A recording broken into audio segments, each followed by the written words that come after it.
It happened. Let's go. A little bit more, around 40%. 300k into 845. Didn't show the boots. Even if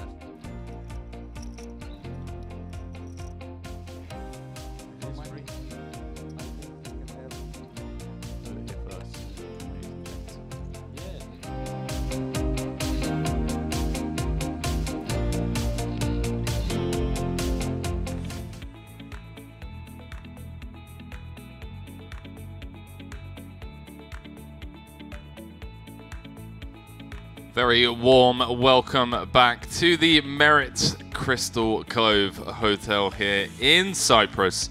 It's day 3. It is day 3. We're about 30 off the money in the Merit Poker Vintage Series warm-up.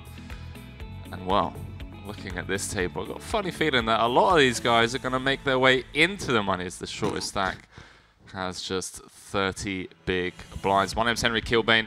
Joined alongside my co-commentator, Leo Worthington-Elise. Leo, looking at this, I mean, Andreas Christoforou with a huge chip lead, just going to be able to lean into these middling stacks for the next couple of hours until that money bubble bursts, mate? Yes, yes, indeed. Lots of ICM pressure coming up in the next couple of levels. We had a few of these players on our feature table yesterday as well throughout the day, at least 3 of them, so we have a bit of information about some hands they played yesterday and the like. But yeah, like you say, Christoforou was aggressive at the worst of times yesterday, so, well, not at the worst of times, but you know, even during his down moments, he was finding reasons to check raise and do all sorts of nefarious things. So looking forward to seeing how he proceeds today. It definitely should be a good one. For sure. You can see in the top right-hand corner of your screens, 98 left, 71 paid with a min cash of $3,440. Any information on the average stack for the tournament? Average stack? It's probably going to be 50 bigs or something, 100 bigs. I reckon it's probably more, actually. It was very deep all day yesterday, so we hardly saw anybody with like 10 bigs the entire day. I mean, even now, shortest stack is like, what, 30 big blinds at this table? Yeah, massive.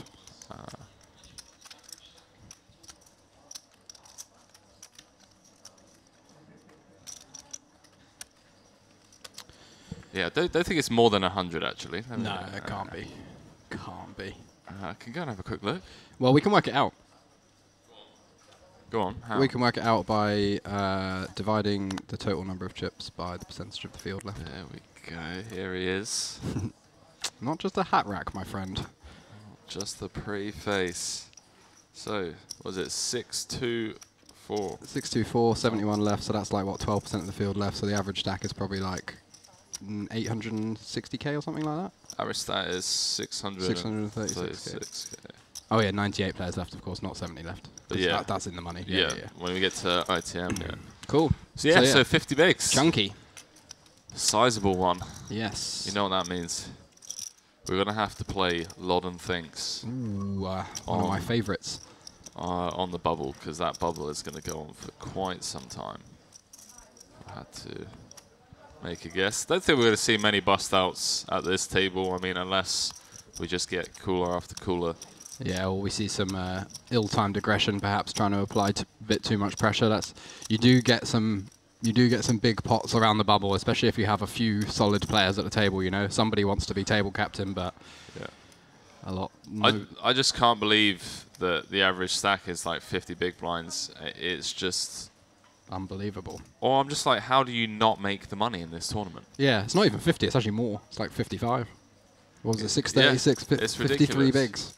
Yeah. But having said that, it is, what, only 10% of the field that get paid, or 12%. So yeah. 71 out of 64. So you can be 25 players away from the money right now with a starting stack, and you'd still have 8 bigs.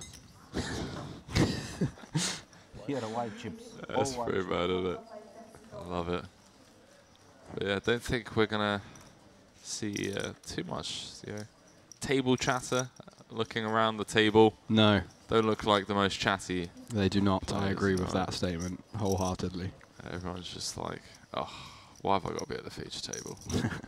Nah, I think everyone low-key loves being at the feature table. I mean, I have very limited experience being at the feature table, and I feel like some of my biggest blunders in my career have come at the feature table. There is an element of I don't necessarily want people to see what I'm about to do, Yeah. so maybe I won't do it. Yeah. But yeah, I overcame that in the past couple of years, you know, and just you gotta go for it. You gotta just do what you normally do because my bust out hand of the WPT, right? 4 left, 100k for first, is just like, I had so many messages. Like Kevin Rabichow, who's obviously just an absolute emboss, he saw just a clip of the hand, not even the entire hand. And he was just like, there is no justifiable way for all of your chips to have made it into the middle on any street. On like any street, it's like, what on earth happened? And I was like, Kevin, there's 100k up top. There's thousands of people watching. The pressure got to me. I caved, all right? Exactly. And yeah, I could definitely relate to that. And I've seen it before, you know, doing commentary now for a long time. And you just know that the lights, the cameras, parents, family, friends watching at home, it can get to a lot of people. Yeah. I felt an immense amount of pressure. The first like major final table I made And yours was a big one. was as really well. big, yeah. It And I was huge. yeah, very overwhelmed, Yeah, I guess, because it was like bright lights in your face, Yeah. microphones hanging over you, all You had sorts like of stuff. a stacked feature table Yeah, as well. absolutely stacked. So But yeah, you've played quite a few big ones now. I remember you having one. I think it was your first one with like Maria Lampropoulos, all those guys. it was Maria Lampropoulos, Maniglosa, Paul Jackson was there. No, he's not much these days, but you know, back in the day, Ryan Mandara, who's well known in the UK, Yep. Simon Brandstrom, who was WPT Player of the Year at that time, Matt Erdley, who's another really good UK reg. Yeah, there was literally nobody at the final table who was like an unknown player. Everybody was like that person. You were the spot. I was the spot. Let's call it a spade a spade. Yeah, like, yeah. you were the young up and comer. No, there was one other person or two other people who I thought I was definitely better than. One of them was Paul Jackson. The other one was... Oh, I can't remember now. There's one player I feel like I'm missing from the final table, and it's that person.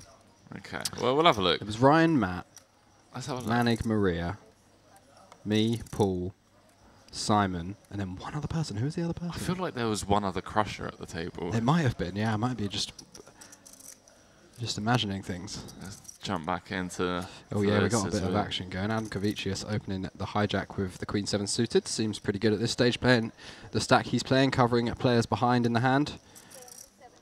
Generalov, that's a name. Generalov. Sounds very official. He makes it 77k to go on the button with the Ace-King offsuit.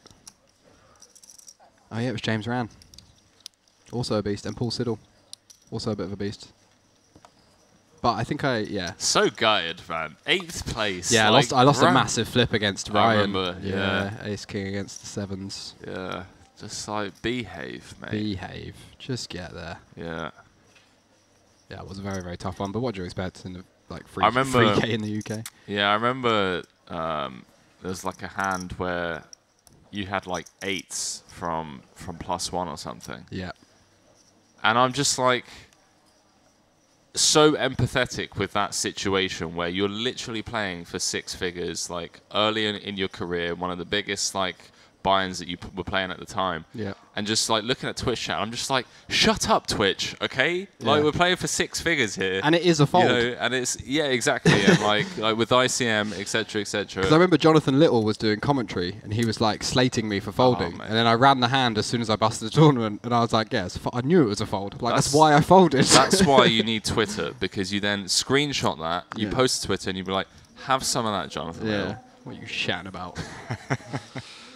So Generalov taking that last pot down with the Ace-King offsuit. Now picking up 10-9 suited in the cutoff.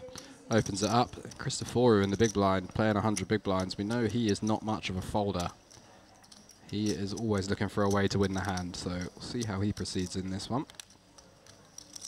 I think this would be a pretty reasonable defend, to be honest, at this stage, when he has such a huge chip lead over the table, and especially over this player in the hand. He's going to be able to exert a lot of pressure at various stages of this hand, so I'd like to see that defended. Also not going to be dominated super often. There's obviously some ace-3, ace-5 that Generalov's opening, but other than that, should be pretty clean. And what a flop for Generalov. Yeah. He's going to be all right with his start to the day. He is indeed. Christoforu doesn't mind check raising these boards, but I think with the 5-3 no backdoor, this one may be one of the rare give-ups for him. But we do know he really likes to push range advantage. That's what I noticed. It's not necessarily his hand choice yesterday with the 6-3. It was more the fact that it's a paired board that favours the big blind range massively compared to the opener. Similar spot here. Because Generalov's not going to have a whole bunch of 9x. Like, he's going to have some from the cutoff. Obviously, he's going to have ace-9, king-9 suited, queen-9. But here we go. Check raise. Absolutely loves attacking these paired boards. He does. Yeah, yeah. Generalov just like, wow, Christmas has come early. And if he's seen a single hand from Christoforu, you know, there are some spots where, versus some people, by the time you get to the river here, if it goes check, raise, bet, jam, and you've got 10-9, you're not actually loving it because a lot of people just never bluff this spot. So 10-9 is like, is my 9 actually any good, or am I just up against a better 9? But if you've seen a single hand that Christoforu's played, you're not going to be thinking about folding at any stage. Yeah, I think the way you phrased it was spot on, is that Christoforu just really likes attacking the boards that favour his range than his opponents, and just leaning into those ace kings, ace jack. We saw yesterday, we even commented on the fact that people seem to oversee bet a lot in a lot of these spots, and that's going to be a byproduct of his success here at Merit in the past and in this tournament. Is that he just, he really abuses that. Oh, wow. He's just going for max exploit versus the general field. Goes for the check raise. Wow. Ill-timed aggression here, but... It's such a strong line. Like, if you're not sat there with trips, you just, like, what do you do? It's a weird one because you got to think, what is Generalov bet calling the flop with and then betting again once checked to? His range is extremely strong. You're only really trying to get like a draw to fold here, something like Jack 10 or King Jack that's turning itself into a bluff after calling the flop, because he's not going to be betting a queen for value on the turn, and he doesn't have very much ace-x that bet calls the flop apart from ace-queen or ace-9 and obviously 9x. He can have maybe like kings and jacks, but those don't bet the turn. So Christoforu is attacking a very, very narrow range here. He's basically like trying to get Jack 10 to fold. So he has rivered a gut shot. Yeah, let's see if he can get there. Ocean dealer? Ocean? Yes. Wow, Yeah, he's I mean, it's reaching. going to be all in. What can you do? Generalov just has to snap this off. Wow. Just exerting max pressure. 20 off the money. It's faded the snap call, but... Yeah, I mean, when you think about your range in this spot as Generalov, you just have a 9 here so infrequently that you have to call when you do have one. I mean, personally, against this player type, if I'd have seen a hand that Christoforu had played and I was Generalov, I would have been like, on the river, you're just like, I'm in. What you got? You got a better hand? Okay, so be it. Yeah, exactly. Just one of those spots. Yeah. The old one chip flick in. Yeah, we'll never see a fold here. There's just so little for him to have. Christoforu tables the 5 high. And Generalov up to 858,000, the new table captain. That was us. That was what we said, wasn't it? We might see some ill-timed aggression leading to some big pots, and there it is, first hand, or second hand. Very ill-timed there from Christoforu. You've got to admire the heart, but you can't overdo these things, you know. You just... 5-3 off. There's better hands to choose. You need some equity. Yeah. Yeah, and I think what you mentioned as well, when you can, I don't want to say be overly presumptuous, but you can narrow down the calling range that calls the check raise on the flop, then bet calls the check raise on the turn. Yeah, by the time you get to the river, it's like, there's probably nothing I get to fold. Because there's no more Jack 10 anymore. There's no draws. If Jack 10 had bet the turn, it has to fold to the check raise.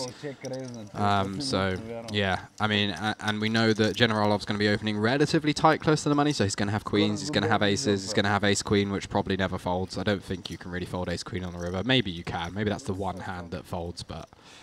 Yeah, what aces? One of my go-to strategy tips is if I think somebody has a very strong hand, I would consider ace queen a very strong hand on that board. I just don't try and get them to fold. No. You know, I'm going for capped ranges, weak ranges, not trying to attack super strong ranges unless it's a very, very specific situation. Yeah, and there's going to be plenty of opportunities that present themselves for you to do exactly that. Exactly, and Christoforu keeping that massive stack is far more beneficial than winning a few chips in that hand. You know, if he adds 200k to his stack in that hand, it doesn't really change anything. But if he loses and he's down to what he is now, 700k, he's kind of back in with the rest of the pack.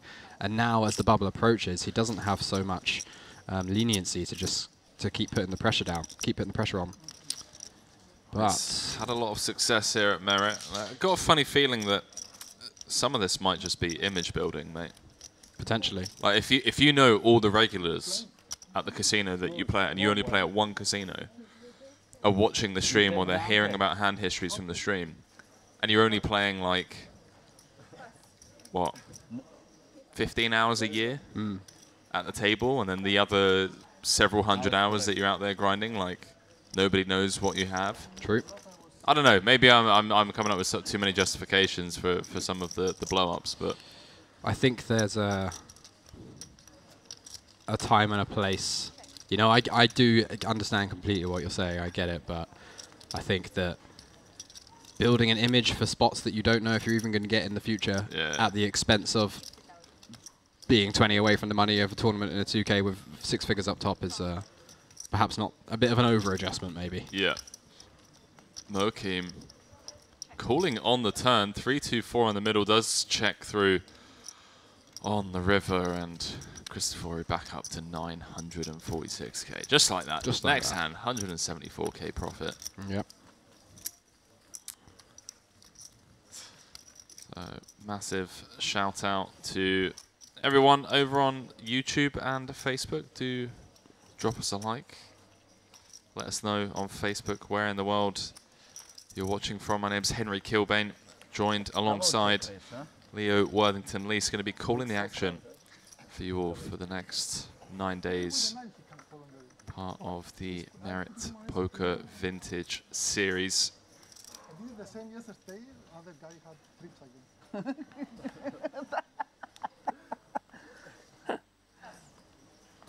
Third time I will be successful. Bit of chatter coming along now. Christoforu opened the door after absolutely blasting it off. Even with 9, he would tank about it. Generalov with his Nice score. newfound stack, 850k. Unbelievable start to the day for him. It literally doesn't get any better than that. You come in with like 300 and something, and after less than an orbit, you're up to 850k. Not even just a double up, like almost a triple up. Because he won that first hand too. It's hard to flop trips. Not easy. I flop trips this hand. King 9. King 9. If you call pre-flop, you would take. Shilod. You would That's probably butchered. I'm assuming he's French, and it's like It Shilo. It does King come high across very French, right? Yeah, if you 3-bet, you go. Thanks at 41 Yeah, I out can of the bet. small blind with the You Jack defend 7 this offsuit. hand And even Yeah. off defends this big blind with the 9-8 off. What is this? 3.5x? 3.5x, yeah. I think we want to just limp this one, to be honest. Like, he does cover him, but he's nowhere. They're way too deep for him to be applying pressure. You know, at this stage, it's the big blind just has a full range of options available to him. So, prefer a limp with this one, but don't hate it. I think we want something a bit worse to go for a raise with. Ace 10-6. Ivanov flops the gut shot. Shillard puts in the c-bet. Third pot. Not going to see Ivanov fold just yet in position. I'd love to tell you where he's from. I can finally. He is from France. Okay, so Chilo. 522k. Best live cash 53k. Whenever I see this, you know, like 500,000 in earnings, but then best live cash is only like 10% of total live earnings. You just know the person's a grinder and they're just out here, you know, just grinding the circuit Yeah, rather than that one massive score. that's me. And that big score came July of this year, 2022 main event, 189th for 54k. Yeah, had another reasonable score, 30th in the millionaire maker there as well. Oof, that's grim. 46th in 5k here in Cyprus, cashed that one. 6th in the 2k, so Had some frustrating results, basically. Yeah. Yeah, I know that feeling, sir. He's Lots of definitely 6th and 5th and 4ths. been knocking on the door in terms of deep runs. I mean, look at this, like 19th EPT. Yeah. Yeah, like definitely knocking on the door. 2K warm up came 45th. Like, keep an eye on him. Yeah. Probably still relatively young. He just looks like he's just in his 30s or something like that. Yeah, So. he's playing like online 5Ks and stuff, online 10Ks. So fair play.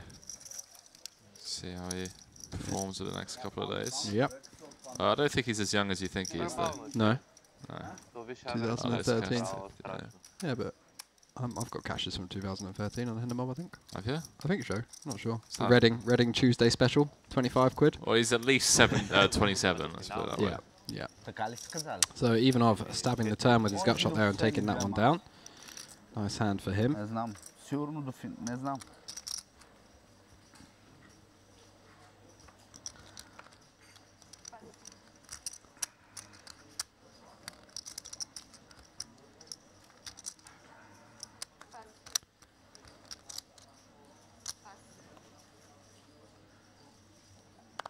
Halabi in under the gun +3 with the ace-jack offsuit. Makes it 29,000 to go, 2.5x. And man of the hour, Christoforu, peeling the 6-3 suited in the cutoff. Not afraid one bit, just wants to get involved. We saw this a lot yesterday, peeling a bunch of hands in position, just wants to play pots, wants to be in position and play pots. Strikes me as the kind of guy that plays a lot of like deep stack cash games or something like that. I mean, he obviously plays a lot of tournaments too because we've seen his Hindermob, but just loves the game. Yeah. Just turns up every day and wants to play hands, Yeah. whether he's getting dealt them or not.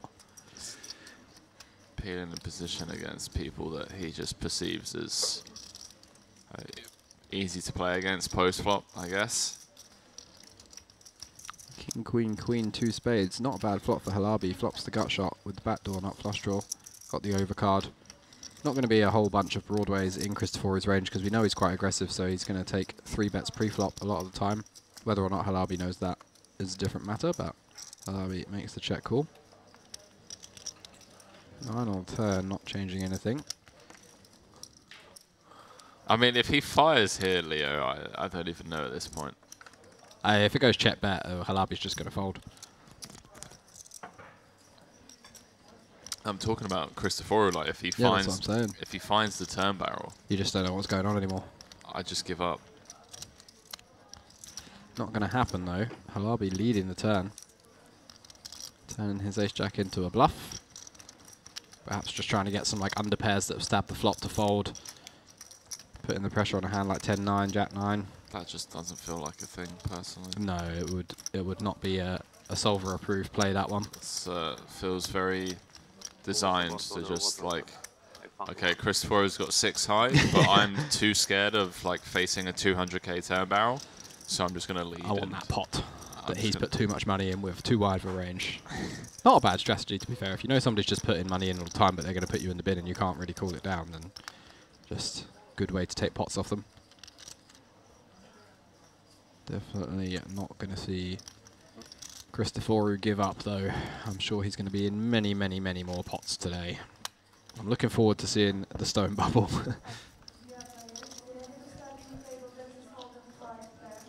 Generalov +1 pocket 3s.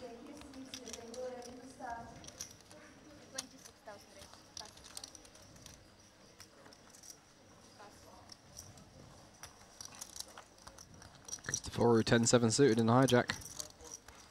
And if we're calling 6-3 suited in the cutoff, you would assume 10-7 suited in the hijack is more than good enough. Oh yes, it is. It's way better than a call. We're in for the 3-bet. Makes it 75k. And Ivanov on the button with the queen jack suited. Just going to be forced to fold. Although if there's ever a player we want to put the 4-bet in against, it is 100% Christoforu. Tournament poker. I've got a funny feeling Christoforu just doesn't like Generalov. Fair enough. Maybe they've played together a bunch before. Yeah. Just like, I don't like you. Gets it through. Nicely done. It's climbing.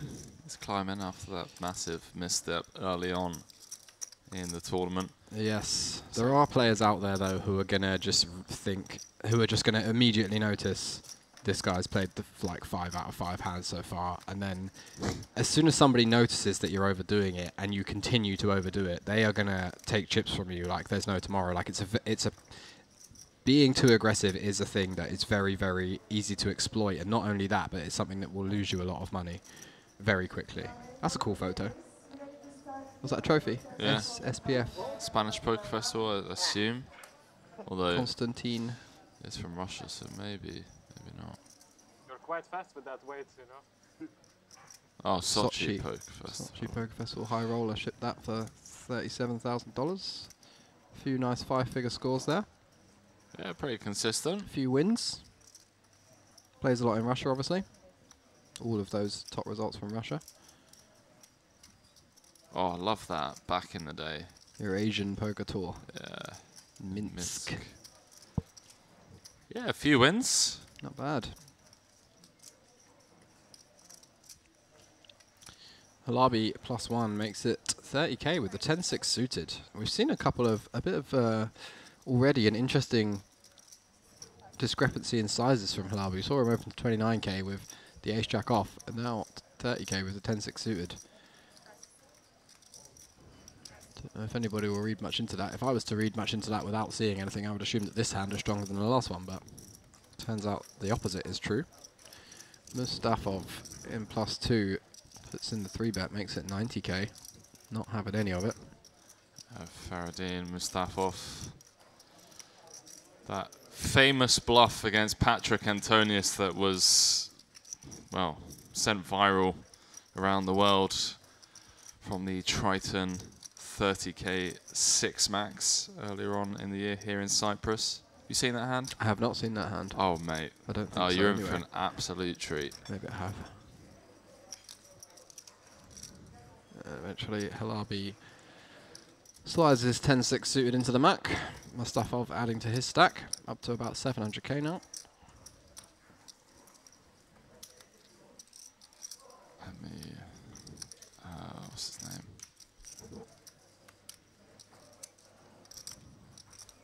I think Joey posted something to do with it.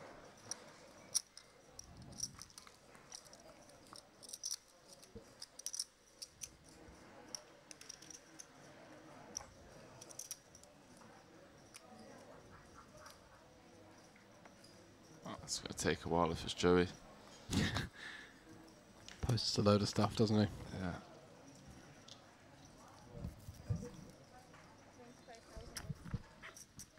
Mustafov with another Broadway combo, Jack 10 suited this time. Looks at 25k. Christoforu +2.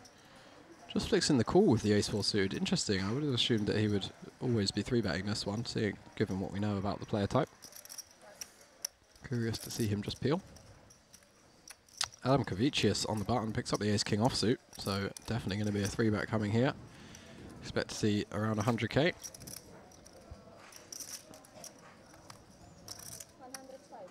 Makes it 105.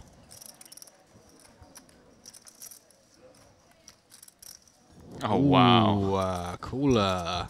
Generalov with kings in the big blind, covering as well, and we are, what, 50 big blinds deep, so this is going in. As I was saying, it's going to take a while because of the bubble, given that they're 50. Average stack is 50 bigs. Not if hands like this happen. Although, what's this? It's going to be +1 open, +2 flat, button 3-bet, cold 4 from the bigs. The big, how much are you actually loving life with ace-king, O? Not much, but you don't really have much choice in a tournament setting with 50 bigs. Ace-king is basically always all in. There are some spots you can fold, like you open under the gun +1 3 bets, button, cold 4 bets or whatever. Big blind 5-bet jams, like sure we can start folding, but there can be jacks plus in this range. There can be also ace-king in this range. There can potentially be some ace-queen suited that wants to 4-bet fold, although not for this size. But yeah, Adam Kavicius, not loving it at all, but when we have an ace and a king in our hand, not too much to do.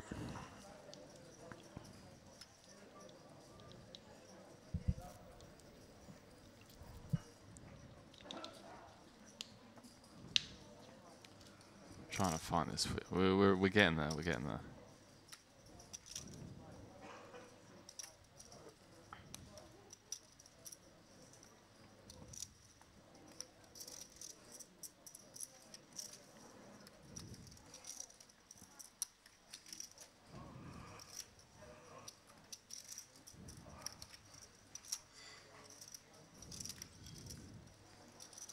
Doesn't like it. Doesn't like it, no, but I do think he's going to eventually reluctantly put it in. Could be wrong. Seen some very, very good folds so far in this tournament, so definitely could be wrong. If he just reads Generalov as the player type to only have queens plus here, like queens plus an ace king or something, then suddenly it's not so good. But which I think that is the read, like looking at his Hendon mob. I think. Wow, just, nice fold, nice fold. Well played, mate. Well done. He's going to look back at the stream and give himself a pat on the back. Yep, especially when there was an ace folded. All right, there you go, mate. Enjoy. Oh, yeah.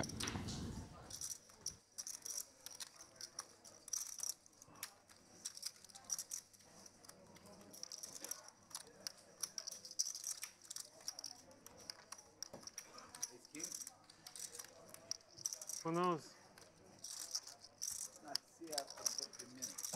Looks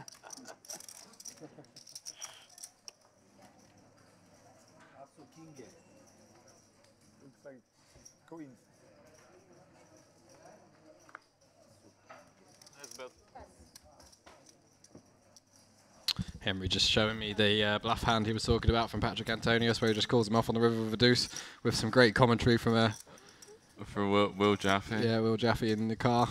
To be fair, Mustafos' bluff was actually really good. What like, did he have? I didn't see. I think he had like 10-8 on a 7-6 deuce queen ace board. 2 clubs, 2 hearts. So he had like 10 2 8 diamonds or clubs, something. Exactly. I think he had like exactly that. Yeah, Yeah. like 10-8 diamonds or something. And yeah, Patrick just like ends up like flicking it in. I love the That's what commentary. he had. He's sitting there thinking, I have a good calling hand against this veg. No, he's not. He's sitting there thinking, I was playing 1,000, 2,000 online against Zygmunt when this guy was a sperm embryo. High quality commentary. And we've got a bit of action unfolding here. Shafagulin finding queens in the hijack versus Shiloh's open from +2. Makes it 78k, but Shiloh just going to be getting out of the way.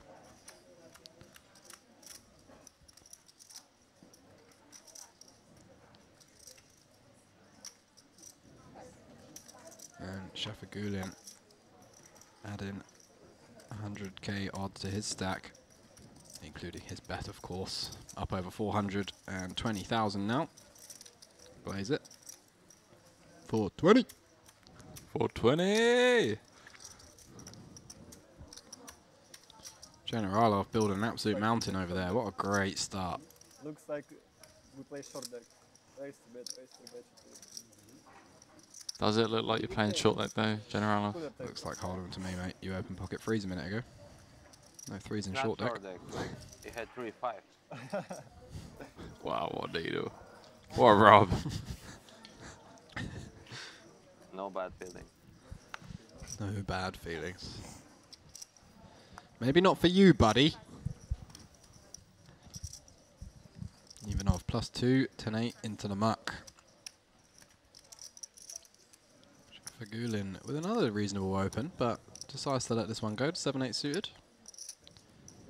Playing nice and snug as we approach the money. Actually, I think it's a fine fold at this stage, 20 away.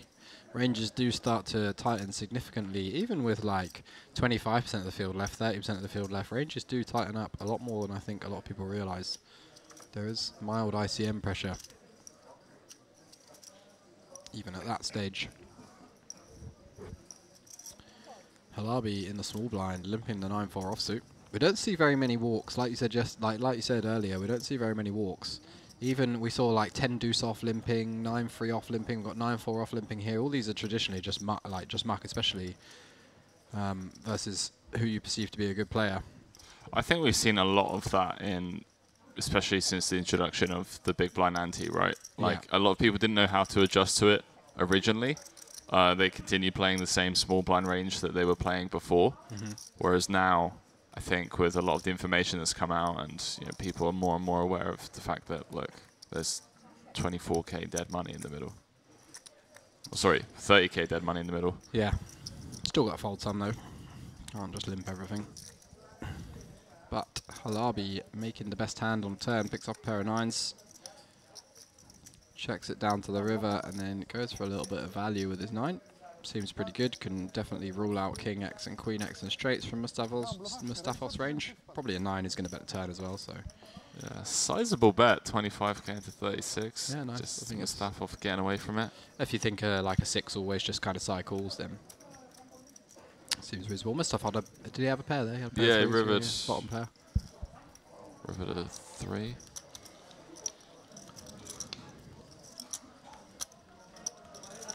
$20 away from the money now. Closing in. Started the day with what, 98? Thereabouts, yeah. I think there were a couple of bust outs before we actually went started, yeah. live, yeah. But still a ways to go.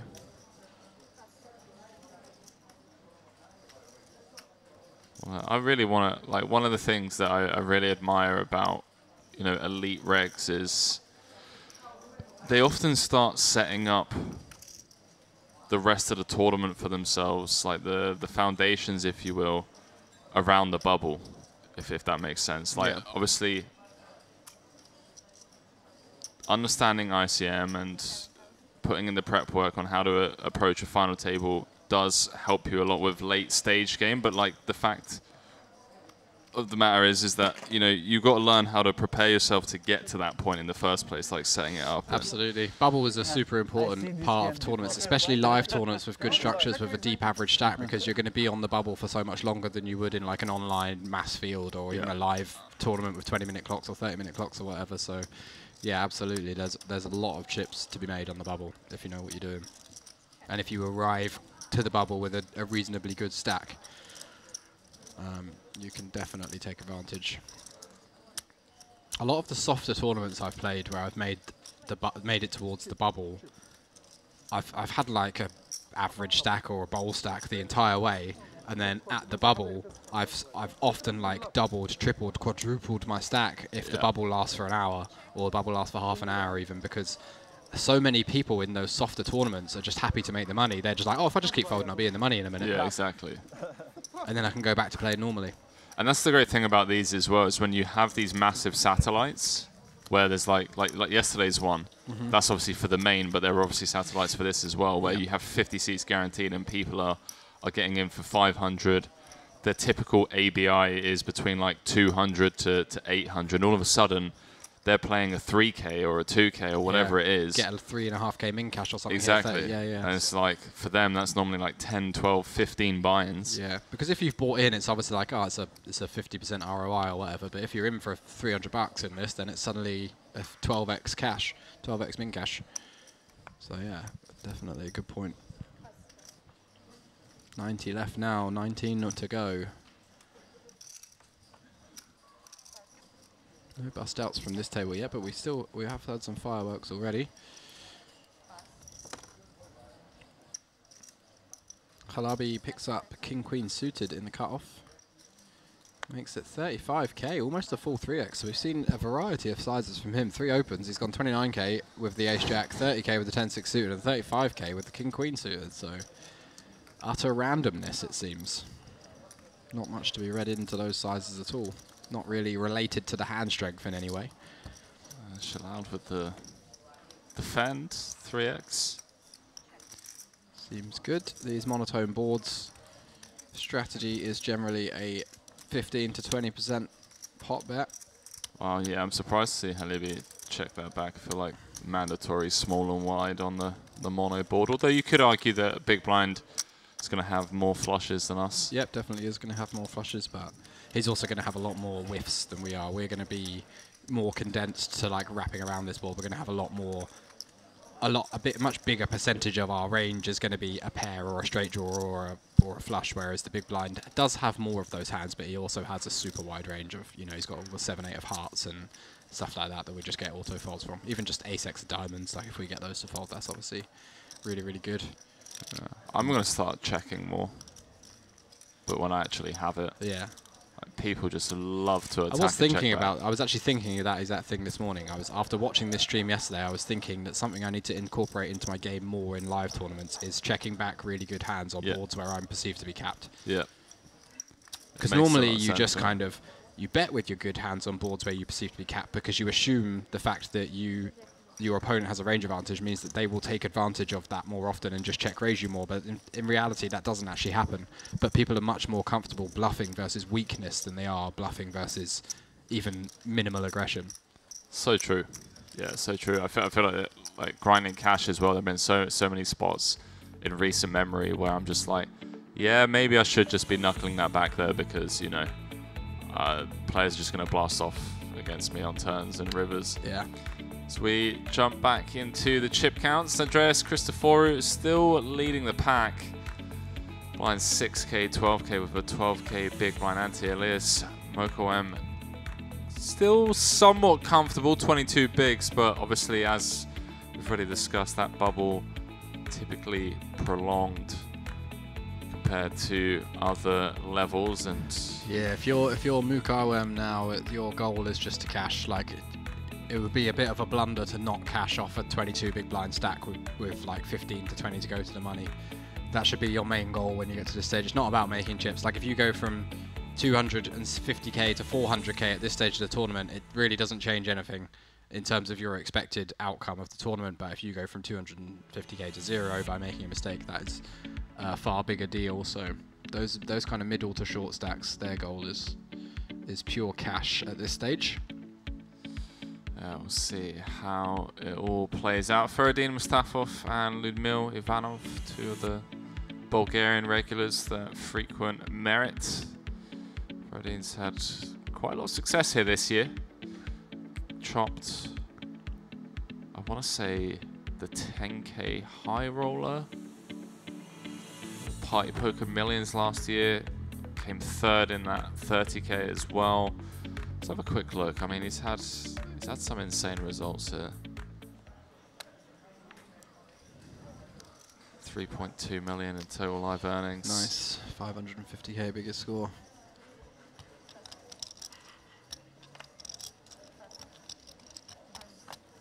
So he came second in that Triton high roller. 10k Party Poker high roller for 500,000.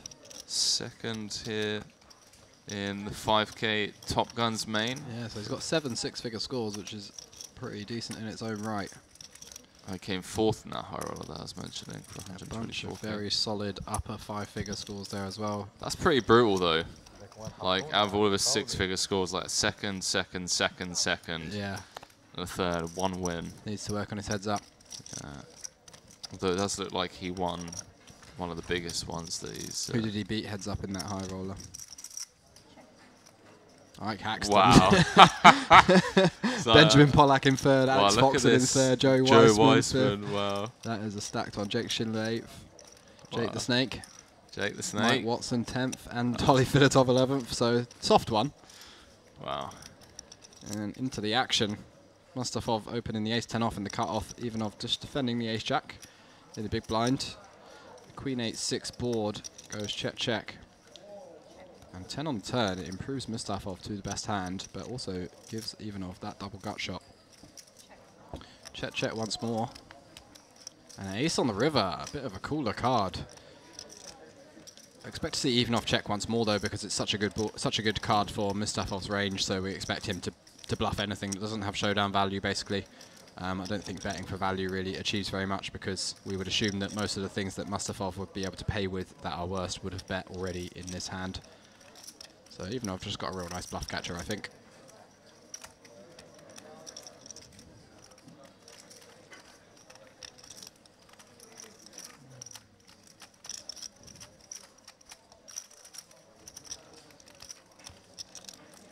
Some Bulgarian violence about to incur. Perhaps he thinks that it's worth just trying to charge those kind of weaker ace-X that have checked down to showdown, or perhaps some hand like pocket 5s or pocket 7s.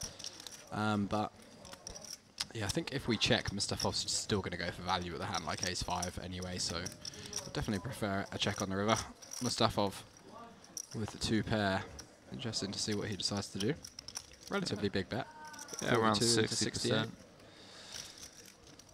This kind of reminds me of this spot that you mentioned yesterday, although I feel like slightly different. These 160. ranges cut The off ace-5 one. Yeah, Yeah. cut off the big blind. He does find the raise. Like it, like it. All of a sudden, Ivanov, Jack of Hearts in hand. Top pair, second kicker. With a swap on the bubble. Soft bubble. Tough spot. Away. Against someone like Mustafov, it's going to be capable of finding bluffs here.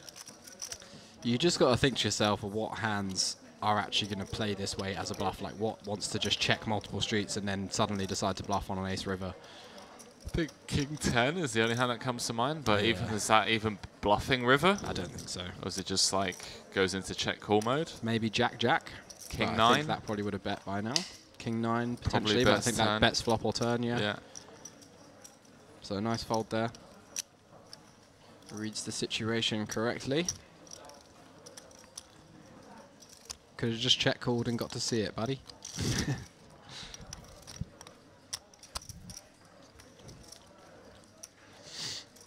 Nice hand. Mustafov up to about 700,000, 750,000. Right, I'm going to try and get the live chat back up on YouTube. See if I'm capable of doing this. What's wrong with my mouse? Generalov picking up another nice open. Ace-Jack offsuit, +2. 25k to go. Christoforu been quiet, hasn't played a hand in about 4 hands. Well, it might be...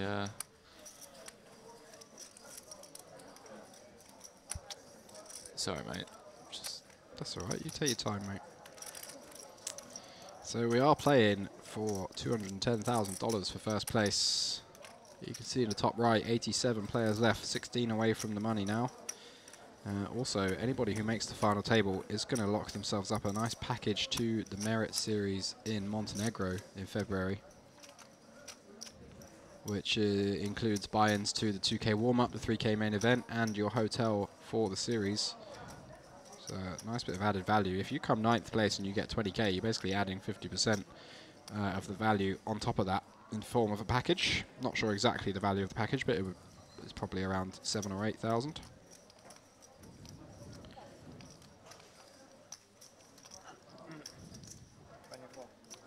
Generalov again with the open. King Queen suited this time. He's having an absolute field day.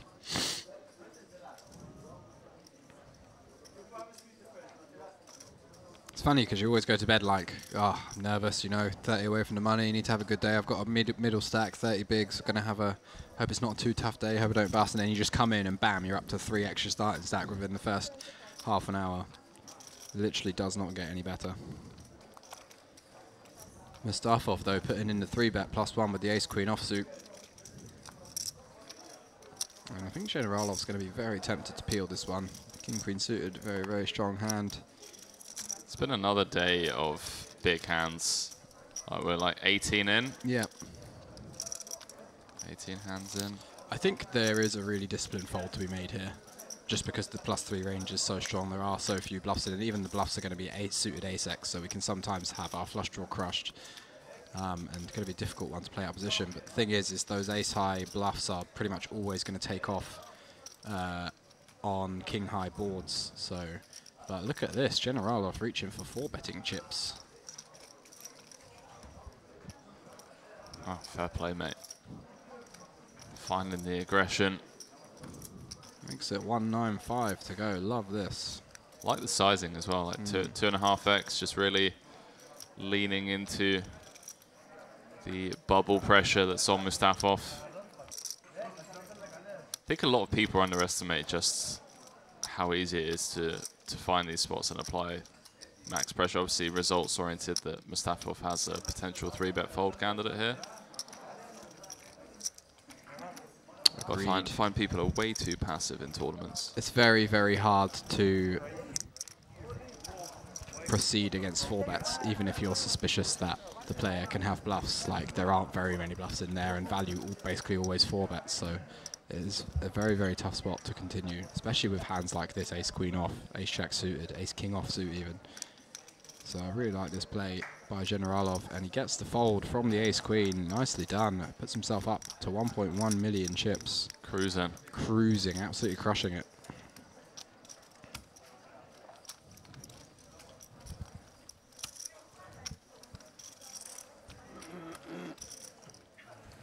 Confidence through the roof at the moment.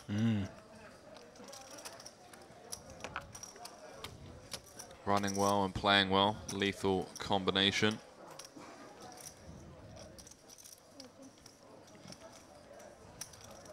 We've got all the payouts in our chat. $209,700 for first. 9 packages, as Leo already mentioned, to the Montenegro stop in February. Min cash of 3,440.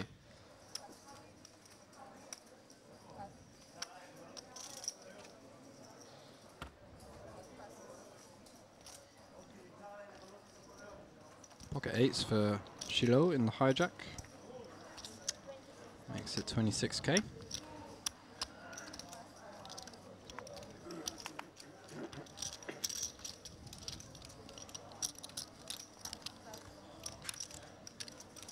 Folds to Mukawem in the big blind with the 9-5 offsuit.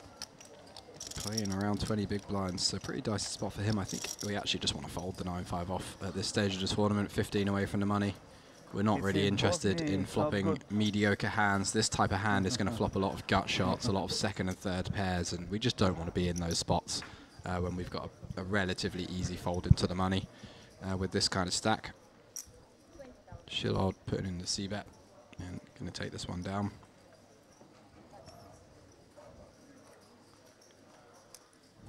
86 left. Dropping like flies, to be honest with you. Just 18 hands in. We've lost 14 players or so. Average stack of 50 bigs. More than 50 bigs. So maybe this bubble isn't going to be as long as expected. Yeah, I think it will probably start to slow down when we get into the 70s.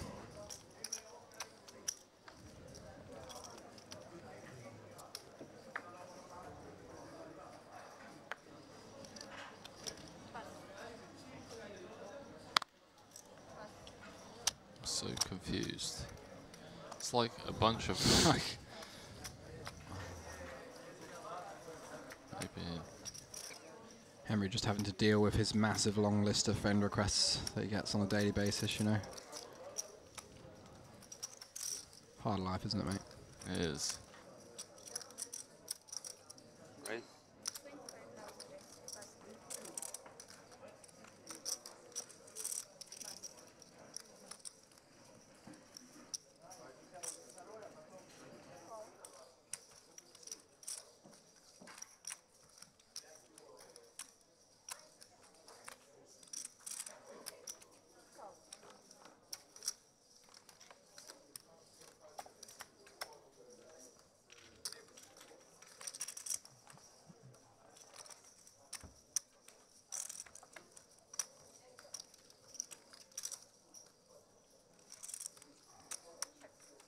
Extreme.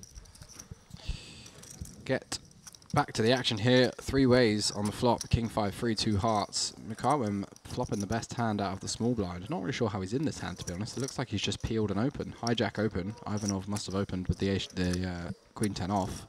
And Mukawem just deciding to call out the small blind with the King 9 off. 13 away from the money. Go on, Mukawem. Like 18 bigs. He wants to win the tournament. Bit of a no-no, that one, but he has flopped the best of it.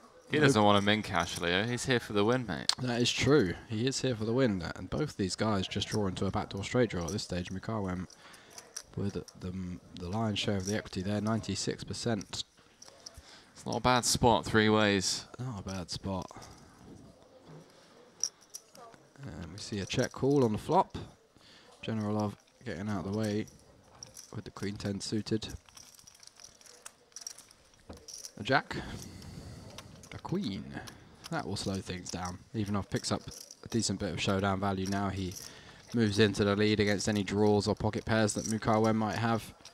So expect to see either a check or a small bet to check back the river. Yeah, I was about to say, may even go small here, like you said. Just trying to squeeze out a little bit more value from like the 10-9 suited, Jack 10 suited type stuff. And he doesn't have any hearts in his hand, so that's a plus for going for a bet. But he does decide to just check it back. Decides Mukarwem's range is going to be pretty strong. Oh, And wow. what a run out when the big blind's folded the Queen 10. How? How do you do it, man? 96% we had on the flop. Mukarwem now, rightly just trying to squeeze out a little bit of value with his King 9, although I think this actually might be a little bit on the thin side, to be honest. And Ivanov just hits him with the call. Oh my word. Well, that is a pretty sour beat for Mukarwem, but at the same time, we should have just not been in the hand. So there is that. Mukarwem pays the price down to just 10 big blinds now, and he's got himself in a world of hurt, 13 away from the money. He went from having a relatively easy fold in to making 2 speculative calls, and now right in the coffin. Yeah, it really is. 13 off the money. That could take 5-6 orbits easily. So yeah, we could see some fireworks. He's going to have to put his chips in the middle. There may come a stage. I mean, I think he could still fold in from here. Really? Yeah, Wow. absolutely. But whether he will or not is a different story, because I mean, like I say, we've seen him peel that 9-5 off, which is even in Chippy V like a very, very marginal defend. And the King 9 off, so he's obviously doesn't really care about the big cash. He wants to run up a stack. Shilol opening the Ace 10 off into the gun +2. And if I were Mukarwem, I'd be taking a little bit more time before folding as well. Yeah. Yeah, now is the Little time. tricks of the trade. Tricks of the trade. Now is the time to start getting your tank on. Wow, I've just suddenly got all these really tough decisions. Halabi in the big blind with the King Queen off. Just to defend.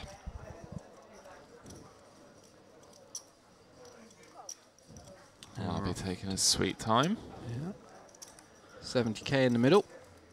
Could see some fireworks with these 2 hands. A little bit of a Queen Jack type of scenario. Or Queen Queen. Halabi absolutely smashing it. Sure does have the 10 of hearts in his hand. Retains a little bit of equity there. 4%. Backdoor straight draw. Backdoor flush draw. Expect to see Shalod go for a kind of quarter pot bet here with his range. Does. And Halabi can really go either way here. Not going to have much deuce X, obviously. Going to have some flush draws. Do they want to check raise super often? Not really. Not at this stage of the tournament, I don't think. Probably not on Queen Queen Deuce either. Not on versus Queen +2. Queen Deuce, no, It was right. like 7-7 Deuce then maybe. Exactly. Even 7-7 deuce is not that great because we want to have some more interaction. I think like 7-7-3, 7-7-4, 7-7-5, those types of boards are the ones we want to attack a lot more. All the gut shots, open enders of the world. Exactly, and because then we've got more potential ways to win on later streets. But if like the heart doesn't complete here and we have bluffs, then we don't really have much way to win. Shalot bet calling the flop, even with a flush draw blocker in his hand.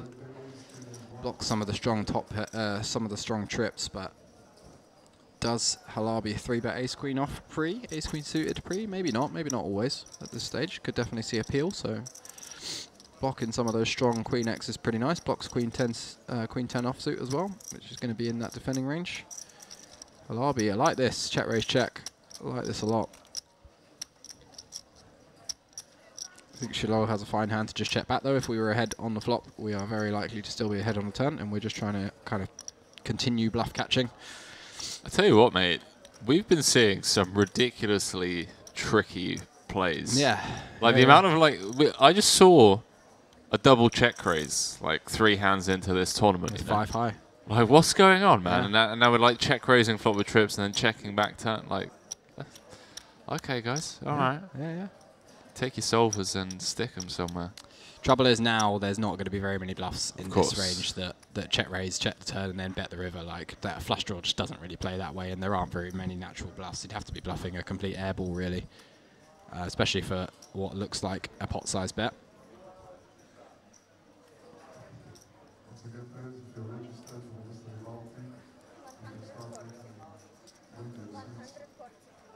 What on earth? What is going on here? We have been Going. we have been locked out of the stream. We've got an AirPlay passcode iPhone. We can't see what's going on the river. We can still hear though. Oh, you've got it on there as well. That's incredibly strange. Halabi bets 140 into 170 on the river, and Shalano with the decision. I think having the 10 of hearts is definitely going to dissuade him from calling here. Not very much. Not very many bluffs, credible bluffs that Halabi can have naturally. I think flush draws mostly get check called, so it needs to be some kind of like Jack 10 of diamonds type hand.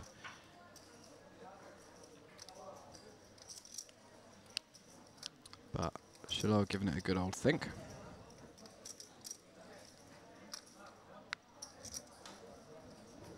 How strange. Someone trying to send us something. Don't know. Oh, we're back. We're back. Love it. Just in time. I think Shadal's going to eventually let this one go. Like, even against like the Deuce X check raise bluffs, like you lose to those. Yeah. You're just blocking. So, blocking like Jack 10 of hearts. 10 9 of hearts. Yeah, he actually doesn't have a terrible bluff catcher, because I don't think those flush draw ones are going to be the ones that bluff. I think it'd be more like a backdoor diamond type combo. So I don't think ace 10 is actually the worst bluff catcher, but does make a good fold there. And Halabi adds some chips to his stack up to around 1 million.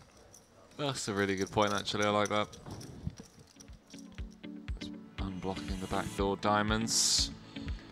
Constantine, table chip leader, 69 bigs, nice. 1 million chips. Nice. Blinds going up 10, so from 6k, 12k to 10k, 15k, so a pretty big-ish jump. That's about the biggest jump we've seen in blinds, but yeah, you've not got much choice really. Yeah, especially from the small blind almost doubling. Yeah, could go 5k, 15k. Now I've got a funny feeling that maybe it won't take as long as we first predicted. The blinds going up just near the bubble. Mukarwem now down to 9 big blinds in absolute pain town. But look at the rest of those stacks. I mean, we've got 6 stacks over 40 bigs on the bubble. Yeah, and there's no real like runaway chip leader at this table either that can just like really abuse everyone. So exactly. Everyone keep an eye on seat 1. Christophoru. Yeah, he hasn't played a hand in about 10 minutes, so we can expect fireworks any second now.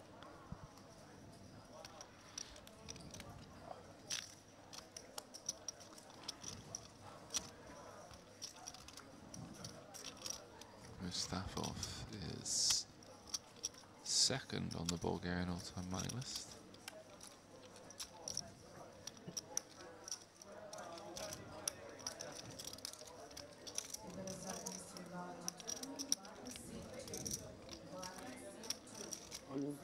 Incredibly experienced live player.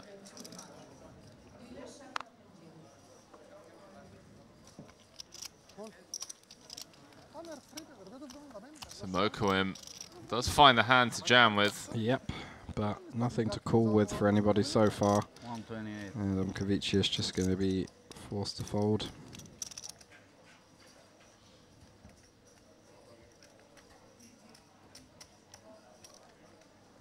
He's getting like more than 2-1 on a call after opening from the hijack. Although he is relatively short himself, down to 30 bigs. Interesting that he decided to open this combo, given that he himself is... well, it does make the call. Mokoim all in at risk with the ace-king. Just a 60-40, Leo. I mean... It's a 60-40. Is it called off?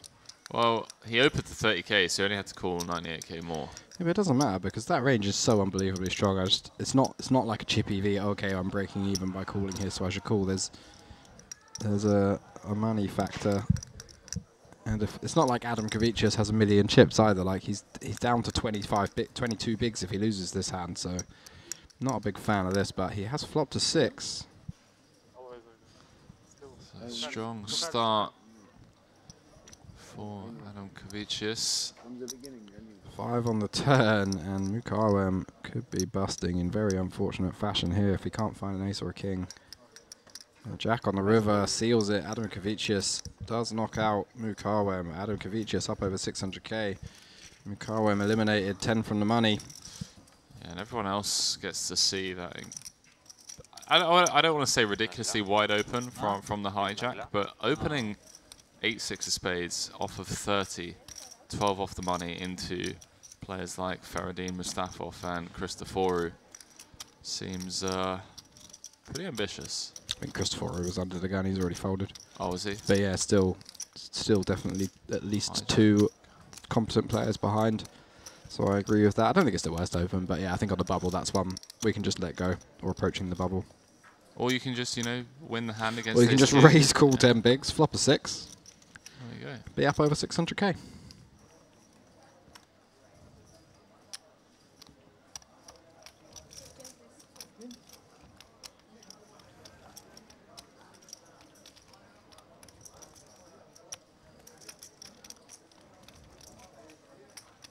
So now playing big blind 15k. 15k big blind ante. Now 12 off the money. About an hour and 10 minutes into today. Be going on break in around 50 minutes time. For any of you interested in a very unrelated topic, which is climate, Go on. New York is predicted, is currently in the middle of a storm, and they are predicted to have, guess how much snow in 24 hours? Just a little glimpse into the overall well-being of our planet's ecosystem. How much snow is New York predicted to have in the next 24 hours in inches? I wouldn't even know like what a normal amount is, so I'm just going to say like 9. I'd say a normal amount. What is it? November. Normal amount for this time of year is probably around 0 or a few inches at most, especially in a city like New York. In the next 24 hours, New York is predicted to have 70 inches of snow. 70. 70 inches. Also known as 6 feet. That's taller than. I was about to say that's like taller than me. In 24 hours. So you could say things are going well. Wow. I mean, I don't know where you've been the last couple of months. Well, you mean while it's been 20 degrees in the UK in the middle of November? Like geographically located. But yeah, I mean, it's wearing like t-shirts in Bulgaria. Things are not looking great out there, I have to say. I mean, I love warm weather. I'm sure you do, but there's a limit to how warm we may get as human beings. Picking up the action here, both players with a pair. Adam Kavicius flopped top pair out on that King 6-6 board with the King Jack, and Christoforu peeled one on the flop, turned himself an ace. And Adam Kavicius now facing the 100k river bet. In a very tough spot. All the flush draws missed. We don't have a spade in our hand. We know Christoforu is a guy that loves to put the hammer down. But we are going to have a whole lot of ace-x and king-x ourselves, so it's a curious spot for Christoforu to choose a big size for a bluff, because a lot of our value range is just going to kind of snap this off, and a lot of our bluffs are going to be easy folds, like Queen-Jack just doesn't call even against a small size. So you would expect if Christoforu had a hand like a miss flush draw or a miss backdoor flush draw, he could get away with a much smaller bluff than this. So I'd like to see Adam Kavicius get away from this, reading the hand that way. And as we saw him fold the ace-king earlier, we definitely know he's capable of that, and he does make a very good fold against a tough player. It's difficult to fold against these player types who you think are just always at it, so I really, really like that. Great fold. I think he's just read into the sizing there and understood that that's unlikely to be a bluff. Bluffs don't need to go that size. Yeah, I couldn't agree more. I've been very impressed with the ace-king fold earlier, and just seems to be very tuned in. Yeah, very competent. So just go back to this quickly. Is this coming up now, you're saying? I think they're right in the middle of it now. There's a storm going on. And it's predicted that in the next... they've already had a bunch of snow, 5 feet or something, and they're expecting in the next 24 hours to be another 6 or 7 feet of snow. Wow. Yeah, they've had 5 of it. That's so crazy. I don't know, but have a look on like 2000, year 2000 New York snowfall or something in November and see what... Well, it's already doubled the record. Yeah, almost. doubled the record already, and they're going to have another over double what they've already had. Wow. Yeah. Good job, human beings. Ivanov picking up the number 1 under the gun. Things you love to see 10 away from the money in a 2K include 2 aces. Especially when there's 200k up top. Oh yes, and we've got some aggressive players at the table, very capable players. We're also covered by a few of them, so we might expect the pressure to get put down. And Adam Kavicius picking up a very nice 3-betting candidate here in the ace-4 suited, and he does go for it. Bumps it up to 100k, ill-timed. And be interesting to see how Ivanov proceeds here.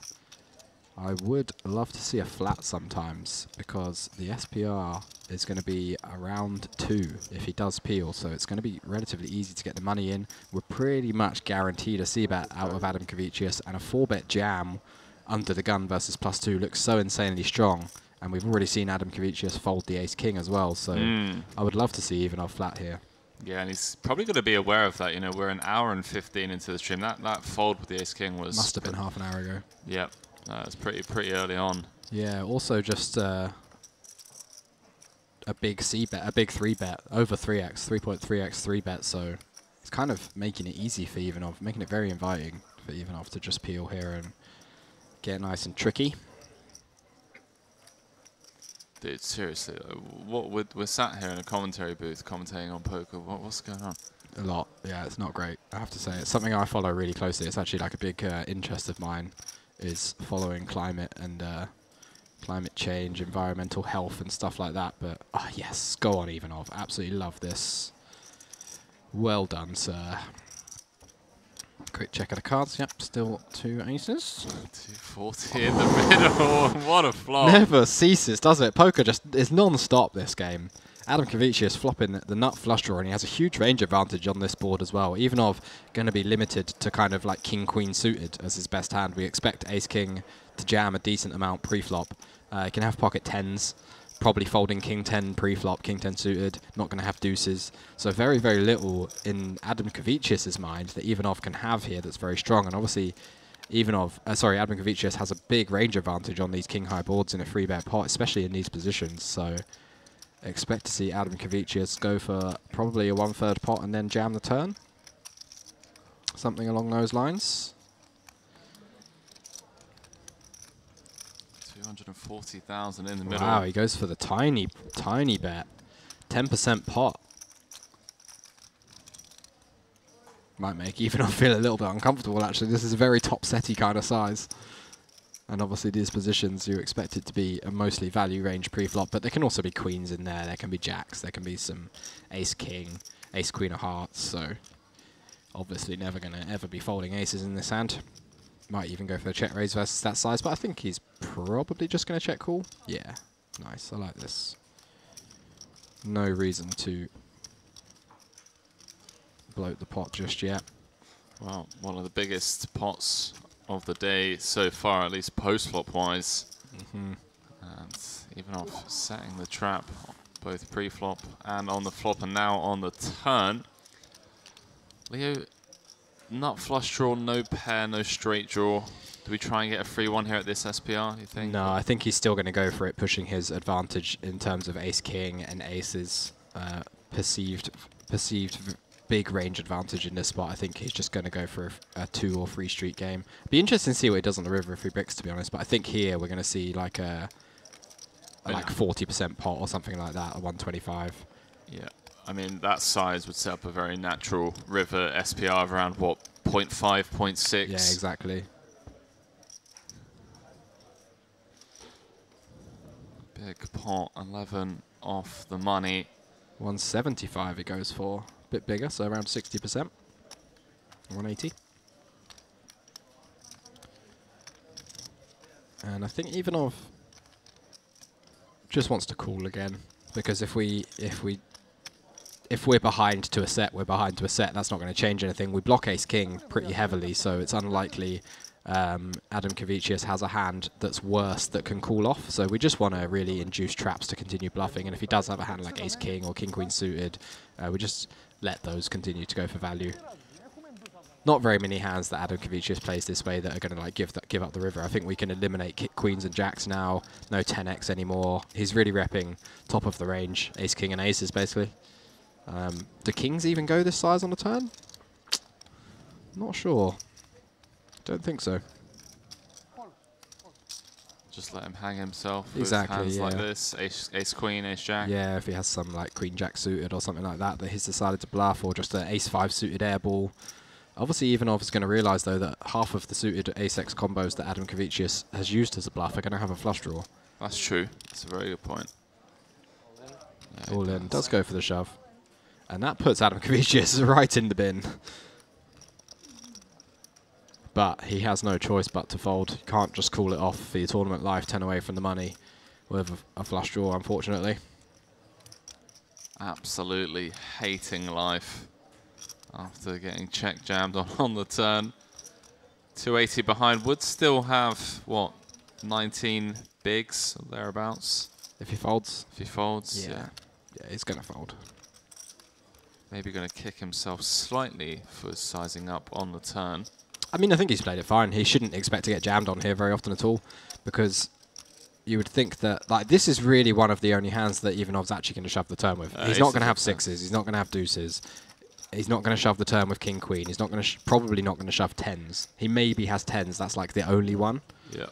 No. I think aces and tens are the only hands that he jams. I think people often neglect to put aces in this range. You know, they just kind of assume that aces wants to get it in pre or 4-bet pre or whatever. So it slips a lot of people's minds, I think. And like if we have a combo draw, like say we have Queen Jack of Hearts as Ivanov, I guess we can play that this way, but it just seems so unlikely. If people are ever going to raise the street with a hand like that, I assume it's the flop. And if they don't raise the flop, I don't think they play it like this. I think they just check call, try to realise their equity, because you've got a decent amount of equity as Ivanov if you have Queen Jack of Hearts, and you're guaranteed to realise your equity because all you have to do is check call. It looks like Adam Kavicius has a very strong range, so why would you want to jam Queen High into that? I really like the way you've reverse engineered both spots here. Adam Kavicius, the nut flush draw, 11 off the money. It's been check jammed on. Yeah, I'm surprised he's taking this long, to be honest, mate. I mean, he's like, I've seen him play a few hands. He's obviously a pretty strong reg, Very and competent, and he knows he has to fold. Yeah. Maybe he's just tanking now because he realizes he's going to have 18 big, so he's just trying to delay, get a bit closer to the bubble before he folds. Like, this is a prime spot to just tank down for 5 minutes and then fold. So I imagine there's a lot of that going on here. That makes a lot of sense, yeah. Because, I mean, even odds-wise, there's, what, 500k in the middle? Definitely not getting the right price on a call. No. And then when you add in the ICM pressure. Yeah, never calling off here. I mean, he might just do the old, you know, Queen Jack suited. flick it in. Someone just said, have you got Queen Jack? I think it was 8-7, nice. 10-7. 3-bet. Pocket threes. oh, maybe they're speaking about a different hand. 10-7 and 3. Saturday today, isn't it? Bit of UFC on later. You a fan of the UFC? Massive fan of Yeah? the UFC. Yeah, it's been a bit of a shaky year. In a good way. Interesting, hasn't it? Like, Yeah, it's been a lot top of 3 pound-for-pound fighters all Yeah. knocked out in the past 3 months. Izzy's knockout was so brutal. Yeah, that first round had Pereira absolutely rocked on his feet, but Yeah, that was brutal. But I loved his post-fight interview, man. He just loves it. He just absolutely loves it. yeah. You don't see many people relish in defeat. No. Like, he is just so ready for the future. He's like, yeah, let's go. Yeah. Like, I love failure. That's how I grow. That's how I get better. And he's just Exactly. like, You see similar mindsets, don't you, across all at a high level in most things, like whether it's sports, poker, chess, whatever. You see there's just a distinction in mindsets between those at the top and those trying to get to the top or those below the middle, you know? Yep. There's a big distinction. I mean, we see it all the time in poker. I play poker with people. I see them play a hand. I see them absolutely lose their mind. You hear them physically ranting out loud at the table, body language all over the place. And you're just like, you're drawing dead, pal. Like, with this mindset, you cannot get anywhere. Yep. And yeah, the elites in most areas all realise that and all have a very, very well-controlled mindset, and they are in control at all times, which is something that's very hard to do, and it's impressive. I have massive respect for anybody that's at the top of anything. You've seen 30 minutes anyway. Because it's not an accident. You don't just get there by being good at something. Like, there's so much more to it, no matter what it is you're doing. Oh man, I'm not being funny. Like, we live and work in an industry where there are so many talented poker players that you've never heard of. Exactly. You kind of take it for granted a bit, don't you, in poker? Or there are so many talented players that just failed because of their mindset. Like, they never got the chance to reach the top because of said mindset. And it's the same in every sport and every facet of life. Adam Mavichkas asking if he could see the river, asking the dealer. And she said no, I assume. Yeah, she's like, no, mate, what is this? Like, think is this it a is? private game? Yeah. It's a 2K warm-up, mate. We're in a casino. Nicely done there.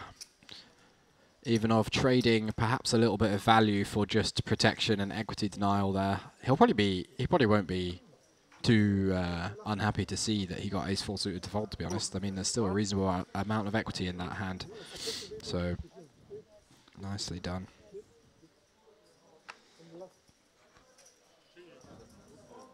That's so funny. He's asking to rabbit hunt in a live tournament. Switch, please.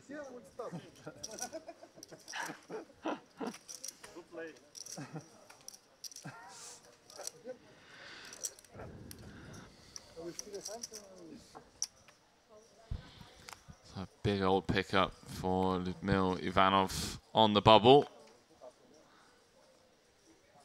Now has everyone at the table covered, including this man, Christoforu, opening things up on the button into Shalaud and Ivanov. They both seem pretty competent. Yep, agreed. Ivanov picking up 10s in the big blind. Great spot to go for a squeeze, covering everybody. We know Christoforu is just pretty out of line in every spot, and this small blind peel is going to be pretty capped as well.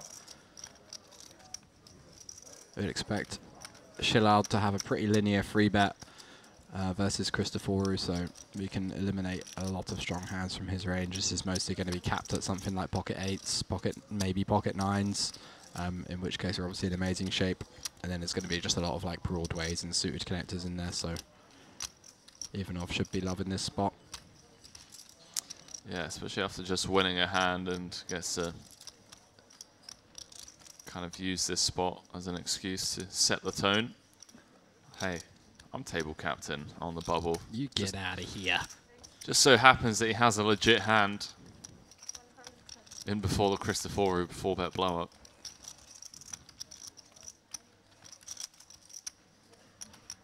Absolutely insane spot as well. You've just won a massive pot with aces. Like, Yeah. you're never meant to have a legit hand here. Well, nobody knows he had aces though, do they? Oh, that's true. Just want a big pot. Yeah. Where everybody's going to assume he probably had like a set of 10s or something. That's true. Now he's got 10s again. Shalaud thinking of. Tell you what Shalaud's thinking of, just like, why did I flat from the small? Asking for the big blind squeeze. Does let it go. A bit of a hand funeral. Just like making Ivanov sweat a little bit. Yeah, another one. Well, again, it could be some bubble tanking going on, and is another guy who just knows as soon as this happens, you know you're never calling with King 9 suited. There's nothing you can do. So, yeah, look at that. Henry's just having a quick look on CNN about what I mentioned earlier, the storm in New York, and it's just a white blanket. Looks like Charlie Sheen threw a party for the whole of New York. Oh, wow. Fair play, mate. Fair play. Some cool pitches though. I love the snow. I'm a big snow guy myself. I was previously a ski instructor, and I've done like 10 ski seasons. And I used to. I mean, I still do absolutely love being in the cold and the snow, but. You know, the scary thing is, and I don't want to take too much away from this tournament, so we'll wrap it up here. Yeah. But the thing that really worries me is you hear so many great minds say that we're already too late. Oh yeah, yeah. I'm firmly in that camp personally. Like I've done a lot. I've read a bunch of scientific papers and all sorts. I mean, like, I don't know, thousands of hours of reading and studying this kind of thing, and it's pretty hard to deny that we are up S Creek with no paddle right now. And But what do they mean? Like, when they say it's too late, like... It means it's too late for us to maintain the environment that is what provides life on this planet. Basically, like, at some stage in the next century, it's going to completely break down, and there's nothing we can do about it. Then we just have to go to Mars. Yeah, but I mean... That's not a real thing. That's complete sci-fi, because look at what we have now compared to how Mars is now. We are so unbelievably far ahead of Mars right now. Like Mars is just a blank page where we would need to completely re-engineer what we have on Earth. And if we already are almost there on Earth and we can't save it, then how on earth are we going to recreate it on Mars? You know, it's far easier to just protect what we have now than to recreate it altogether on another planet that we can't even get to. Yeah, but it's like selection, though, right? In terms of who gets to go to Mars. Right. So it's like getting rid of... Let's say that somebody came to you and said, we're billion. choosing 10,000 people to go and recreate life on Mars. Yeah. We're just going to fly you out there, and you've got to live in a like hermetically sealed bubble for the rest of your life and try and grow food out of your own shit. Like, are you going to be like, yeah, I'm keen? Or are you going to be like, that doesn't sound like a particularly great life to me? Why can't we just fix what we've got now? Like, if you can spend trillions to get to a new planet, why don't you just spend that on trying to create technology here? Oh, yeah, I'm just like, yeah, I like my SPF 50 sun cream lotion. Like, I'm fine. Like, don't worry about me. Yeah, let's go back to the tournament anyway. Enough doom and gloom. Adam Kavicius getting rivered here as Shafagulin makes two pair with the Jack 10 suited from the big blind. And another pretty tough spot for Adam Kavicius. He's got queens with the spades, so he's got an interesting hand in terms of blockers. He blocks some flush draws that would be a bluff, but also he blocks quite a lot of value because he's blocking queen 8 of spades, he's blocking queen 10, he's blocking king queen in several ways. He's blocking ace queen that would peel big blind versus under the gun. So he's got a very, very interesting hand here. He could even turn this one into a bluff. Would love to see a shove. But it does let it go. Thinks that the big blind range that decides to bet into an under the gun range on an ace high board is just going to be too strong. Which I think I agree with. Like, you can't even assume that the big blind's value betting all of his weak ace-x there.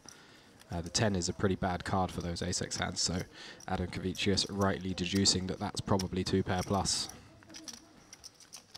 A real unfortunate turn of events for Adam Kavicius. Yeah. Started off so well, the huge laydown, and then ill-timed aggression with the ace-4, flop the nut flush draw against the trapped aces of Ivanov. And now can't even win the queens against Yeah, it was a Jack good 10. hand from him. Like, he didn't do anything wrong in that ace-4 hand. I think he played it really well. It was just really good hand from Ivanov. Very well played from both, but somebody has to win. Folds around to Christoforou, who we know doesn't need much, but 10-5 off, not going to cut it. Shilod, though, queens now for him in the cutoff. Playing around 45 big blinds. Ivanov on the button with absolutely heaps. Can definitely see a 3-bet going in here. Just applying that bubble pressure. Just your ace-x becomes really powerful. The ace is just a very, very powerful card in ICM situations. ICM becomes much more blocker heavy than any other stage of the tournament, but Ivanov does just decide to let this one go. Thinks I've already had enough for today. I don't need to push it. I was about to ask, like, I wonder which card he peeked at first. Yeah. You know, he just looked down at the aces and he just like, surely not. Not again. Adam Kavicius in the big blind, the 8-5 off. Just a... Yeah, this I think is a fold as well. I'm confident this is a fold in at this stage of the tournament because this is a very, very marginal defend in terms of chip EV. So I'm surprised that I've seen a few regs make defends like this in ICM situations that are just not defends. Even 8-6 off, I think, is just a fold. And 8-7 off is like, wow, do I actually have to defend this? Probably just fold because we're 10 away from the money. But Adam Kavicius does make the defend and flops middle pair, so can't be folding to one bet. Shilord sizing up 50k into 85k. I like that size. This is a size we are supposed to use a lot on ace-high boards versus big blind, and it's nice to see people who understand that mechanic of the game. Obviously done a bit of studying. Oh well, it said 50k, but now it says Adam Kavicius called 25k, so I'm a little bit confused. What happened? Must have been 25k. Nine-handed. Now 8. I think we're just a little bit behind on the graphics here. There has been a turn card, but we are not sure what it is. It was a 4, so Adam Kavicius picked up a gut shot. Turn goes check, check, and a deuce on the river completes the board. And I think Adam Kavicius just goes for a check again here, trying to get to showdown.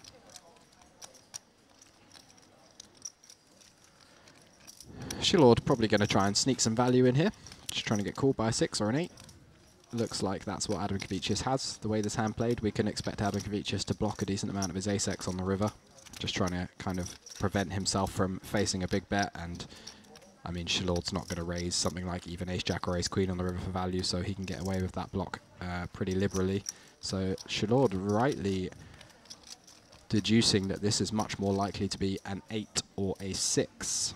And all the draws have missed. We bet the flop and check the turn as well, so nice line from Shilord. Very, very apt piece of play here, getting the value on the river, going for value on the river. And I think the graphics are a little on the shady side. This hand. There is a board. There is a full board. The board is there is a 4 on the turn and a 2 on the river. Neither of them are a diamond. The flop size was a little bit wrong, and the pot says 230. Even though it said 160 before, so you would assume the bet is actually 70k, even though it says Shilord has bet 120k. So I can't confirm exactly what has happened, but it has gone bet call, check, check, check, bet. And now Adam Kavicius is in the tank with his 8.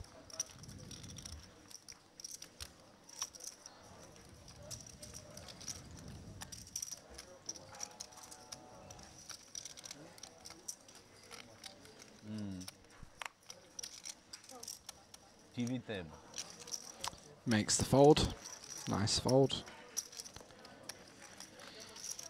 Shilord can definitely check back a bit of ace-x there on a turn. Some of his weaker ace-x can have these hands, kings, queens, jacks, 10s, 9s, all very, very similar hands in that spot. All of them beating an 8, so pretty happy to go for value. Nice hand there by Shilord.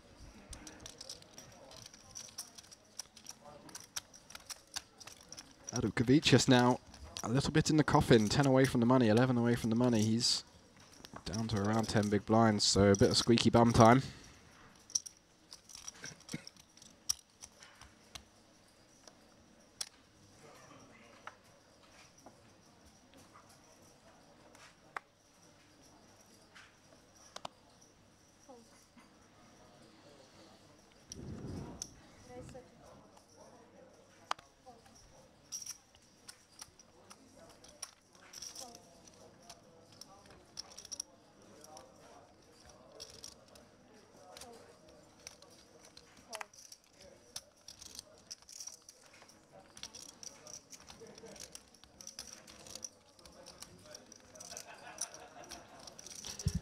Mustafov opening under the gun +1 with the ace-3 off and getting it done. Just going for a little, trying to sneak one through there with the ace-x. Perhaps thinks his image will play into his favour there because he's been a little bit tighter at this table.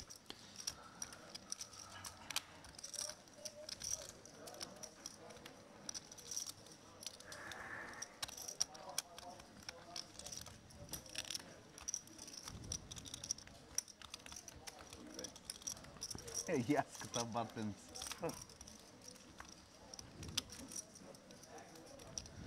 Belly măle? Ai, mă belly, n-au problem, bă.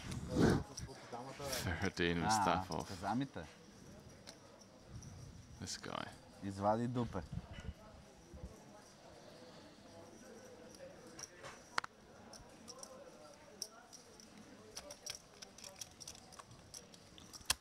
Mustafov picking up the jack 7 suited, but lets it go this time. Christoforou back into the action with the ace 4 off.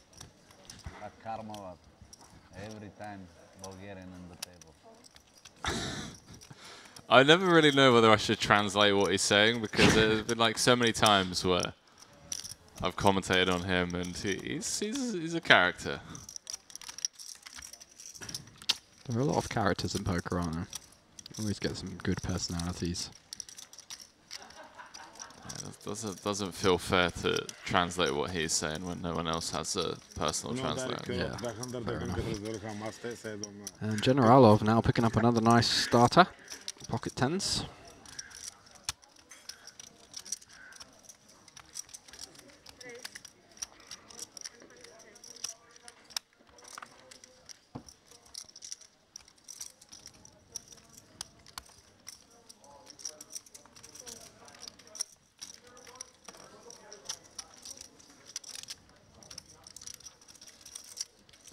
Generalov putting in a 3-bet against the aggressive Christoforou, like this. I know Christoforou doesn't like folding, but ace 4 off, pretty weak hand. Expect he will eventually let it go. Does get out of the way. То ми меришиш, ама викам, баба, я пък съм се удрал в танката, както ги пляскам, разбираш? Викам, ай, нема. And we're going to have a break in around 20 minutes time, and then we will have a new feature table after that. Allegedly. Allegedly. Allegedly. Not hearing much on the production front. There we go. I assume that's what you were reading from. That is what I was reading from. You're correct. Perhaps 25 minutes then.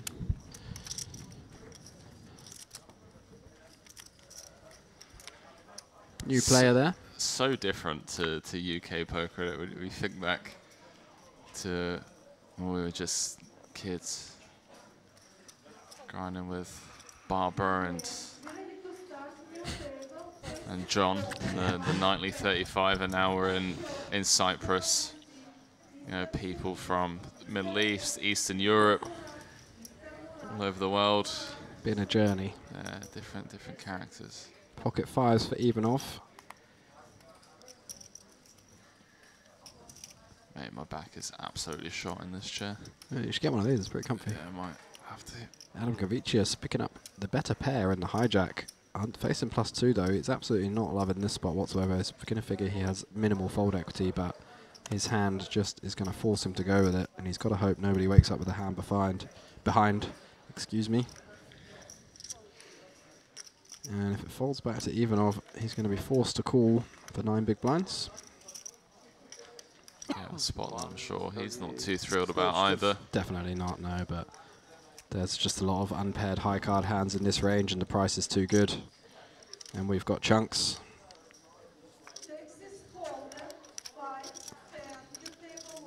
I'm calling your name, Leo. Texas Hold'em, mate. I'll be right there. Does flick it in. You're going to see the bad news. Needs to find a 2 outer. Wouldn't be the first time. Poker has been known to deal some harsh blows. Oh, I can't not laugh at Ferrandine, mate. He's such... Whoa, this guy. It's just like, there's no point counting. He literally said there's no point counting out chips for the call. Like, you're probably going to drill a 5 on the flop. And it's just come... So brutal for Adam Kavicius. Really, really brutal to bubble a tournament. Queen ball. Bubble a tournament this way is very, very sickening and feels a bit unjust. 10 on the river completes the board. Adam Kavicius leaves in 81st place, 10 away from the money. Commiserations. Well played. Ivanov finishing what he started with the aces. Wounded him gravely and then put him out of his misery. And up to around 1.3, 1.4 million now after that. Absolutely massive stack.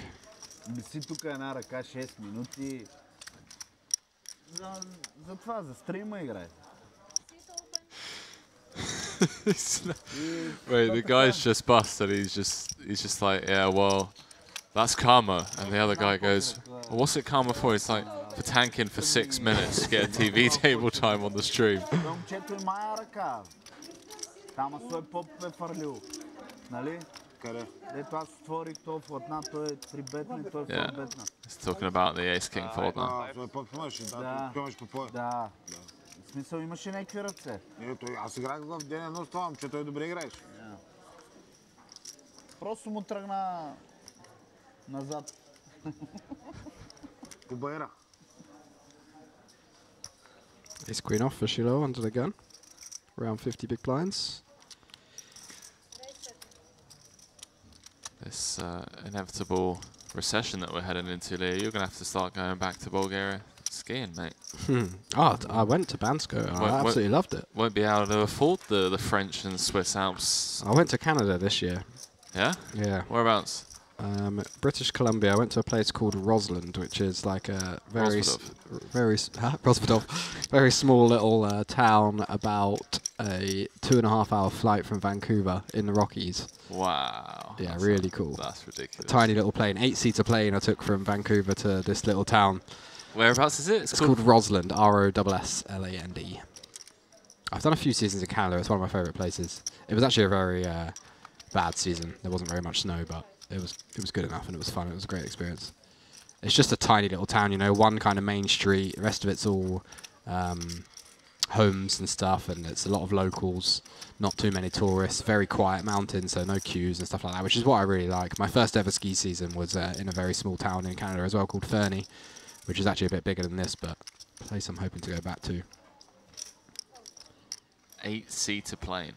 Yeah. No, thank you. Yeah, it was sketchy. Do you know what was funny as well is, so we flew from Vancouver to the airport, which is called Trail, the little town called Trail, and on approach there was too much snow on the runway and they hadn't cleaned it up, so we flew all the way there and then we had to turn around and fly all the way back to Vancouver, and then the next day did it again. But when we were coming back into Vancouver that first time, there was no door on the cabin, so it's literally just this tiny little one-engined plane, 4 people, one seat, like one row of seats on each side, so just individual seats, 4 on each side. And we were like coming down to the runway, just like in Vancouver. Yeah, just like banking all over the place, and I could see the runway out of the front windscreen of the plane. And it was just like being on a banana boat, you know. And I don't love flying at the best of times, but Wow. yeah, it was an experience for sure. But yeah, Rodson's very cool. Made some really good friends out there as well. Oh, what life. That looks lush, mate. Yeah, I just went out there, rented a place for a few months, bought myself a ski pass, had a bit of a break from poker, you know, took 2 months off, 3 months off. Just skied every day, back to my roots, loving it. So Shiloh gets looked up by Mustafov in the small blind. It looks like a 3-bet pot.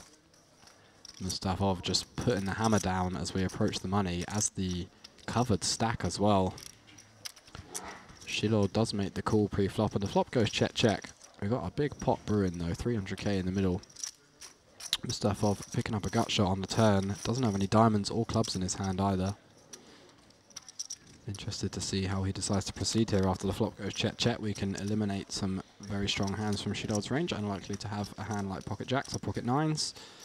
Probably doesn't have a hand with a bunch of equity like queen 10 of clubs or king queen of clubs. I think we expect those to just be comfortable betting flop when he has the covering stack. So Mustafov picking up on that, goes for a half pot bet on the turn with his gut shot, and this is going to be successful.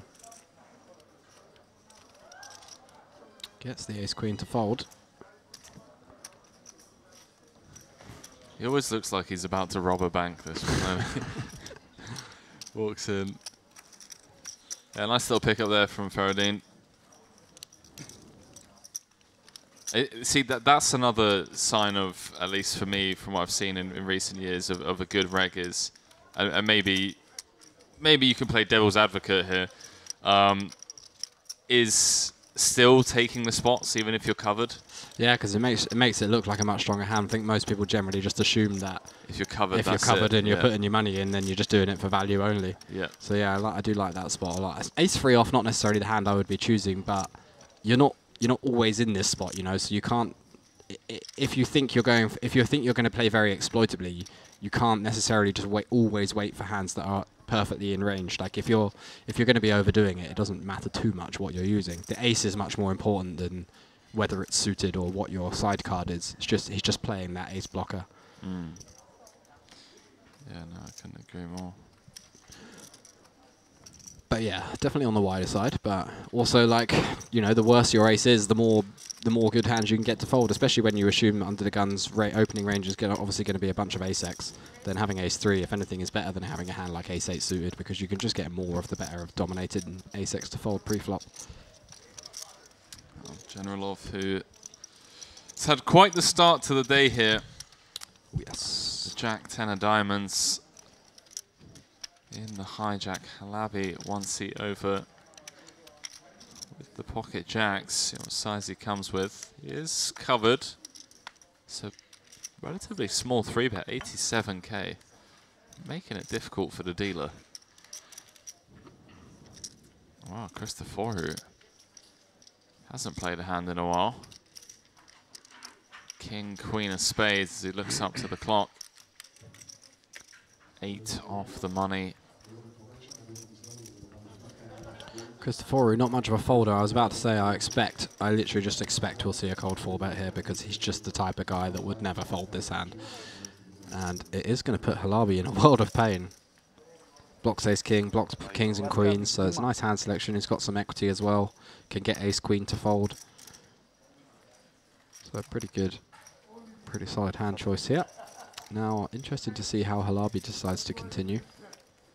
What an incredible feature table we've had so far today. Yeah. Some really world-class poker being played. Some disciplined folds. Saw the ace-king fold pre-flop. The very well-played aces hand of Ivanov, and now Christoforou cutting out the cold 4 from the small. Yeah. And it just depends on what Halabi's view of Christopher is. Obviously, we don't know how much they've played together in the past or what Halabi's seen of the stream over the past couple of days, so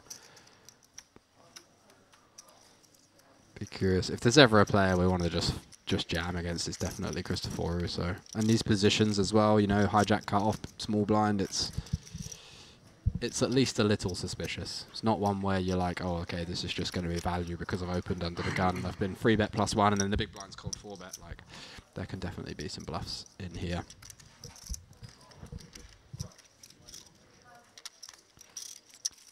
Halabi is checking the itinerary. Hand number 32, 8 off the money. If you're going to get a spot right, this is the one you want to make sure you get correct, as he is taking his time to think things through, understandably so. Start off the hand around 60 effective, I believe. Something like that. Decides to just call, which I think is definitely a reasonable decision. I would personally, I would call against a lot of people, but Christopher is one of those types of guys where I'd rather just jam pre-flop because I'm confident he's going to have some folds, and just denying equity is really nice. Getting it in against ace-king, not the end of the world. And a pretty good flop for the jacks, overpair and the club in hand. Obviously, all of Christopher's unpaired Broadway combos are going to have bricked, and I assume one of his main ace-x bluffs is going to be something like ace-5. So he can definitely be ahead here. But does have the backdoor spades, 2 overcards. 530 in the middle. And we know he's not afraid to go for the 0 equity, triple off, all-in bluff, no matter what happens. So yeah, we might just see a shove on any turn here. The fact that he's not afraid with 0 equity when he's got 26%. You know, feels like he's won the lottery. Wow, flopped the backdoor flush draw. He's not going to get to see it. Halabi, yeah, Halabi just puts it in now, which I think is really nice. So just looking to fade the ace or the king high flop and then get it in. Well done, sir. Nicely played. Really nice pickup there for Halabi on the bubble. Up to 1.4 million, almost 100 bigs. Ναι, πω, τι τώρα στην πετνέ το έμειγε σκάκα, θα έμανα έβερα.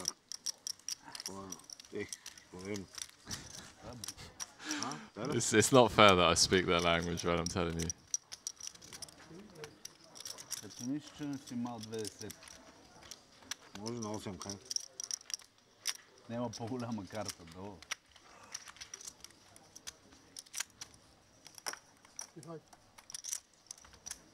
Interesting, isn't it? That For a while, I feel like there was a time where poker was just perceived as being full of young wizards, and it was all 25-year-olds and 20-year-old dudes that were just in there running it. But when you actually get to these stops and you watch a bunch of them, it's mostly like 30, 40, 50-year-old blokes. Yeah, I think that was around like the Fedor time. Exactly. Because at the end of the day, when it comes to like the huge productions like WSOP before it went behind like the PokerGo paywalls, the WPTs, they would have people in the production teams that would cherry pick the TV tables for those purposes. Yeah. And before Black Friday, you had all of the stars, all of the Full Tilt sponsors like D-Negs, Ivy, Helmuth, all of these like big names. Then Black Friday happened, all the budgets disappeared, so they had to come up with some like new thing to kind of show off, you know, because those guys got older. They were like, you know, I mean, Daniel's now what, 50, Helmuth's 50, and it was the new whiz kids, like the new kids on the block that they were going for. Your Fedors. Who else? You had Fedor, Sam Trickett, Isildur, although he didn't get much TV time. No. Ike Haxton. Yeah, he was definitely a young guy at the time.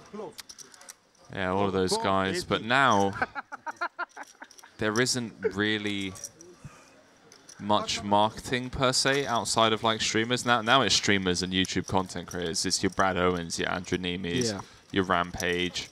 All of those guys, like those are the guys that are now getting paid like big money to come to live stops and stuff. So it's just like a shift, I guess. Who knows what the next thing is? Maybe the next thing is just going to be grandpas. I was about to say, just a bunch of pensioners. Yeah, maybe it's just going to be like film crews going to nursing homes and stuff and just seeing grandpas cuss at each other as they 5-bet bluff with 7 deuce. Yeah. I mean, even if you're an absolute crusher when you're 20, it still takes a while to just build up a decent bankroll to get to that stage, unless you're just really outside the box and have a couple of massive 6-figure scores, because there aren't many 20-year-olds who are, even if they do have, let's say they have a massive score in a 10K main event or a 5K or whatever, it's very unlikely they had a big percentage of themselves. You know, anything more than 50% is pretty rare, I think, for somebody that age. Yeah, I mean, the reality is there just aren't as many 20-year-olds playing as there were when we were 20, and the reason for that, and I've seen the numbers on all of the sites. I mean, there's a lot of reports and statistics out there that are shown, and the reason is because when we were kids playing video games, growing up, playing video games for a living wasn't an option. Like, it was very rare that you would hear your friend be like, oh, you know what, I want to go pro and play CSGO, or I want to play Modern Warfare for a living.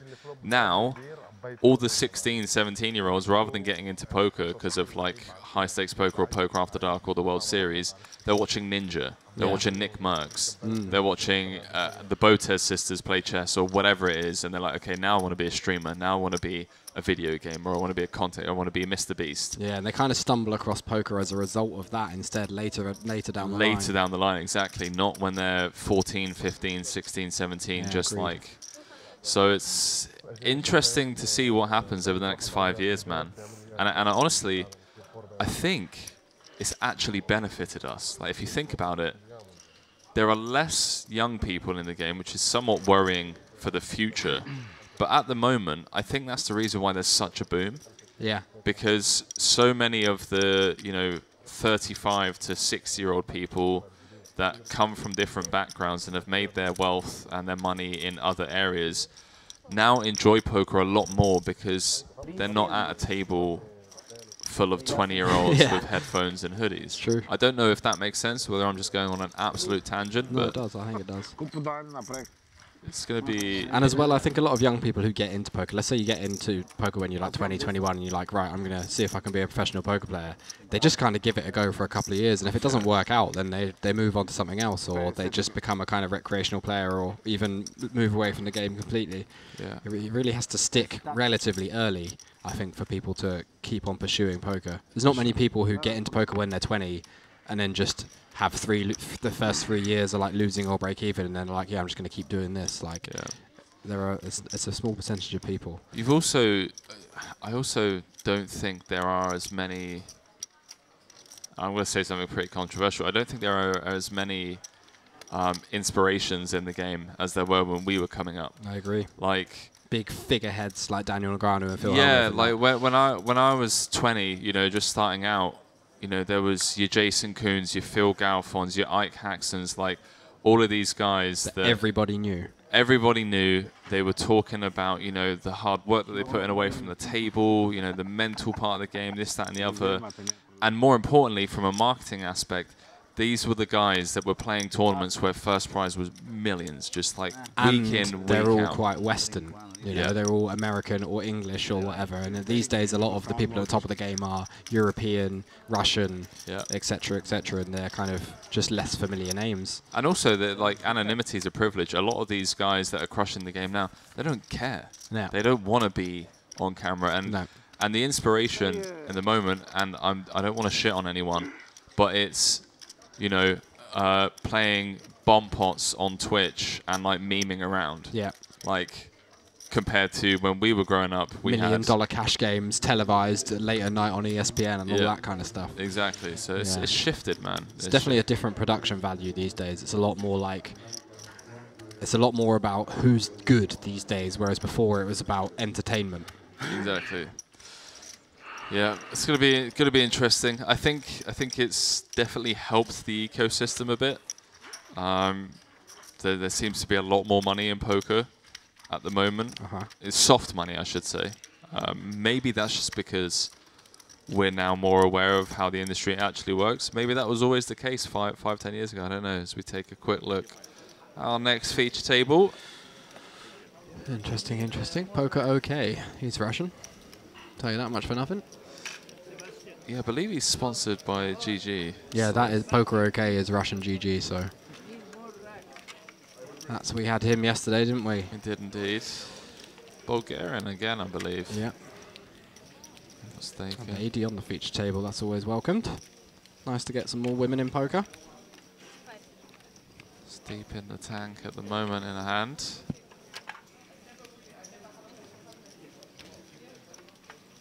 Oh my god, I've played so much PLO, this guy. Yeah. Jesus.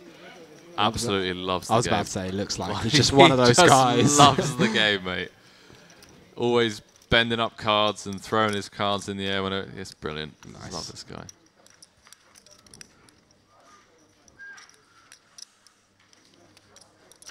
I like the way the captions say, when you said so much PLO, it says so much pillow. How did it really? So we are 4 away from the money now, approaching the hard bubble. And we see a 3-way pot unfolding here. An interesting board as well. Ace, 9, 4, 2 hearts. Christophoru, who doesn't mind putting chips in the pot, has flopped top pair after peeling Generalov's open. But Generalov has a dominating top pair and a nut flush draw to go with it. And you see how much of an equity advantage that gives him. Dikev drawing dead with the Queen 8. He's not going to have any interest in putting chips in. It looks like flop went check, check, check as well, which is interesting from Christophoru. Expected him to just kind of go for it with his top pairs, but a bet on the turn from Generalov and a quick call from Christophoru. And assumed that Generalov is going to go for some value on the river as well. After the flop goes check, check, check. Pretty much nothing that we are behind to that Christophoru can have. Expect him to obviously 3-bet aces pre, bet flop with his 2-pair plus and his sets, because his sets are always going to be unblocking top pairs and flush draws. So yeah, Generalov should have a pretty easy read here that ace-jack suited is the nuts, and hopefully go for something like a 2/3 pot bet. Does, makes it 150, 75% pot, gets snapped off by Christophoru. Takes another nice pot. Christophoru not having the best day. He came into today with about 1.2 million, and he's down to just 500k now. Generalov, on the other hand, having an absolute field day. Well over 1 million for him.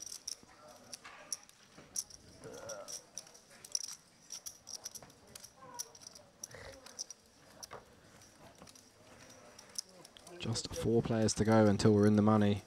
So this is the real interesting part of the tournament. Generalov has put himself in a nice spot. So has Habibi, is that his name? Habibi? Something like that. Habibi? Habibi means it's not Habibi, yeah, I was going to say Habibi means baby, doesn't it? I knew that. But it was something like that. Hadidi? Hadibi? Halabi. Halabi. Yeah, okay. I'll give you that one. It was definitely Halabi.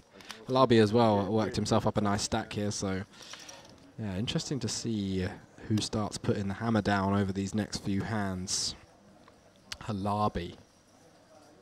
Is that what you said? I said Halabi. Yeah. Nice one. Well done. Halabi playing 1.4 million. Sorry, Habibi. Makes it 40k. We've got an American on the next table. Yeah, I saw that. He's got a bowl though. Michael, Andrew, like maybe get a bit of table talk. Halil Beybaz from Turkey going to be in C8. Atanasov, our man from Bulgaria. A few Russians at the table too. Local Cypriot in C1. Luciana, a lady that we saw playing a very healthy stack. Very big. Very chunky indeed. Table chip leader. Or close. Atanasov just got her pipped. Folds around. Ooh, falls around to Generalov in the big blind, who finds pocket tens. Interesting to see how he decides to proceed here. I think we might just see a call. He's not going to want a 3-bet playing around like 80, 90 big blinds, and then face a 4-bet would be a bit of a disaster. So yeah, does elect to just call, protects his defending range. Nice to have some strong hands in there. 10-9-4. Behave. King, Queen, 5. Bit of an action killer. Expect though, Halabi might win this one. Very range betty kind of board, so he may just elect to go for a third with his pocket 9s and then try to get to showdown after that. But we have seen him check back a couple of spots where I would have traditionally gone for a c-bet. So we may see him just check this one back. You can still get called by worse hands when you bet here, though. You can get called by your jack 10s and your ace jacks and ace 10s. You get called by a 5 with some kind of backdoor. So yeah, I like this bet. And then Generalov just going to fold. Yeah. Wow, he shows the 10s, the old break fold. Show him. Going on break. Show him. Shows him 1-9. Wow, I love that. What's the other one? Love that. Love that, the old 1-card show. So that is it, chat. Oh, I say that is it. It's not it. We're going on our first 15-minute break of the day. Perfect timing, man. Absolutely perfect timing. We're 3 off the money. Yep. So when we come back, we get to play through this Money Bubble Merit Poker Vintage Series warm-up. Absolutely smashing the original 500k guaranteed. And we got a long old day ahead of us, but at least we got some prizes to hand out as we're going to play through the money. I'm probably going to get down to the final 3 tables or thereabout today. Myself and Leo will be back in 15 minutes. Don't go too far, as the bubble is about to burst here, the Merit Crystal Cove.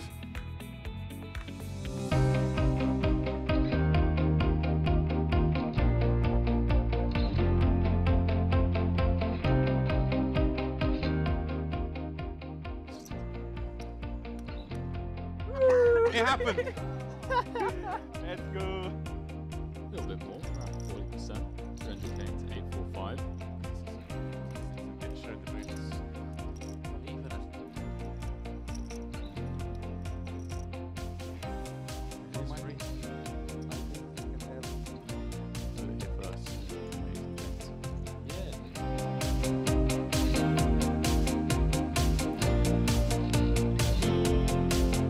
Check raise.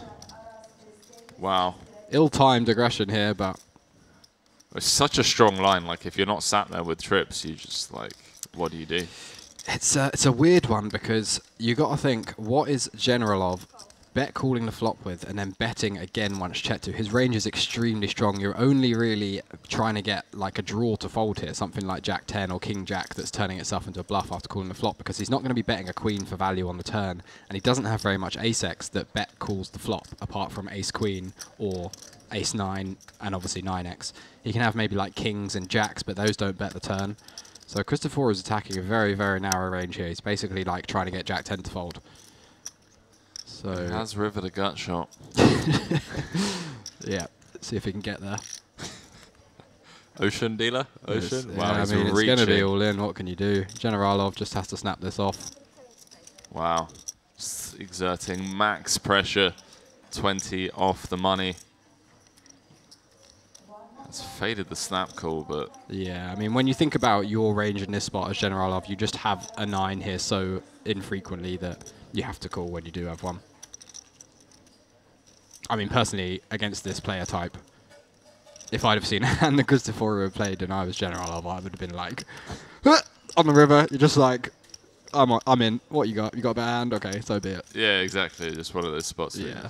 The old one chip flick in. Yeah, we'll never see a fold here. There's just so little for him to have. Cristoforo tables the 5 high. And Generalov up to 858,000, the new table captain. That was us. That was what we said, wasn't it? We might see some ill-timed aggression leading to some big pots, and there it is, first hand or second hand.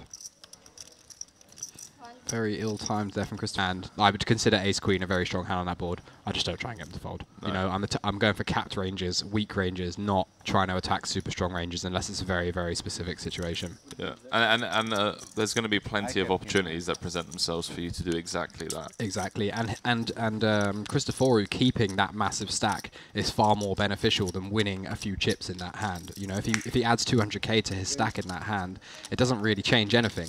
But if he loses and he's down to what he is now, 700k, he's kind of back in with the rest of the pack.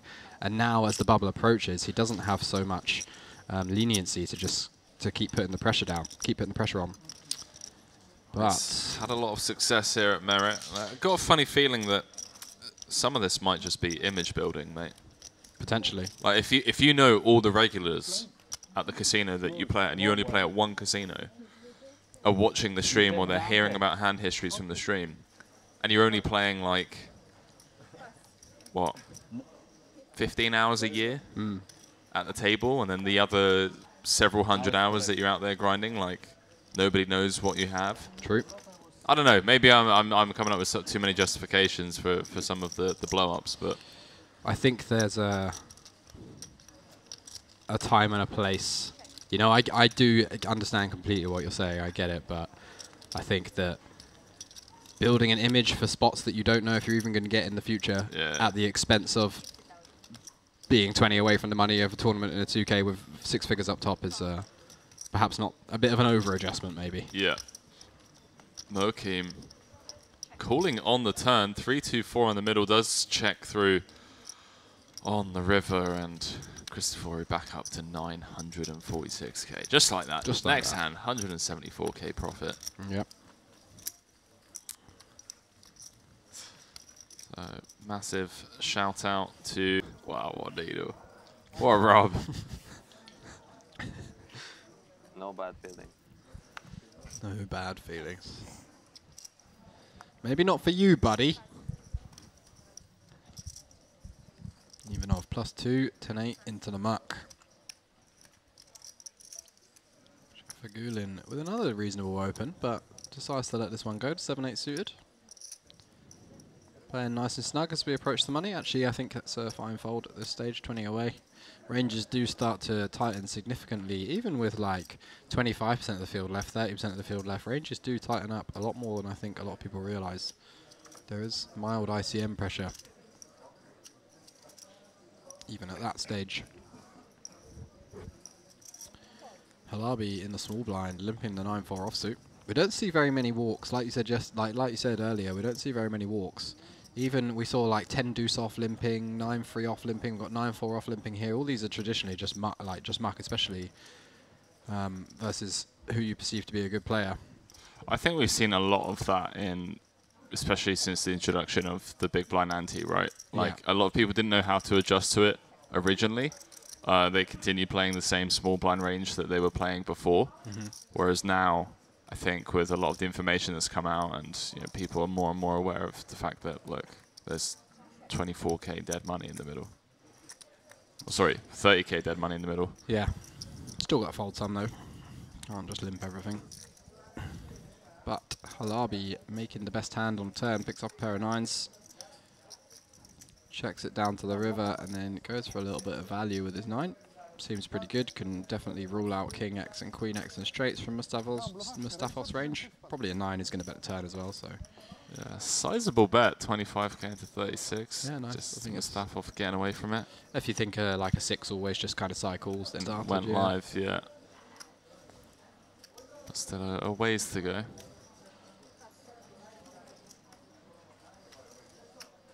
Well, I really want to, like, one of the things that I really admire about elite regs is they often start setting up the rest of the tournament for themselves, like the foundations, if you will, around the bubble, if that makes sense. Like, Yeah. obviously,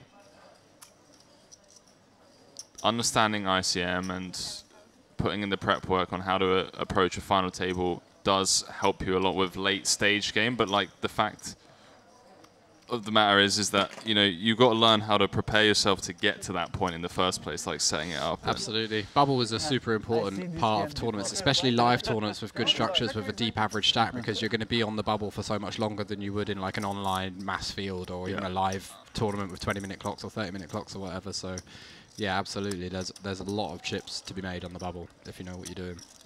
And if you arrive to the bubble with a reasonably good stack,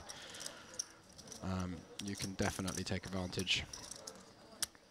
A lot of the softer tournaments I've played where I've made it towards the bubble, I've had like a average stack or a bowl stack the entire way, and then at the bubble I've often like doubled, tripled, quadrupled my stack if the bubble lasts for an hour or the bubble lasts for half an hour even, because so many people in those softer tournaments are just happy to make the money. They're just like, oh, if I just keep folding, I'll be in the money in a minute. Yeah, exactly. And then I can go back to playing normally. And that's the great thing about these as well, is when you have these massive satellites, where there's like yesterday's one, that's obviously for the main, but there are obviously satellites for this as well, where you have 50 seats guaranteed. Nice, 550k biggest score.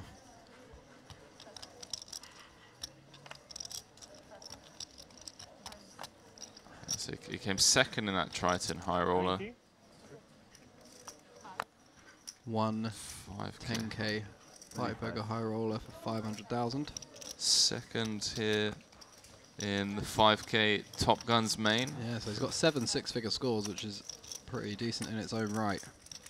I came fourth in that high roller that I was mentioning for A bunch 124k. of very solid upper 5-figure scores there as well. That's pretty brutal though. Like, out of all of his 6-figure scores, like second, Yeah, and a third, one win. needs to work on his heads up. Although it does look like he won one of the biggest ones that he's... Who did he beat heads up in that high roller? Ike Haxton. Wow. So, Benjamin Pollack in third, wow, Alex look at Foxen in this. third, Joey Joe Weissman in fifth. Weissman, wow. That is a stacked one. Jake Schindler 8th. Jake Wow. the Snake. Jake the Mike Snake. Watson 10th. And Holly Filatov 11th. So, soft one. Wow. And into the action. Mustafov opening the ace-10 off in the cut-off. Ivanov just defending the ace-jack in the big blind. Queen 8-6 board goes check. And 10 on turn, it improves Mustafov to the best hand, but also gives Ivanov that double gut shot. Check once more. And an ace on the river, a bit of a cooler card. I expect to see Ivanov check once more though, because it's such a good card for Mustafov's range, so we expect him to bluff anything that doesn't have showdown value basically. I don't think betting for value really achieves very much, because we would assume that most of the things that Mustafov would be able to pay with that are worst would have bet already in this hand. So Ivanov just got a real nice bluff catcher, I think.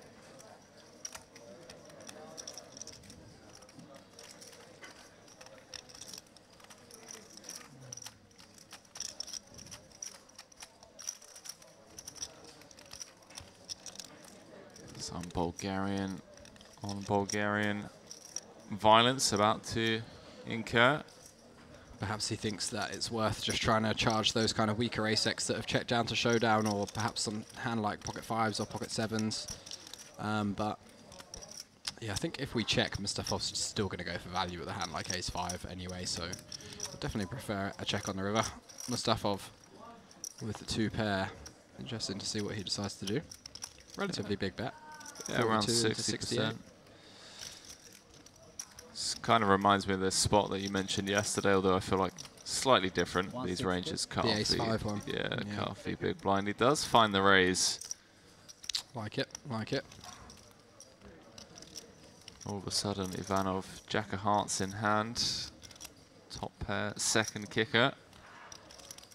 With a swap on the bubble. Soft bubble. Tough spot. Away. Against someone like Mustafov, it's going to be capable of finding bluffs here. You just got to think to yourself of what hands are actually going to play this way as a bluff. Like what wants to just check multiple streets and then suddenly decide to bluff on an ace river. I think King 10 is the only hand that comes to mind, but Yeah. even is that even bluffing river? I don't think so. Or is it just like goes into check call mode? Maybe Jack Jack. King But I 9? think that probably would have bet by now. King 9 Probably potentially, but I bets think 10. that bets.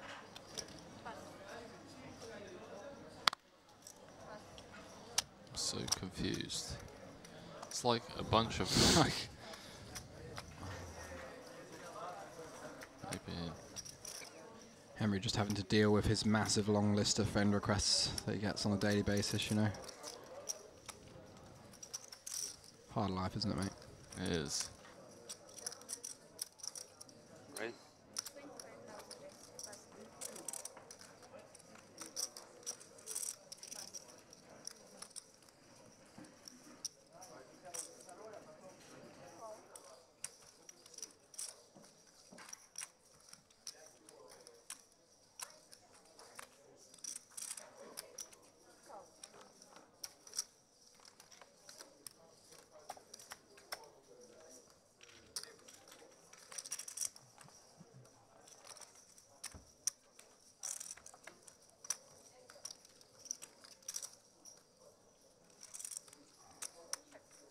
Extreme. Get back to the action here. 3 ways on the flop. King 5, 3, 2 hearts. Mukawem flopping the best hand out of the small blind. Not really sure how he's in this hand, to be honest. It looks like he's just peeled and open. Hijack open. Ivanov must have opened with the Queen 10 off. And Mukawem just deciding to call out the small blind with the King 9 off. 13 away from the money. Go on, Macau. Like 18 bigs. He wants to win the tournament. Bit of a no-no that one, but he has flopped the best of it. He doesn't want to min cash, Leo. He's here for the win, mate. That is true. He is here for the win, and both these guys just draw into a backdoor straight draw at this stage. Mukawem with the lion's share of the equity there, 96%. It's not a bad spot, 3 ways. Not a bad spot. And we see a check call on the flop. Generalov getting out of the way with the Queen 10 suited. A jack. A queen. That will slow things down. Ivanov picks up a decent bit of showdown value now. He moves into the lead against any draws or pocket pairs that Mukawem might have. So expect to see either a check or a small bet to check back the river. Yeah, I was about to say, may even go small here, like you said. Just trying to squeeze out a little bit more value from like the 10-9 suited, Jack 10 suited type stuff. And he doesn't have any hearts in his hand, so that's a plus for going for a bet. But he does decide to just check it back. Decides Mukawem's range is going to be pretty strong. Oh, And wow. what a run out when the big blinds folded the Queen 10. How? How do you do it, man? 96% we had on the flop. Mukawem now, rightly just trying to squeeze out a little bit of value with his King 9, although I think this actually might be a little bit on the thin side, to be honest. And Ivanov just hits him with the call. Oh my word. Well, that is a pretty sour beat for Mukawem, but at the same time, we should have just not been in the hand. So there is that. Mukawem pays the price down to just 10 big blinds now, and he's got himself in a world of hurt.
It happened. Let's go. A little bit more, around 40%. 200k to 845. It showed the boots. Even at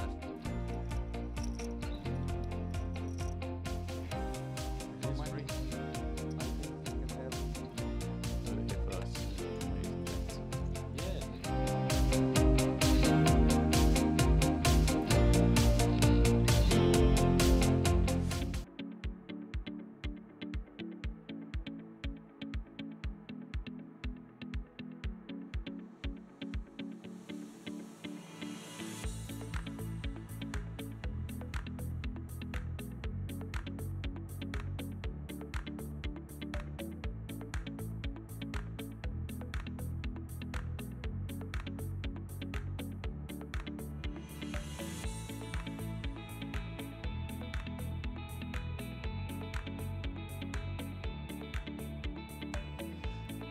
It's bubble time here in Cyprus, live from the Merit Crystal Cove Hotel.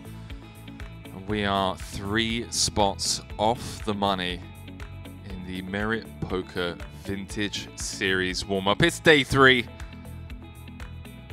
And talking of day 3, 3 players not going to walk away with any profit. See if it's going to be anyone from our featured table, as the Bulgarian Stefan Atanasov leads the pack with 60 bigs, but that average stack size, Leo, looks like it's dropping by a considerable amount. Yeah. Those blind level increases. 15% paid, right? So it's going to be around 750k at the moment, something like that. 800k average. We got a few less than massive stacks than we had at the last feature table. Everyone had absolutely chunks before, but we've got a few more interesting stacks here. 10, 14, 15, 25 type stuff. So yeah, 3 to go to the money should be an interesting few orbits. Yeah, I wonder if this is just a byproduct of the blind level. I mean, it went from 6k, 12k, 10, 15. 10, 15 to now 10, 20. Yeah, seems okay. I don't know what else you would do, really. Yeah. 8, 16. But then if you've done 10, 15, you can't do 8, 16, No, can you? of course, yeah, for sure. I saw, well, maybe it was that high roller I was playing. It went 1k 25, 15 25.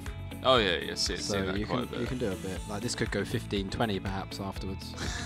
It's just so random. It probably won't. It'll probably No. be 15 30, but that's quite. It starts to be like quite aggressive jumps. Yeah, well, hour-long clock, still plenty of play, but we are 3 off the money, so expecting the pace of play to slow down considerably. They may even introduce hand for hand straight off the bat, just to What is the delay between the live? 30 minutes. 30 minutes? just to stop people from we are not tanking. You, Yeah, yeah. 30 minutes? Yeah. You told your family to watch it? No. Why not? I remember on our family table you want to take a picture. Yes, yes. Tell them to watch. I don't know what's the site. Merit Poker, Facebook. Or YouTube. You have to put them. On YouTube also? Yeah. Love this. YouTube was Poker News? Adverts for the stream on the YouTube stream. is Merit Poker also. Ah, okay. Adverts for the stream, but just, you know, we got Grandpa in seat 4, the family, you know, back home. Apparently he's made final tables here before as well, and he wanted to take pictures. Moad, love to see it. You need to put it in. It's on the Facebook, darling. Yeah. When you are in hand, it's on Facebook. Separated. Very professional. So Isterman straight off the bat with 14 bigs in the cutoff. It's going to rip in the ace king and, well, may get looked up here, although we are 3 off the money. So we see Anatoly Nikitin, GG Poker Pro. Make a fold with the ace 10 Pankov.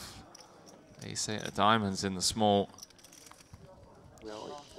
Yeah, not going to be calling this one off. Yeah, yeah. Just for 2 hours here. So Chip EV, he would definitely strongly consider it. But happy to fold into the money here. He knows this all-in is going to be pretty strong. Unlikely to be much kind of ace-7 offsuit or even ace-5 suited type stuff, those probably just going for a raise fold.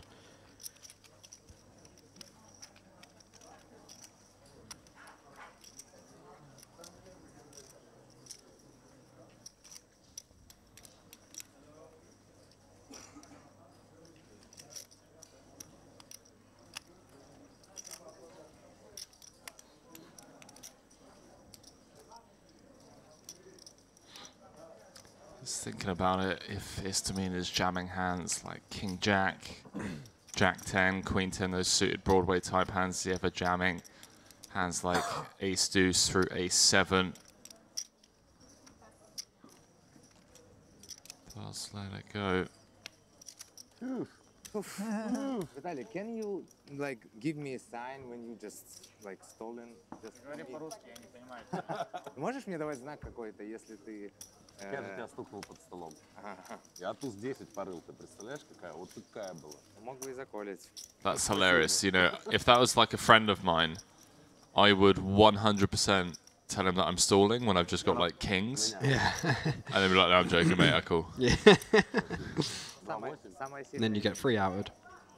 Самая сильная из неготовых. Дама валет червей. Да, и моя.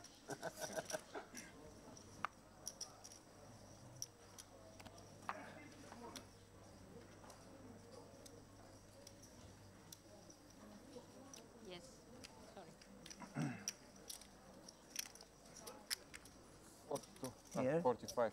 No, cards. Yeah, just. Yeah, okay. Let me move my chips.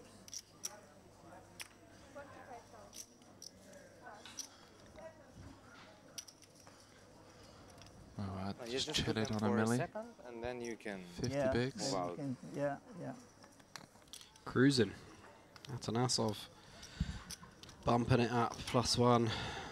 Sorry? Histamine giving him a good On, old tank with the TV Jack cable? 2. No. Expect No, to I see a was little once bit in, more of this Europe. over the next few hands. TT. In Deauville, when they used to have Deauville. The buffet's just so Maybe good, this time It's never isn't it? How good was that chicken curry? Just go out there, grab some food. Nobody knows. Good food at that. Good food, always hot and fresh. The rice is so nice as well. Oh, they just do such a great job. I absolutely love it. Yeah, in comparison to some other places that I've been to, just Cough, cough, the Grosvenor, where they charge you £7 for a reheated ham and cheese toasty that they made the day before. 15. Oh, mate, honestly, it's embarrassing. That should be ashamed of themselves. That's terrible. They were having cash games until 5 o'clock in the morning, but stopped serving food at midnight during the middle of a festival. Ridiculous. Speaking of kings, Baybar's picking up the kings with around 450k in his stack, just 22 big blinds. So expect to see an all-in here, not much else. We might see a 3-bet not all-in, might go for a 125er. 22 bigs. Out of position, I usually generally expect people to go just all in and then make the 3-bet not all in position, but proving me wrong. Making it 130. My man Baybars. And Atanasov now with the decision with the ace-10, but I think when we've got an ace, we're going to be blocking a lot of the 3-bet bluffs that people might decide to use on the button, so yeah, just rightly puts that one into the muck. Camera. No, dude. I will see afterwards. We've got a new chip in play as well, that red chip, that will be worth 100k. Yeah. Я ж не прибрался, да? А не, усачи, они всегда придираются. Stefan Atanasov. Nothing's changed here.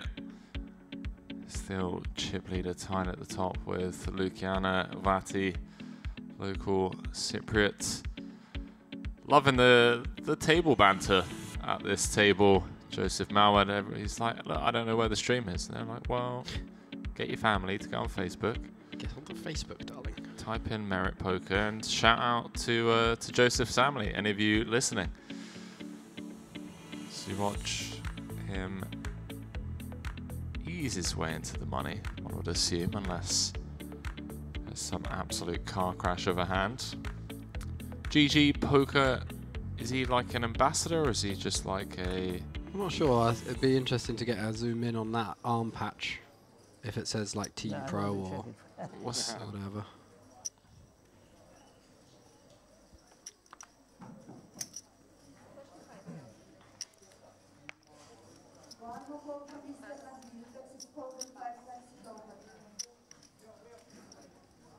It says, oh, it's got his name on the patch.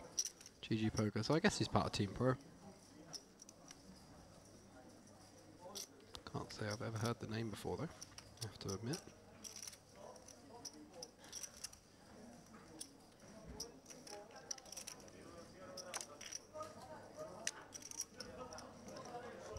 Yeah, not sure. Can't find anything.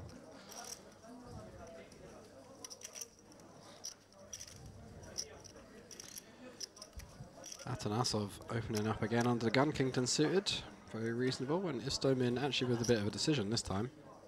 Tanking last time with the Jack 2, but now facing the open, the Jack 2 suited, 16.5 big blinds in his stack.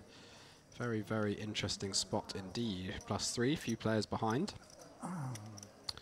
Probably not overly concerned about Atanasov just opening a very nitty range here. He knows he's going to be opening pretty wide, playing over 1 million, so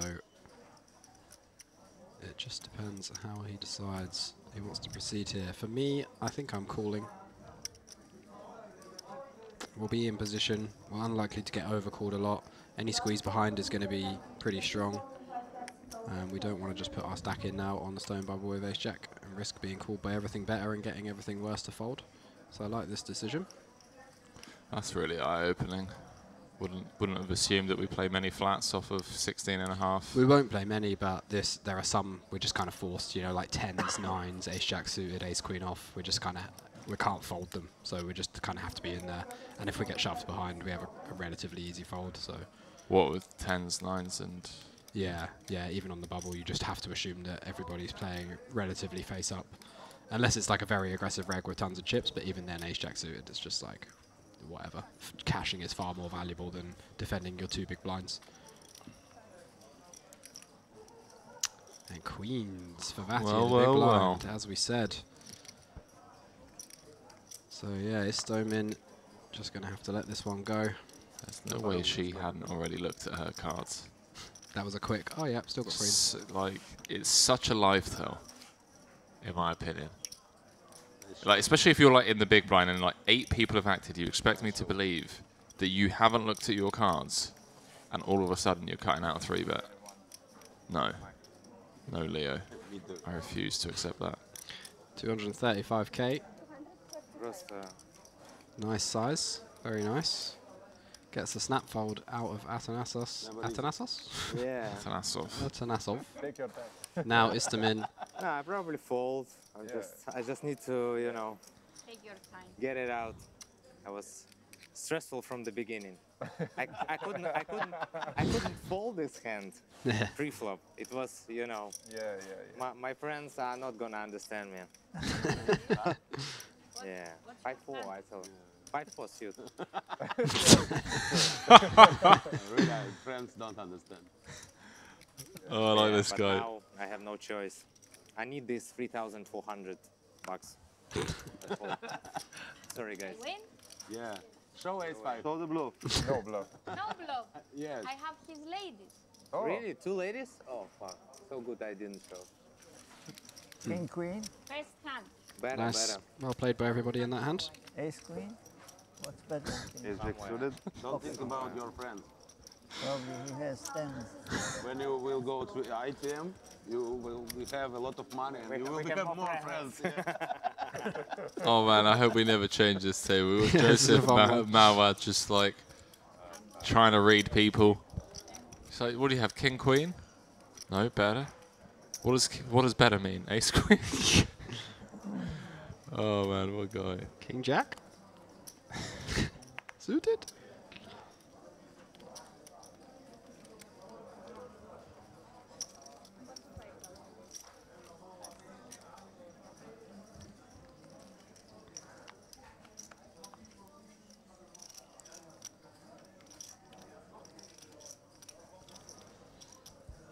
Lamani opening up the 6-5 suited under the gun, playing a healthy stack, over 50 big blinds.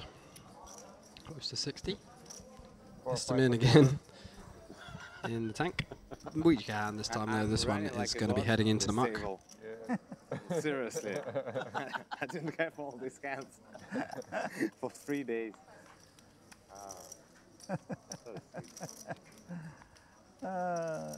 You wish you had this Classic when bubble you're where in you've the just been money. card dead the entire time and then you start getting loads of mediocre to good hands on the bubble that you just have to fold anyway. It really is classic poker. Sizable min cash. Banter at the table. Banter. Playing a 2K with over 100 buy-ins up top. 9 packages to Montenegro as well.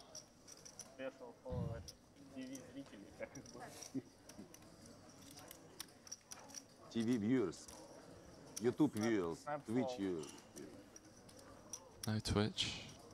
At least I don't think there is. We were supposed to have Twitch today, weren't we? We were supposed to, mate. But we keep shooting ourselves in the foot. I think going forward, we stop talking about such things. Okay, we under-promise and over-deliver rather than over-promise and under-deliver. Yeah. Sorry? 1 million? 1.2. Atanasov defends his big blind with the ace-9 suited.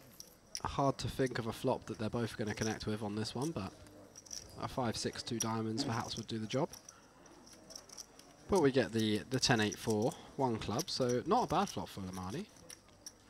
Big blind's not going to have a whole bunch of strong hands, so you can have some 2 pairs, some of the suited 10-4s and 10-8 off perhaps still in there. You can obviously have some straight draws, but Lamani has a gut shot himself, got some backdoor clubs as well. Goes for half pot. 60 into 120. Atanasov, no backdoor. I imagine just going to let this one go. Doubles it open. Prima bubble. Doubles it open. Wow. Sounds like there's been a double bust out on no one of the outer tables. So we could be on the stone bubble here. Ну запомни, стол, это значит тип. Sorry, we cannot speak. My friend, I need to learn. I'm learning. I'm giving the English lessons. Atanasov does eventually let it go. Lamani adding that pot to his stack, up over 1.2 million now. Такой термин. Столин. Это как Ну, это такое, типа, очень пензенское произношение этого слова. You speak Russian, you speak English, you speak Spanish. That's it. That's it? Yeah. Are you Russian? Yeah. That's 3 language? That's 3 language, really? Yeah, not much. Normally people speak 5. I think it's end for end or something. Is it? Yes. Probably they are 73. Probably one player went out. Sebastian say they're on the wrong top after the center. Some table are probably wasting time. Yeah, they stop the clock. Double sit open, cooler. Yeah, 72. I think we are hand for hand now. Seem to have paused the deal. On the bubble. Yeah, bubble time. Yeah, it does sound like it. So, Если захватишь еще бутылочку, респект. resident grandfather from Lebanon, Joseph Moward, reminds the table. It's bubble time. Making friends. He's making friends. Everyone's making friends at this table. Very chatty bunch. And why not? Understandable that everyone's chirpier than previous 2 levels because they all know they're about 15-20 minutes away from making 3,400. Get to text the group chat. ITM. ITM, baby, we did it. 3.4k locked up, boys. We've all been there. Better than he speaking English. На ББ дамы оказались, слава богу, не воткнулся. So 72 Ну, left. короче, просто очень неприятные... 71 paid. Stone Bubblio. Absolute stone bubble. Israel? Israel, or? Israel? This guy? Sure, yeah. Third box, yeah? He's from Russia? Every Russia? You Russia? No. Just 3 guys from Russia and dealer from Russia, you know, think, no, Ukraine? From Ukraine? Yeah. Yeah, but we can speak now, dealer. This man? This man, who's it here? Where are you from? Yeah. USA? Oh, and you thank you. here? A lot of guys from USA came to Merit. You alone? One other guy. One more. Yeah. Why not? Yeah, that's good. I like to play But new you have a places. lot of game in USA. Yeah, they're too hard now, so I kind of play the soft gun. Oh. And which city of USA? I'm from Arkansas. Not really big city. Yes, Yeah. but there is a Casinos? Yeah, with Near. poker. Near. Near. In Like Oklahoma. 50 kilometers. Yeah, you can drive to it. Some good tournaments. Good stuff. But I decided to fly across the world. Why not? I heard good things. Yeah, why not? I'm having a good time so far. Lady? From Ukraine. Ah, lady? I don't know. She said We she's are- from Cyprus. Ah, yes.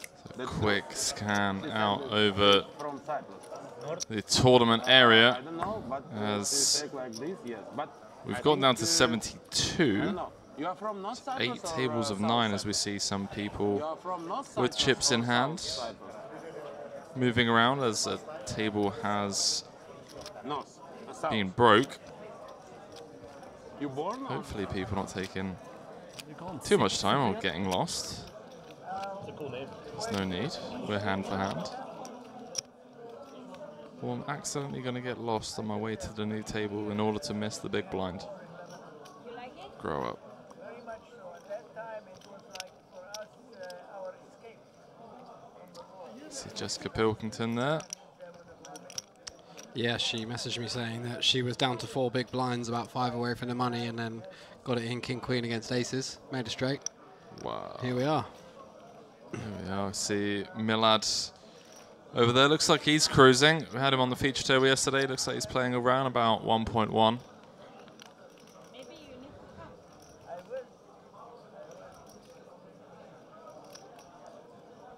Do we recognize anyone else? 25 minutes, like 30 minutes.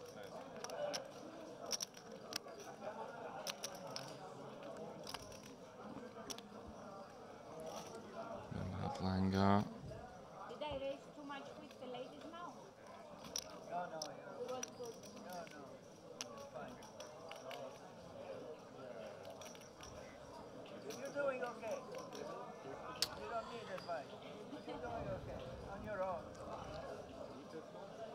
I see a lot of dealers standing up. I see one dealer only just dealing hand. What's going on? I guess the dealers stand up when they haven't got a hand running. Yeah. I'm just confused as why this dealer here only just started dealing a hand. Like, what's going on? Oh, yeah. See what you mean. Everyone else has already stood up. Here we are, hand for hand. Great ballroom here. The Merit Crystal Cove. I mean, look at this stage. Look at the flooring. It is a very nice room. A lot Feature of players table. told me they wouldn't be able to fall. Good table? I'm calling station. Yeah, but that's Slim. What she show? What she could show there?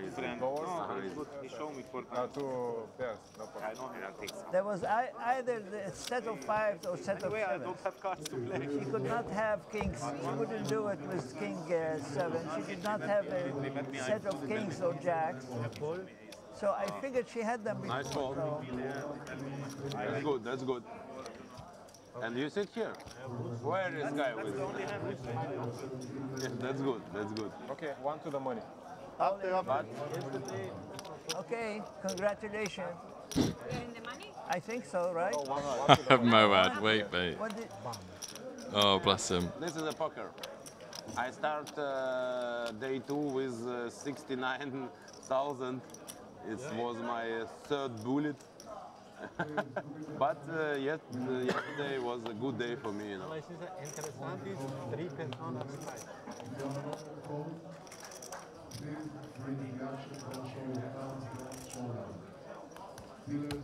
Who's fighting tonight in the UFC? The main event is Derek Lewis versus Sergey Spivak, which I think will be pretty interesting. Spivak's, Lewis is a pretty big dog as well, so I'm Yeah, he's been getting beat quite a bit. Yeah, but Spivak is good, don't get me wrong, but I think Lewis might cause us some troubles. I'm going to have a little dabble on Lewis by KO. Really? Do you think Lewis is going to win? I don't necessarily think he's going to win. I just think the price is pretty decent. It was like 4 to 1 or something for Lewis by KO. So there's a couple of other good fights on the card though. Ion Kutalaba versus Kennedy Zichukwu should be a pretty good one. As we are dealing hands. Dive back into this. Oh yeah, poker. 4 to 1, eh? I think so. I'm going to have a look.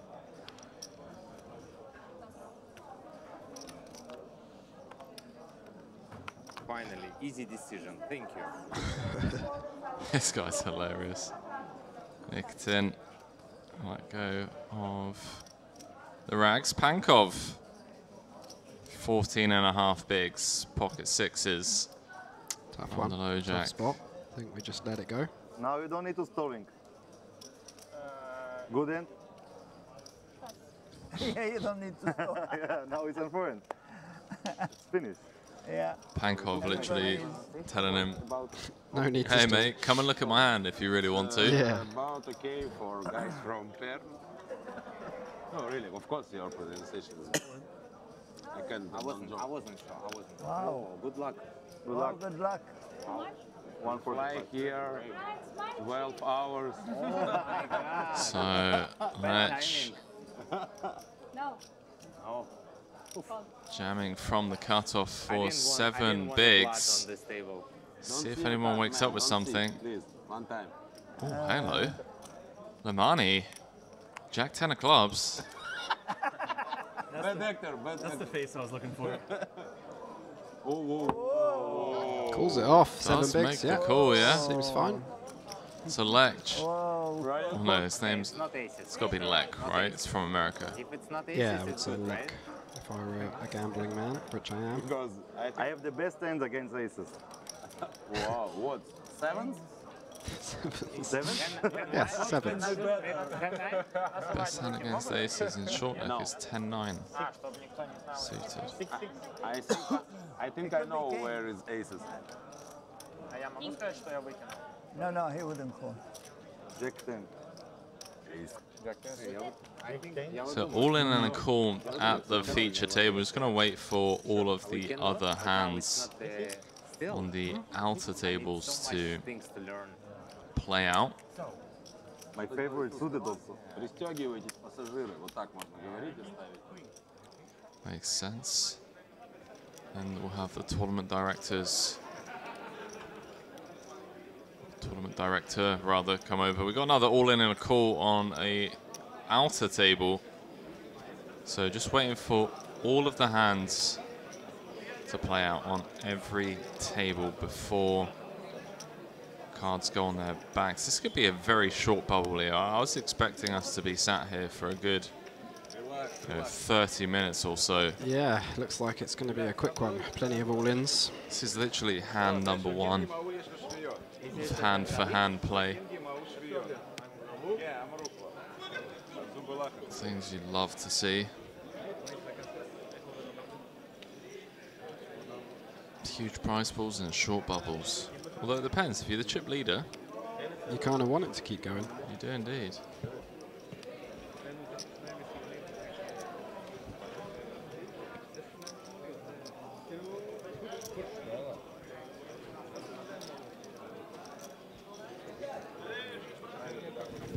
You see a crowd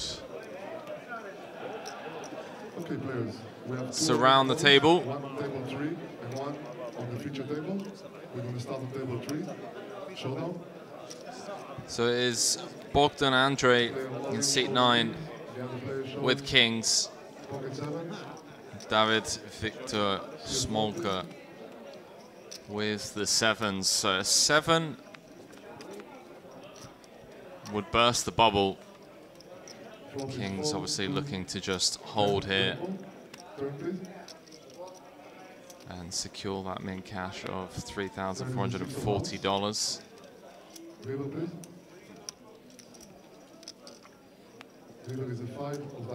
So a clean run out for the Kings. Nice. Bogdan Andrei Montano gets the double. Back over to our feature table. Got King Queen O all in against Jack 10 suited. Короче, вот такое мне сообщение пришло. Привет. My guy got a GoPro. אני מכניס אתכם לכסף.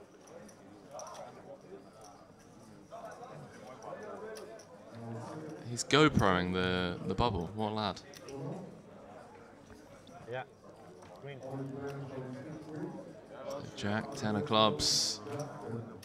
Full of money. 40% of the time, we are going to beat ITM. 72 left, 71 paid. Lek, the all-in player at risk, come all the way from America. And well, 10-9 deuce. Lamani flops top pair. 3 of spades on the turn, and we are 1 card away from being in the money chat. Deuce of clubs is going to seal it. Our American friend, Lek, Even you would have won from aces. eliminated on the bubble. Brutal, but what can you do? 7 bigs, just jamming in the King Queen O. Yeah, might be a fold, honestly. No, that was a light shuffle. Could very well be a fold. I have a lot of friends short stack. So I want to finish. Because if you fold, you still got 7 bigs, and that can still be worth, what, 3-4 orbits? Like, chances of the bubble not bursting in those 4 orbits is pretty slim, and your 7 bigs doubling up or winning an extra 2 big blinds is worth basically nothing compared to having a 7 big blind stack that can still be worth $3,400. So 100%. Yeah, no, I couldn't agree more with you. Very short bubble here at the Merit Crystal Cove from an entertainment point of view. That's how we like it. And action's going to be thick and fast as per usual. Once the bubble has burst, expect to see a lot of the short stacks that have managed to ninja their way into the money to now take some of the closer spots that they've passed up on up until now. Got about 30 minutes left on the clock, this 10k, 20k level. Oshri Lamani out in front with the 68 big blinds, and everyone now guaranteed $3,440 for their efforts. Next pay jump going to be in just a table's time, and it's going to be pretty steady payouts until we get down to final 18. yeah, 5 figures then, 10k. Yeah, makes sense. It's like 1 table, pay jump, 1 table, pay jump, 1 table, pay jump. I really like this. Yeah. Table, table. Oshri, 68 bigs. Let's see if he can continue with the same momentum and pace he's had here at this feature table so far. $3,440 should certainly help things. Absolutely. And we'll see the action probably speed up again a bit now. Might see a little flurry of busts out. Often is the way after the bubble burst. A lot of people have scraped in, like you say, ninjaed their way in with a short stack, and we should see a quick elimination of 10 to 15 people in the next hour or so, I would imagine. Yeah, 100%. I am looking for updates over on the Facebook page. Right, that's where they've been posting a lot of their stuff.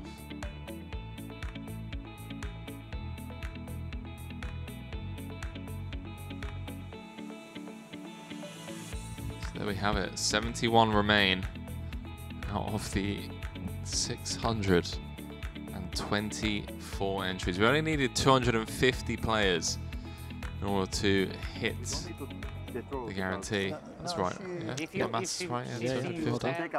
Thank you, mate. It's easier for me as well. I don't like to think about the cards. Too much stress, you know. Yeah, that's good. Cameras I live. don't think about the cards. Good. it's my strategy. We can cash out at the end.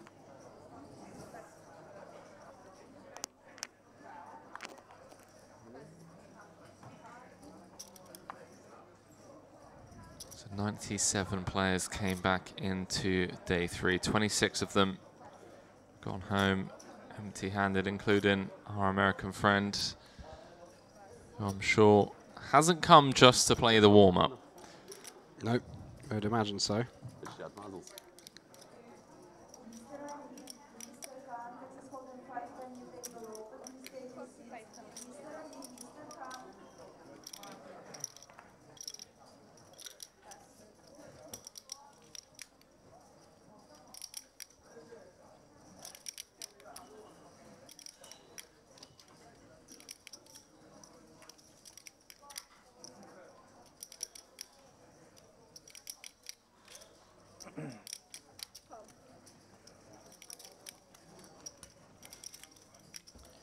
King 10 off for Atanasov, opens the button, and Muwad defending his big blind with the Jack 8 suited. Atanasov flopping the best of it. Not much going on for Muwad here, so expect to see a quick fold versus the C-bet. Yeah, I'm just seeing a hand history update over on the Merit Poker Facebook page involving Atanasov. Was down to 280k at big blind 15k, so just a level ago, and he was facing an open from Michael Leck, who we just saw bust on the bubble. He had min raised from middle position. Jessica Pilkington cold called, and then Atanasov squeeze jammed for 280k. He was called by both Michael and Jessica. Came 5-9-4 rainbow. Michael fired out a bet. Jessica tank folded, showing ace queen.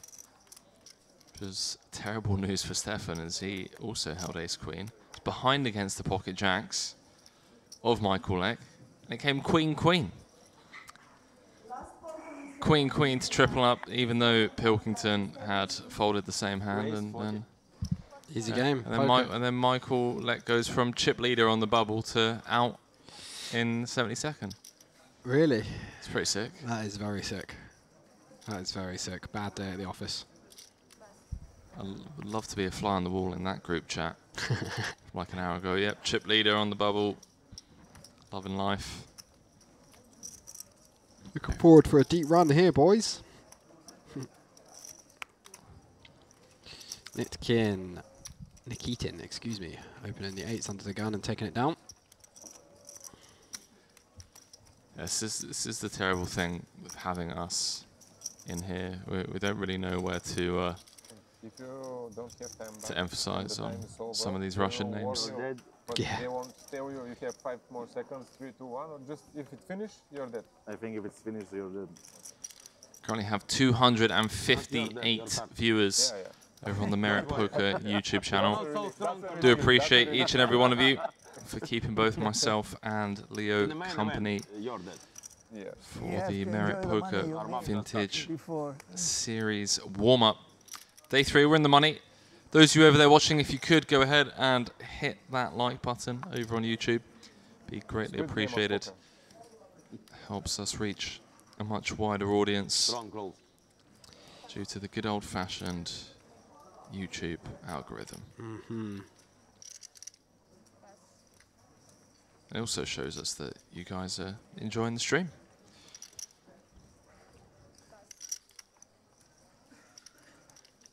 And for those of you that don't like it, I'm just going to assume that you don't speak English, so I don't blame you guys. Ace Jack suited for Lamani.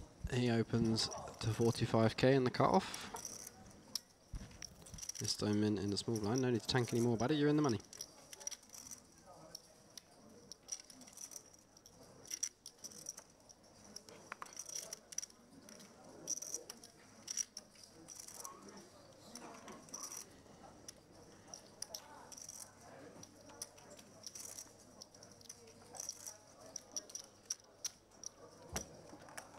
Thank you.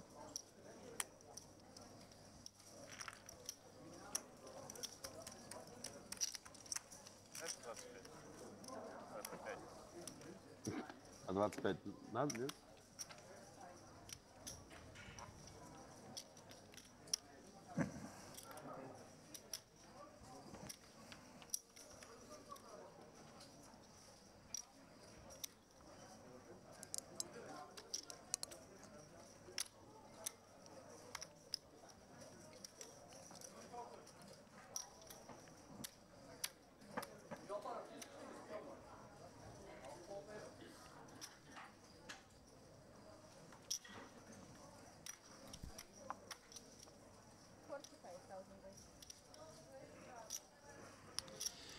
Baybar's picking up jacks under the gun. Pops it to 45k.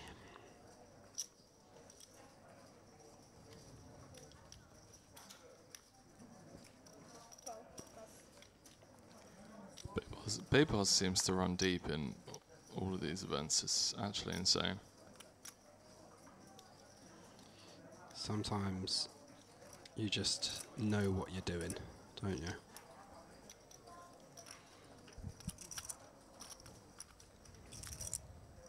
Baybars' Hendon mob. Little Baybars. 177,000 in total live earnings. 55th on Turkey's all-time money list. We all know who the leader is of that list. Yeah, look at this, just super consistent. Since 19th of September, first saw him back at the Party Poker live event here. FT the PLO. Good spot for you. One day mini main event, 3K, and he won it for 25K. Yeah. Wow, must have got very few runners. FT. So we've got some stuff going on here. Everybody fancies a piece of it. Baybars opening the jacks. Vati under the gun +1 just puts in the call with the ace-9 offsuit. Lamani in the hijack, peeling the queen-9 suited. Both of those a little bit of a wide peel, you might say. Nikitin in the small blind with the 7s, pretty standard. Now Pankov in the big blind. Jack 8 using a time bank. Oh, nice. The time bank chips have been called out. Love that. So we got a clock in play now. Yeah, I think Pankov just wants to fold this one. Again, it's one of those types of hands that flops a lot of second pairs or gut shots, and the SPR is going to be so big for us. We're literally going to have SPR of 1 if we defend. So we're going to be forced to go broke on kind of jack high boards or 8 high boards where we rarely have the best hand. So I think I'd make a nitty fold here. Dominated a lot. You can see Baybars has him absolutely crushed. Wow. There it is. 8, Wow, 7, wow. 3. This could be some fireworks. Pankov flopping top pair out of the big blind. Good luck, Baybars. And I would have expected... Is it still his turn? Yeah. I would expect to probably see a donk jam here from Pankov. His Just hand never getting away from it, right? No. His hand needs a lot of protection. If he does have the best hand now, he can't check fold an 8. This is the whole reason that you can't. Yeah, it does just go for the shove. You can't peel these hands if you're not going broke on a board like this. So does go for the donk jam, and now Baybars potentially go for the rejam here. 495k. He's only got 25 bigs behind in his stack. Already 470k in the pot. So expect to see him rejam here. Unblocks all the draws. Obviously needs a lot of protection. You know, the craziest thing about all of this, Leo, is as Pankov jammed, Nikitin, who sat there with the middle set, said, "Good luck all in." Did he? Yeah. He's just like, good luck. Good luck all in, I've got a set. There's 3 people behind left to act. He's waiting in trap 4 to just snap call it off. Yeah. Savage.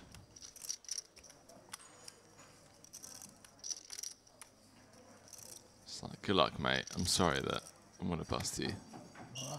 Wow, Baybars does move all in over the top. Drawing to just 1 out. Pankov drawing to running cards. Vati going to get out of the way. That's Will Lamani. 3-3. Snap call Evans are good in this table. for Nikitin. Yeah. And he's got them both absolutely crushed. 95% pretty much of the equity here. Small chance of a chop. How is there a small chance of a chop? That's how what you am I run missing? when you Oh, I don't think you're missing anything, mate. 94.14. That only adds up to 99. Yeah, I think it's just the actual... 99.1. Yeah, exactly. Haven't added up. Причем у меня была 7. That's how you run when you're a pro. King of clubs on the turn. So Pankov drawing dead. Pankov completely dead, and Baybars 1 out. Nikitin going to scoop an absolutely massive pot here as the 10 hits the river up to $1 million, 1.5 million. Yeah, it's very close. Yeah. Double knockout. Nikitin extends his arm over to Baybars. Who puts him in an armbar and says, "F you, buddy." Jumps across the table to a flying triangle. There just needs to be collaboration between poker and WWE. Yeah, where if you get knocked out, you're allowed to just pile drive your opponent. Let's just get Logan Paul in here, just like body slamming people. 1-7. This is insane. If you have 2 7s, I find here 5. So. Time ban, can I take? No, it's not. Did he actually?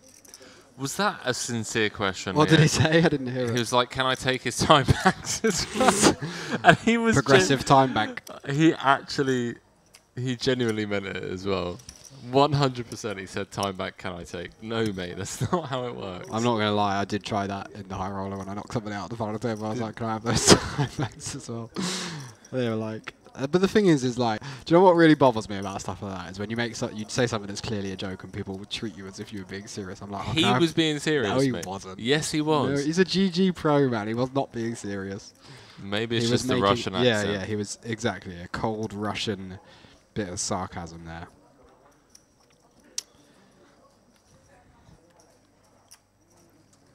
So everyone at the table kind of piped up at you, did they? No, just the dealer. The dealer was like, "No, it doesn't work like that." And I was like, "Yeah, I know that. It's called a joke. I've already got 10 time banks." Hello. Hello. Hello.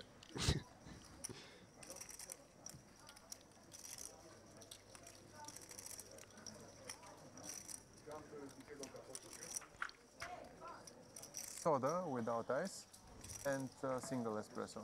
That's a strong order. Soda without ice and a single espresso. Might do the same. We haven't really been consuming much caffeine. I'm not much of a caffeine guy, actually. No? No, very rarely. I mean, I have the odd cup of tea, but mostly nothing for me.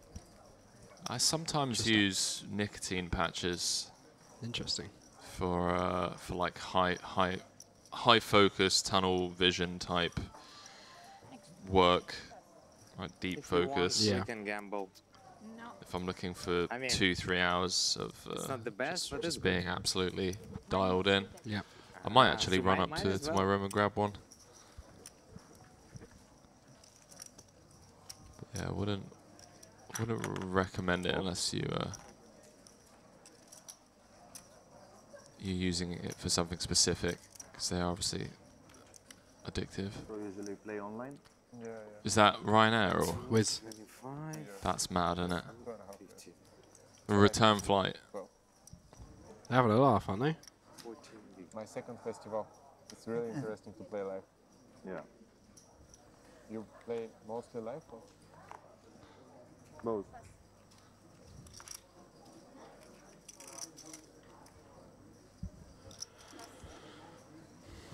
Atanasov, and it's his second live festival.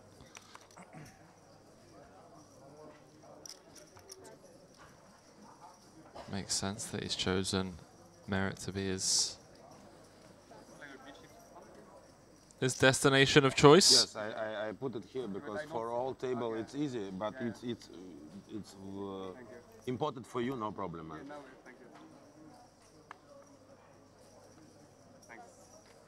I forget that somebody sit from the left side of me.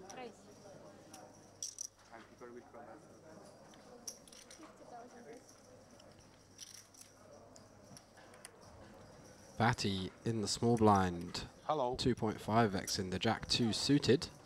And Atanasov making the defend. These two both pretty deep. Over 55 big blinds. Well, she's somehow... I say somehow. I don't know why I'm choosing the word somehow. I mean, she's flopped a flush draw. It happens. Jack deuce of hearts. Yeah, and Nasibet may well get it done here. Atanasov not much in the form of backdoors. Yes. This one? Yes. Merit poker.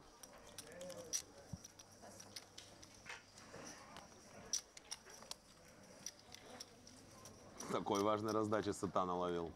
Я не успел посмотреть. А, еще не дошло.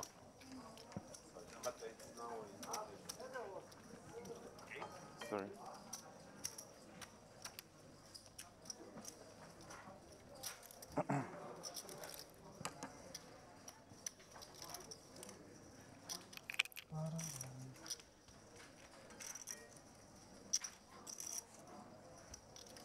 Опять в айпоте.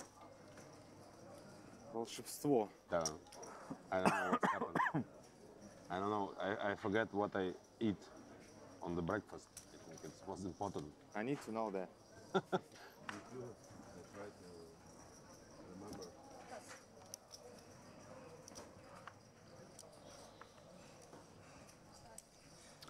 For those of you just joining us, we're in the money. 68 left.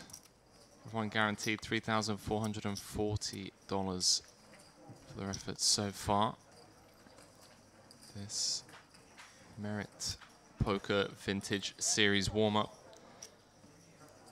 Vintage style festival of over $3 million guaranteed in November. Why is it that everyone's sunglasses choice? Super reflective. There's that, yeah, but everyone's sunglasses choice, it just seems to be infinitely better than my go-to sunglasses.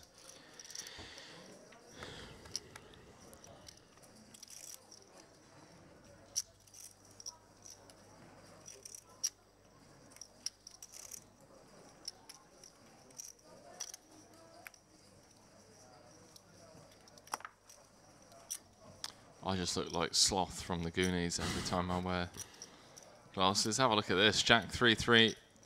Vati just flat calling. The Queen 3 suited on the button. She's here to play. I know. Love this. And fortunately, it's just ace high. But this is why people play tournaments, chat. Absolutely. This is why people play tournaments. Also, shout out to just never use Wizz Air, just in case you were wondering. Unrelated, but don't do it. Can you not get sued for that statement? This is. It wouldn't be slander, would it? It would be. It would be telling the truth. No comment on my part, because I'm not trying to get dragged into this legal case. Yeah. Sue me. What are you going to do? What's the term? It is slander, right? Slander or libel. Libel's That's written. No, libel's written, I think. Slander is. Slander is the one. I mean, it is slander. I'm going ahead and slandering Wizz Air. They are absolutely trash, garbage people. There we go. Gilmand betting 180 into 210. Yeah, and Vati absolutely loving this. How can Grimond ever think that he's behind here? Like, ace-jack, that's it, basically. You just are not putting any 3x in the button flatting range apart from quads. And he even blocked... Oh, he doesn't block any ace-3 suited, so there could be an ace-3 of diamonds or an ace-3 of clubs out there, but... I love this. Vati getting it with the time back. It's not her first rodeo. Yeah, there's no way. This is her first rodeo. The old time extension, that is... It's an OP trick. Let's see what she comes with. No, she's come with the raise. Interesting. Just cool. He's gonna have. Oh wow. Okay, he didn't. I thought he moved all in and she like snap called. She's clicked it to 360.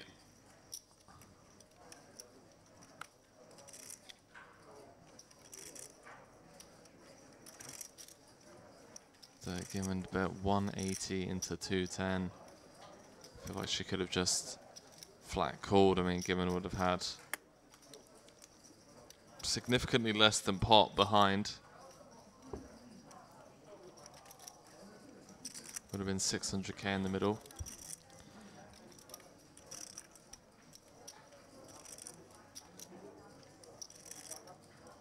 Does also have the King of Hearts in hand, so he's blocking some of the hands, like not many, but like King 10, King Queen of Hearts.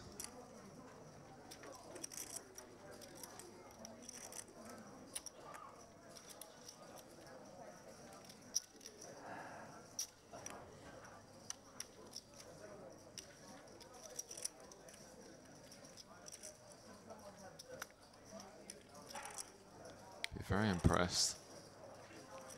You can get away from this, although... Did the flop go check? No. No. No, but flop. Although Vati has just given him absolutely every... opportunity. Yeah. To really get away from this. If there's ever a time where you just fold ace-king, well, it does just move all in and she's snap called. He's already grimaced. See, tables the ace-king. Oh, no, not three, no, please, no three. Oh, this is Oh my god, slow. You just got snap called, pal. Like, What do you think she's got? You don't beat anything once she snap calls.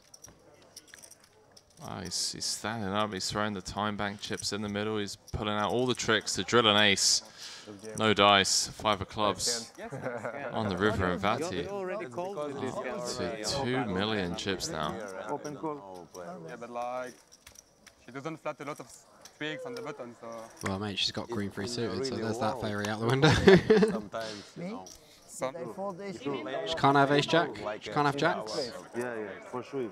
And his place, yeah, for sure I folded. Remember what I said? Easy. Yes, yeah, that's your lucky number Can I with get roulette. more soda, please? You can just bring a bottle. That was my bet when I saw 3-3. I tried myself. That's why you called. I think that it's your time, you know, to start career. Yeah, and lemon. We're fighting for second place. Sure. No deal. What the fuck?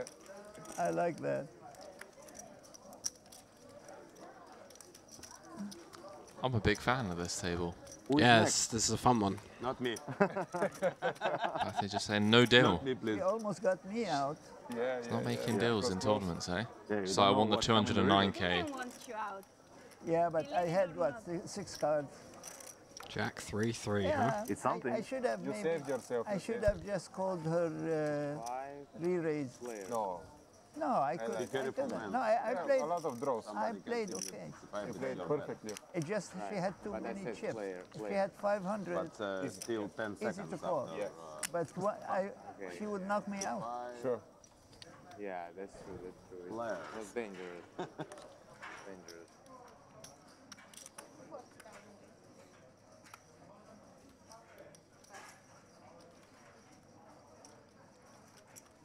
When is the pay jump? Like, I think already, no? no. Ah, 63. No? 60 something, let's see. 62. 60 seconds. So it's 3 players. 60 second. It's correct.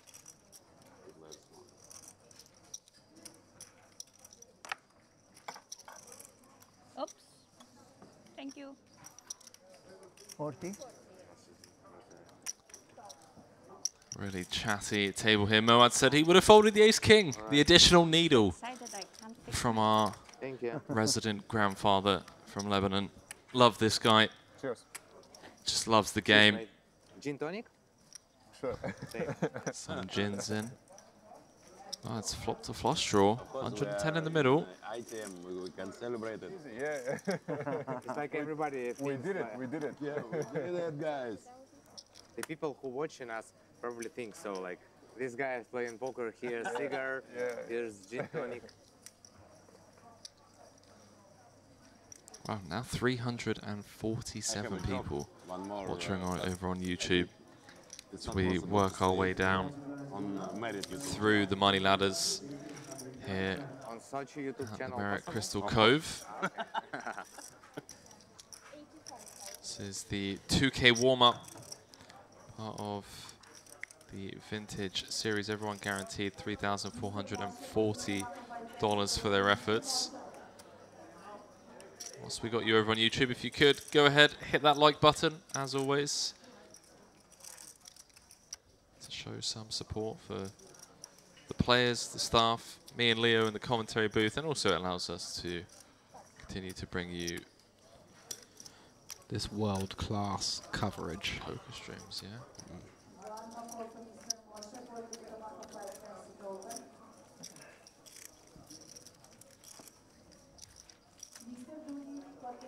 First hand on the TV table.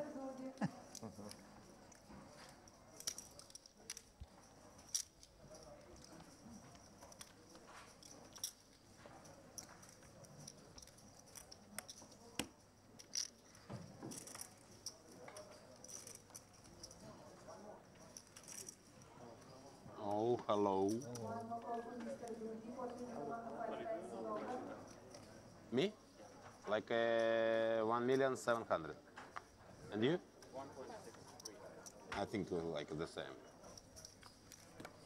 Oh, wow, wow. What's a star in our table? Что-то стол ухудшился.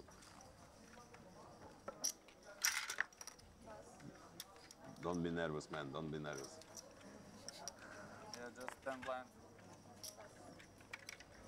blind. Small big. Yeah, I can just take it, no problem.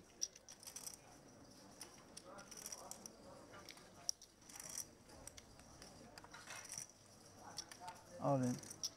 Oh. Are Go you on then, showing Moad. Nash ranges or? No, it's my range. Okay, it's easy. It's easy decision for me.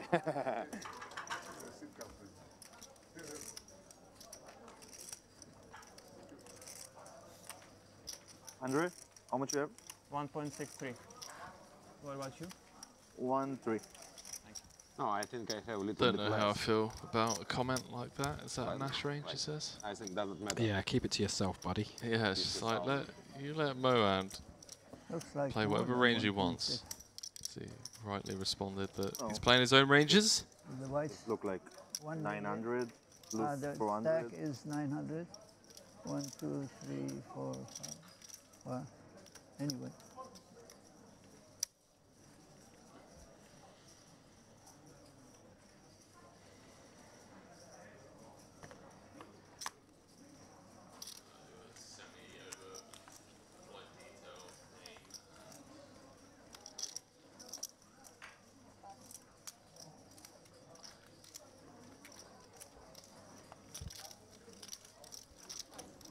Bovetsky won a huge one on the bubble. Ace-7 against Ace-Queen against Ace-5. Sorry, after making it into the money, rather. Eliminated a couple of short stacks.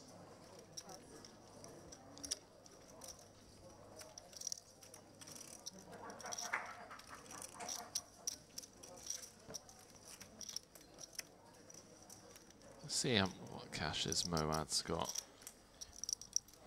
In before is just Billions.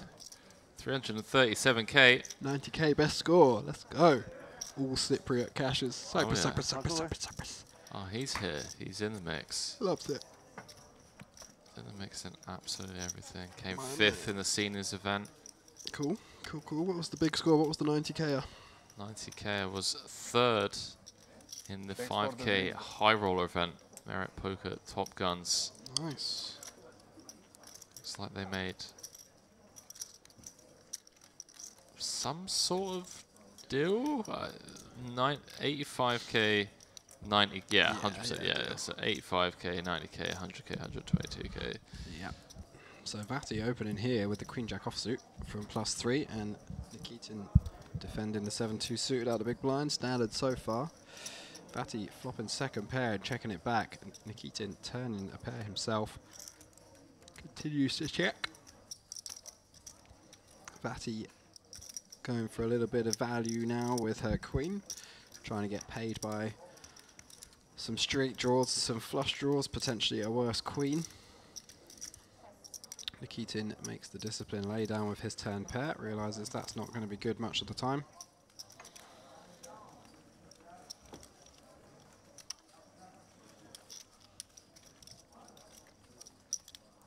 Did we check out Nikitin's Ender Mob yet? I don't think we did.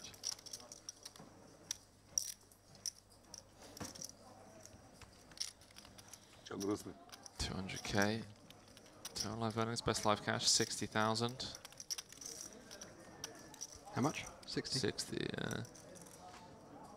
Earlier on this year, came 4th in a 10k high roller event here.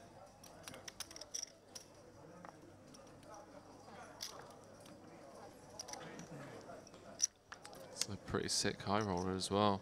And we've got Lubovetsky back on the feature table. He was with us earlier at the start of the day. Atanasov now +3 with the 9-7 suited. Seems like the type who likes to open these, but he does just let that one go. Discipline, staying in range.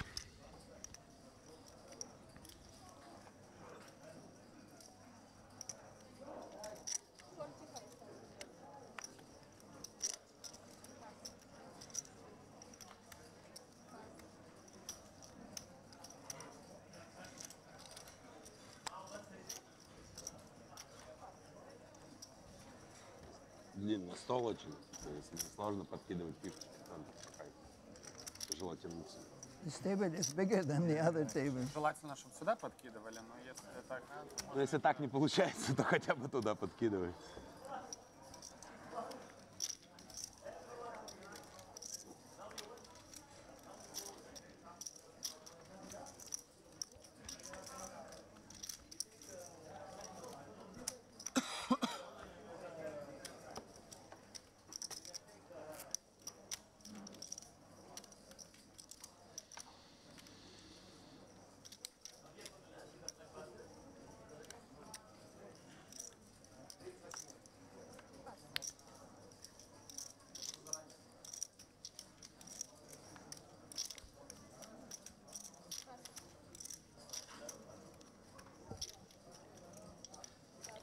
Nothing for nobody so far this hand.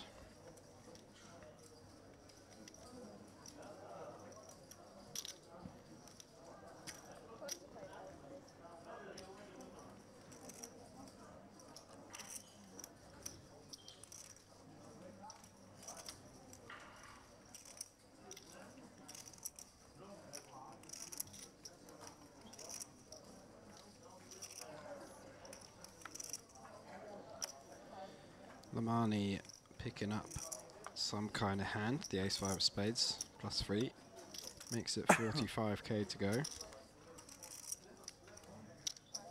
Folds around to Vozyanov in the big blind. Double I, you don't see that in a name very often. Double I followed by an A. Vozyanov.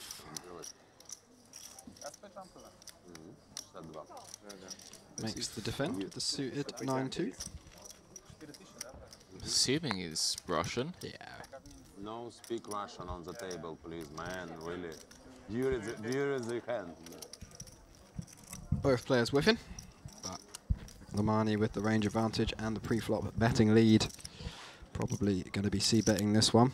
King high boards, traditionally a range bet versus the big blind. Vozyanov just going to be out of the way, I imagine. Wow. Only recorded his first live cash back in August of this year. Is that Vozyanov? Yeah, the MPP.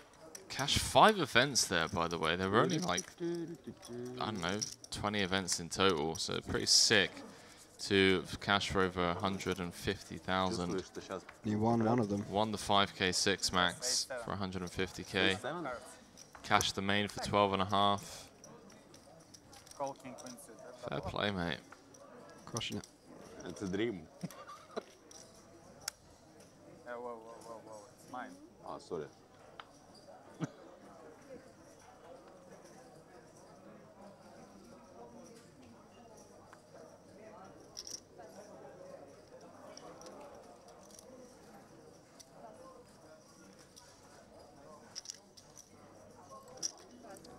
$170k. That feels really sus. I've never found a Hendon mob where someone like their first live cash was like 3 months ago.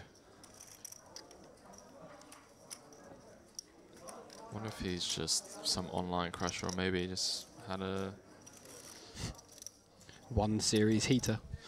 First yeah, time. either that or his name was like misspelt on like a different Hendon mob. Or yeah, it's true. I used to have 2 Hendon mob pages for a long time. 125. 225? Yes.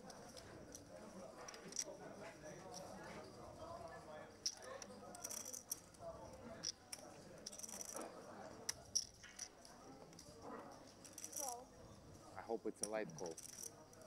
Light? Yeah. I Like can. a cream, you know?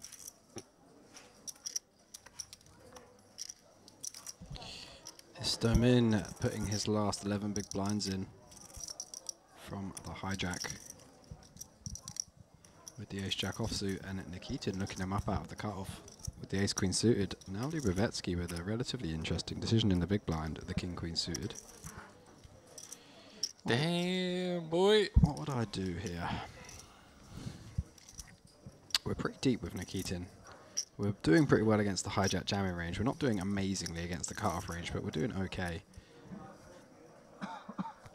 There can be some pairs in there that we have 2 overs against. We've just got a ham of decent equity, so I wouldn't be surprised to see Lubovetsky just call here. Shove would be a bit out of the question, I think, without an ace in our hand, because that flatting range is obviously going to contain aces a decent amount of the time.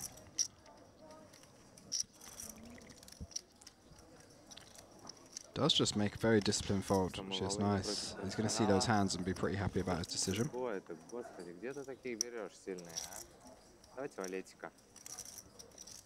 Domination Nation.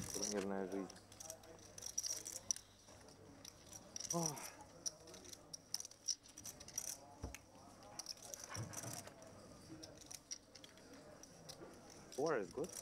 Yeah. 4 is good, right? 9-9-4. Some opportunities for Istomin. It just feels unfair, man. You got 11 bigs. You Yeah. wake up with ace jack, and you're in late position. One seat over, he just wakes up with ace queen. It's just not the best hand. And it is a brick run out. And you're trying to convince me Thank you. that tournaments are the way forward. No. At least in a cash game, when someone stacks me, I can just go to the cash desk and rebuy. Maybe that's my problem.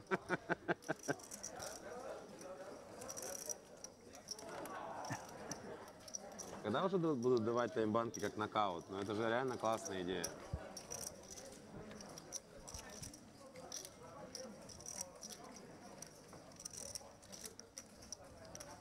I see why you don't have friends. What? I see why you don't have friends. I thought you were friends. But it's not me. What I can do, man?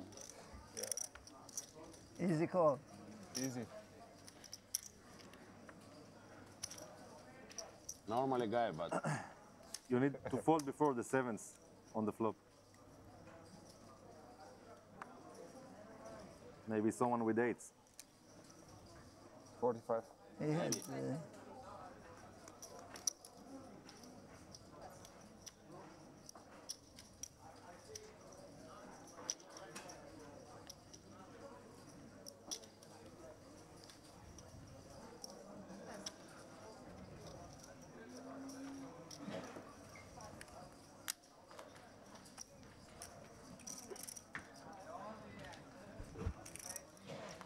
Atanasov. Haven't seen much of him since we joined this feature table, mainly byproduct of him just being somewhat card dead.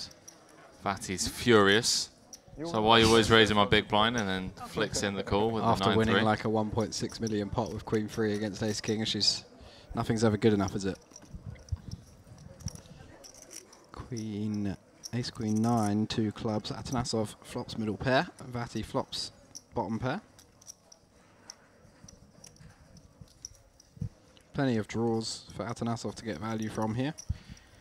And again, just a kind of range betty board, so expect to see a 40k bet out of him. 55. 55 instead. Sizes up slightly.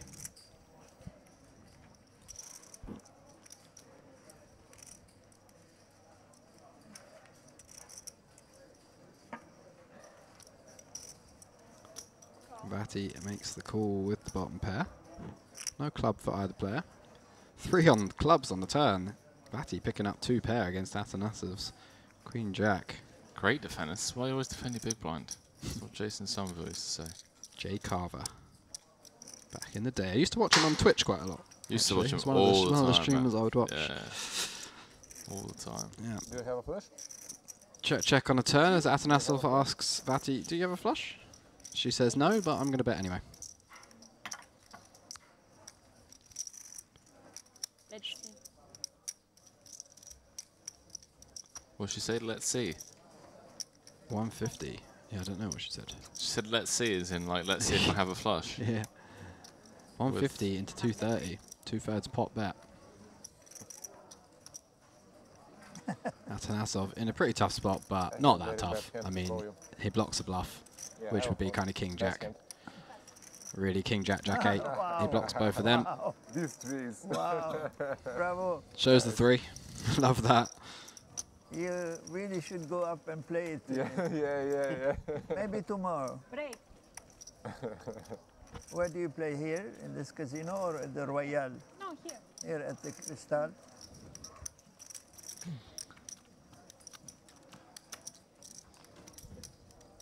That's live poker chat. People from all different walks of life. Just love it. Ace 3, I imagine. We'll see later. Is it a break at the end of this level? Okay, I'm not Can't remember how long we've been playing, to be honest. Since the bubble burst. We came back. The bubble burst came at 12:30. We came back. But what level did the bubble burst? It was this level, wasn't it? 10:20. No, it can't be because we had the 15-minute break. We've been back for an hour Oh no, and 20 because he minutes. was all in for 138k, wasn't he? And then he got called for the 5s versus 7s was like 138k. And that was the same. Oh, no, that was the level before the bubble burst. 10k, 15k. Was it? I think so. I don't know. I've got no idea. I feel like we've been. Oh, it was 10k, 15k. You're right. When the yeah, burst? Yeah. Or Yeah. Yeah. Yeah. So a break after this level. Yeah. I need it. My head's fried. Yeah, I've got to say, like eating food just absolutely destroyed me for the last 30 minutes No good before for break. human beings.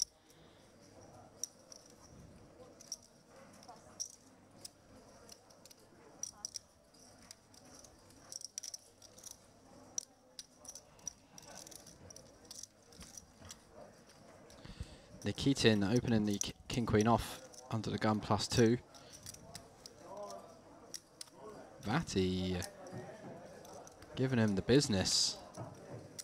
Ace jack offsuit 3-bet, 145 out of the small blind.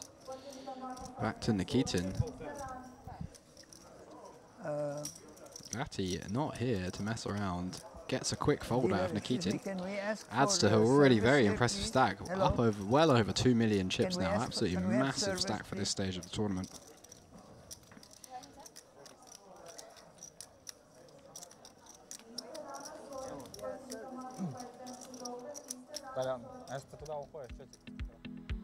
So quick dealer change as blinds up to 10k, 25k.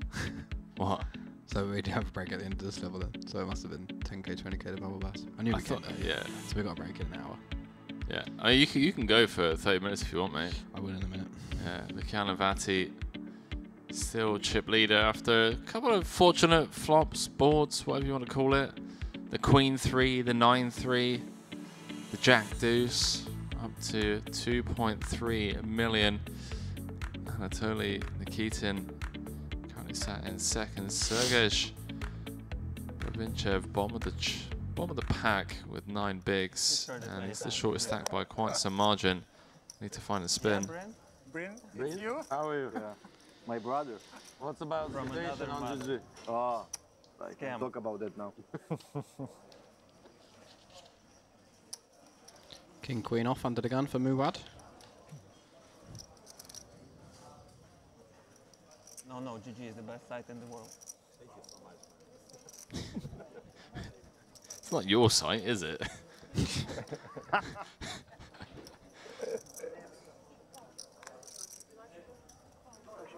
And then one latte, please. 2 sugar. 2 sugar? What's the difference? Oh, you're in the can, sorry.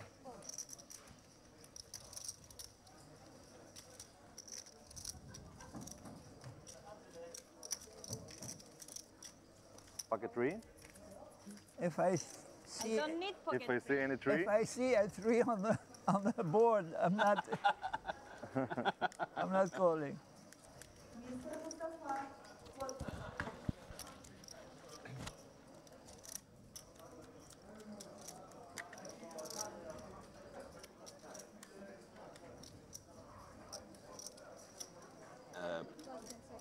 How many people is broken? Because sure that not now 62. Because this guy busted when already was 62. Because this guy busted.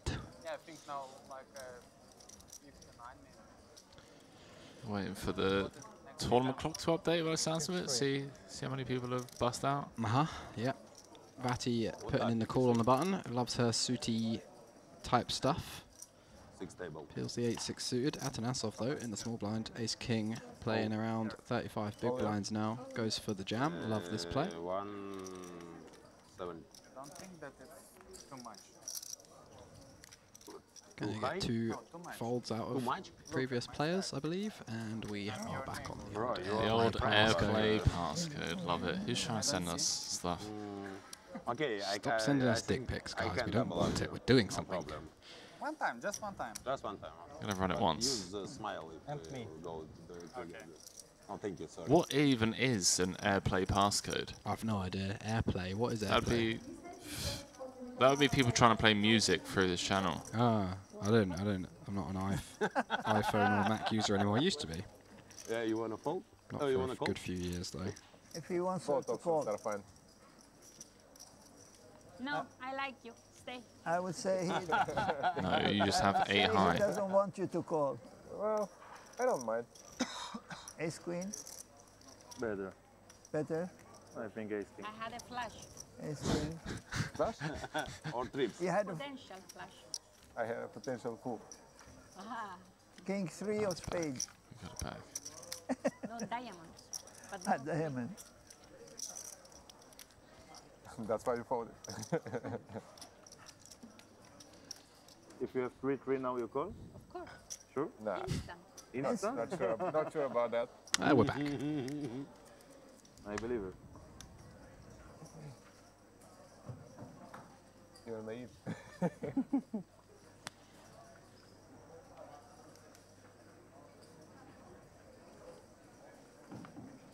Last call for Mr. Peter.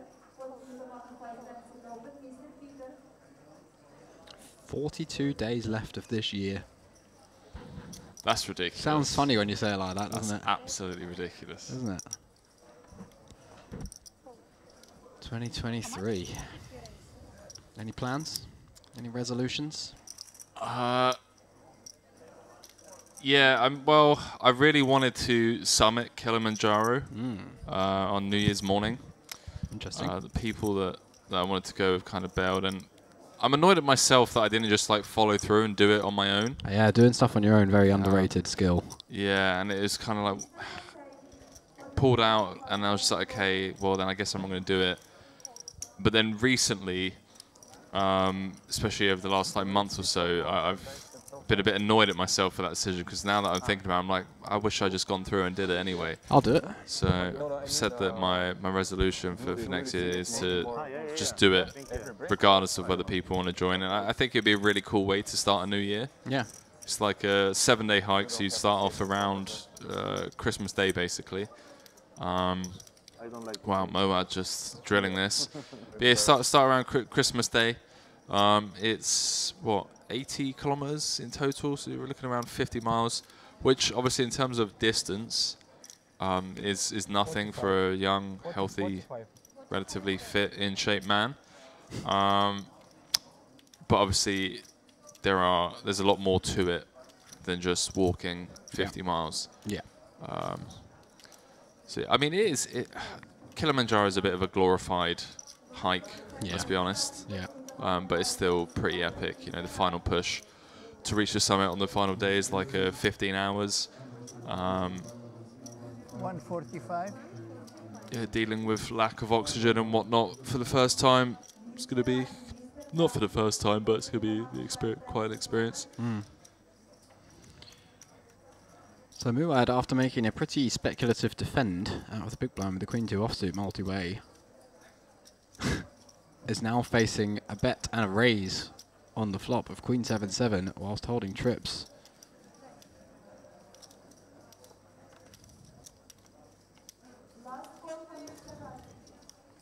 Vati just absolutely relentless here, putting in the bare airball bluff on the flop versus Vodzianov's c-bet. Muad trying to work out what he should do, how to proceed with his trips. Let us know what you would do. Looks like he's cutting out a call. Yeah, rainbow board. Yeah. He said he would fold. He would have folded the ace king earlier on the jack 3-3 ace board. Yeah. It's not folding here though. No, makes the call, and I think this is probably going to force Vati to shut down. 5,000, please.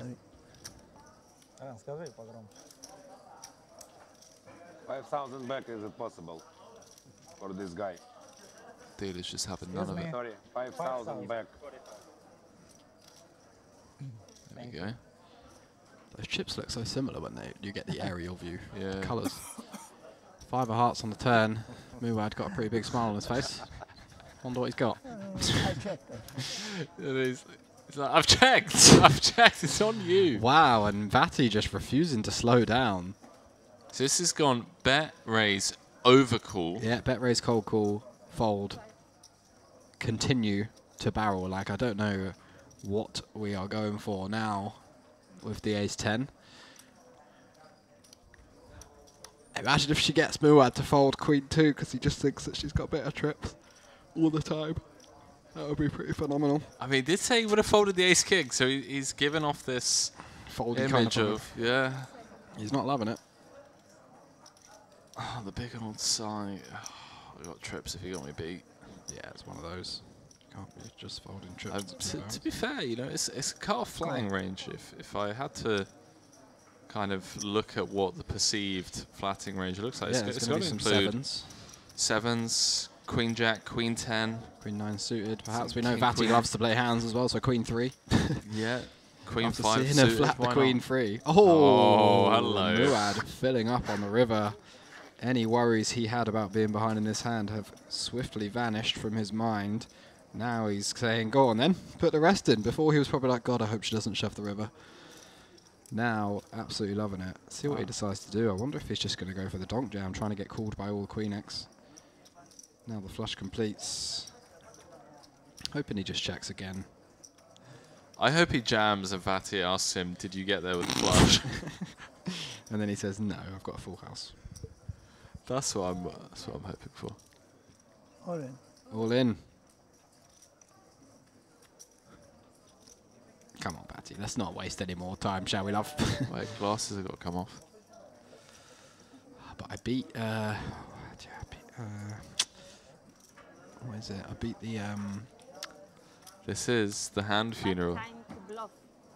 Bad time to bluff for me. Ah, they were going to bluff at the end.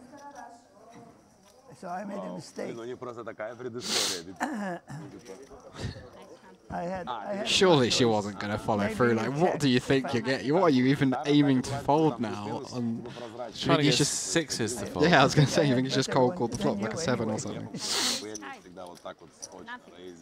I just love the honesty from Vati. She's just Yeah. like, well, I was you bluffing. caught me. Yeah. It was a bad time for me to I bluff. was being a little bit cheeky. You got me. I love it. And then he's like, were you going to bluff at the end? And she's like, yeah. I made a mistake. I absolutely love this one. We got this 2K warm-up, 200K for first. And we just got people at the table just being super honest about, you know, their hands and what's going on. Yeah. Big fan of this. Those of you watching over on YouTube, if you're also fans of this content, we've got plenty more coming up in the form of the main event and some of the side events as well. 7 days of streaming live from the Merit Crystal Cove, part of the Merit Vintage series here in Cyprus. Please do go ahead and hit the like button. Thank you. Over on YouTube. Shows that you are fans and supporters of the stream. Also helps us reach a wider audience. And for those of you that don't hit the like button, I'm just going to assume you don't speak English, which is also fine. You don't like us. I'm going to take a wee break. Please do. Go ahead, mate. Be right back. If you could be so kind to just find something that's going to... He wants cake. No cake. Because cake induces sugar crashes. So what do you want? It induces like glucose spikes in Yeah. the blood levels that then just absolutely ruin you. I'll just have a coffee, please, mate. A coffee, okay. You have to probably remind me on my way back. Send me a message in like 15 minutes. No, I trust you to. I well, trust you to remember, mate. I didn't forget the wine after an hour and 15 minutes. Yeah, but you're not me. That's your first mistake right there. It's more so that I'm going to forget to send you a reminder.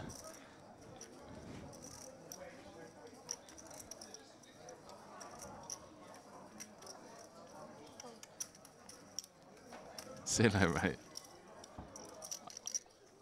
Yeah, just make it as grim as possible. Just get me like a doppio espresso or something. Double espresso.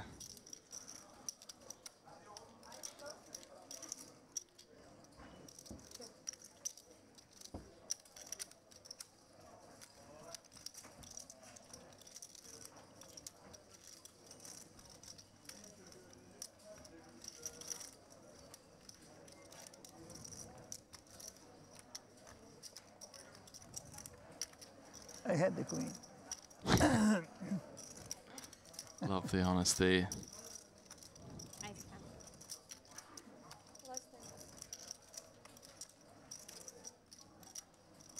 40.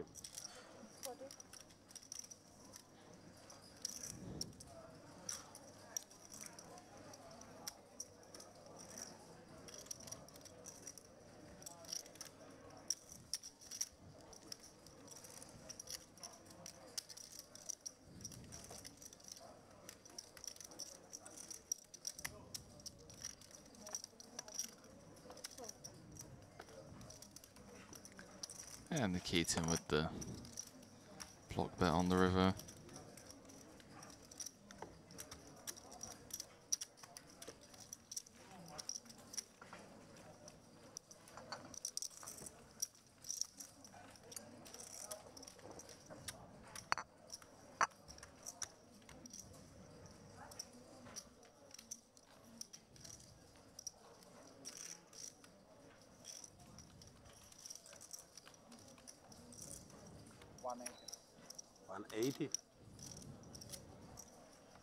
It's normal. Like a 7 blind? It's okay. Behind, yeah? Now 7 blind. Next hand, 16 blind. Optimistic. Realistic. Realistic Lithuanian guy. Boy.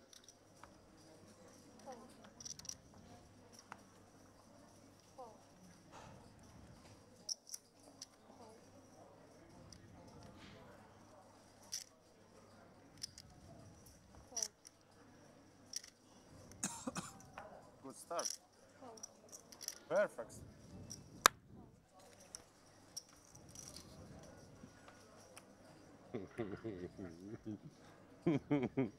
Okay, I fold. You never fold the 3. Domination nation. Babinchev Too much hand. getting the walk off of what, sub 10 big blind stack. Much needed. He'll take it. Not bad. Big blind. Close to double up. Yes, but. Let's see what we Take can my small find. blind, it's not bad. One more round.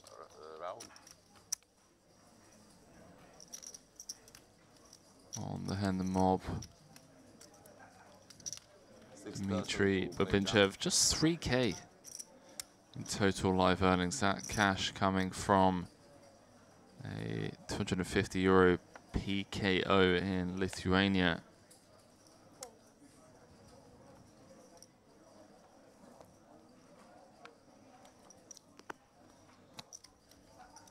Me? 55. 55 right.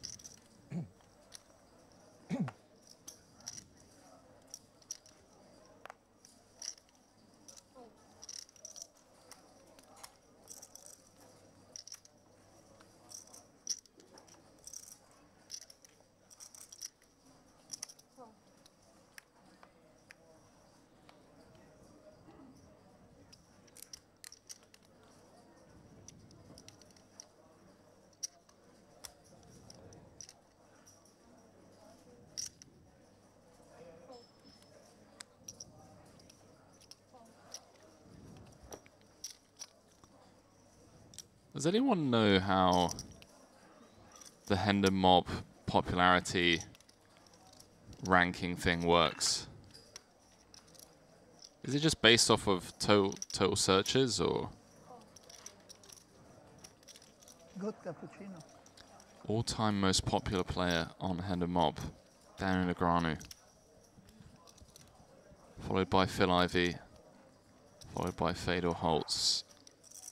Wow.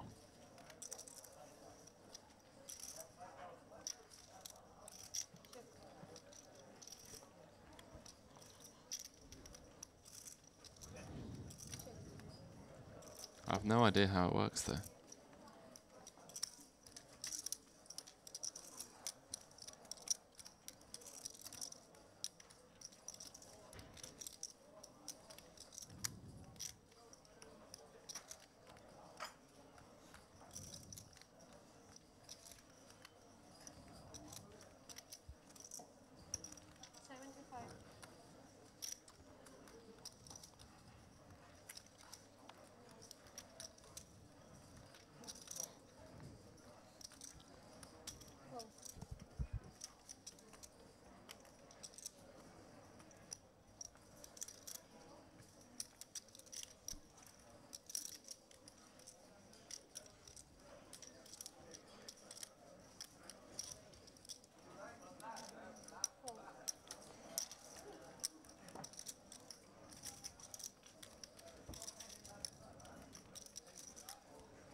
I think it's just completely random.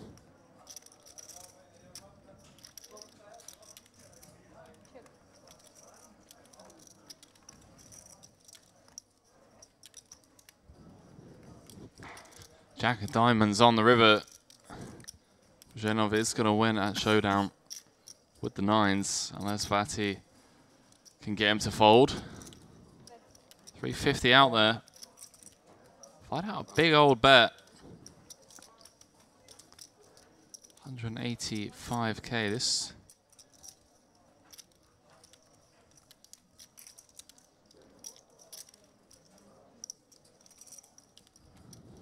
could work some of the gut shots. Queen Jack, Jack X of spades, Queen 9. He does flick in the call. He's going to get shown the A7 and Zhenov up to 1.3 million chips. Well played, Yusa. Just sliding it on over to Vati.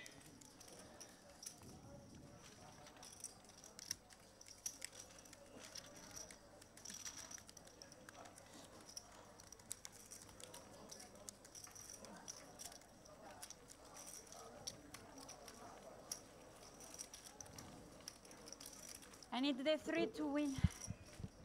Don't give me aces. Aces? No, I don't want. Queen 3, I think. Diamond, yeah? I know you gave.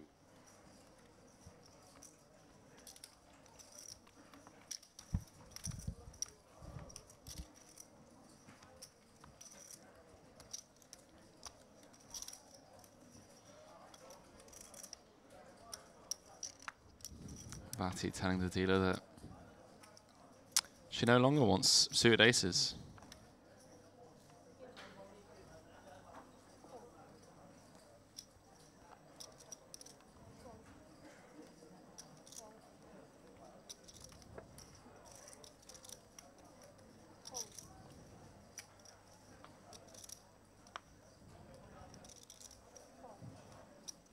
Your time.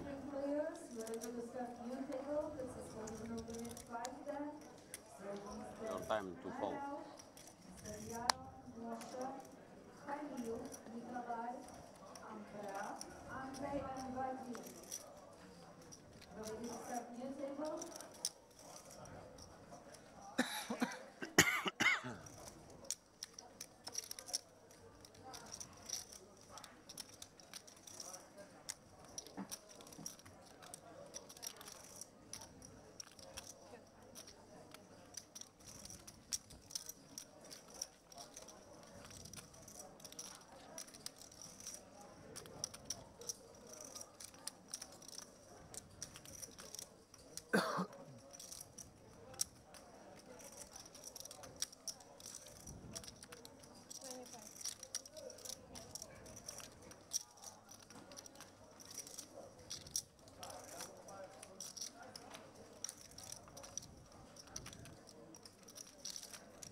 So our table start more sad than we started this game.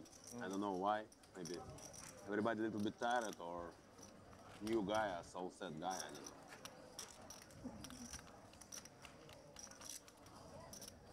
Something should change. Something changed, sure.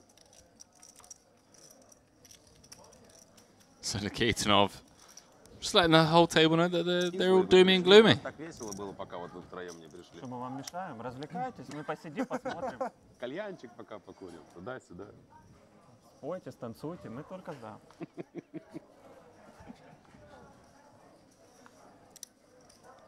Must say. Перенесли атмосферу серьезности. They were a lot chattier earlier on.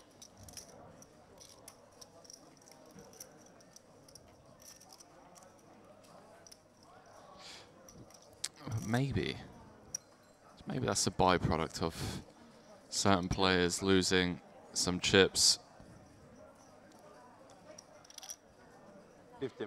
Those of you just joining us, everyone is now guaranteed $4,000 for their efforts. 59 left, 624 hopefuls ponied up the $2,200 in this one.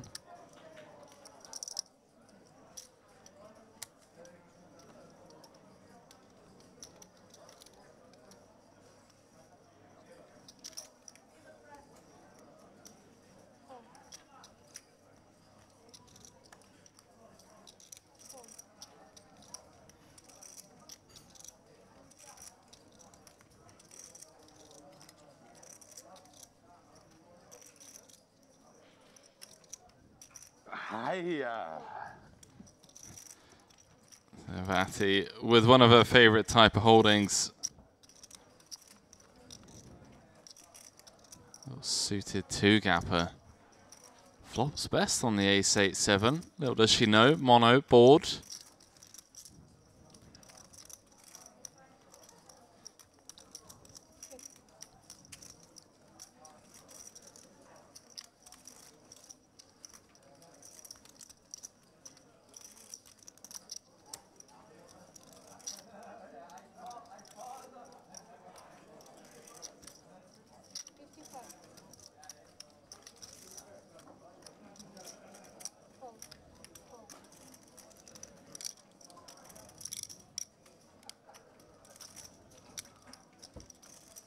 Okay, so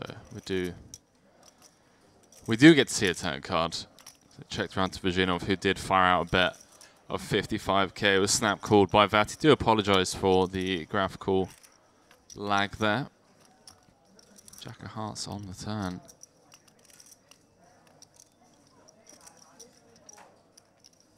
What is Vati thinking of doing? She does eventually check.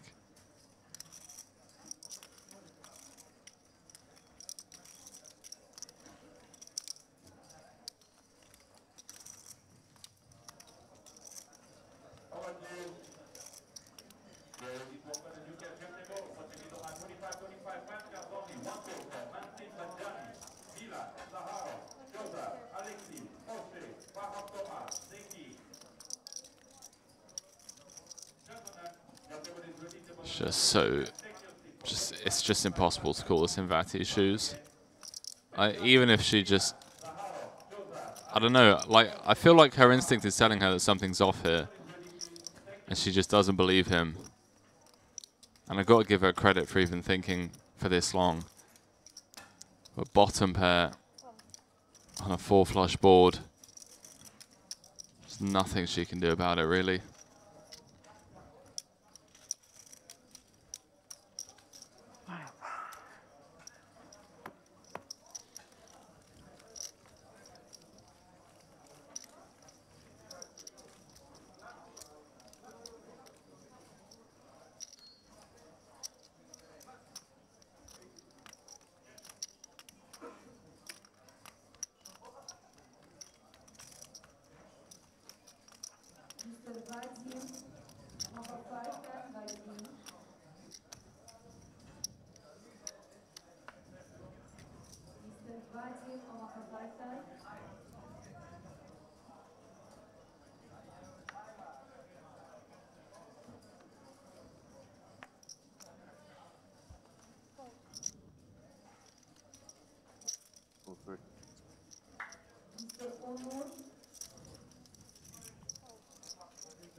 Хорошо тебе сдают, я смотрю. Надежно так.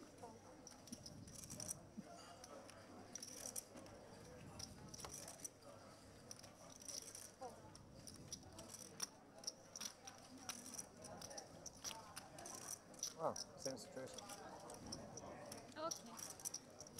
Just received word that we are going to be going on break in 30 minutes time. The new feature table coming up. Give you guys more information as and when I receive it. Tanasov flopping middle pair. Fatty with the open ender. Not going to go anywhere just yet. Bricks the turn.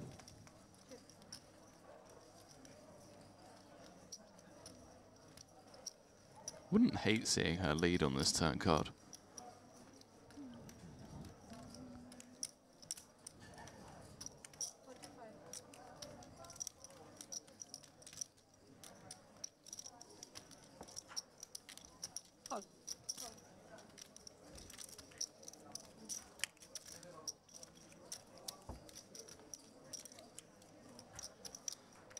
Well, bricks out. Atanasov improves to 2 pair. 2-2-5 in the middle. She's now thinking of leading. She is. 35 будет вылетать сейчас.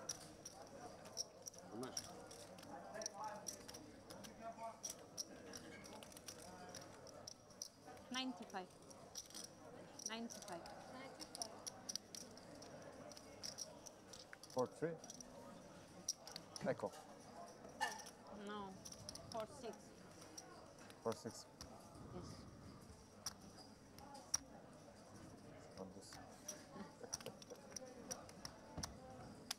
Not bad, not bad. Not bad. How to play flip-flop? Check, check. She raise, I 3-bet, she call. No, no, check, check. Okay, okay, and check, check. Check, check. 2 pair. Yep. Nice one. Thank you. Там Ульяна видел, что-то отметила в этом инстаграме. Наверное. Трансляшку? No more bluffs. No more bluffs, no more suited ace-x. She just wants her queen 3 suited back. Пока есть нюансы. Братан, ну не переживай, видишь, я ССБ уже один раз выкинул. Мы своих не бросаем. Больше не выкинул, да, надо было сказать?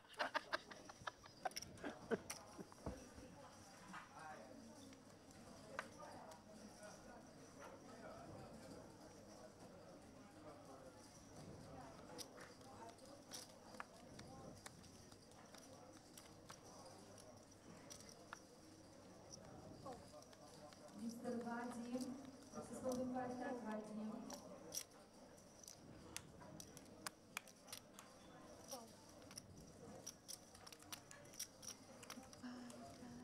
On TV table, penalty for is included or no? No.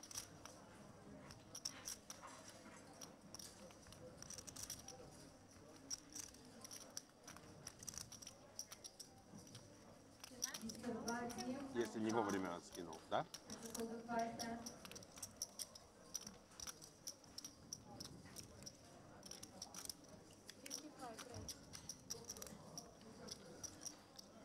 So we are going to have a different feature table.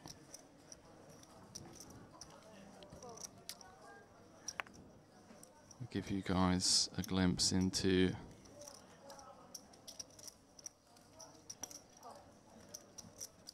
the outer field in the next 20 minutes or so.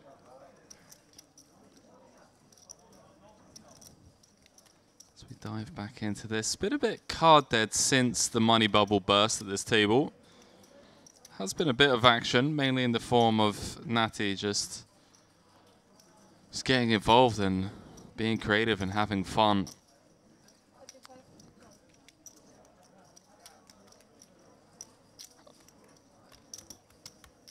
$58 left.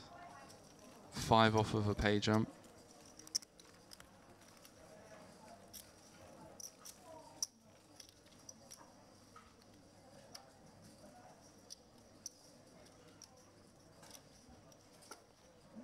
уже, смотрю, держится.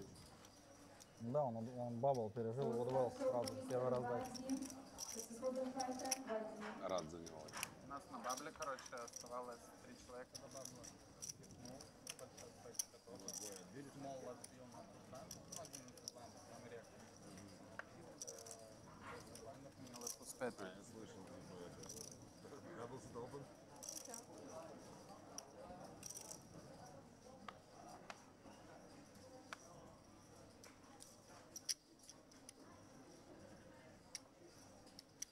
Don't open ace face. It's okay. Okay. Babinchev's table talk has been fantastic for a short stack. He's enjoying his TV table time.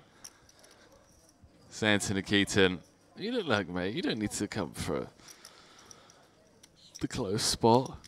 Look at this from Vati. She thought about it. She did think about it. Hold it. Lamani, 4 bigs. Big hands, so big hands.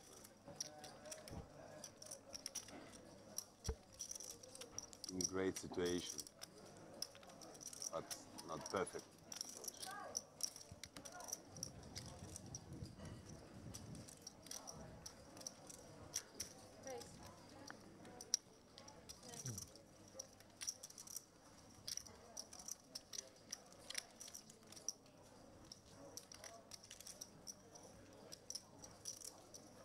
She would have called.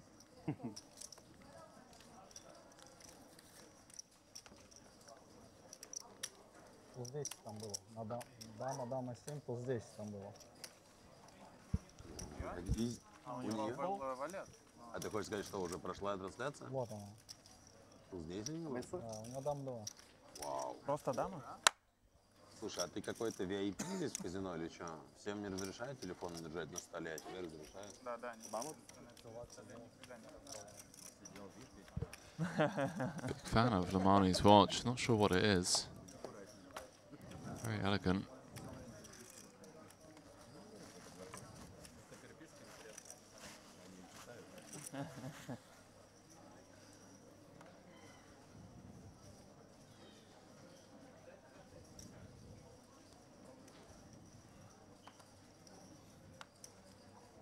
Babinchev's just been incredibly card dead. Going to be more than willing to get his final 10 in if he can pick up a hand. Vazhinov been pretty active. I think he played that hand with the 9s incredibly well against Vati earlier on.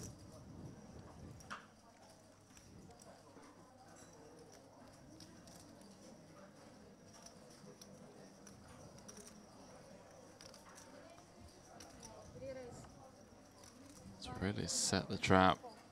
Vati with the 3-bet in the hijack. The king, queen out.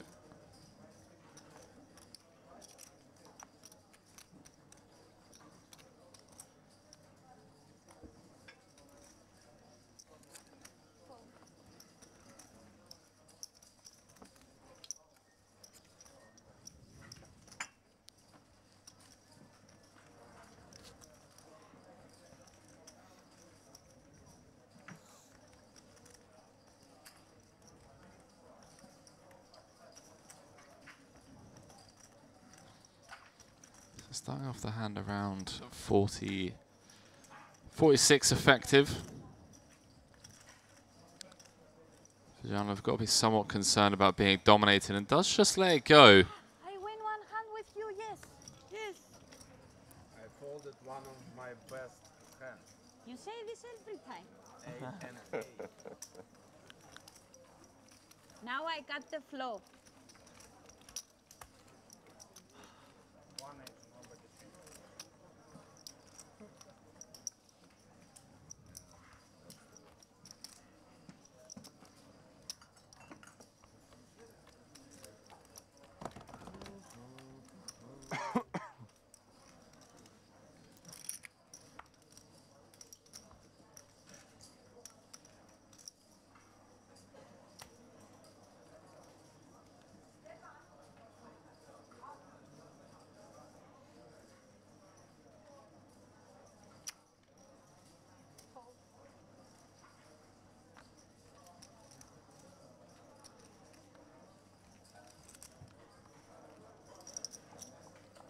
Lubovetsky, the silent assassin. Popping things up from +1 player, 1.6 million. Let's start the show. Vati with Maybe. Queen 10 suited. Andre Call. fresh off a bracelet win.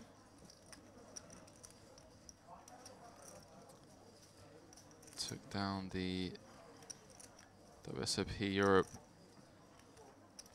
1K Turbo freeze out.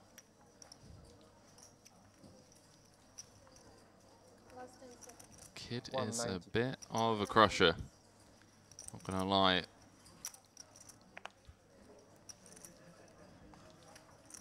Two final tables. Oh, sorry, one final table during the World Series during the summer. The 3K PLO.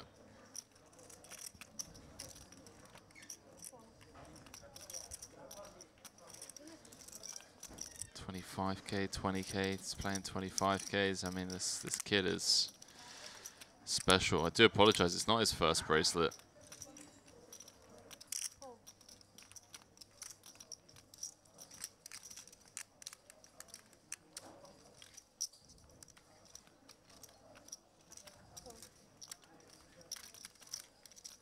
Say it about showtime. 2 bracelets. Where is the First ticket? cash back in 2011. Did not expect that. 11 years ago. Билетики тоже надо убрать со стола, Стив. Number 7 on the Half price of floor. Ukrainian all-time money list. See Eugene Kachelov way out in front.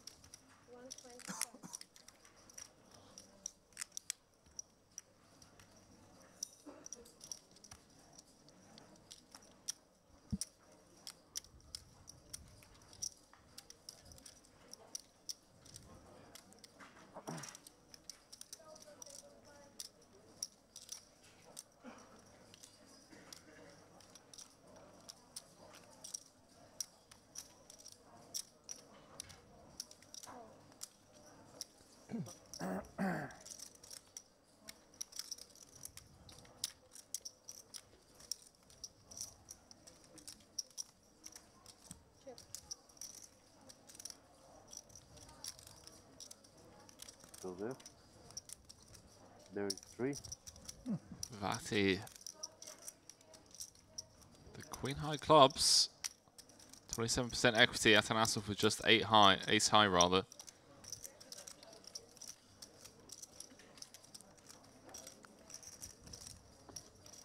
Gonna continue firing. Did 3-bet 3-bet squeezed. Lubovetsky opened. 350. Vati flat called. Atanasov squeezed from the hijack.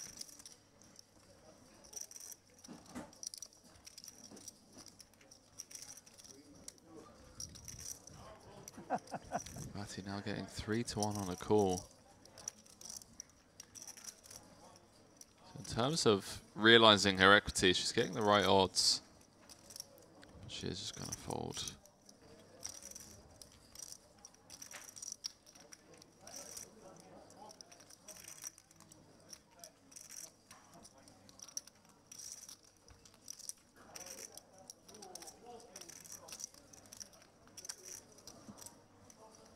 Well, she hasn't folded. I do apologize. She must have slid in a time extension.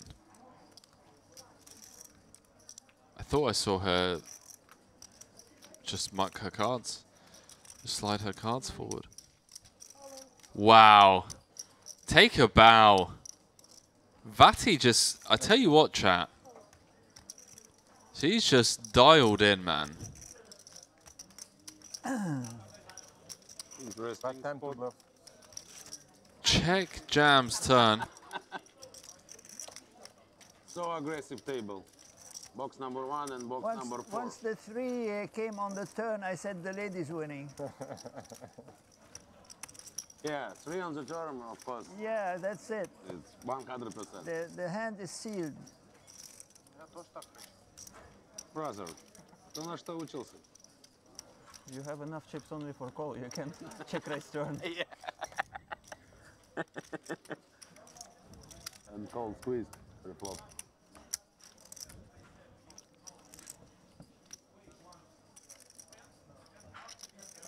Andreas, Mr. Andreas.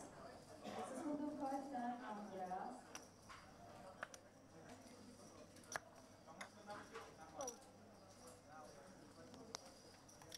Say 53 jump, yeah? 53, yeah, two players more. Easy $770. Easy. 2 more eliminations till the next pay jump.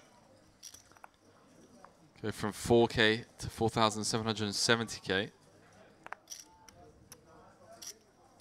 We hear a couple of players at the table talk about how easy the pay jump that's going to be.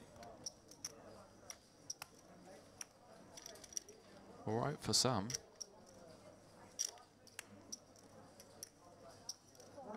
Mr. Andreas. Andreas, this is for the fighter. Mr. Alper. Alper.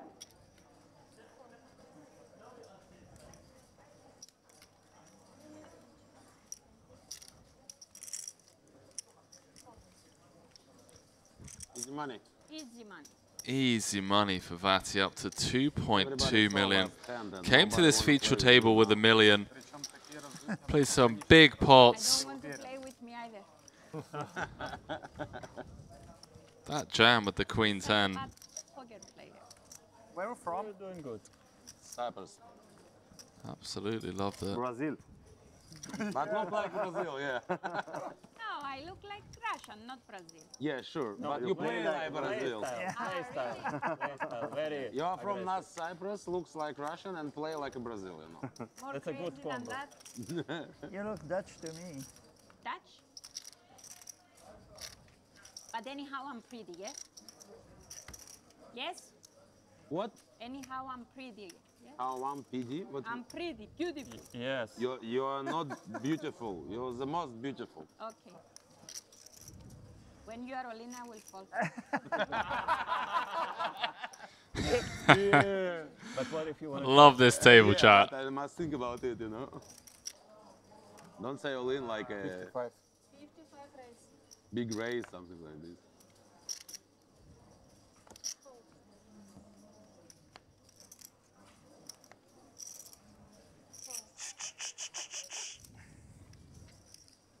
Do we stay here after this level or we move? We move. Last 11 minutes in TV table, yeah. We move. We move on a normal table. And how many levels we play today? Does anybody know? 8 maybe, no? I think till final table, no? Till 2 tables? I don't know. No, they have a big. Yesterday it was the first time that we played 10 levels in day 2. But they have a big. With dinner break and. They have a big concert and the Diamond. You wanna go to concert? It's not. It's. I think a lot of people came here to wanna see go to a famous concert? Arab singer. Which kind of concert? But it's a singer. It's an Singer, Arabic singer. popular singer? Used to be popular. He's not so popular. He used now. to be popular. Something like a son of. Bob Marley. Yeah. No, he's an older guy. Of hotel director. But I think they will stop the tournament because a lot of players. Wanna go? Probably. I don't know. I don't know. Well, we're hearing about a concert that's But happening anyway, at the he's not- Diamond. Let's they jump will back start into until this 10:30, so. because Lubovetsky has woken up with the aces in the big. It's gone under the gun +1 open from Atanasov off of 23 bigs. Vojanov in the small blind is just flat with the ace-queen of diamonds. And somehow, Lubovetsky has found the final 2 aces.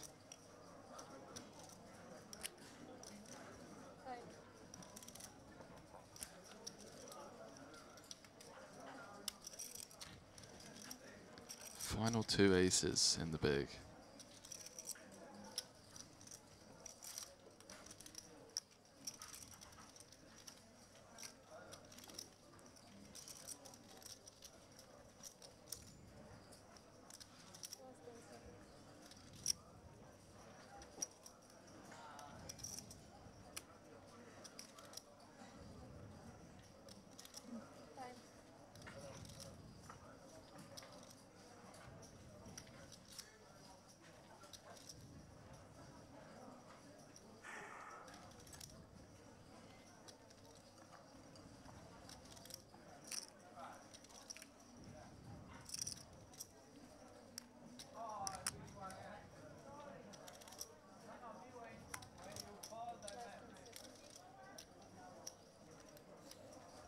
Atanasov with the decision for his tournament life, pretty much.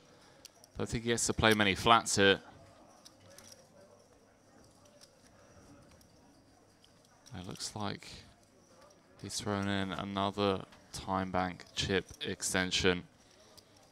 Can't say I blame him, the Bulgarian. Second live stop.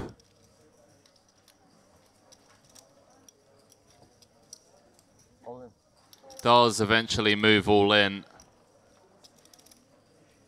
Actually now on Vajanov in a bit of a sandwich.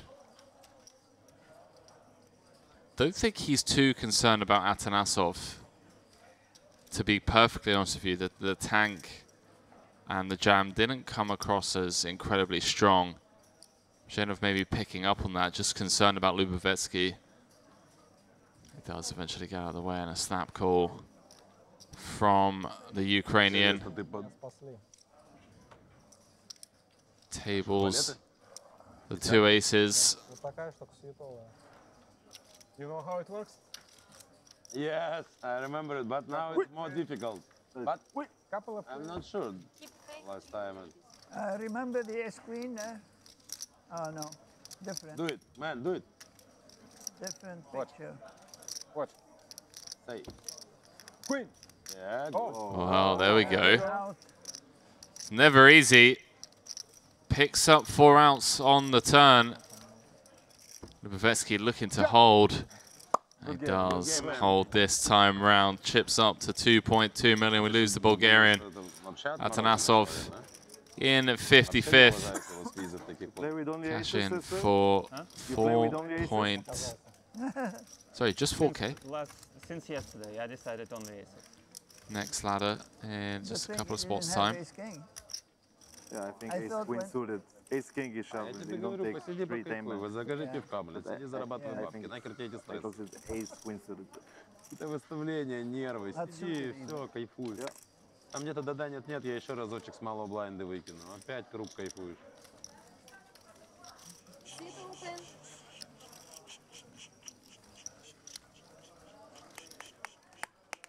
Если бы ты каким-то чудом сюда заполз, то мог еще и выиграть раздачу. Ну, честно, мне вообще не нравится его пуш, что сдам его там. Пуш, что сдам его. So there's going to be table rebalance of sorts once we lose one more player.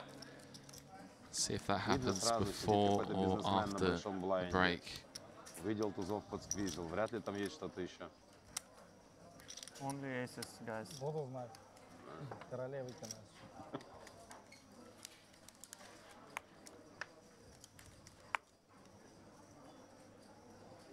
How much you have now? 2.2. 54 remain. I believe it's now 8-handed once we get ITM. I'm not 100% sure.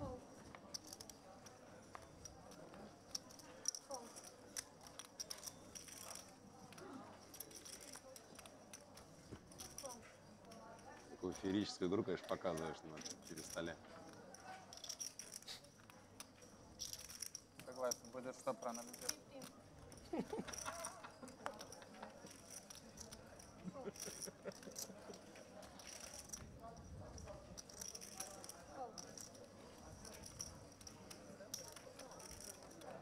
Fatty defending the big with the 950. Just absolutely loves getting in the mix. She's in the big blind. She wants to see it flop.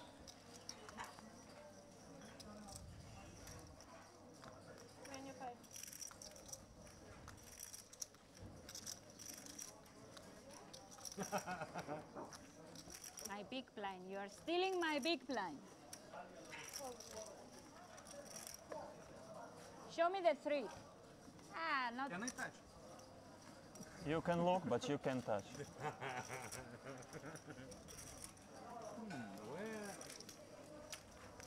From where these rules? So a short stack at the table.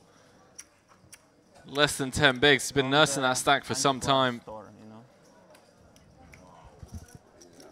I think about same. Antique store, yeah. Jesting about not picking up hands. 3 more minutes. I'm going to finish the levels, take a quick look at one of the outer tables. Table number 5. Don't recognize anyone. Not that I've seen. What happened now? 55.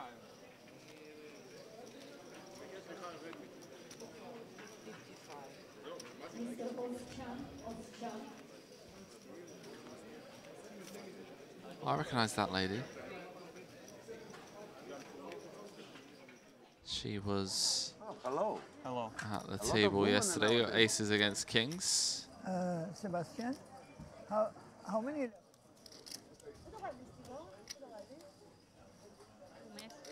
You friends? Oh. That's 4 more hours. Yeah, makes sense.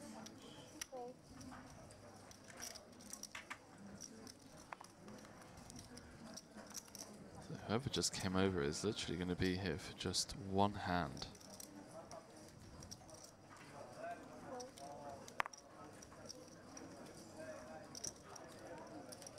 How much? 150? I think it's less.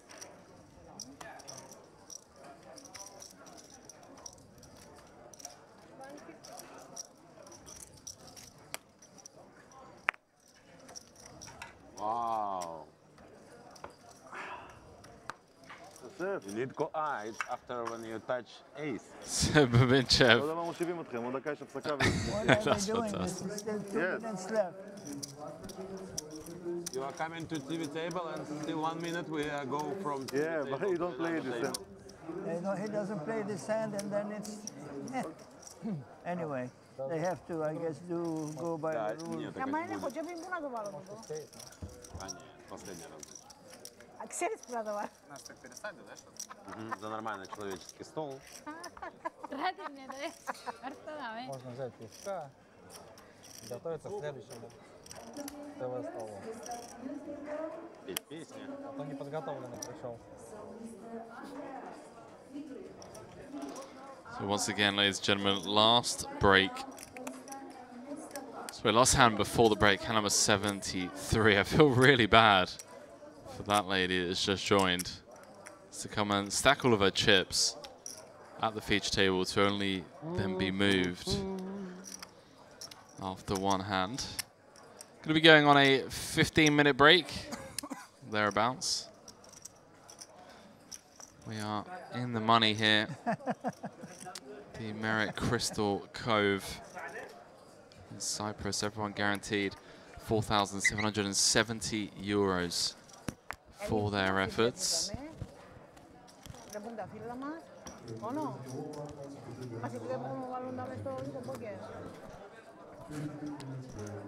Παίρνουμε το μαζί μας εδώ.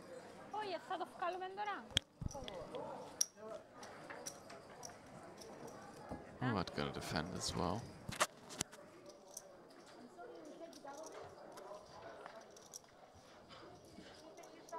Assume this is going to go check, bet, fold.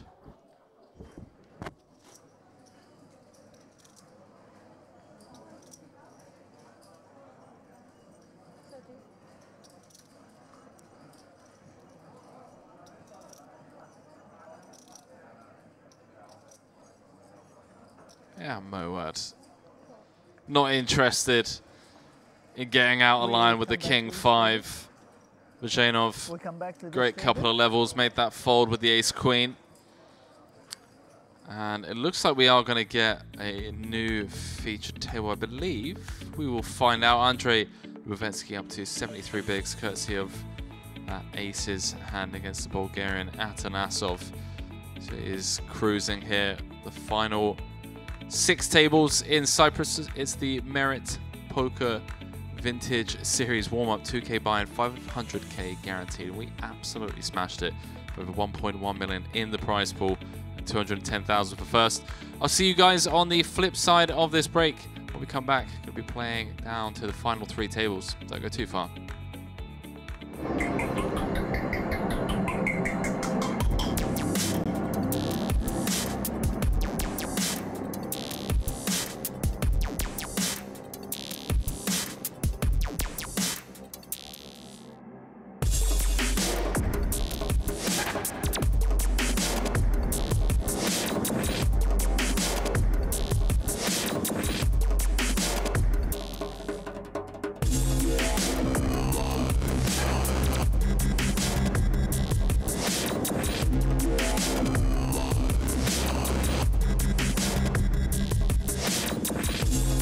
Be a byproduct of his success here at Merit in the past and in this tournament is that he just he really abuses that. Oh wow, he's just going for max exploit versus the general field.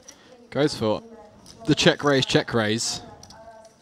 Wow, ill-timed aggression here, but it's such a strong line. Like if you're not sat there with trips, you just like, what do you do?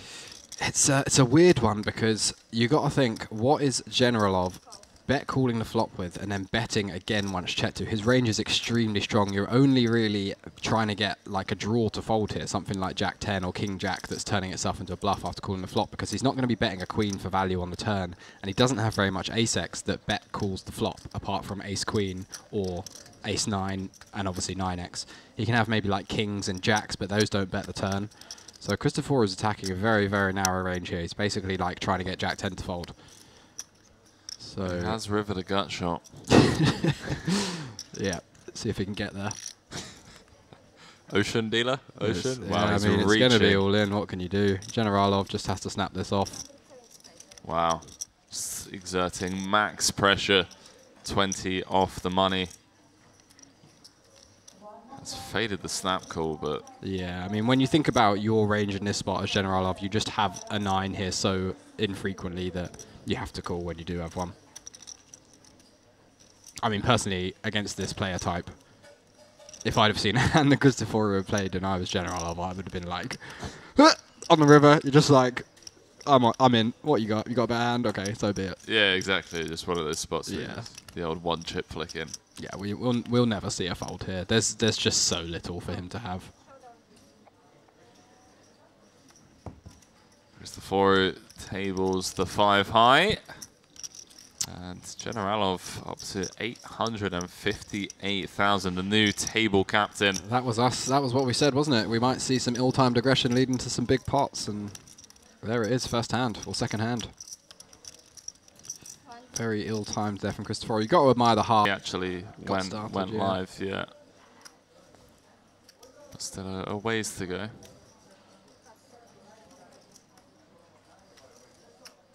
Well, I really want to, like, one of the things that I really admire about, you know, elite regs is they often start setting up the rest of the tournament for themselves, like the foundations, if you will, around the bubble, if that makes sense. Like, obviously, understanding ICM and putting in the prep work on how to approach a final table does help you a lot with late stage game, but like the fact of the matter is that, you know, you've got to learn how to prepare yourself to get to that point in the first place, like setting it up. Absolutely. Bubble is a super important part of tournaments, especially live tournaments with good structures, with a deep average stack, because you're going to be on the bubble for so much longer than you would in like an online mass field or even a live tournament with 20-minute clocks or 30-minute clocks or whatever. So yeah, absolutely. There's a lot of chips to be made on the bubble if you know what you're doing.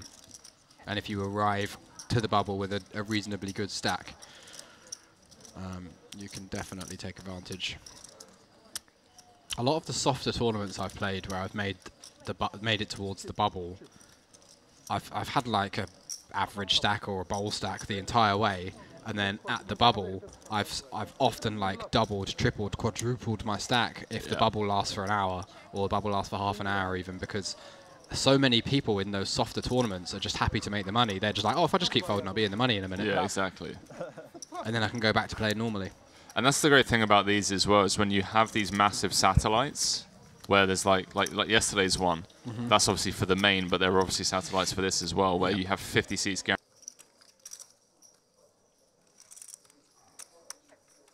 Extreme. Get back to the action here. 3 ways on the flop. King 5, 3, 2 hearts. Mukawem flopping the best hand out of the small blind. Not really sure how he's in this hand, to be honest. It looks like he's just peeled and open. Hijack open. Ivanov must have opened with the Queen 10 off. And Mukawem just deciding to call out the small blind with the King 9 off. 13 away from the money. Go on, Mukawem. Like 18 bigs. He wants to win the tournament. Bit of a no-no, that one, but he has flopped the best of it. He doesn't want to min cash, Leo. He's here for the win, mate. That is true. He is here for the win. And both these guys just draw into a backdoor straight draw at this stage. Mukawem with the lion's share of the equity there, 96%. It's not a bad spot, 3 ways. Not a bad spot. And we see a check call on the flop. Generalov getting out of the way with the Queen 10 suited. A jack. A queen. That will slow things down. Ivanov picks up a decent bit of showdown value now. He moves into the lead against any draws or pocket pairs that Mukawem might have. So expect to see either a check or a small bet to check back the river. Yeah, I was about to say, may even go small here, like you said. Just trying to squeeze out a little bit more value from like the 10-9 suited, Jack 10 suited type stuff. And he doesn't have any hearts in his hand, so that's a plus for going for a bet. But he does decide to just check it back. Decides Mukawem's range is going to be pretty strong. Oh, and wow. What a run out when the big blind's folded the Queen 10. How? How do you do it, man? 96% we had on the flop. Mukawem now, rightly just trying to squeeze out a little bit of value with his King 9. Although I think this actually might be a little bit on the thin side, to be honest. And Ivanov just hits him with the call. Oh my word. Well, that is a pretty sour beat for Mukawem, but at the same time, we should have just not been in the hand. So there is that. Mukawem pays the price down to just 10 big blinds now, and he's got himself...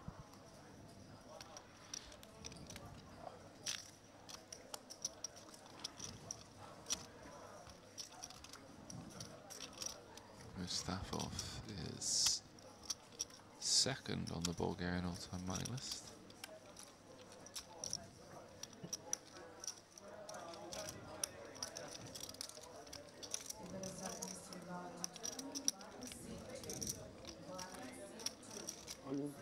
Incredibly experienced live player.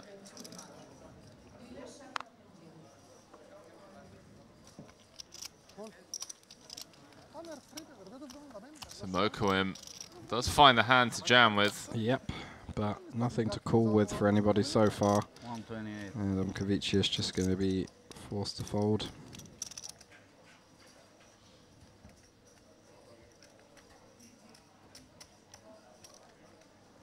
He's getting like more than 2-1 on a call after opening from the hijack. Although he is relatively short himself, down to 30 bigs. Interesting that he decided to open this combo, given that he himself is... well, it does make the call. Mukawem all in at risk with the ace-king. Just a 60-40, Leo. I mean... It's a 60-40. Is it called off? Well, he opened to 30k, so he only had to call 98k more. Yeah, but it doesn't matter because that range is so unbelievably strong.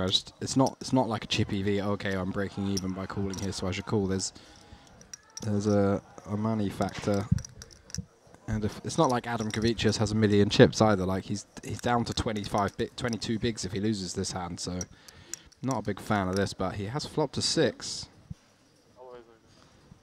So strong start for Adam Kavicius. 5 on the turn, and Mukawem could be busting in very unfortunate fashion here if he can't find an ace or a king. Jack on the river seals it. Adam Kavicius does knock out Mukawem. Adam Kavicius up over 600k. Mukawem eliminated 10 from the money. Yeah, and everyone else gets to see that. I don't want to say ridiculously wide open from the hijack, but opening 8-6 of spades off of 30. 12 off the money in Cyprus. You know, people from Middle East, Eastern Europe, all over the world. Been a journey. Yeah, different characters. Pocket 5s for Ivanov. Mate, my back is absolutely shot in this chair. Yeah, you should get one of these. It's pretty comfy. Yeah, I might have to. Adam Kavicius picking up the better pair in the hijack. Facing +2 though, it's absolutely not loving this spot whatsoever. It's going to figure he has minimal fold equity, but his hand just is going to force him to go with it, and he's got to hope nobody wakes up with a hand behind. Excuse me. And if it folds back to Ivanov, he's going to be forced to call for 9 big blinds. Yeah, spot I'm sure he's not too thrilled about either. Definitely not, no, but there's just a lot of unpaired high card hands in this range, and the price is too good. And we've got chunks.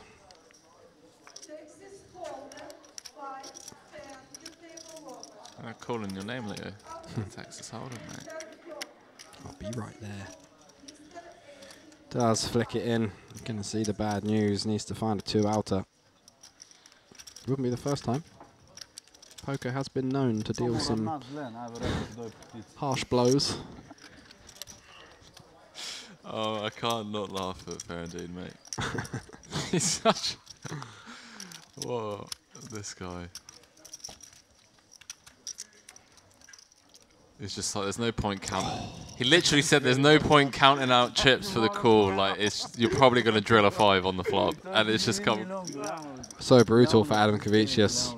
Really, really brutal to bubble a tournament. Queen ball. Bubble a tournament this way is very, very sickening and feels a bit unjust. 10 on the river completes the board. Adam Kavicius leaves in 81st place, 10 away from the money. Commiserations. Well played. Ivanov finishing what he started with the aces. Wounded him gravely and then put him out of his misery. Oh, so it's just like a shift, I guess.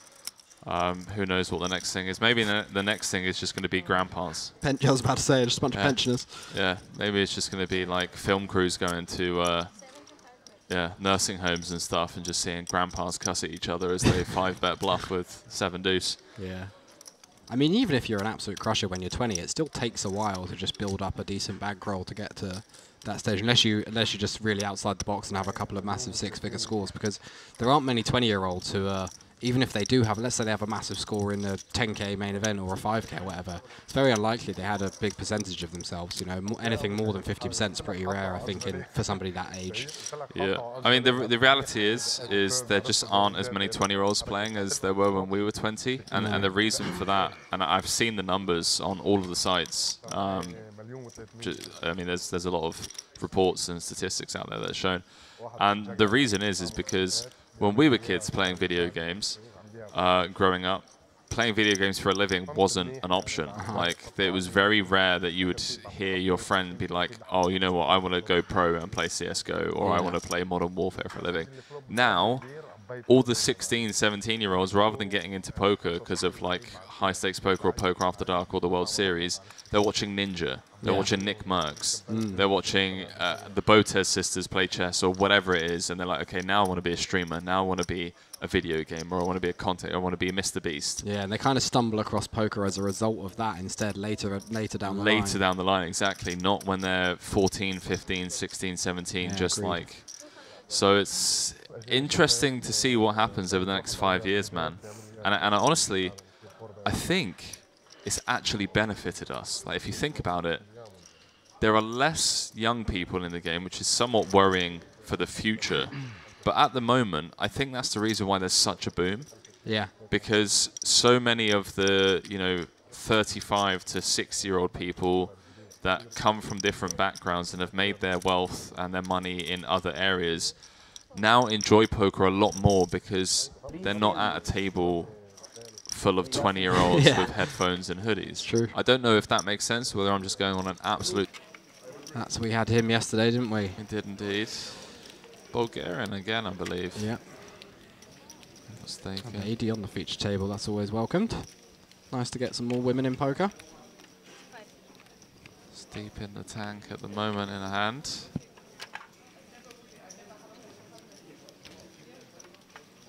Oh my god, I've played so much PLO with this guy. Yeah. Jesus.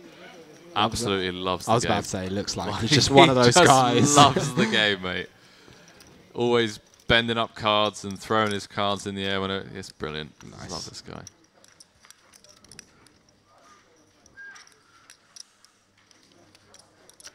I like the way the captions say, when you said so much PLO, it says so much pillow. How did it really?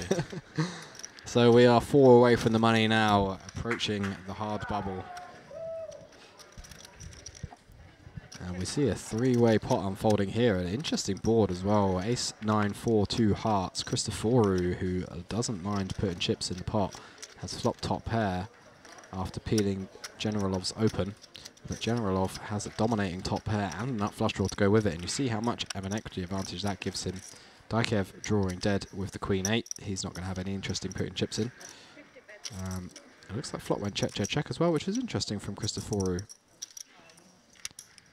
Expected him to just kind of go for it with his top pairs, but a bet on the turn from Generalov and a quick call from Christoforu, and assumed that Generalov is going to go for some value on the river as well. After the flop goes check, check, check, pretty much nothing that we are behind to that Christoforu can have. Expect him to obviously 3-bet aces pre, bet flop with his 2-pair plus and his sets, because his sets are always going to be unblocking top pairs and flush draws. So yeah, Generalov should have a pretty easy read here that ace-jack suited is the nuts, and hopefully go for something like a 2/3 pot bet.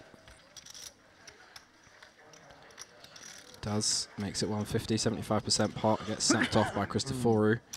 Takes another nice pot. Christoforu not having the best day. He came into today with about 1.2 million, and he's down to just 500k now. Generalov, on the other hand, having an absolute field day. Zichuku should be a pretty good one. As we are dealing hands. Dive back into this. Oh yeah, poker. 4-1, eh? I think so. I'm going to have a look.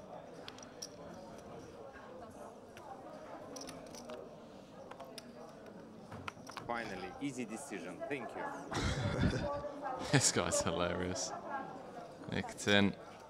Let go of the rags. Pankov. 14.5 bigs. Pocket sixes.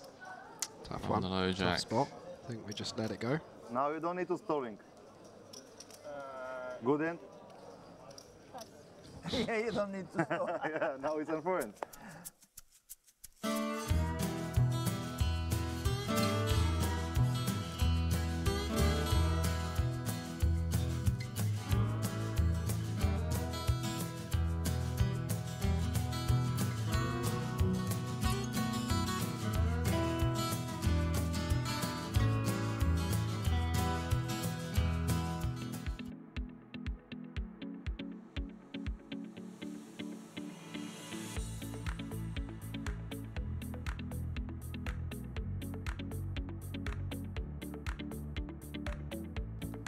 Golden hour here at the Merit Crystal Cove Hotel. We are deep into day 3 of the $2,200 buy-in warm-up, part of the Merit Poker Vintage Series. 500k guaranteed in the prize pool. Well, call a spade, we absolutely annihilated that guarantee. Collected over 1.1 million. And we're down to the final 50 players here. Everyone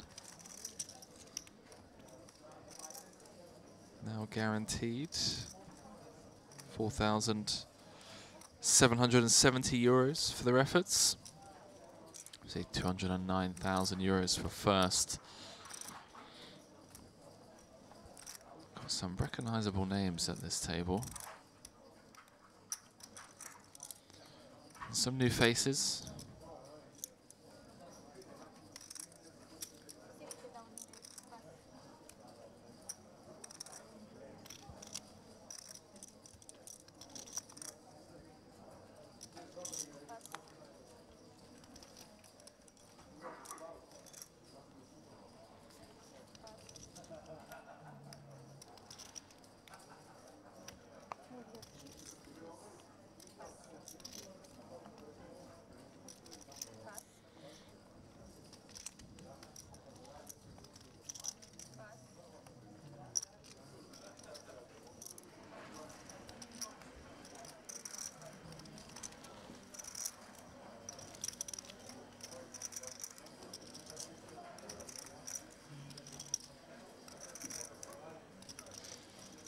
Andrea Ricci, up and coming Italian crusher, been on quite the tear for the last couple of years, last year and a half, post-COVID.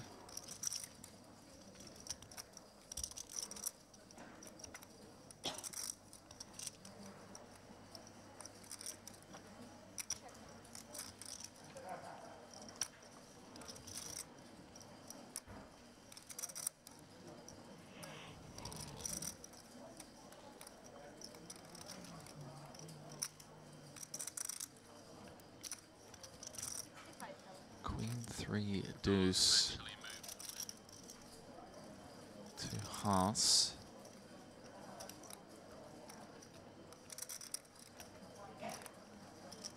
Actually, one overcard to his pair of nines up against an under the gun range.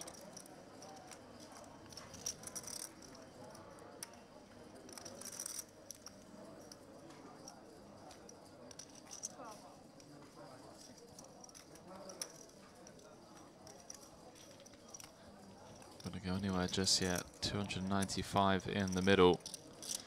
Another undercard to Ricci's pocket nines. See if Mondros continues telling the story that he's trying to set up. Raise from under the gun. See bet small on the Queen 3 deuce. Gonna barrel again here on the turn. Like 40% pot.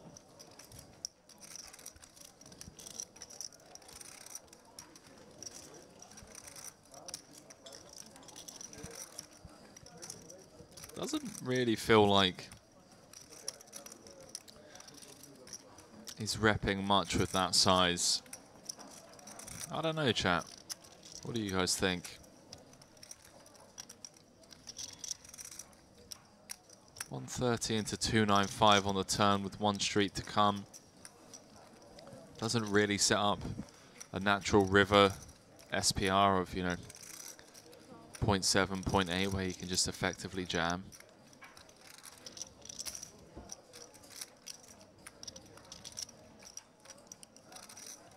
King of Spades on the river. That may change things.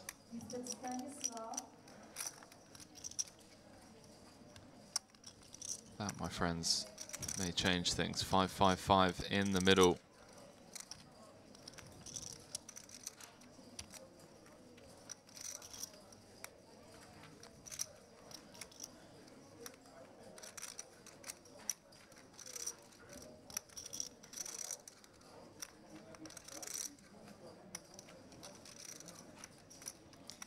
He is going to empty the clip, but again, just a really milky sizing here.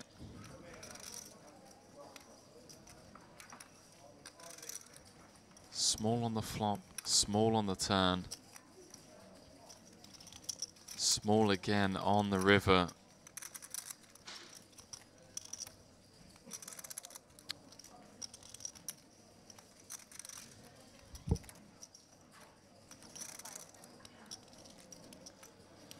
Yeah, Ricci's going to throw in a time bank.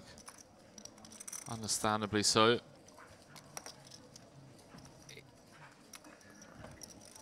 Just doesn't make much sense in Ricci's head, and someone like him, the success he's had in the last year and a half, a lot of live experience. You get to play against these different player types. You can kind of just reverse engineer the thought process and ask yourself, like, what is my opponent trying to represent here?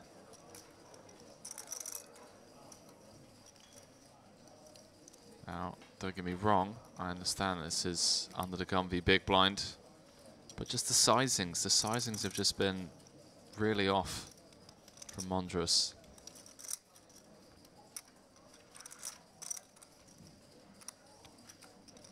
One-third flop, one-third turn.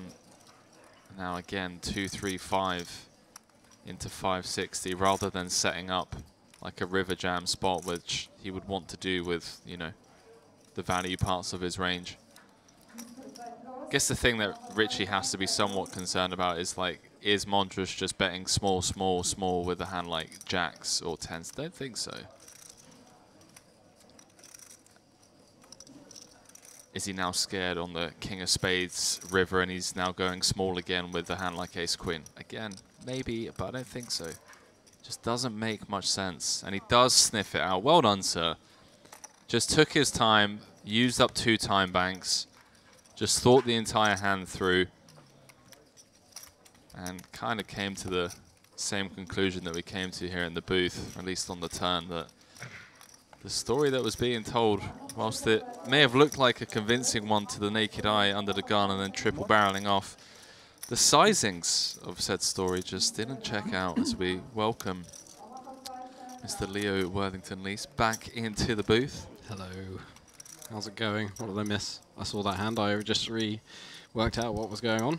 Yeah, day 3, deep into day 3. Everyone guaranteed 4,770 euros. Nice. A couple of pay jumps then. Yeah. How many people, how many are we down to now? We're down to the final 50, 53. Decent. Getting pretty exciting then. Yeah, I mean, you actually missed, what was the lady's name? I should know this. Vin. From the previous stream. Vati. Luciana Vati. Yeah.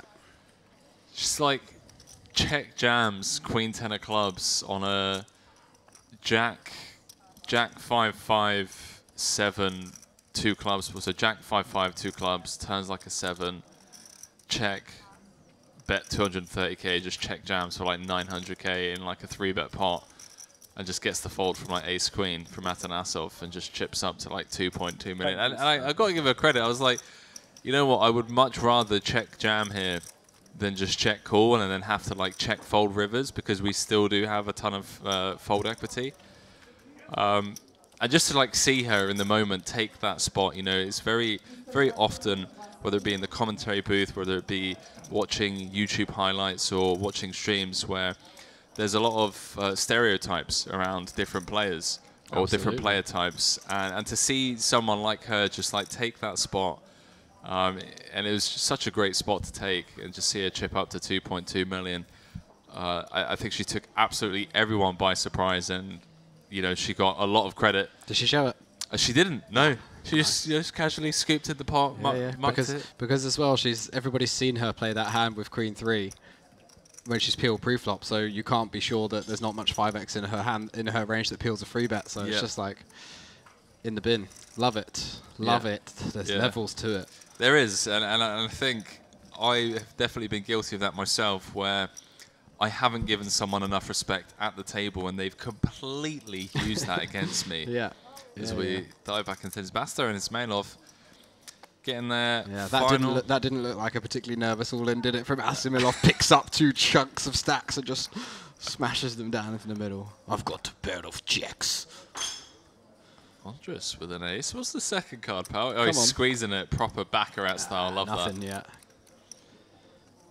It is Baccarat, right? Where you squeeze. Yeah. Never played Baccarat. Wouldn't know. I know you're a bit of a roulette crusher, aren't you, mate? I can't remember the last time I played roulette. Well, your birthday? Oh, that was it. That was the last time. Yeah. That was so sick. How long ago was that? 2 years ago? 3 years ago? No.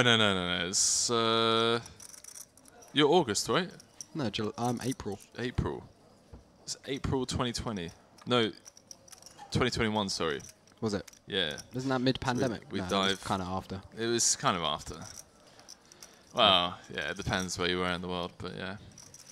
April 2021. That was the last time we played roulette. Everybody chipped in something. What was it, like 20 bucks, 50 bucks? $10. $10 bucks. Everybody chipped in $10 each, and we just chucked it all on on 7 because it was the day of my birthday. No. We all chose a number. Yeah. My number came in, That's 28. Right. So you got the 350 back. Right. And then you put it all on red, bang, red. Oh, for 700. yeah, that's right. That's right. That was funny. That was great. That was funny. That was the last time I played roulette. And it wasn't even with your own money. Yeah, so absolutely. That's how you beat roulette. That's how you beat roulette. $700 easy. Crusher. So I have completely butcher the entire hand. If you want to know more about how to beat roulette, you can buy my book called How to Beat Roulette. Use your friend's money. Yeah. How to make money without risking your own Could be also like capital. As an online player, you know, like this is not what I'm good at. Happy I mean, birthday. I'm an online player too, but like I'm too spoiled. that's why I would like to see big blinds over your head. Yeah, so that would be so nice. Just because it's like one spin and you know like whatever happens happens. Yeah, nobody gives a shit because it's $10. Yeah, and then it just comes in and it's just absolute Twice scenes. in a row, unbelievable. We were just like, well, we might as well just stick the whole lot on a 50-50 and see if we can get 700. Back to the poker. That looks like a very healthy stack. This man was on our feature table yesterday, wasn't he? Gonna get reminded of his name in a second.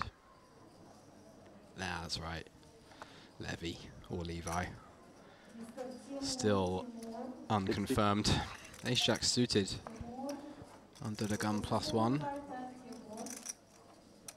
for Marcotte. Smolka +2 finds himself with pocket tens. Playing around 35 big blinds. Interesting decision.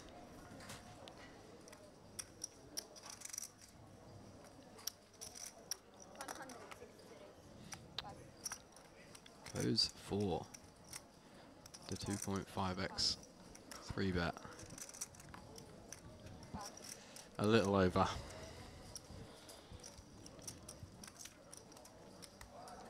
Definitely can go either way. Peel and get... I'm not sure what the stacks are behind though, that's why I can't really say what I would do yet. Need to get a look at all the stacks. Everybody else out of the way, but I think if there's a couple of short stacks, you know, a few... 2 or more 25 big blind or lower stacks behind, then peeling can definitely be a good option, but Marcotte making the call with the suited ace. Go on now, chaps. Big old table. Small lady. Chuck the chips in the middle. Yeah, I've been guilty of that here. Well, not even a diamond. Marquardt. Sounds like that guy from Shrek. Yeah, Lord Farquaad. That's it. Yeah. Do you know what's funny? Do you know what's really funny? Not about this guy's name, just about the universe in general. Is that this morning, for some reason, I woke up and when I had a shower, I listened to the Shrek soundtrack. Oh, really? That's weird. It was super weird. That is super weird, yeah. Super weird. Not just like a little bit weird, just like the most random thing ever. Like, I don't even remember the last time I mentioned Shrek in my life. No, honestly. And all of the a only sudden reason I listened to it is because I was listening to one song which was Accidentally in Love by Counting Crows, and I was like, oh, I'm just going to stick the rest of the soundtrack on because it's got a really good soundtrack. Loads of like feel-good songs, and I was about to go to the gym, so it was weird that you would then mention Shrek in the same day. Well, the universe is such a sim, man, honestly. We're living in a sim, mate. Oh, it's all done to keep you feeling familiar and comfortable. You know, it's all designed to like, oh, I recognise that. Oh, there's no way that like we met each other playing 1-2, whatever it was, like 7, 8 years ago, and like now we're here. Probably longer than that, wasn't it? Yeah, maybe. I can't remember how old I was when I moved to Reading. Maybe even 20, 21. Were you 30 now? Yeah. Turning 31 in April? Yeah. Yeah, no, I don't know. I think you're too late. Now we're here. Here we are. Small old world, isn't it? It is indeed. The poker world is certainly small, but it's really nice. I actually think it's a lot bigger than we realise, but it's very small in terms of like the community side of it. You know, the people within the UK community poker scene, there are a lot of them that, for example, don't have a social media presence, but they're very active at live stops in the UK. So you kind of have that bubble. Then you obviously have like everyone like stateside. You then have like the Germans, the Austrians. But a lot of people don't actually know each other's cliques within the cliques. That's true. Good point. Because like for example, if you went onto poker Twitter and you were completely new to poker, you would think that that's all poker was. Yeah. It would be just like a lot of loudmouth Americans, like, you know, giving their opinions on why Alan Kessler shouldn't tank in a certain spot. Their opinions that nobody asked for. Yeah. But it's just, the longer I've been in this industry, the more I've realized that, hang on a minute, this is actually like, there's so many deeper levels to this. There are guys that are just absolutely printing and getting all the money. but nobody knows about it because all they care about is Garrett Adelstein on the Hustler Casino stream or whatever. There's the social media side of poker that's emerged. That's emerged recently, though, hasn't it? Really. But then there's these guys that are like in their early 30s playing private games in Dubai and making 10 times more than Garrett is. It's just, but nobody knows about them. Yeah. So Nataliev going to defend. Oh no, he's not. I do apologise. He's gone for the ISO, trying to get that dead money in the middle. Basta all in for 10k. Smolka raising to 60k from +1 with the threes. And he just gets to free roll the dead money. Gonna table the king 3. See Smolka's reaction. Any reaction? Internal. Just like, all right, mate. Processing. King 3, huh? Interesting. I just got wrecked. You are behind there. Yeah, David. Behind there. Nah, it's a good play with the king 3. I like that. Decent flop. No clubs.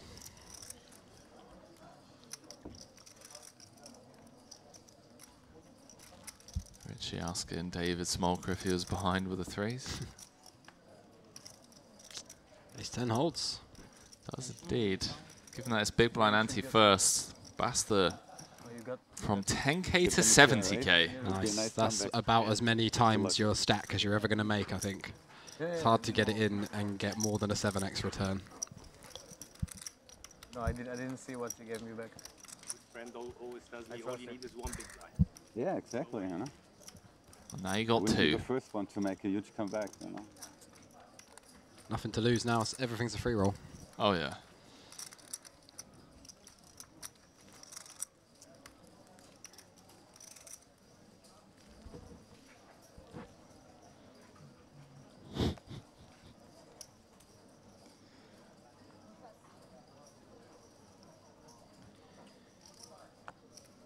That's the 2.4 bigs. Queen 2 not good enough into the muck. Ismailov under the gun +2 picks up pocket 8s. Makes it 60k.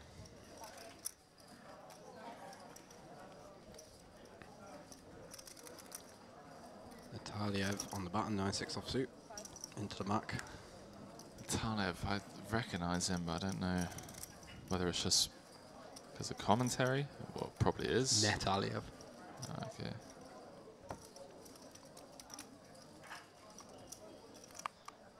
Nataliev. Came 10th in the MPP. I covered 2 months ago. That makes a lot of sense now.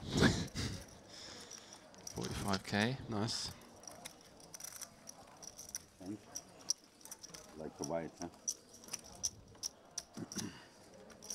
Again, another guy, you know. 200k. Hasn't been grinding that long. Total live earnings. But I guess with the amount of volume that you can get in live poker now. It could be people who just win satellites to things online. I don't know if that's possible for here, is it? Probably not. I think so. Only no. party poker stuff, really, isn't it? And GG stars and that. Yeah, I mean, it did have the Party Poker Millions here last September. Had obviously the Triton series that had qualifiers from GG for the first 25k.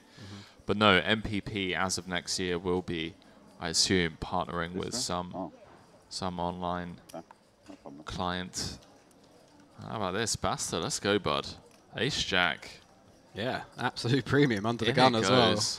Into the big blind and ante next hand, and you find the absolute nuts under the gun. In it goes. Richie in +2 with the ace 3 off. Gets out of there.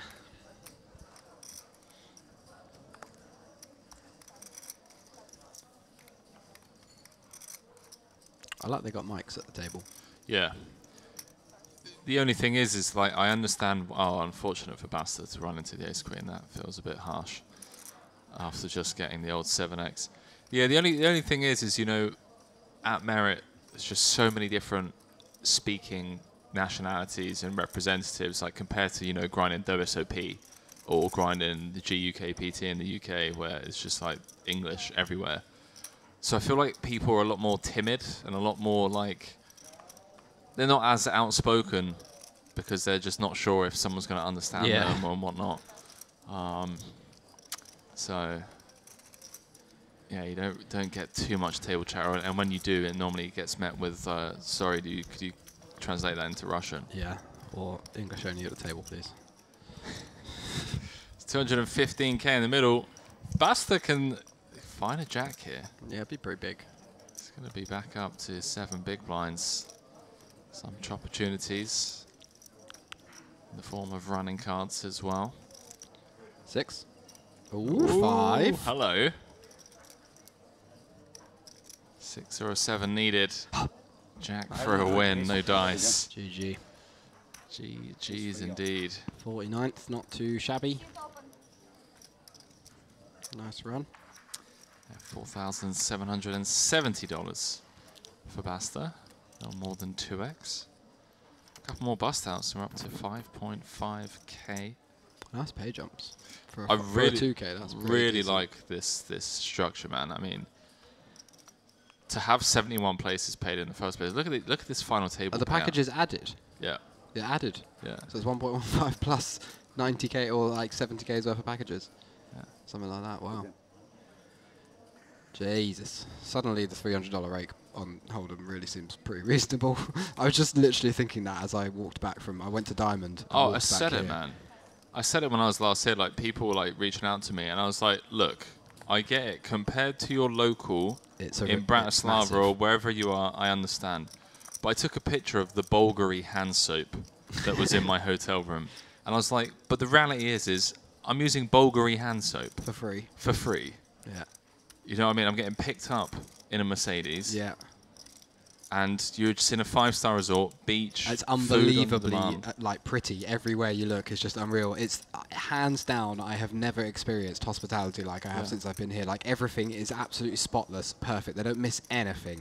You never see rubbish. No. You never see a mark on the floor. You I never see a filled table. I saw 5 guys, literally 5 cleaners on top of the roof outside the Royal, just like all with mop buckets, clean like the roof of where the parking is. Yeah. Like the glass ceiling. It's immaculate everywhere, and it's such a like beautiful looking hotel as well. The whole complex is so nice. It seems so quiet for the amount of work they're doing all the time. It's just like, I don't know how they're doing it. It's like being in Charlie in the Chocolate Factory. I think It's they just like get a magical little factory. They get it done quietly. They get it done. They get it absolutely done. You just like casually walk through the hallways and you just see some random person with like some polishing cloth just like wiping down one of the bins. Just whatever it is. And I'm just like, oh, that's how they do it. They just send their spies out to just walk around with like polishing cloth and it's like, oh no, none of that. It's unreal, honestly. The buffet is just it's ridiculous. Like it's absolutely ridiculous.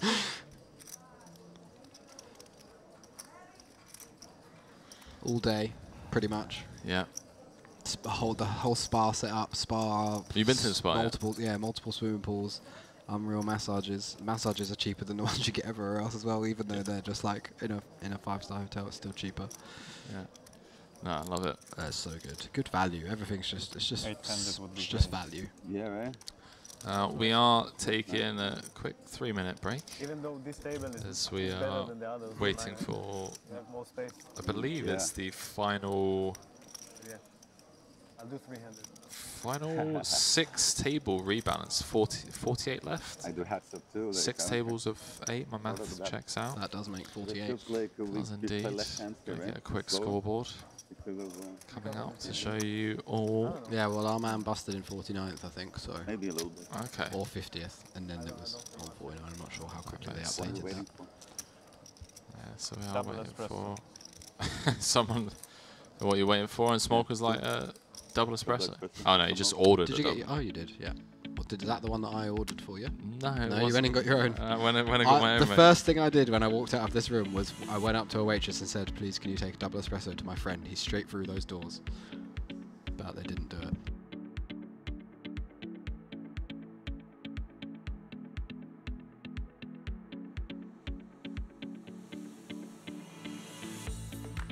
Apologies, chat. We just had 3 random people burst into the room. Me and Leo thought it was a hold-up, but it's not. It's a different kind of hold-up. Some kind of photography equipment retrieval session. Yeah. So we've been stashed away. You know what? I've done commentary in a lot of places. It's not bad. It's not bad at all. It's not bad. We got a big room. I've been put in cupboards before. Yeah, okay? I've been in prison cells. Yeah, literally. You know, we've seen some shady ones as we wait for another player to be brought over to the feature table, rebalancing the final 6 tables, chat, of the warm-up event from the Merit Poker Vintage Series. And what a start to the series. I'm expecting a lot of our friends to come to the upcoming series. I will be doing my very best to convince them. Yeah, that this is exactly what they should be doing with their time. You look at the blind levels in the structure. You look at like the ITM. You look at the like first place money, just everything, the whole package, the hotel, all of that. It's insane. Yeah, insane value for money. So yeah, getting out to the business end of this tournament. Got about 2.5 hours left on the day, I believe. And the reason for that is there is a massive concert over at the Merit Royal Diamond.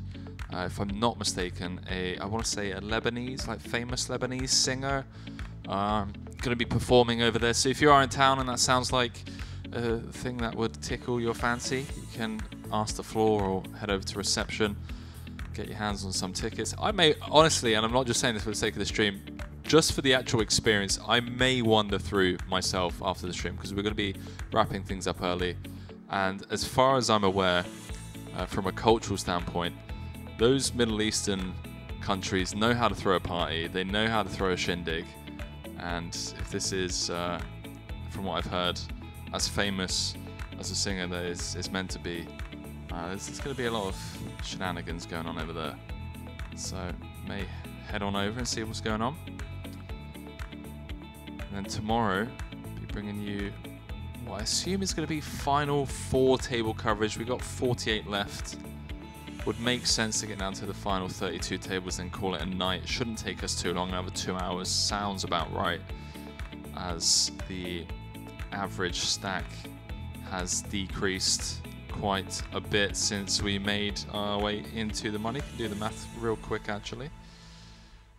Was it 626 total? Something like that. Times 100k. Divided by 48. So average stack is 40 big blinds.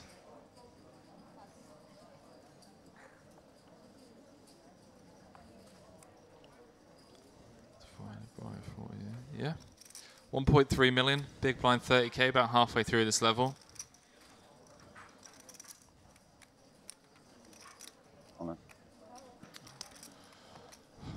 Shrek's Nemesis. Gonna jam it in from the cutoff. What a great name. That's a strong name. Marquardt. Q. You don't get many Q names. What that is I love that, man. I mean, Marquardt. I wonder where he's from. Where's he from? Have we got the let's have a look. Power of the internet. Have we got the internet? Definitely got the internet. That's many Marquardts. I'm surprised at how many there are. Richard? No. Is he a Richard? Marlin. He's not Richard. Oh, Smolka taking the rejam spot. That's the highest ranked one at the top there, Berlin. 45k. Probably him? No, that's not spelled the same, is it? No. Got T on the end. Stefan? Let's have a look. Bottom of my range. Bottom of his range. Still enough, huh? Bottom of your range, yeah. Oh. I thought you have a little more. Should be mandatory that you have to have a picture on the hand of mob. Yeah. Yeah. Have we got names in the... did they send you the info though? Yeah. No. So Marquardt all in, facing elimination as Smolka is called to put him at risk with a dominating hand. But it does flop a flush draw. But Smolka got the 9 of hearts in hand, so one of his outs is gone.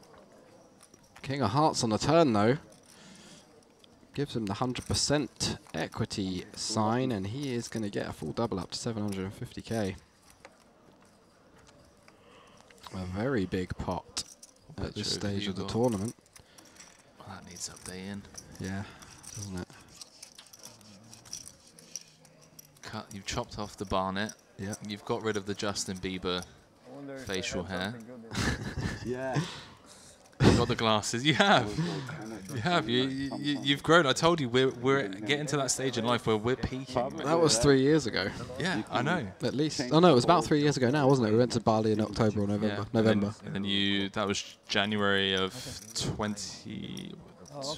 No, that was in Cambodia while we were in Bali. Oh, was it really? Yeah, Okay, yeah. so that was November of 2019. Yeah. Wow, 3 years ago. We were in I know, Bali. isn't that crazy? What a trip that was. Definitely need to do that again. Go back to the same place. Yeah, Uluwatu. Yeah, Nah, I'd want to stay somewhere a bit closer to everything, I think. Yeah. It was really nice though. I mean, it really depends what you're looking for. Like, we just wanted a grindhouse. Everyone was grinding. Yeah. We could have done better on that front. Yeah. But I've heard a lot more about Bali now, and I've had a lot of people talk to me from, a lot more experience. Canggu seems to be a big one, Ubud. Yeah. I think I was giving the beaches way too much importance. Yeah. And I don't think we ended up going to the beach at all. I don't remember going to the beach. Apart from when we went to Nusa Penida. Yeah. So, yeah. And the time that we went out for dinner for your birthday. That was about the closest we got to the beach. Yeah, that was right. Yeah. It was actually more of a cliffside. That was good. That was good. And where was that other place we went where we got taken down to the restaurant in a golf cart? Do you remember that? We went to some place and we got on these golf carts and they took us down, and then there was like a couple of swimming pools. I got a picture of it on my Instagram. I'm going to get it and show you. You will remember. We went in the pool. It wasn't the nightclub, was it? Finn's? No, not that place. Finn's Beach Club? No. It was at night time. We went for dinner, but it was the most over-the-top thing ever. I don't remember that. We jump back into this. Smolka hijack, or cut-off v hijack rather. As Leo peruses his phone for... Can't even remember what order this is all in. 2018. I've gone back too far. Maybe I don't have a picture of it.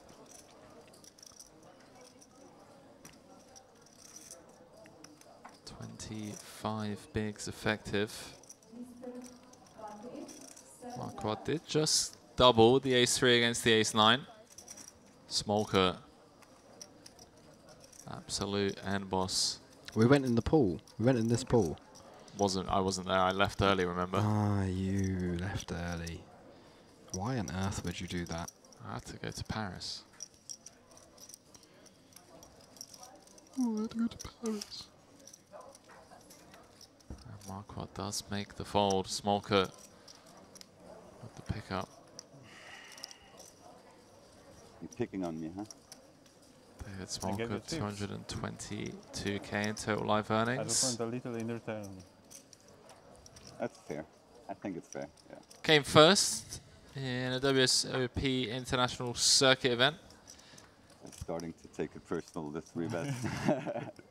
I felt the same when I did this. Yeah. So circuit ring winner. Best live cash, $40,405. Came in the 10K WSOP main event in December of last year at Rozvadov. Decent.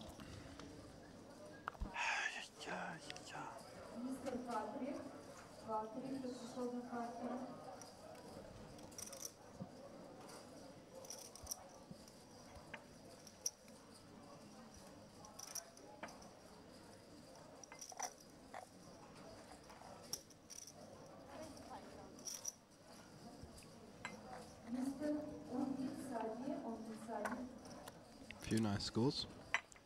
Whoever that is you were just looking at. Yeah, Ilya Savevsky just won a bracelet. Ismailov goes for the 2.5x in the cutoff.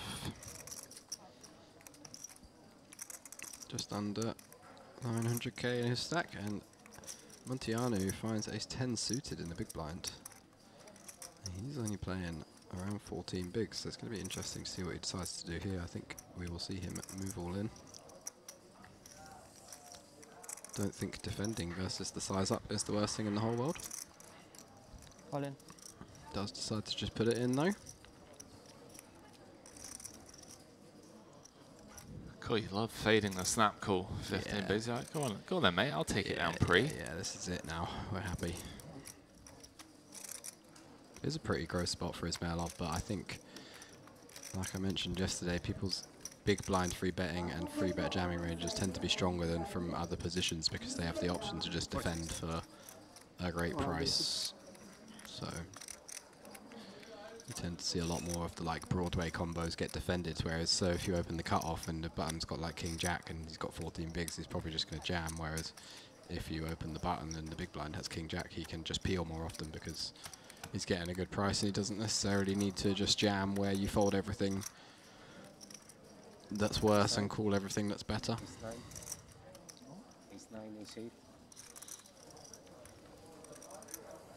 Nice little pickup there, increasing his stack by 25%, uncontested.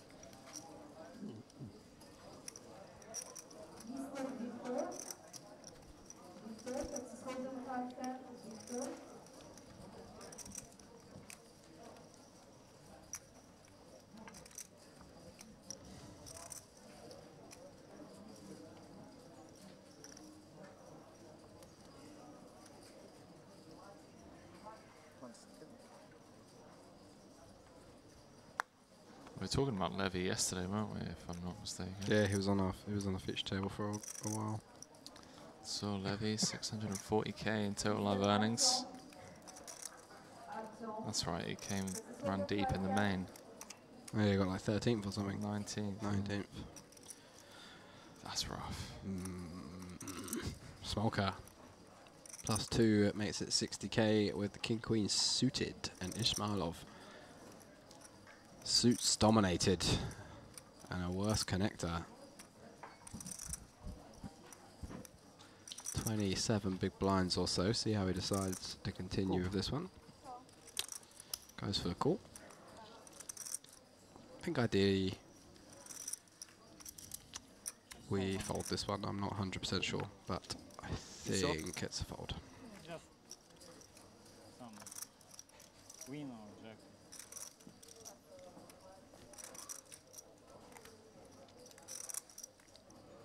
Could be wrong. Maybe I'm a nit.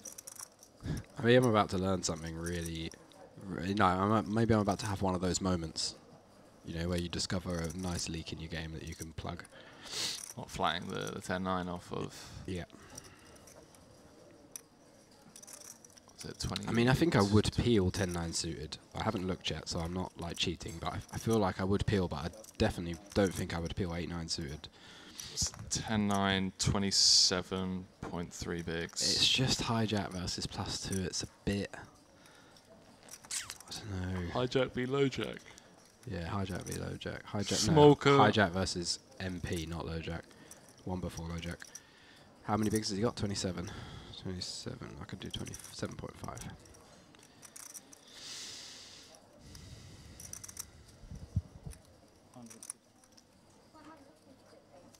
10-9 suited. Yeah, well, there we go. It's a mix. 25%-ish call, 50% fold, and a very small sliver of 3-bet. So maybe it's more like 40, 10, 50, or 35, something like that. So a bit of 3-bet, bit of call, bit of fold. You can do whatever. That's why you don't know. It's like, oh, this spot's weird. Could do anything. It's because you can literally do anything. Well, how about 3-betting the ace-8-0 from the big blind? How about it? This is a play. This is a gangster play. Solver approved for sure.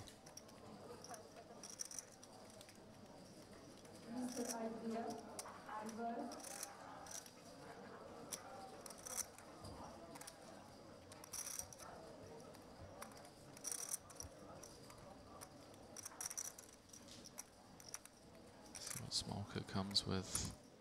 King Queen suited. Just saw Nataliev 3-bet the King 3 out the big the previous hand, and he does say run it. All in announced. Nataliev just getting put in the bin. Absolutely binned here. Binned. Yeah, this is also a very gangster play. On the feature table. That's one of the ones that you don't want to to make the cut on TV. No, you do. Not with the ace 8. Yeah, you played it well. It's a good play. Yeah? Mm-hmm. We'll see. I don't know. I'm pretty confident. It might be. You might need slightly worse ace-x, but I am pretty confident that that is a solid one. So it was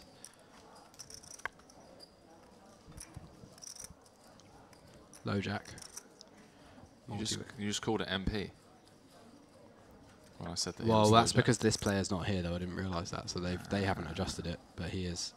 Yeah, so technically the low jack. Low jack, high jack, 40 big blinds effective against the big blind. Multi-way though, wasn't it? Yeah. Can't solve it. Yeah, you can. Oh. I'm just going to take a quick picture of the scoreboard.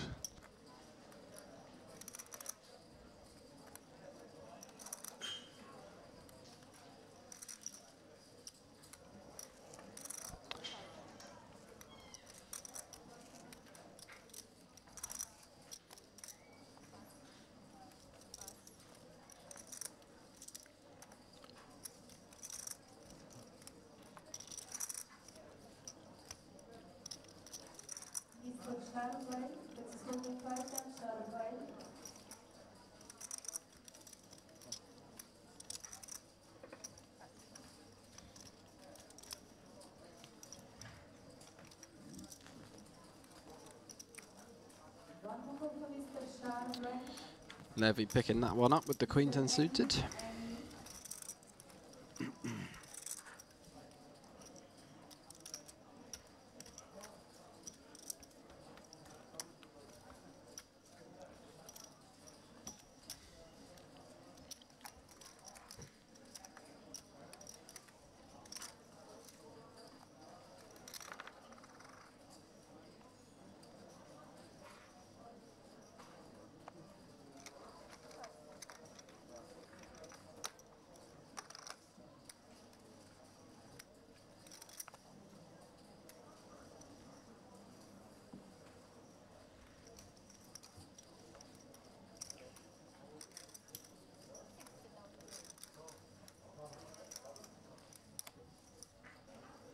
Ismailov picking up jacks onto the gun +1. Had a couple of hands so far. Richie taking a second before folding the 6-5 off.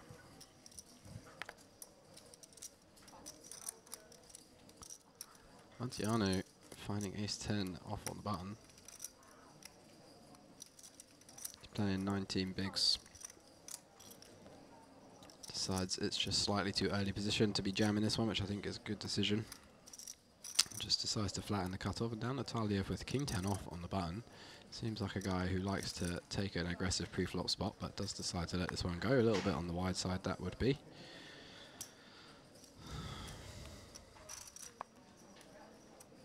It is actually, I checked, and it is actually worse ace-x, like I thought might potentially would be. Ace-8 actually a fold.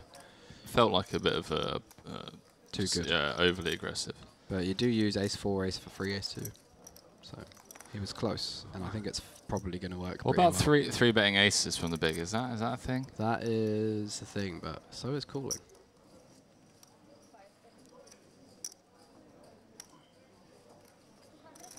Hands are shaking a little.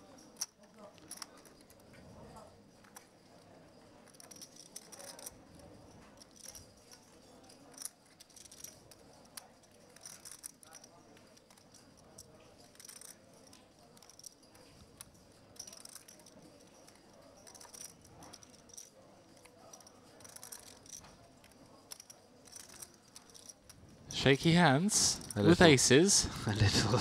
Guilty. There was some shaking. Yeah, guilty of definitely doing that in some big spots in my career. I remember one very vividly from like ridiculously early on in my career. Just overly shaky, and I was actually bluffing, but my opponent was a very solid live reg that read into it as strength. Yeah. And ended up folding. But yeah. Wow, it's Ismailov just peeling. Just peeling like Markov half put his in stack. like 40% of his stack so far. Okay, okay.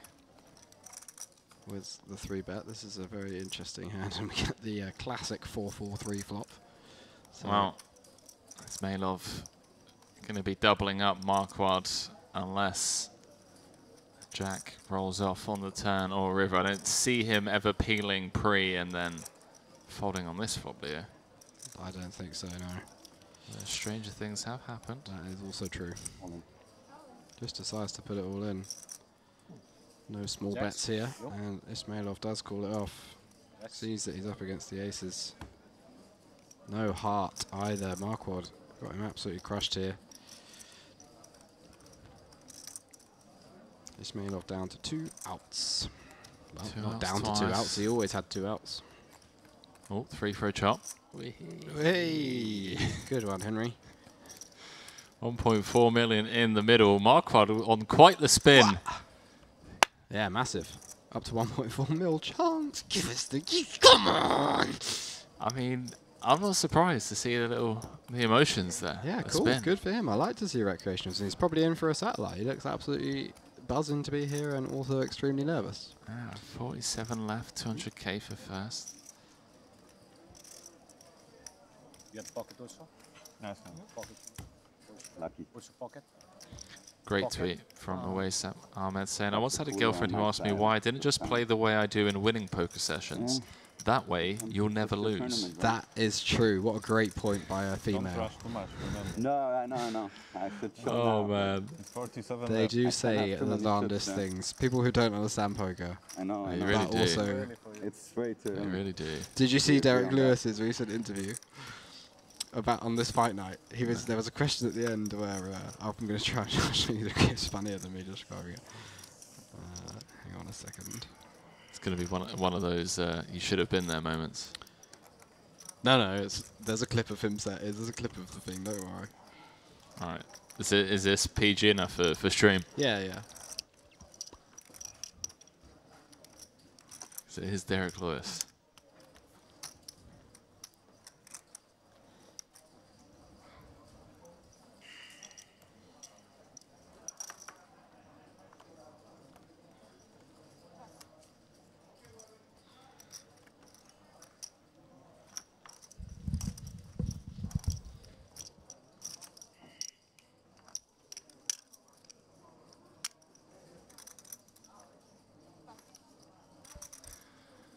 Andrea Ritchie, by the way, chat, haven't had the chance to talk too much about him on stream other than just telling you guys about the year that he's had.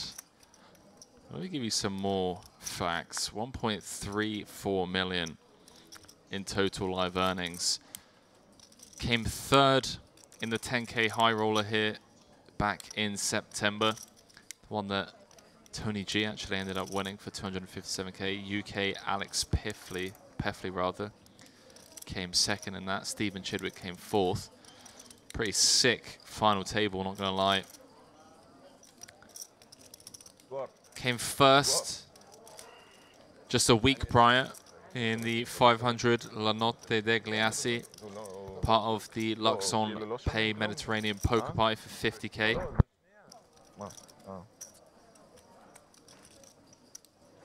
Some really nice 5-figure scores as well. Fourth in the bracelet event Colossus for 70k.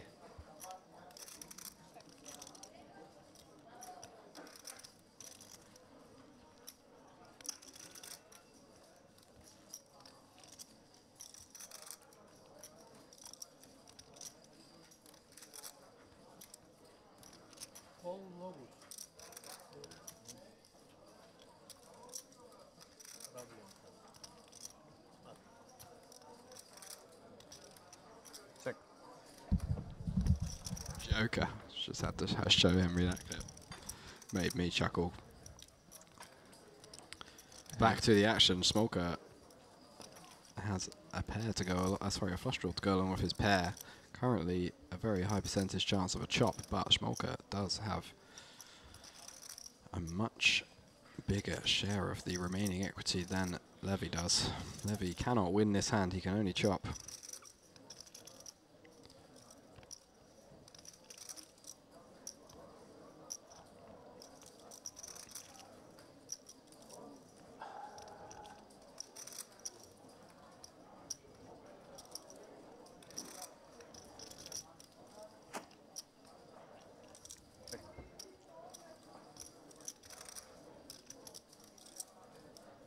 Levy deciding to check back his showdown value on the turn. No diamond on the river means this one is going to be a chop, unless somebody takes it away with a bit of well-timed aggression. But can't really see that happening, to be honest. I think Smolka will just check this one. Levy check back.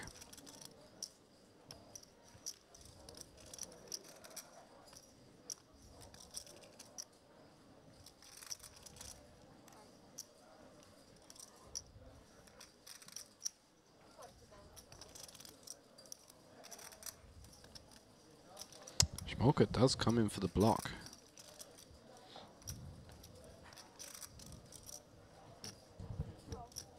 And Levy makes the call. Chop it up.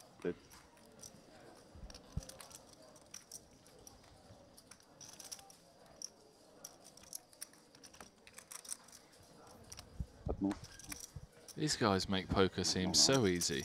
You have also flash draw on the flop? 9 and flash draw?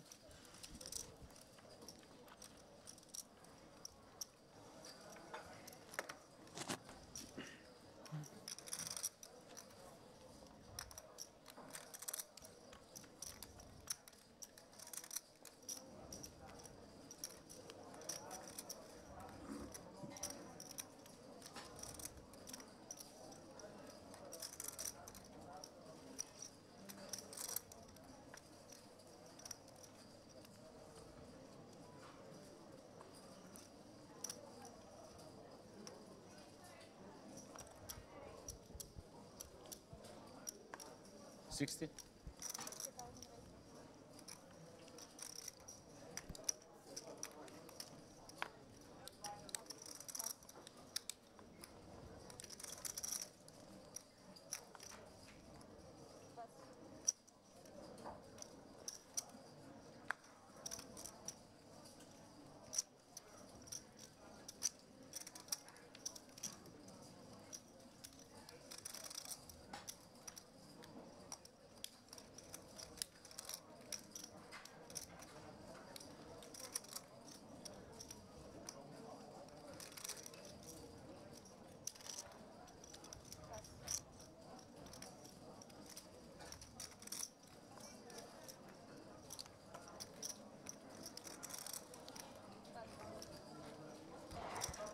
Richie getting involved from under the gun. King 10-0 is Ismailov in terrible shape. It's final 45 bigs.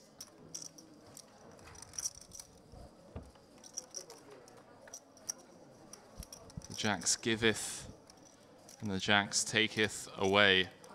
Ismailov doubling up with the jacks against the ace-jack, then running his jacks into aces. Hello, 5 on the turn. 6, 8, 10 or a spade needed for Richie. And there's the 6 of clubs on the river. Good game, man.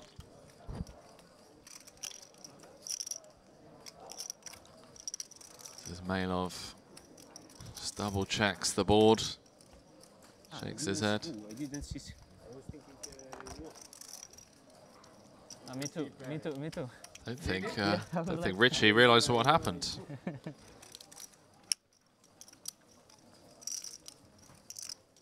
know he has really a lot of valve, but I didn't see clear at all.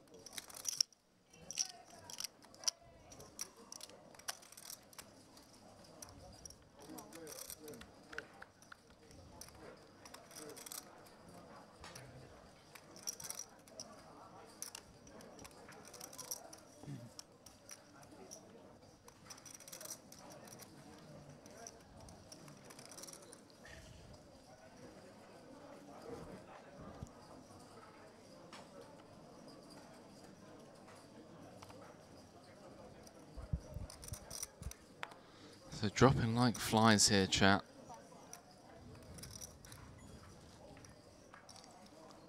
Dropping like flies. I do expect the pace of play to slow down considerably.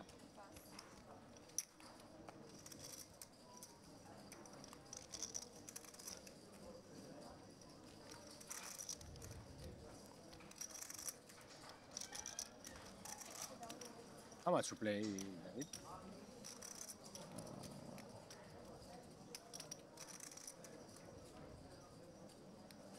1.5, 1.6. So like more than 50 died, yeah?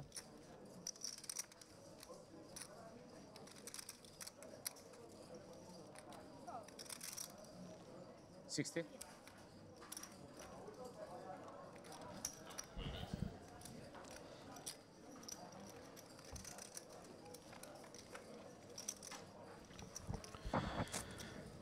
Smolka opens the 10-9 off on the button, and Richie defends his big blind with 10-7.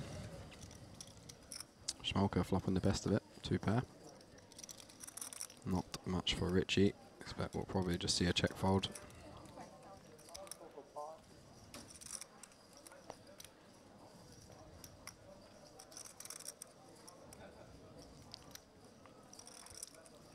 Maybe he's thinking of getting funky though. Got some potential good future blockers.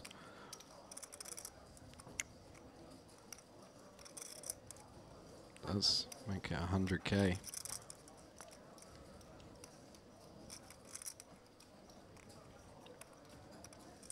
Richie going to have a lot of Queen X in his range, obviously. He's going to defend a whole bunch of it. Big blind versus button. But Smolka going to be pretty well protected himself. Definitely not going to be folding a 9 just yet.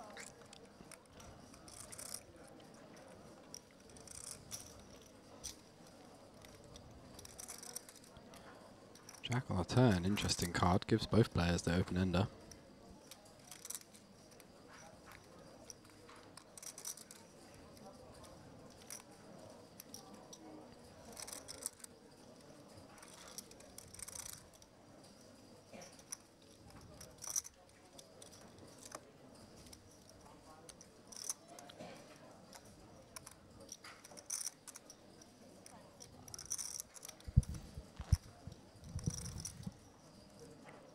Richie going to continue with the aggression.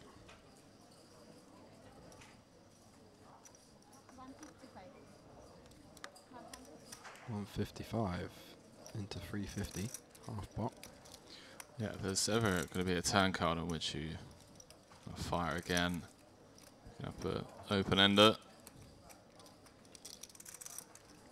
blocking Queen 10 of hearts. Yeah, and a lot of the bluffs that he would choose on the flop have made a good hand now. He would could potentially choose something like King 10 or 10-8 to be a bluff on the turn. And also his like Jack X that he uses, if he uses something like Jack 8 or spades or something, that's going to have turned a pair as well. So Smolka does decide to let it go. Thinks that that turn is just a bit too good for Richie's range. Yeah, Richie gets a nice pot through. Yeah, gets a nice one through there. I hope you have it.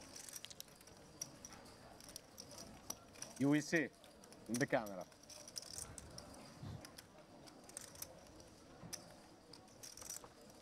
Bluffing at this conversation. I'm not bluffing actually, it's telling the truth. You are going to see it.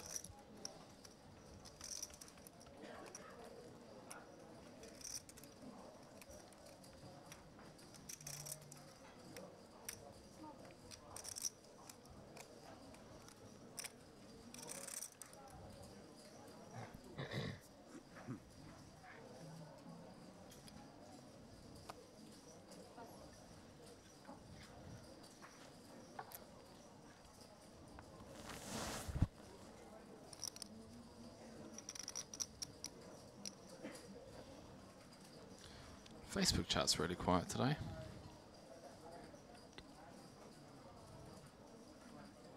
Had one guy rooting for Ferdinand earlier on.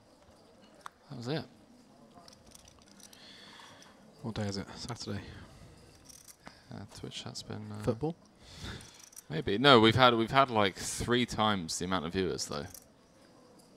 So oh, really nice. Yeah, maybe that's good. Has the World Cup started yet? Don't know. Has it? I don't know. Not that I'm going to be watching any of it. I probably will. I'll watch the England games probably. Nah, that's just disappointing. Watch some actual talent play. World Cup.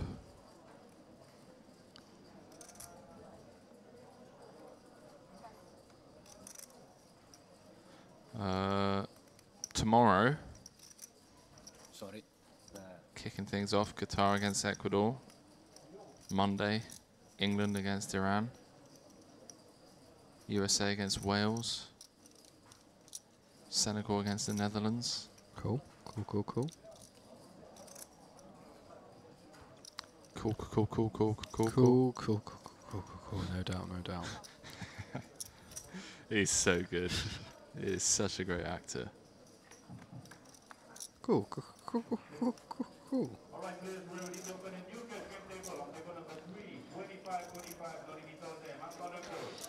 Some No Limit Hold'em cash games running in the background. No limit of them. Love to hear it. Monstrous flopping top pair on the Queen Jack 10 board. Backdoor spades for both guys. Levi has a massive range advantage here, and I expect to see this board get aggressively triple barreled by bluffs. And this is a pretty good one because he's unblocking all the hands that can call twice and fold, so we might see him unload the clip here depending on the run out.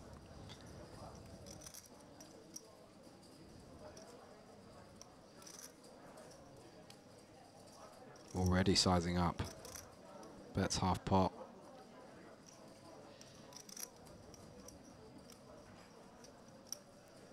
Do you want a half pot with ace king on this board? I don't think so.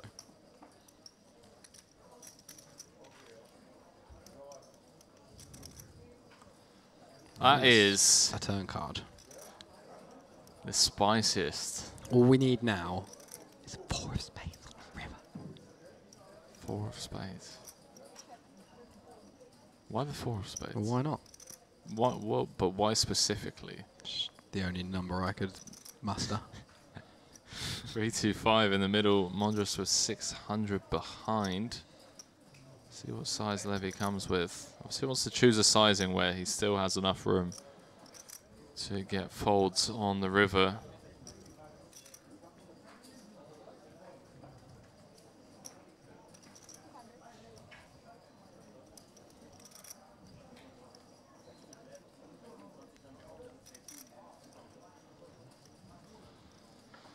He's gone for a sizable bet. 200k into 325. Would leave Monstrous with 400 back, should he make the goal, which he inevitably will. Though there is a 4-liner on board, he himself has now picked up a flush draw.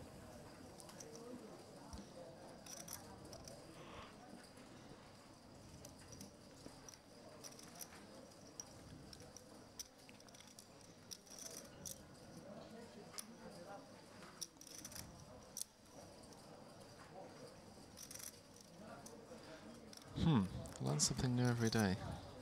What did you learn today? I'm assuming that's pronounced glut, this word here. Yep. Glut, yeah? Didn't know what it meant until I saw George YMB put a tweet out. Like gluttonous. That's what I assumed from movie 7 of Morgan Freeman. Is that not what it is? Sorry? Is that not what it is? Well, yeah, it's the definition of the word glut is an excessively abundant supply of something. For example, there is a glut of cars on the market. Like being gluttonous is having too much food or whatever. Yeah. Yeah. So surplus, excess, overabundance. Yeah. As we dive back into this, Monstrous does make the call. 725 in the middle, 400 behind. Let's see if Levy can pull the trigger on Brick Rivers. That is effectively a brick, doesn't really change anything. Like It's- the showdown value that we've picked up is not relevant. Yeah, I think so many people make the mistake of like, well, you know, the interesting thing is like he does Actually- now beat Ace 4, Well, Ace 4 of spades. Yeah, but it's actually a good river for him now because he blocks some hands like Queen 5 of spades or 10-5 of spades that would have called twice, and have improved. So hands that could call. So interesting to see what he decides to do here, but I think we'll see him go for it. I would certainly be jamming. Yeah, sicko. If it does move all in. These guys are so good just finding these spots.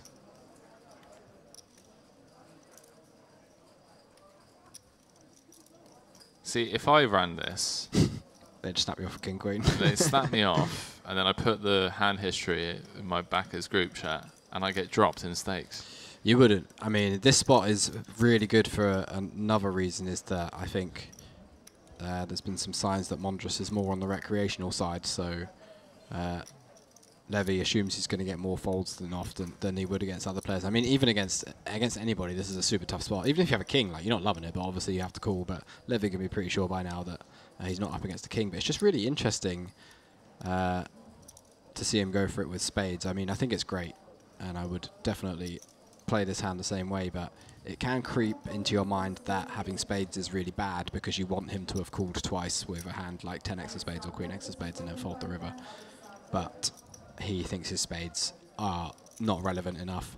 But the thing is actually we've got bad spades to have because the better spades that he could have, like queen 8 is obviously a straight, and king queen with a spades is obviously a straight, and king 10 with spades is obviously a straight. So what kind of having the 6 and the 5, I don't know how good that is.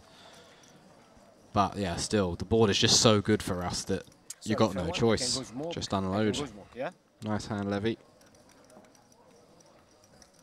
GG. Kind of weird calling people by their last names, isn't it? Yeah. Nice hand, Levy. It's not my name. Well, I don't know your first name.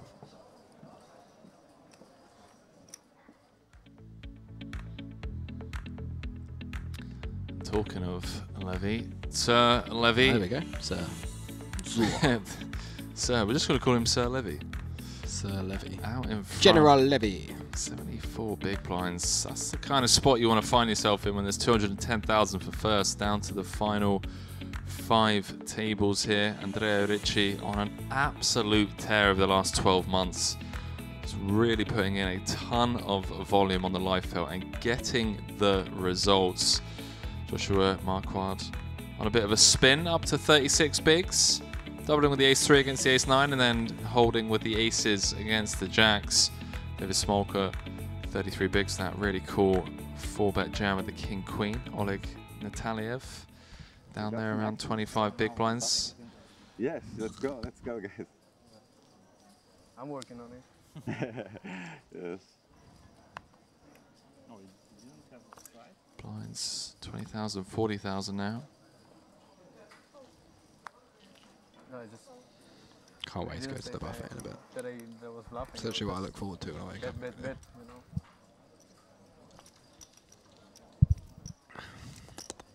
know. Marquardt picking up pocket 7s and hijack.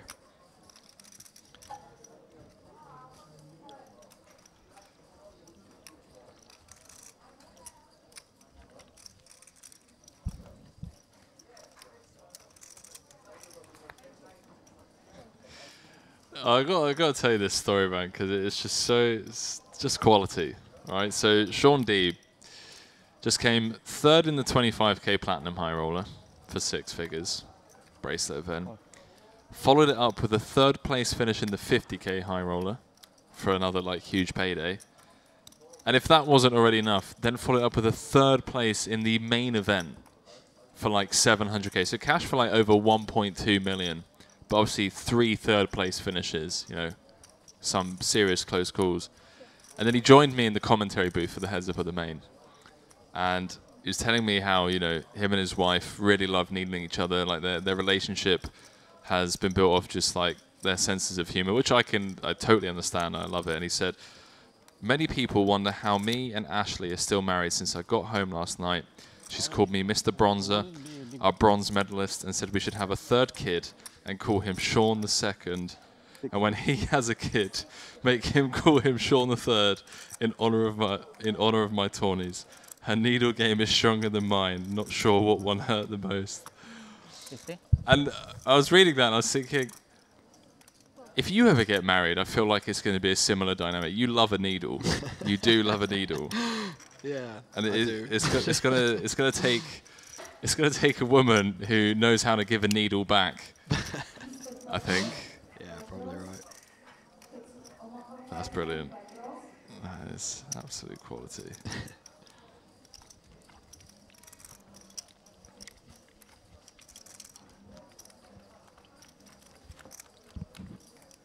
Before I ever get married, that'll be the day. I like your flower. Yeah, right? Very sunny. I'm sun running, He is sun running. You got to admit it. Thank you.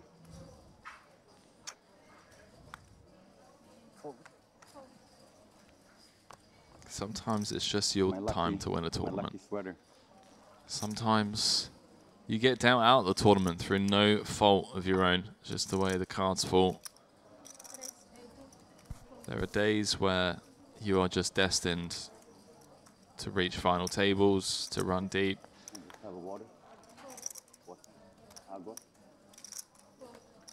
That's the beautiful thing about this game. It's the reason why it is as popular as it is. It's the reason why there is as much money put into it as there is.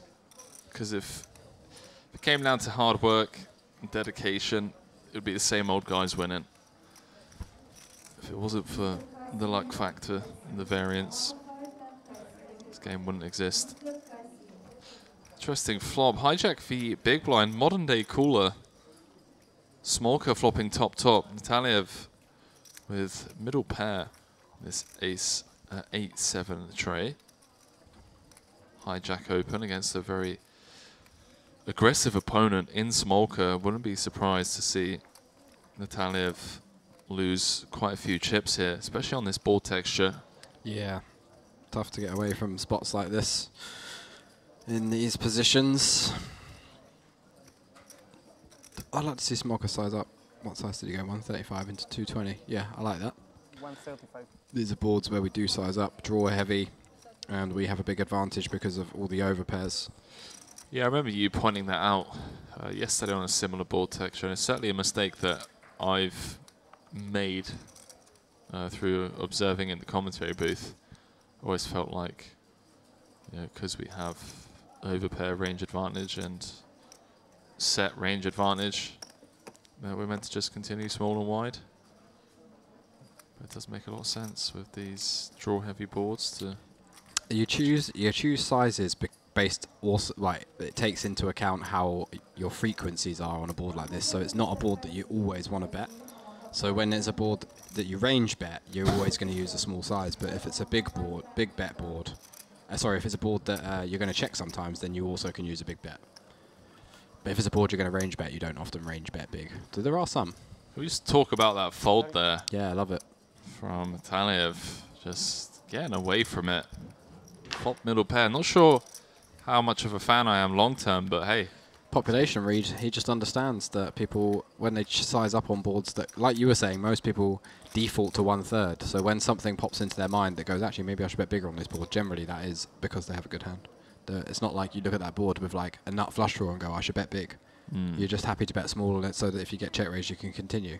Or you look at it with king, queen off and go, yeah, I should bet big on this board. Like, it doesn't naturally occur to most people. So if they've played a few hands together, I think it's just a really solid read that he's comfortable following.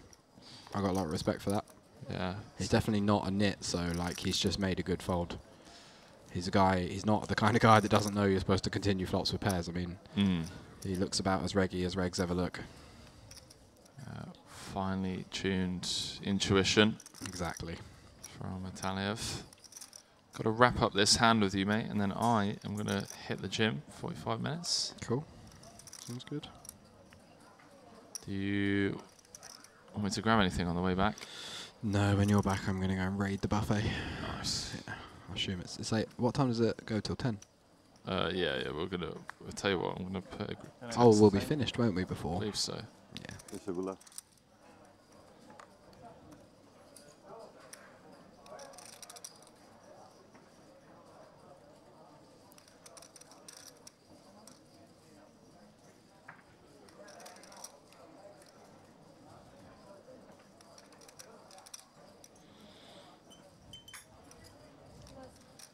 Levy in the big, facing the 3x. So look at this, just clicking it back to 240. There's some reg wars going on here. There's some street poker being played. So Levy, deep run in the main this summer, out in Vegas for career best cash. This is one of those spots where you're in your small blind. Obviously his hand is trash and I expect him to fold, but this is one of those spots where you're like, do you actually ever do this when you got a good hand? Like, who min free bets? What kind of reg min free bets here? Yeah. If they got aces or something, they just peel or whatever. Like, you just don't really see hands things like that for value. But Nataliev just had such a bad hand that he couldn't do anything about it. But I don't doubt that he probably had a similar thought. Just fuming at the idea of letting your opponent get away with one. Yeah, exactly. Right, I'll be back in an hour's time, mate. Sweet. Don't do anything that's gonna get us fired.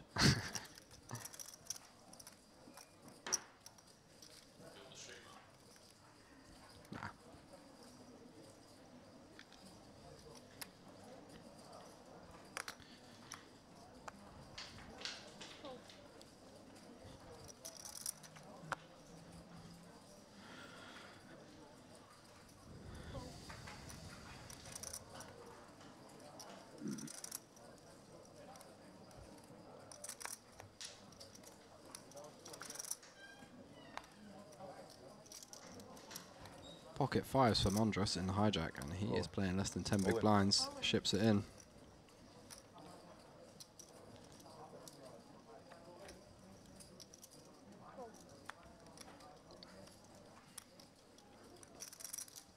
Levy ace-8 offsuit in the small blind. Pretty close one.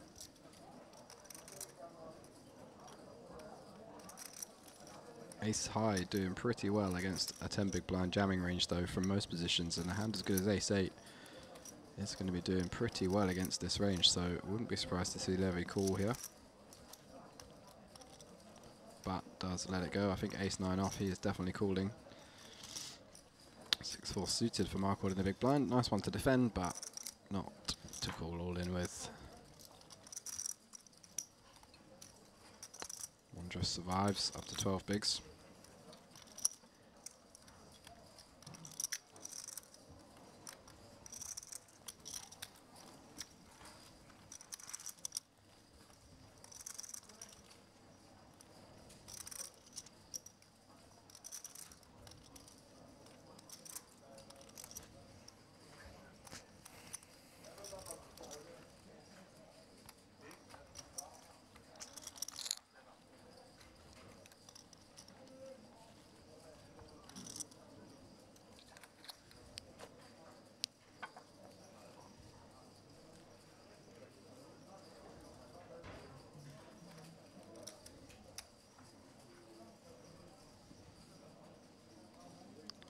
Richie finding Queen Jack offsuit under the gun.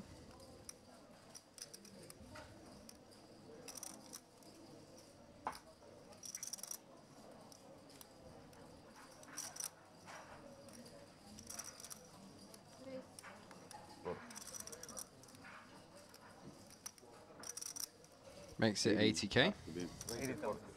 80 minimum. Make it.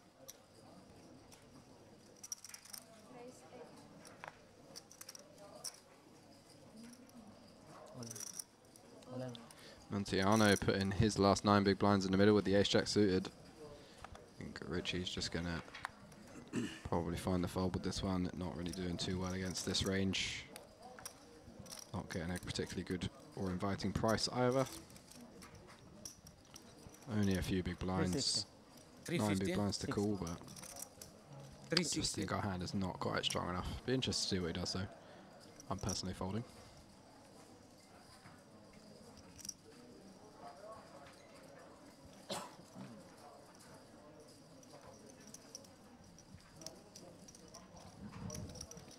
Queen Jack kind of interesting though, because I don't think it matters too much. I was going to say like getting it against Ace King and pairs is you got decent equity against that kind of range, but it's not like it's only Ace King. It's going to also have a bunch of other King highs and Ace highs that dominate us.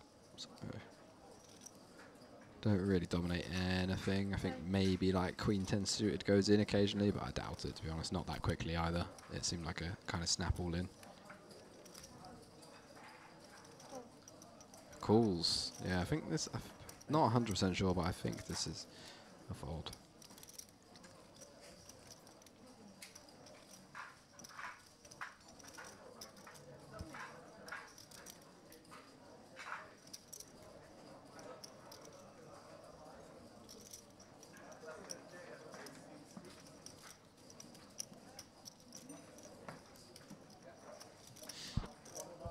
Dealer going to run on the board, see if Richie can find a queen. Drawing pretty thin now. Does have the backdoor clubs, but only good for 6% equity. Got some straight draw potential too, and there is a king on the turn. Never easy. Still retains a little bit of equity in the hand, 10%. Around 9% chance of hitting a 10. But king completes the board, full house for Montiano, and he'll double up to over 800k now. Bit of breathing room. 40, 50, 65. Such a nice stack yesterday, right? Yeah. What happened? Me? Yeah. Yeah, and today, good job. He bluffed it. He bluffed it away. Yeah, man. It looked like really nice, huh? Not your day so far, huh? Yeah, It's not of finished course. yet. No, of course. It's 2 hands and you're there again, right? This is my ticket. All the chips. This is not mine. Crazy. Oh, this is mine. The kids. Okay. It doesn't matter, you just can't bust. I didn't take. Huh? Can't bust and Take. it doesn't matter how much. Yeah, exactly. Professional. I mean, just survive, you know? Totally. Yes. Okay. You survived. Just over 40 players remaining in this warm-up event. 500k guaranteed, but they absolutely smashed that, getting 1.15 million in the prize pool. Over 600 players and over $200,000 for first place. So absolutely massive tournament here at Merit Poker and Casino in Cyprus, Northern Cyprus. There are plenty more festivals next year here at Merit. There's going to be a Western Series in January with a very similar layout of tournaments, 2.2k with a 400k guarantee, or 500k guarantee, excuse me, and then a 3.3k main event with a $1.5 million guarantee. And we do have a main event of this series coming up later this week. He's big blind. Oh, it's big. Yeah, But we will be covering day 4 of this tournament tomorrow before we get to the main event.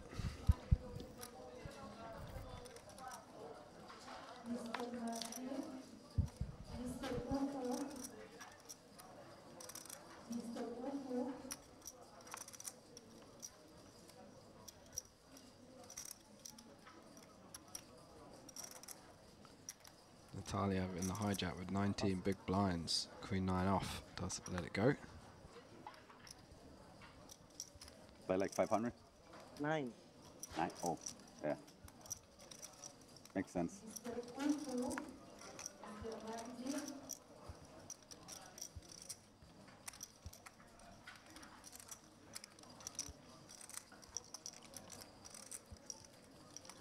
He meant no.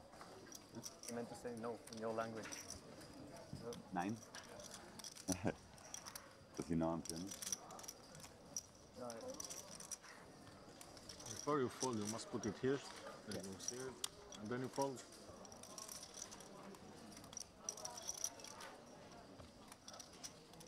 Elimelech in the big blind with the ace queen off. Playing 20 bigs.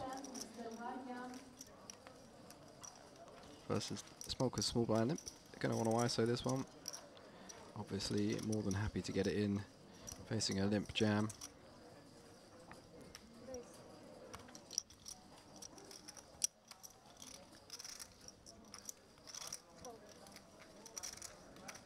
Goes absolutely massive, makes it 190k. Almost 5x. Next time I'm just gonna ask you. You probably know exactly. But it's not allowed, right? To ask other people for this deck. probably not. Yeah. But if I see someone answers anyway, so I don't mind just answering for him. Yeah. Well, I can count too, but you know. Yeah, I know.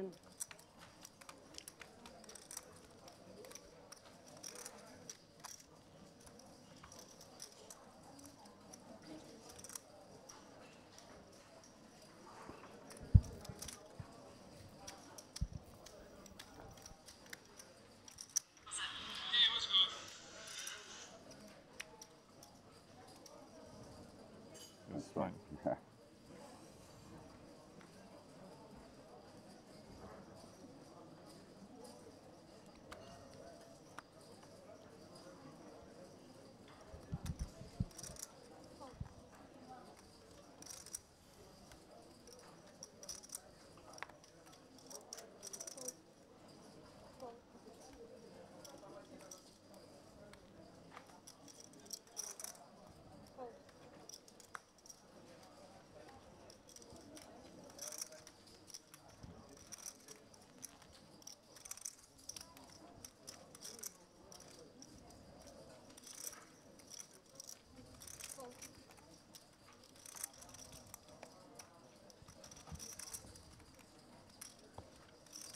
Smolka picking up King 10 offsuit on the button.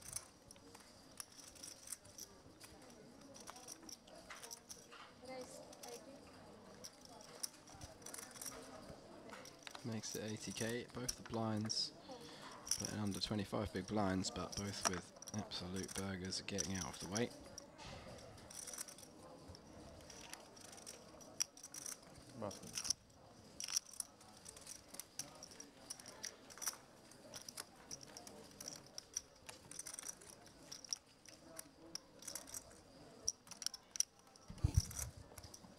Mr. Robert, participating by 10 Robert.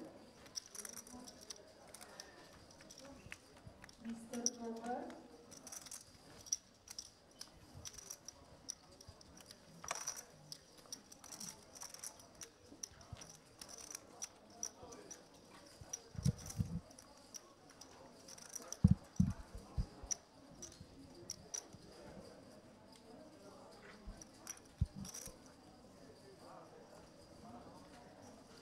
This guy looks a bit like Rob Young. Any of you know who Rob Young is? Guy who owns Dust Till Dawn in the UK. Puts on some stuff with Party Poker as well.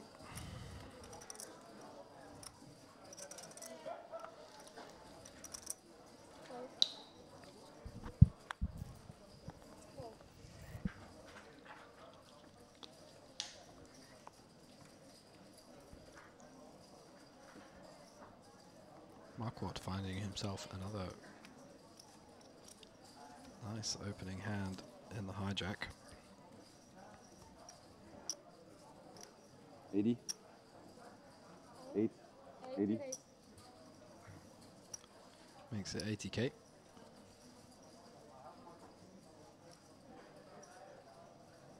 Ace Jack for Smolka in the cutoff. Both these guys playing very similar stacks. Around 35, between 35 and 40 bigs. Smolka decides to just call, doesn't want to 3-bet, face a jam with a hand as strong as Ace Jack. Because it would be a disaster to be folding against a hand like this. That's a good example.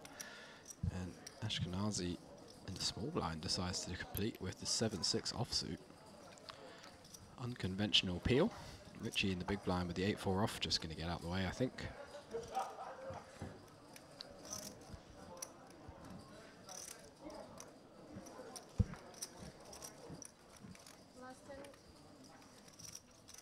Not. Decides he's going to peel this one.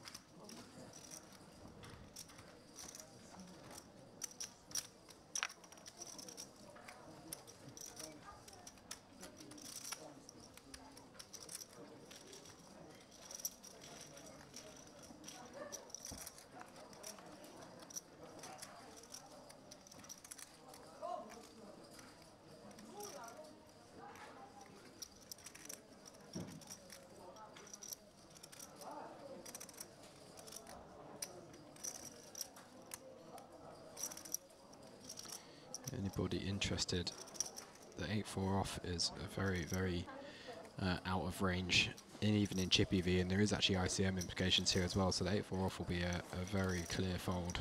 8-6, 8-5 off even getting folded, 9-6 off, 10-8 off, even Jack 9 off, Queen 9 off, King 9 off get folded in this spot pre-flop from the big blind. How much, sorry? 140? Very, very suited, combination heavy. Obviously we're jamming a lot of our value.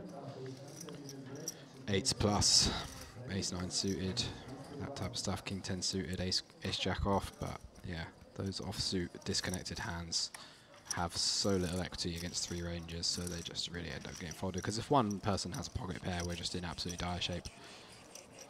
Like a pocket pair better than 4s, we just have absolutely terrible equity.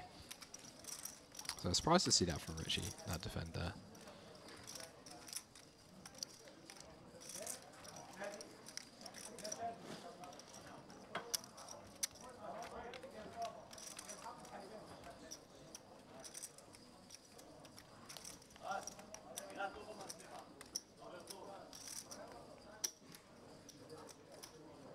עוד לא רואים אותך, נחתת בזה. אני יודע שעוד לא. אני יודע שזה עוד לא משודר.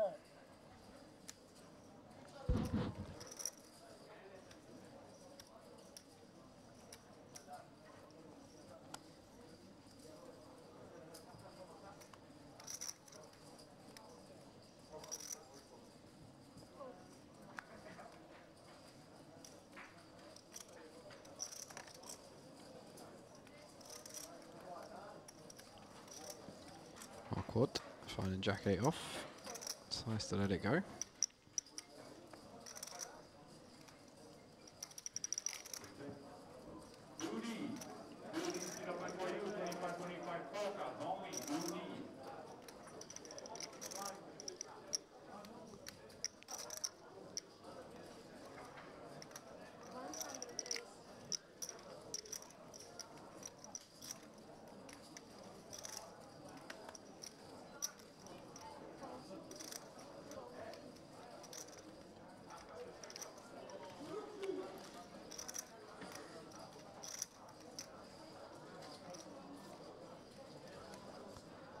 Smolka opening the ace-10 off in the hijack.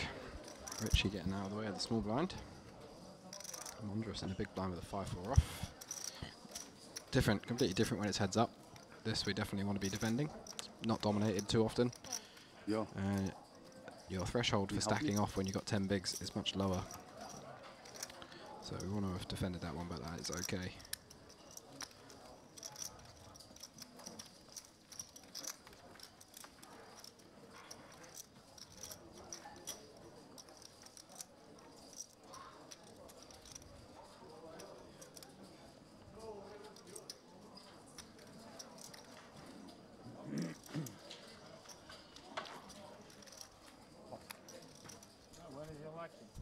Yeah. Well.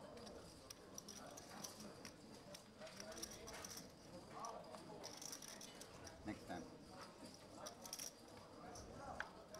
Good for us. Yeah.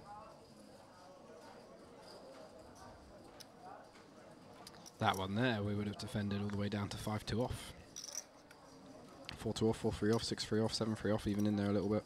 You're only folding the really disconnected offsuit ones, 10-4, 9-4, and the really weak ones like 3-2, and 10-2, 9-2, all that stuff. But other than that, we defend a lot. We defend in some manner.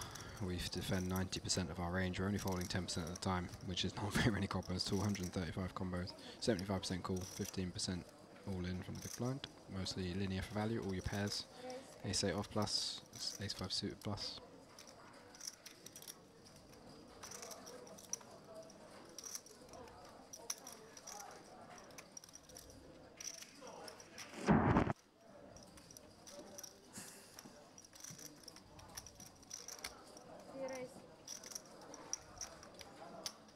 Smolka 8, opening up the Queen 10 suited under the gun +3, and Ashkenazi putting in the absolutely massive free bet in the cutoff, puts in 350k, well over 4x.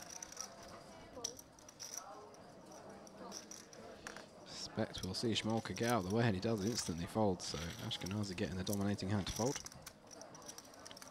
Up over 1.5 million.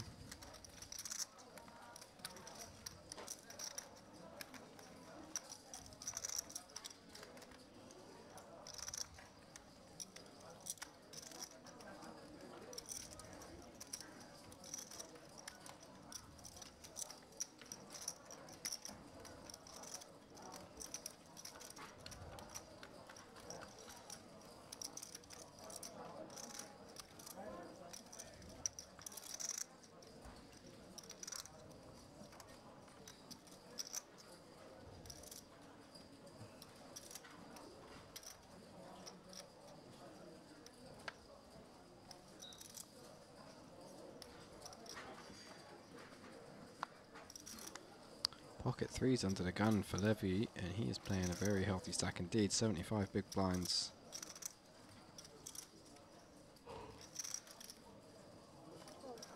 Decides to let it go. Good decision.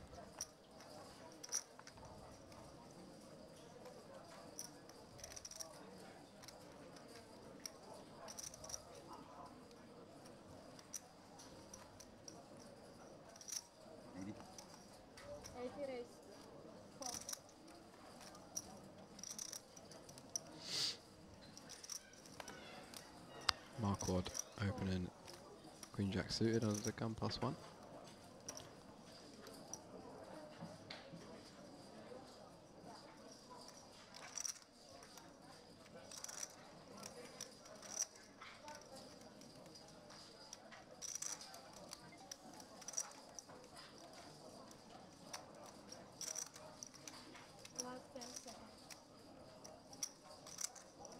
210. 210 raise.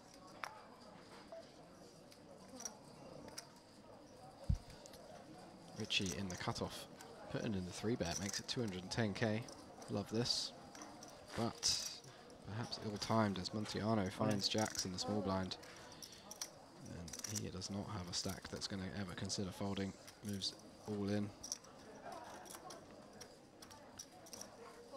They're going to get it through everybody.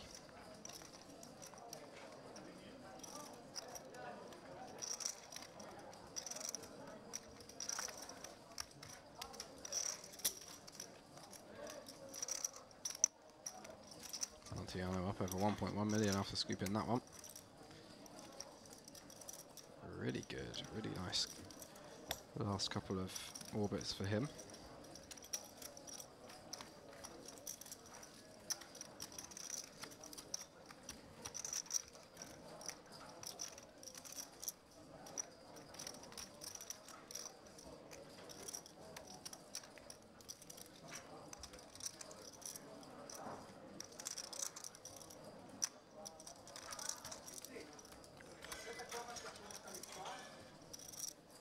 Arrivederci.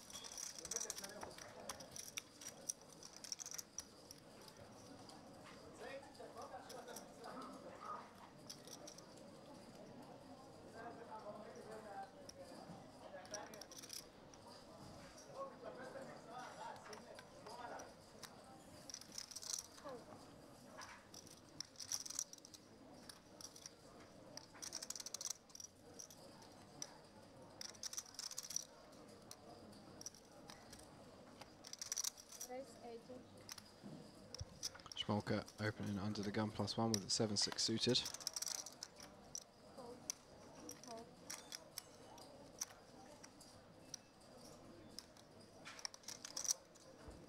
Ooh. Fold.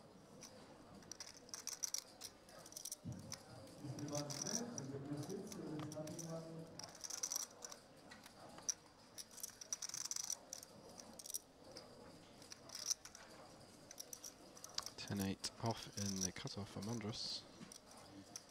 Into the muck. And Montiano found himself a pair of queens on a right old heater. Raise. Unlikely to get action out of Smolka though. But he has made it pretty small, 215k, just over 2.5x. So Smolka may feel compelled to call versus this small sizing. He's got a good hand to take up against the kind of 3-bet value range. Not going to be dominated very often. These hands are pretty powerful. So wouldn't be surprised if we see a call here.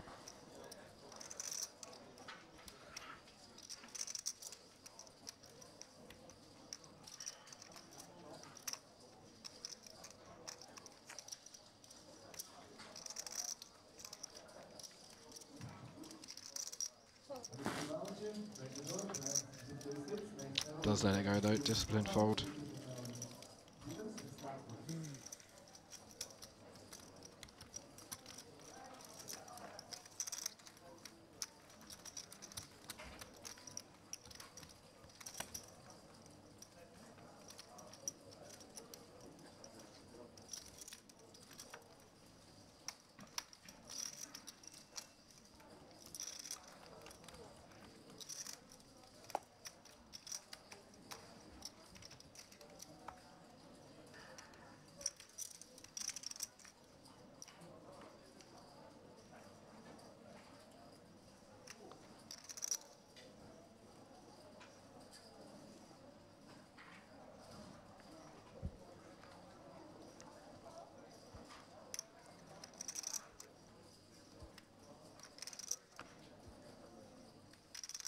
Smolka picking up a nice one. King Queen suited under the gun.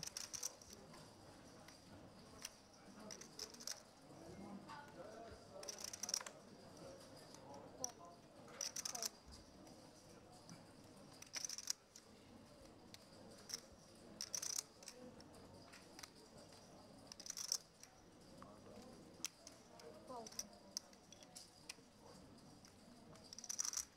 Fold.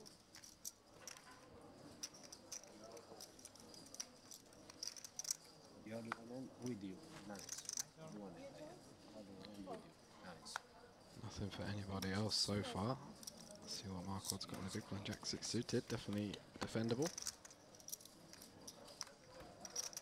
Easy life. Easy life. Let's it go though, very tight fold there from Marquard. Like I said earlier, I think he's probably in through some kind of satellite or something. Seems to be a pretty big spot for him, judging on a couple of physical movements he's made at certain stages, especially when he had the aces, so fair enough. שלחתי לו לינק. יש לינק לאינטרנט. יש לינק לזה, יכול לרדת אליו.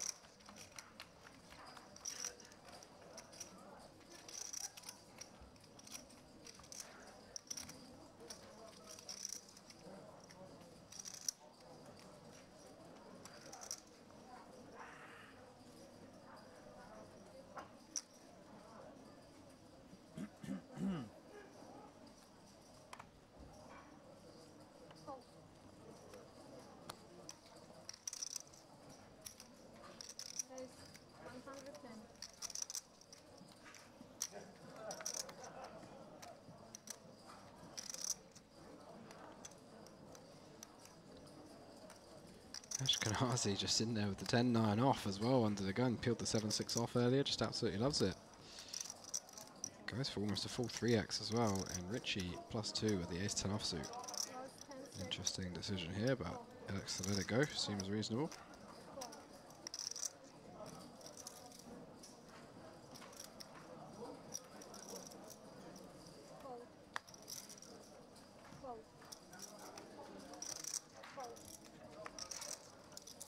Strong. You follow in. You follow in. Button's good. Maybe no.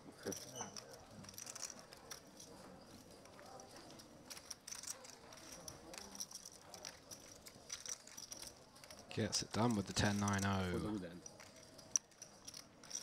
Not here to fold.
Folding, everybody folding this hand so far.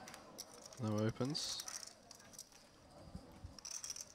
Marquard on the button though with the Jack 6 suited. Didn't defend it out of the big blind, facing the open, so we'll see if he opens with it. He does decide to open. Perhaps wants to take his chances in position a bit more.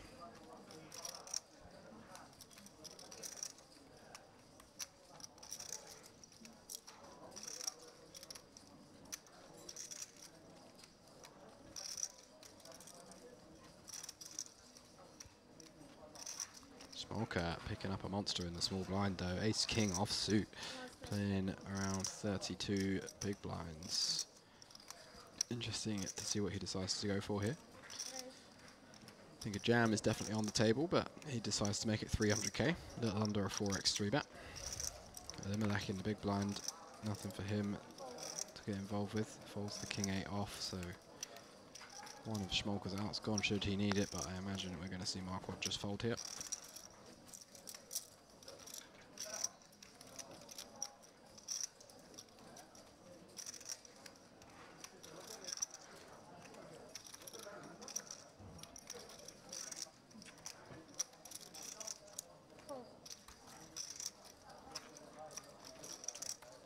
does just let it go. Smolka back up to the Now I 1.5 take million the chip personal. mark. Just kidding. Now I had the best hand out of all of the 3-bet. Probably. I believe you. This was the best out of all the 3-bets? One second back. But I'm terrible in live sizing. Yeah. I noticed, like, it was pretty big, so I was like, I wanted to call you then. Make it a little cheaper. Come on, man. Let me in. Interesting bit of table talk there. Live sizing is Like cosmetics, I should a little less. online. You're just clicking buttons. All hotkeys.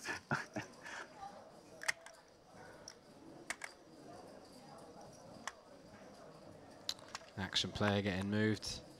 That's no good for the entertainment factor.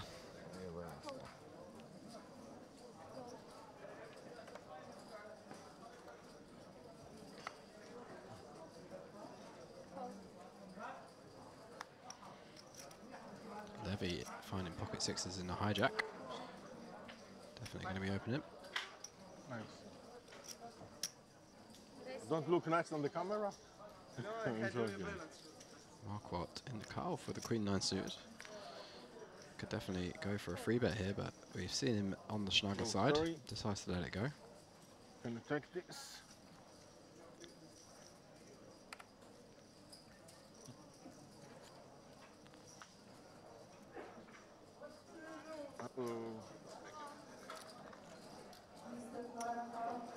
Oh, sorry.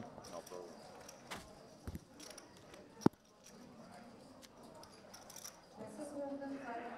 Richie with a 10-7 off in the big blind. Expect we'll see him defend.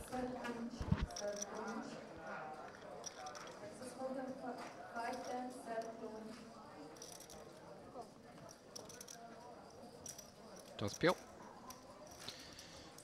Pretty much a flip. See who flops the best of it. 8-5-2-2 spades. Pretty strong flop for Levy's hand. Only one overcard. And he's got spade in his hand too. A couple of backdoor straight draws. So hand definitely going to be strong enough to bet and call a raise should he face one. So I expect we'll see a c-bet here. Count stacks. Yes. All the tricks. Pretend like it's all bigger the decision. Yeah, I would do it. Before bet me 4 times. I get an idea, you know. Oh, I'm so weak now. You used to 10. Nothing personal. We can get a drink later. Of course, man. All good. I'm just joking. All fair game. You're in position. Makes it 70k on flop and takes that one down. Wrong about 3 Very comfortable stat for Levy over the 3 million chip mark. Definitely going to have his eyes on the deep run here.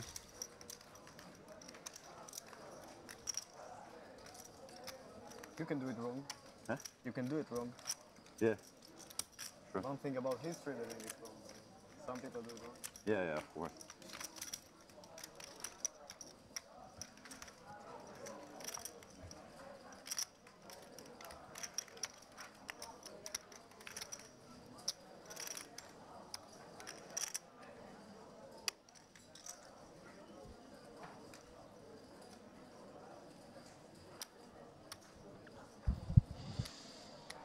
Montiano going to be sending this one into the muck.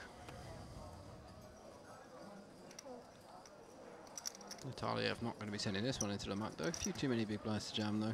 Still playing over 16 bigs, so expect to just see an open.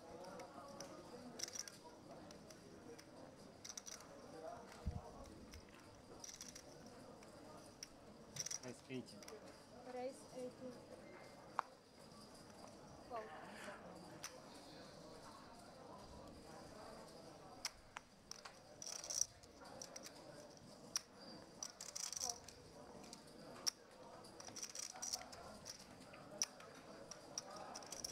Elimelech. Pocket fours on the button, not deep enough to peel. Lets it go. Richie in the small blind though, the pocket eights. His hand is definitely good enough. Going to be interesting to see. I think we're just going to see an all in here. And then we'll see Nataliev eventually get out of the way. King Jack suited, not going to be strong enough to call a jam. All in.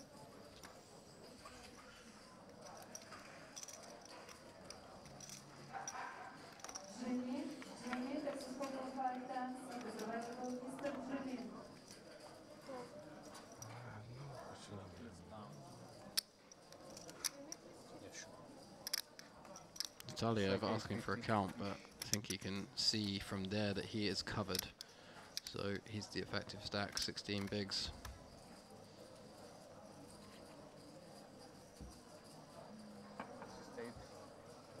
Is there a dinner break now?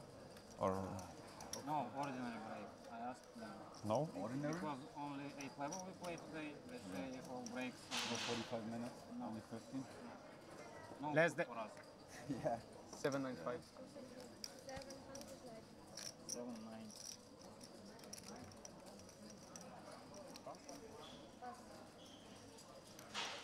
Vitaliev does eventually get out of the way. Richie back up to close to 1 million chips. Not eating big breaks. Maybe like a small fruit or something like that. Yeah, yeah. Fruit is good.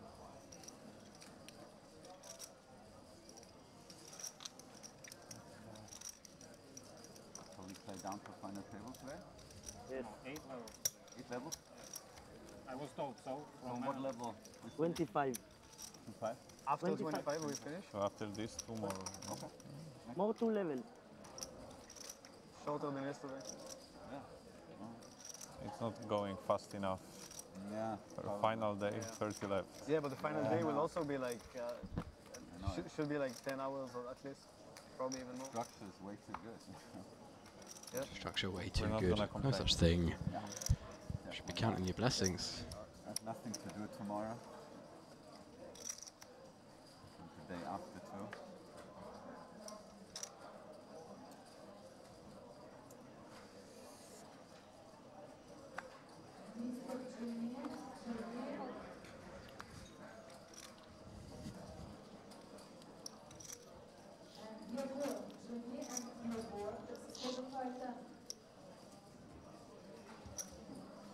Levy finding Jack 10 suited under the gun +1.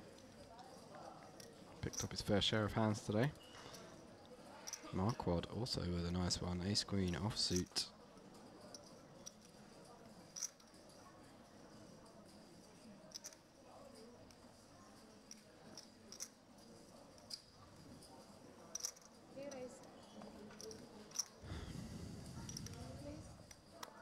Marquardt putting in a 3-bet. Makes it 240k to go. Smolka gets out of the way from the hijack with the queen jack offsuit.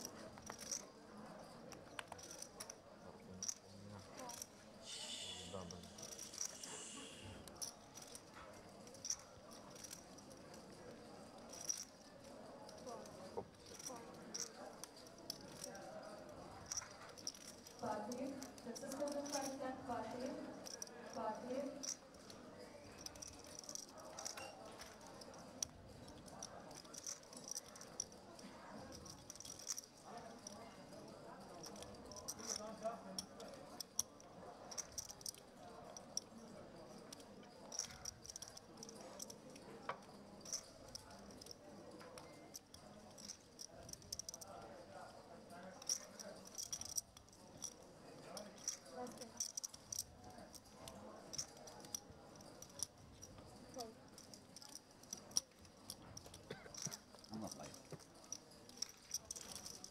You know that's right. Close one.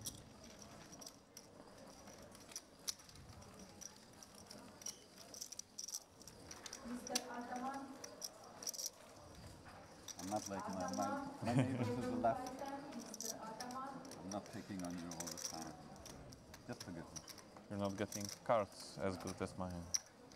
Probably. I will That's feel one like it. answer, one excuse for it. But yeah, probably have some decent hands.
Slight caller here. Elimelech in the hijack with the ace-jack offsuit, playing 20 big blinds. Ace-king suited for Richie in the cutoff. Elimelech could definitely believe he has the best hand here, some of the time at least. And Mondros finding pocket fives behind with 7 bigs. It's another very interesting spot for him.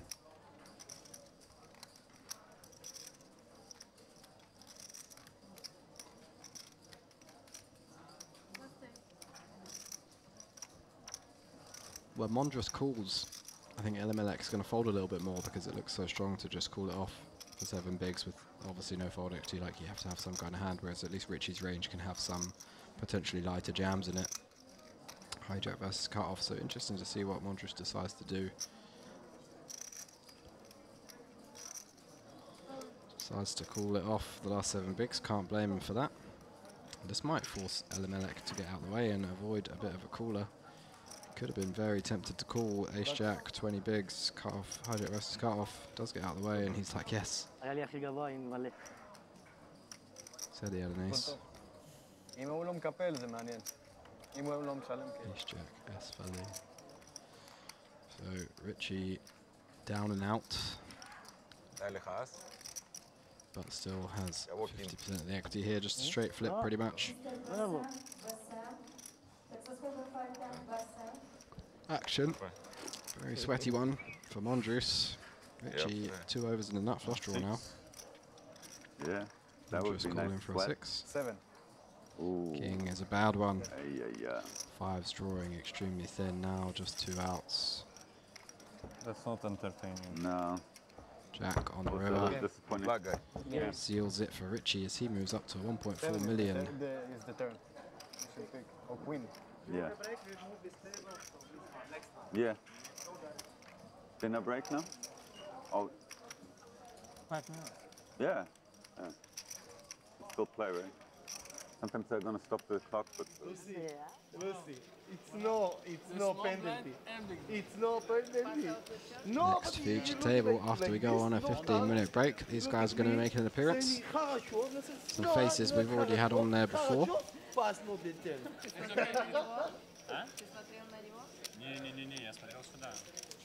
Lucy, дай.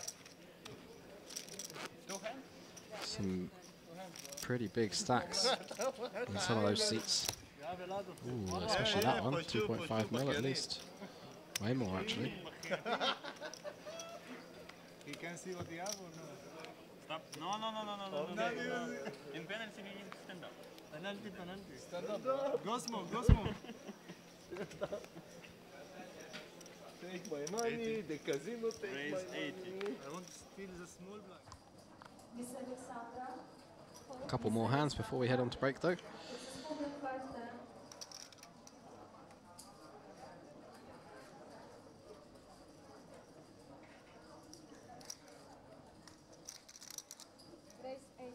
Smolka opening it 10-8 suited under the gun +1. Elimelech in the hijack. King Queen off. Another pretty close one for him, an interesting spot. Depends on your perception of Smolka. So what you can do here, but King Queen makes a fine jam. I think call would be okay. I think fold at small frequency would be okay as well.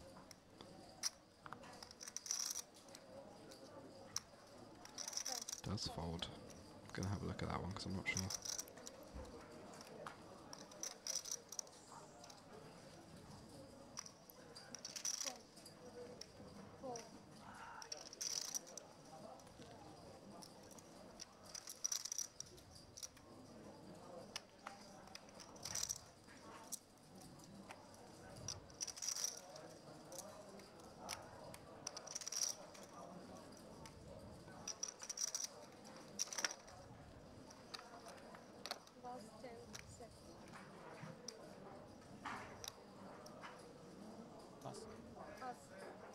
Not sure what that tank was about.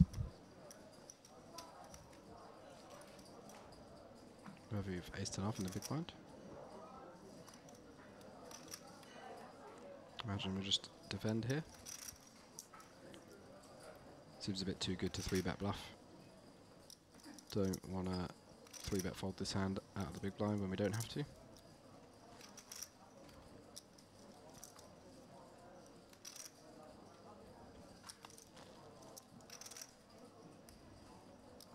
Looks like he is going for the 3-bet though.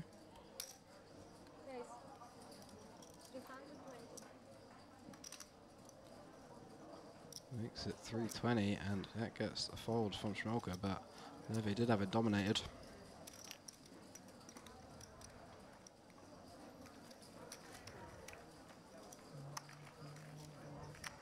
Mr. Moxen, Omaha 510.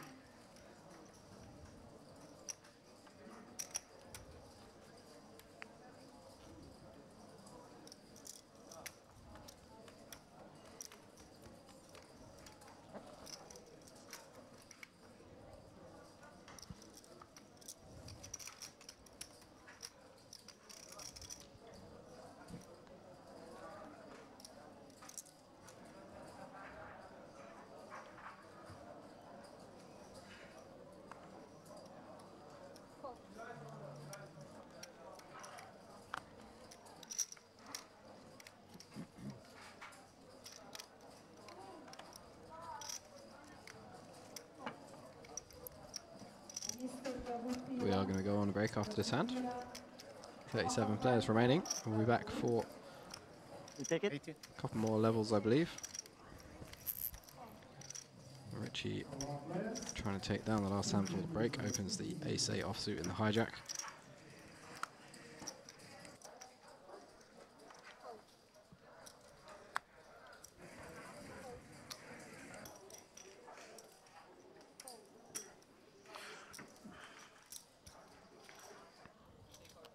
Does take that one down pre-flop.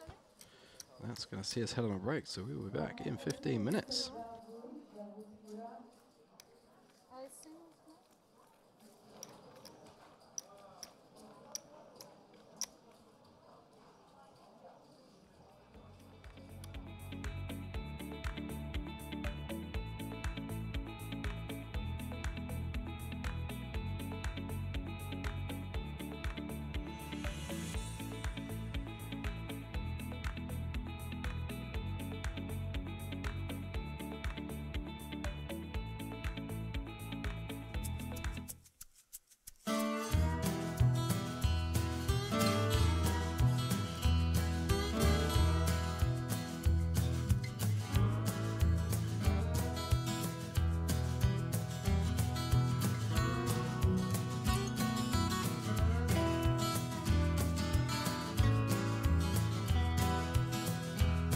Table.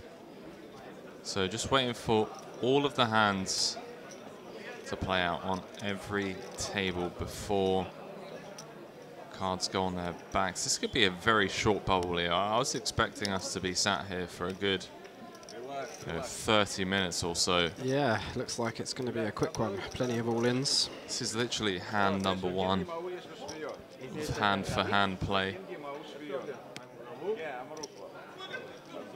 Things you'd love to see. Huge prize pools and short bubbles. Although it depends, if you're the chip leader, you kind of want it to keep going. You do indeed.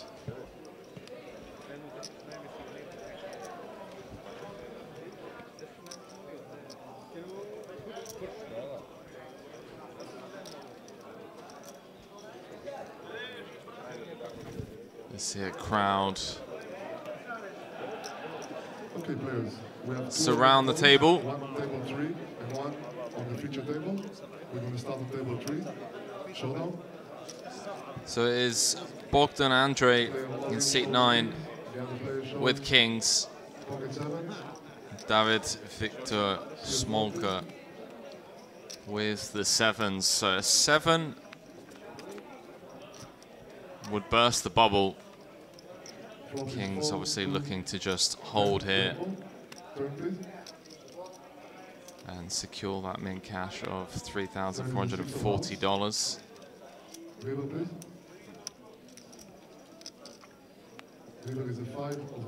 So a clean run out for the Kings. Nice. Bogdan Andre Montano gets the double. Back over to our feature table. Got King Queen O all in against Jack 10 suited. Короче, вот такое мне сообщение пришло. Привет. увидел Влад. My guy got a GoPro. אני מכניס אתכם לכסף.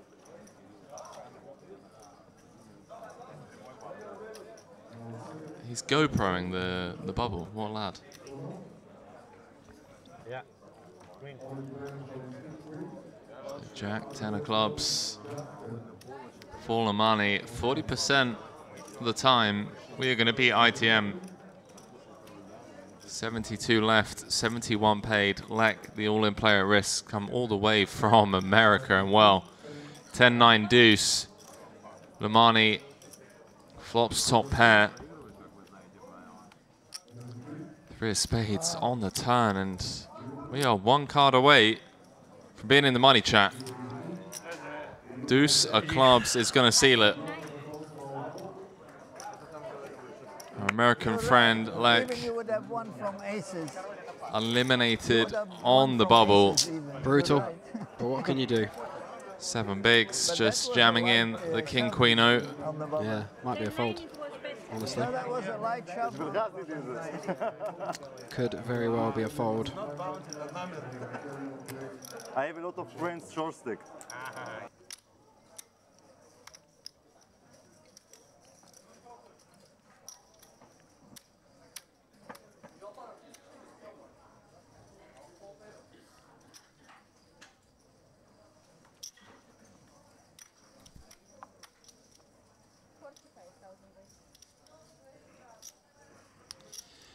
Baybar's picking up jacks under the gun, pops it to 45k.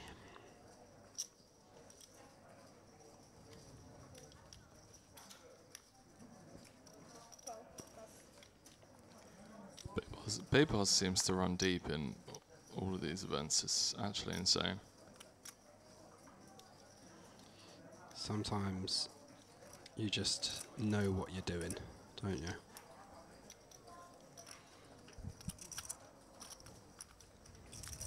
Let's have a look at Baybar's Headland mob.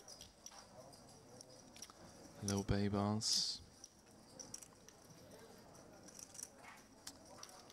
177,000 in total live earnings. 55th on Turkey's all-time money list. We all know who the leader is of that list. Yeah, look at this, just super consistent. Since 19th of September, first saw him back at the Party Poker live event here. FT the PLO. Good spot for you. One day mini main event, 3k, and he won it for 25k. Yeah. Wow, must have got very few runners. FT. So we've got some stuff going on here. Everybody fancies a piece of it. Baybar's opening the jacks. Vati under the gun +1 just puts in the call with the ace-9 offsuit. Lamani in the hijack, peeling the queen-9 suited. Both of those a little bit of a wide peel, you might say. Nikitin in the small blind with the 7s, pretty standard. Now Pankov in the big blind. Jack 8 using a time bank. Oh, nice. The time bank chips have been called out. Love that. So we got a clock in play now. Yeah, I think Pankov just wants to fold this one. Again, it's one of those types of hands that flops a lot of second pairs or gut shots, and the SPR is going to be so big for us. We're literally going to have SPR of 1 if we defend. So we're going to be forced to go broke on kind of jack high boards or 8 high boards where we rarely have the best hand. So I think I'd make a nitty fold here. Dominated a lot. You can see Baybar's has him absolutely crushed. Wow. There it is. 8, Wow, 7, wow. 3. This could be some fireworks. Pankov flopping top pair out of the big blind. Good luck, Baybar's. And I would have expected... Is it still his turn? Yeah. I would expect to probably see a donk jam here from Pankov. His Just hand never getting away from it, right? No. His hand needs a lot of protection. If he does have the best hand now, he can't check fold an 8. This is the whole reason that you can't. Yeah, it does just go for the shove. You can't peel these hands if you're not going broke on a board like this. So does go for the donk jam, and now Baybar's potentially go for the rejam here. 495k. He's only got 25 bigs behind in his stack. Already 470k in the pot. So expect to see him rejam here, unblocks all the draws. Obviously needs a lot of protection.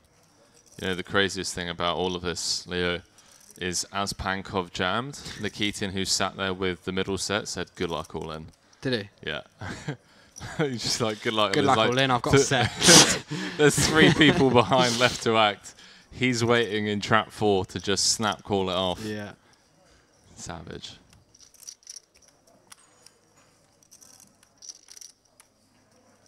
It's like, good luck, mate. I'm sorry that I'm going to bust you. Wow, Baybars does move all in over the top. Drawing to just 1 out. Pankov drawing to running cards. Vati going to get out of the way. That's Will Lamani. 3-3. Snap call for Nikitin. Yeah. And he's got them both absolutely crushed. 95% pretty much of the equity here. Small chance of a chop. How is there a small chance of a chop? What am I missing? Oh, I don't think you're missing anything, mate. 94.14. That only adds up to 99. Yeah, I think it's just the actual 99.1. Yeah, exactly. Haven't added up. Причем у меня была 7. That's how you run when you're pro.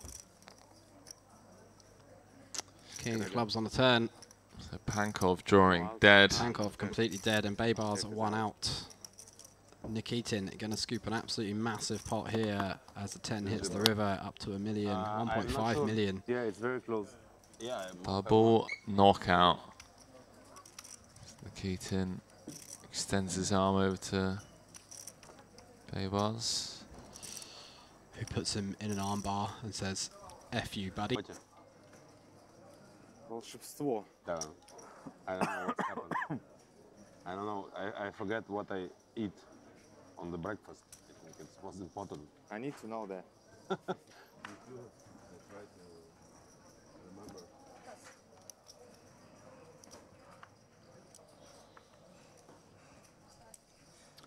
For those of you just joining us, we're in the money. 68 left. Everyone guaranteed $3,440 for their efforts so far.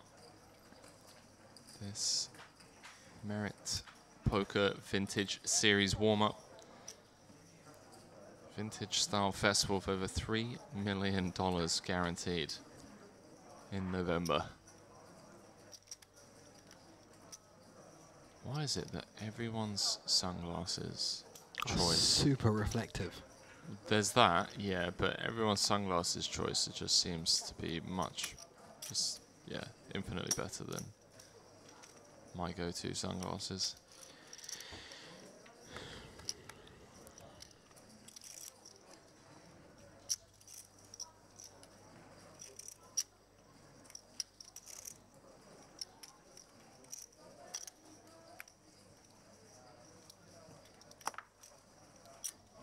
I just look like Sloth from the Goonies every time I wear glasses. Have a look at this. Jack 3-3. Vati just flat calling. The Queen 3 suited on the button. She's here to play. I know. Love this. And fortunately, it's just ace high. But this is why people play tournaments, chat. Absolutely. This is why people play tournaments. Also, shout out to just never use Wizz Air, just in case you were wondering. Unrelated, but don't do it. Could you not get sued for that statement? This is it wouldn't be slander, would it? It would be telling the truth. No comment on my part, because I'm not trying to get dragged into this legal case. Yeah. Sue me. What are you going to do? What's the term? It is slander, right? Slander or libel. Libel's That's written. No, libel's written, I think. Slander is. Slander is the one. I mean, it is slander. I'm going ahead and slandering Wizz Air. They are absolutely trash, garbage people. There we go. Gemmond betting 180 into 210. Yeah, Vati absolutely loving this. How can Gemmond ever think that he's behind here? Like, ace-jack, that's it, basically. You just are not putting any 3x in the button flattening range apart from quads. And he even blocked. Oh, he doesn't block any ace-3 suited, so there could be an ace-3 of diamonds or an ace-3 of clubs out there. But I love this. Vati getting it with the time back. It's not her first rodeo. Yeah, there's no way. This is her first rodeo. The old time extension, that is... it's an OP trick. Let's see what she comes with. No, she's come with the raise. Interesting. Just cool. He's gonna have... Oh, wow. Okay, he didn't. I thought he moved all in and she like snap called. She's clicked it to 360.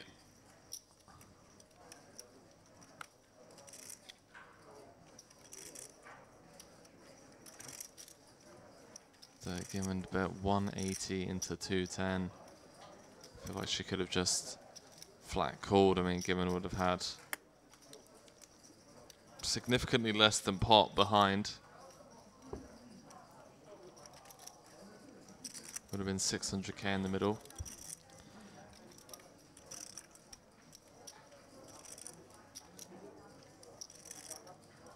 Does also have the King of Hearts in hand, so he's blocking some of the hands, like not many, but like King 10, King Queen of Hearts.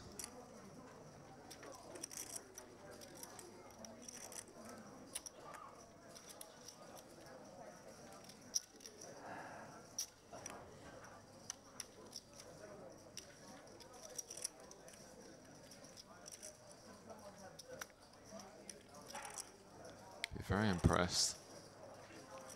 If you can get away from this, although... Did the flop go check? No. No. No, but flop. Although Vati has just given him absolutely every... opportunity. Yeah. To really get away from this. If there's ever a time where you just fold ace king, well, it does just move all in and she's snap called. He's already grimaced. See, tables the ace king. Oh, no, not three, no, please, no three. Oh, oh my god, stop. You just got snap called, pound, like. What do you think she's got? You don't beat anything once she snap calls. Oh, he's standing up, he's throwing the time bank chips in the middle, he's pulling out all the tricks to drill an ace. No dice, 5 of clubs on the river and Vati. To 2 million chips now. Open call. Yeah, but like, she doesn't flatten. Whoa, it's mine. Oh, sorry.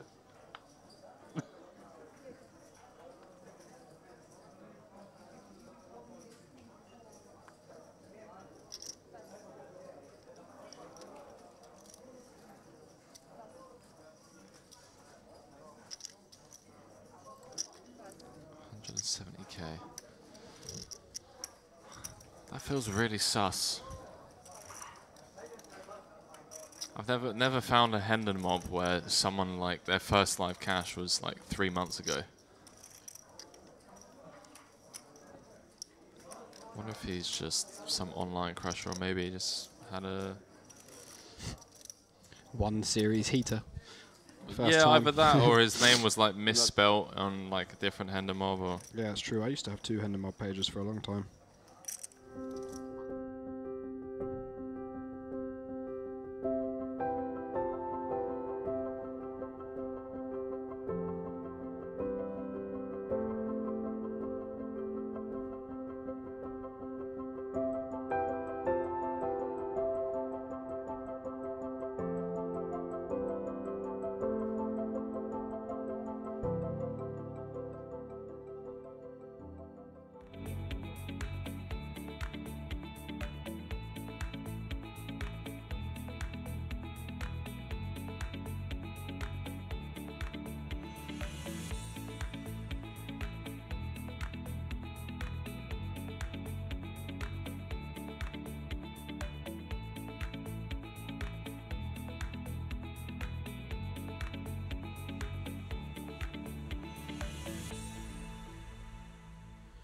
Welcome back after that brief intermission.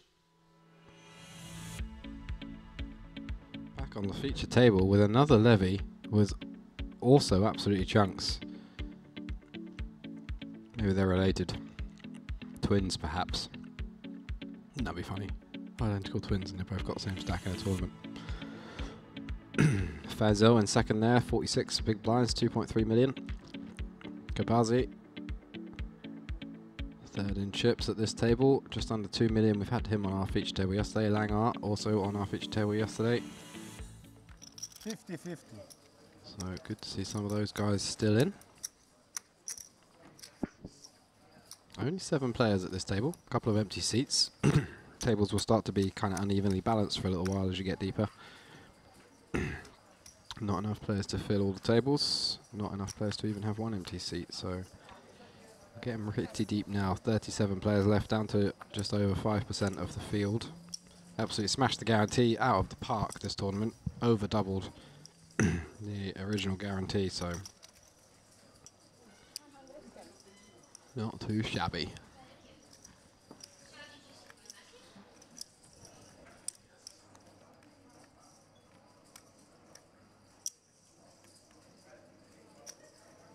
All in.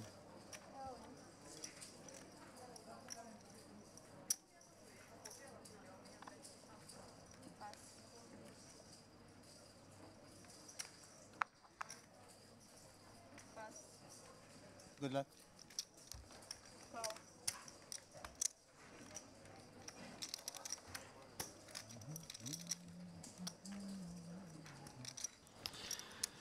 Hand developing now, a different levy. Open in the ace jack. Kleiper all in with pocket 8s for under 10 big blinds. See who wins their flips. Well, that is a pretty good flop for Levy. Flops top pair and the nut flush draw. Kleiper down to 1 out. So things not looking good for him. King of Hearts on the turn, seals it, drawing dead. Kleiper eliminated in 37th place. Not a bad run. Good game. Good game.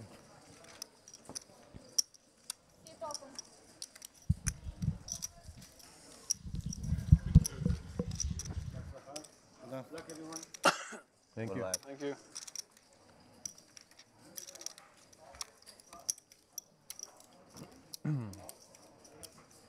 Play it out. We need players to get here.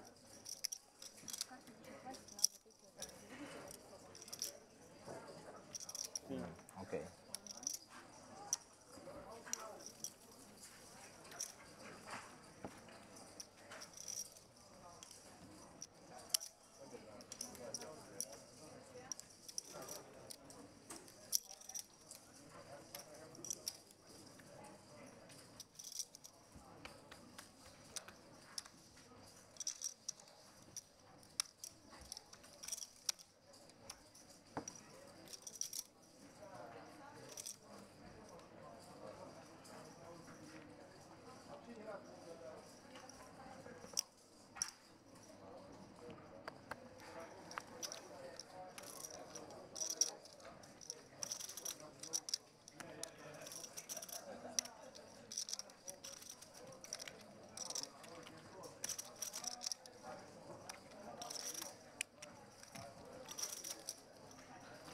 Levy picking up 8-9 suited now in the hijack.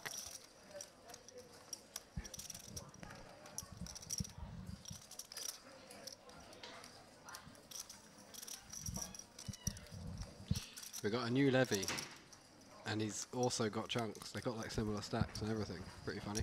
The Levy's going to play heads up. I don't know, that would be funny, wouldn't it? I don't know if they're related. Maybe they're like some cousins. Levy on Levy action. Yeah.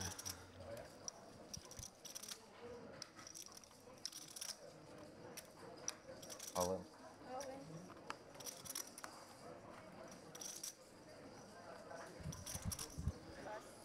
Grigorev. A little 18 or 16 big blind rejam rather from the small. That was so much respect. Like I remember watching poker 5 years ago and people just would not take these spots at all. Cool. And now people just realize that you can actually fold out. So it has maybe not with this hand. I don't think we're folding out King Queen. Maybe King Queen O, maybe Ace Jack O, but unlikely in these positions. Hijack v small blind. Yeah, I think King Queen O is probably folding. Not loving it, but folding.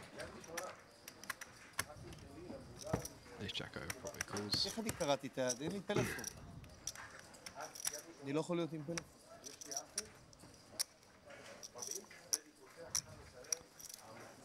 So everyone currently guaranteed $6,435 for their I think so, yeah. Or they're all on that pay jump right now. I don't know exactly how many left. לא, לא, לא, לא, די, מספיק. כמה גרנטי יש? כמה גרנטי יש? 50,000, אבל 14 שחקנים. מה זה מעניין? מה שאתה רוצה? לא? אני נראה לי עושה.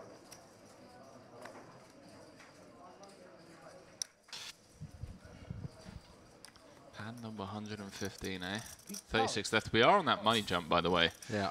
So everyone currently guaranteed $5,545 for their efforts. $900 pay jump after one more elimination. Dollar pay jump. Faisal in the hijack, opening the Queen 6 suited. He's got himself a healthy stack as well. Over 40 bigs, almost 50.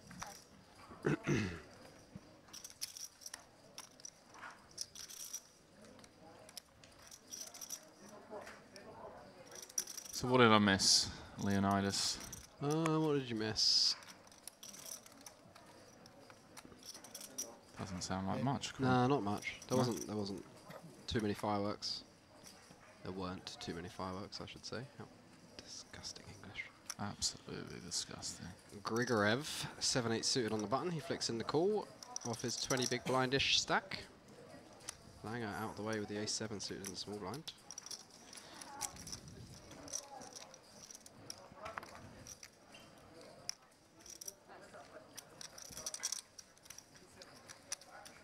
Heads up.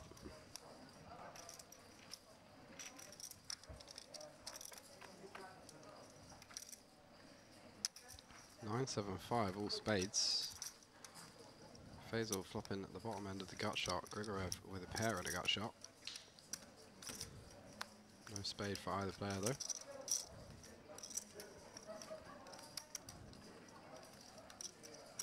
Faisal going to take a stab at this one. Continues for 80k.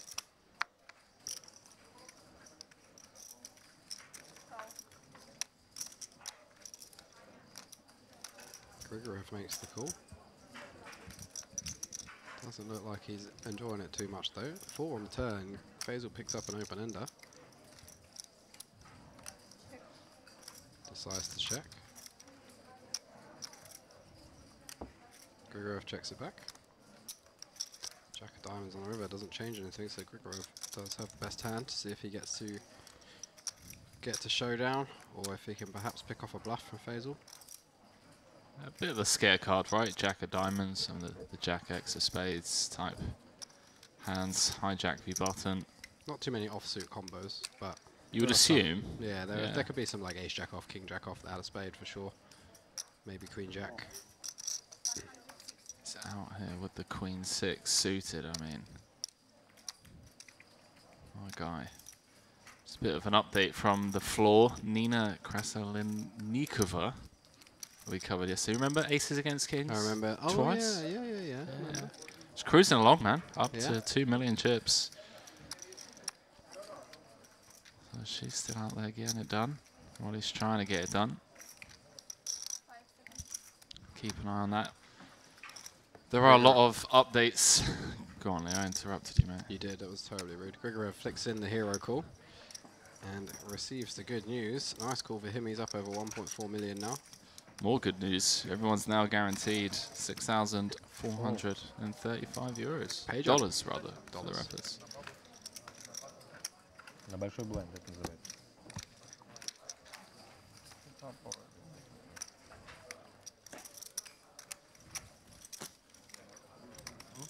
У тебя тоже так все делал, да? Ты не так. У меня вообще... Или Если с тобой лыниться не будем? Не обещали. Не обещали? אין, אני לא יכול. אני שמאלי קצת.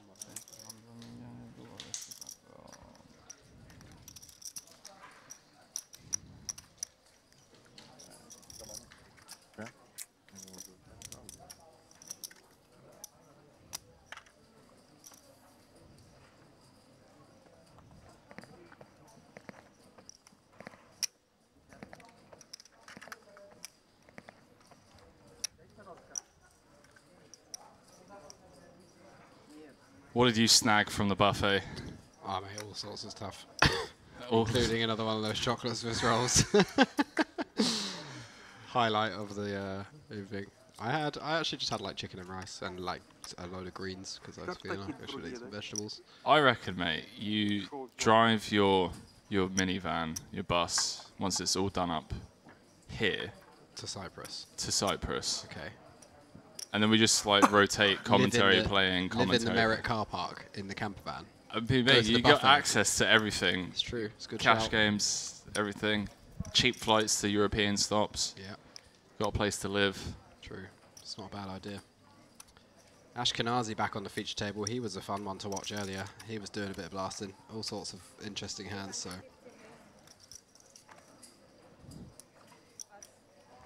But he is absolutely crushed against the Kings of Isaiah. Makes it 3-15, so a very, very small free bet as well after Ashkenazi opens the full 3x. Isaiah trying to give Ashkenazi every opportunity to continue. And I guess he probably will.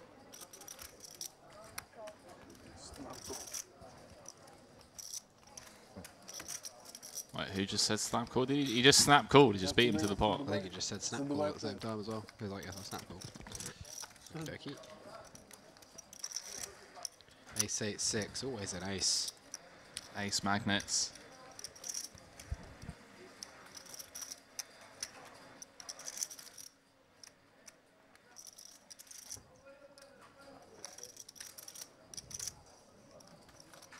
Six on the turn after the flop goes check. Doesn't change anything. Let's see if Ashkenazi decides to turn his falls into a bluff. Probably going to be a bit worried about the old top set maneuver here though. Min free bet pre-flop, check back the ace high board. Yeah, Sire going for the 3-bet off of 22 rather than jamming, which is, you know, a thing. I actually really like it. Yeah. If you're mixing in some like ace 10-Os or some king 10-Os. Yeah, absolutely. I probably wouldn't want to use king 10-0 in these positions, but let's go. Definitely an ace 10-0 or an ace 5 suited. Ashkenazi, the half pot on the river. Isaiah talking to himself. Well, I've 3-bet pre. Does make the call. 1.9 million. Up to 40 bigs. Ashkenazi down to 2.1. We thought Slee on the 4s river bet there. Trying to get 10 through kings to fold. Yeah, seems alright. I'd probably start just taking off on the turn if I was going to be bluffing. You want to go for 2 against hands like that because once he checks back the flop and you do actually have an ace, the times you do actually have an ace, you're going to be blocking that top set check back, so you're not super worried about it and you're mostly targeting kings and queens and stuff like that. So I think you can just bet small and get kings and queens and stuff to fold like that. Go for a 2-street game myself.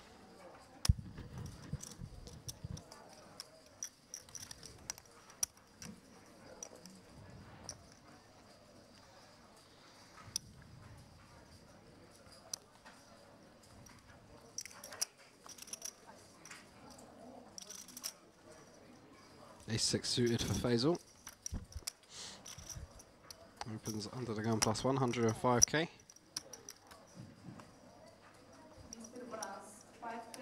Jack-9 suited for Isaiah. Oh, we're going to get down to less than the final 4 tables, mate. 34 left. Yeah, 2 hours to go for sure. We might get down to like 24 or something. Mate, I reckon. As soon as we got 2 hours, you should probably go for a stroll and find us something sweet on your way back. Another cake? I reckon you should, mate. Yeah. Should I just go to the buffet and come back with a whole... did you see out there at the front? There was like a plate of stuff. Did you not see it? No, I didn't. Oh, go out. I can't. We're commentating. But you can go. You can go for you can go for 5 seconds. Nah. It's literally in the main room. Okay. They've just got this like table filled with like donuts and stuff. It's all got like sprinkles all over. Oh, it it's because it was Jasmine's birthday. Ah, there you did go. you see? Go and eat some of Jasmine's birthday cake. Did you see the dog that got in? I saw several dogs. I've seen a few dogs in this hotel since I've been here. They're all very friendly. But actually in the in the card poker room. No, I didn't see that. He was like barking and like. See the little scruffy one? No. No. Like a more of a smooth coat white one. No, I haven't. No. You haven't seen it? Haven't seen it. No. Keep an eye out for him. Well, you just said that you saw him. Well, I saw the little black one. Yeah. Well, the actually, black he's pretty big. Actually. I haven't seen the little black one. Last time I was in Cyprus, we went to a restaurant down by the beach once, and this dog followed us home from the restaurant and then spent the rest of the week sleeping in our Airbnb. So we called him Jet. Just making friends like that, eh? Because he was jet black.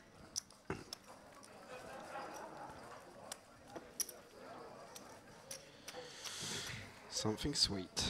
And we kill Bane with a sweet tooth. Oh, I've just had cake, but I do want more. Go ahead, mate. The desserts at the buffet in here, though, are not as good as the ones at the main one. And I don't know if I can walk through the whole hotel with a plate of desserts. What do you mean the whole hotel? Like from the buffet upstairs. Right. They're not as good as the ones here. No, they're way better. The ones I'm saying upstairs. if I went upstairs, I'd have to walk through the hotel lobby with a plate of cake, and I feel like a bit of a pig doing that. I reckon you throwing out a couple of important names, just like, hey, Ashkan invited me here, or Ms. Songul invited me here. If anyone questions you, they're going to very quickly apologise and be like, I'm so sorry for stepping in front of you.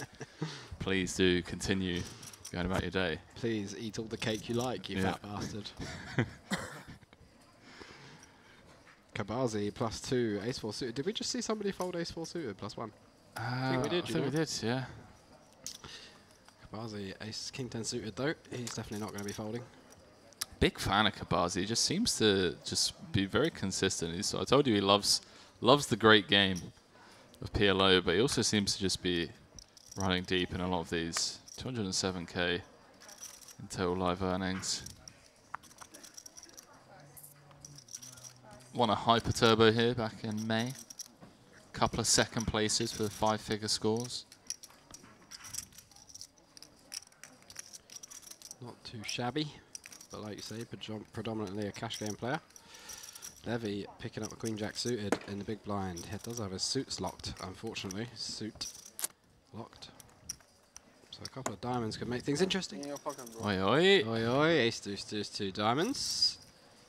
Kabazi going to be going for the range bet here, but going to be loving the actual hand he has as well. How bad's the FOMO been kicking in for you today, poker-wise? A little bad, but yeah. not too bad, you know. No? I'm all right in the booth this week. Yeah, I think it's perfect that we have Monday off. I feel like after tomorrow, I'm going to kind of... Because I'm getting there. I was actually thinking of maybe grinding for a few hours tonight.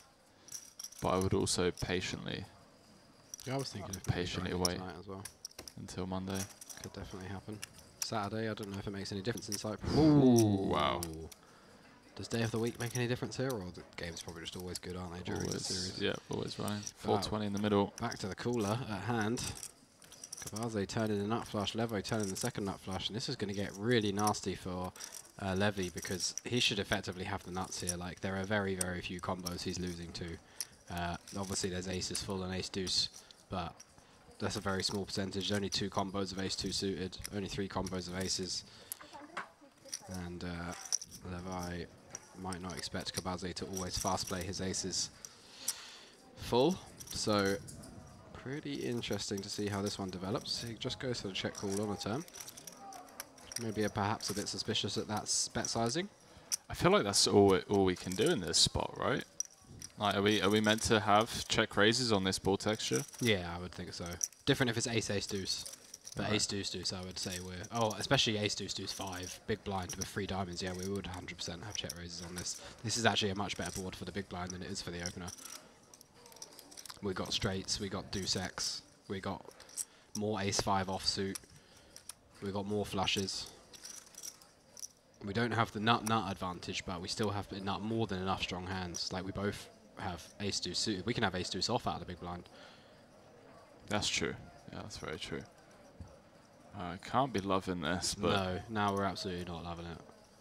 But still just calling, because there's enough combos of like 10-9 suited and stuff like that. Just worse flushes that are value owning themselves. And potentially something like King of Diamonds, Queen as a bluff, so... I don't think Levy's going to end up folding this one. He's just going to call it off. Yeah, does. Gets the bad news. Thank you. 2 million chip pot, one of the biggest, biggest pots of the tournament. And Levy, can't believe it. I mean, you've only got like the 15th nuts, mate. 34 left, but yeah, cooler situation.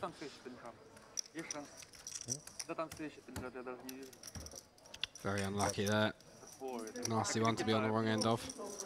Yeah, as we spoke about earlier on, you know, sometimes in not just tournament poker, but even in like cash games, it's just your turn to die, or your turn to lose a massive hand. To be mortally wounded. Through absolutely no fault of your own, you're just defending the big and you turn a flush. Yeah. Still got over 20 bigs though, so it's not the complete end of the world. Oh yeah, it's cruising. 25, 30 bigs, big blind 50k.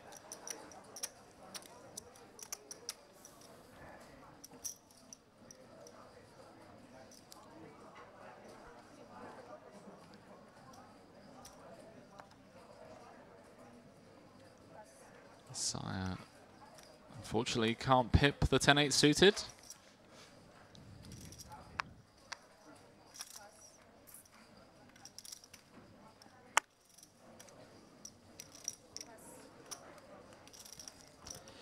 Nothing much for anybody so far. Shafagulin.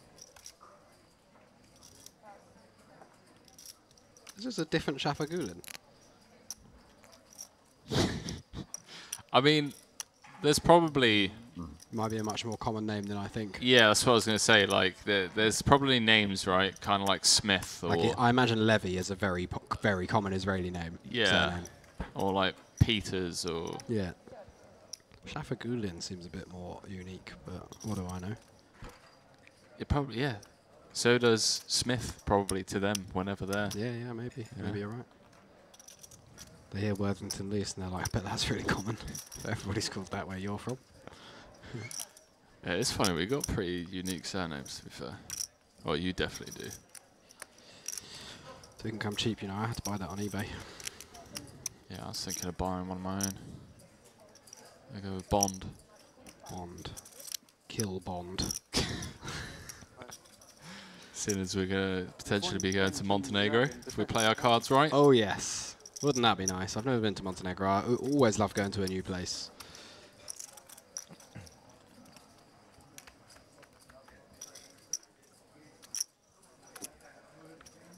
Kabaze cruising after winning that chunky little pot. He's up well over the 3 million chip mark. Going to be up there in terms of chip counts. I haven't really seen much. I haven't seen any 4 million plus yet at the feature table, so no, definitely going to be up there. Going over to Facebook page. See if there's any chip count reports over there. Ace-Jack suited now for Kabaze under the gun. 3.2 million. 25k, sorry, 20k, 50k. So 64 bigs. Very, very healthy stack indeed. Makes it 105 to go. Grigorev +1. That king queen off. May choose to go down the 3-bet bluff route with this hand, but instead decides to just let it go. Very disciplined.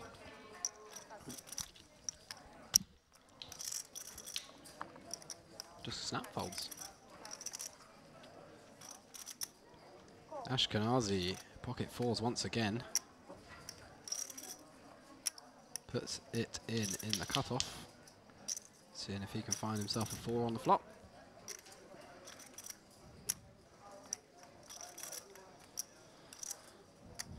.33 left.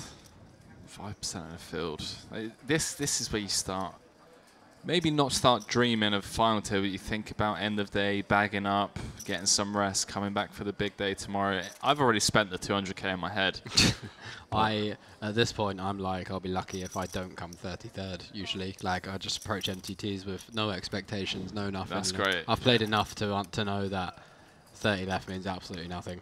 It's only really of interest to me once there's like 15 left, I think. Not of interest, but you know what I mean. Not like I can start maybe thinking, okay, how we're going to approach final tables, etc., etc. But yeah, I think even 15, a lot can change in a structure like this. It's interesting to hear you say it. Like, I love the way you manage your expectations. You're not setting yourself up for failure by being overly disappointed if you do start purchasing things for 200k in your head. But the thing that I don't like about that is because a lot of recreationals are already thinking about the money, they're thinking about the next pay jump. I feel like when I get down to 33, and I'm not talking from much experience, but the way that I would think a lot of elite regs view it is, okay, now's the chance. Now's the time to start really leaning into a lot of people.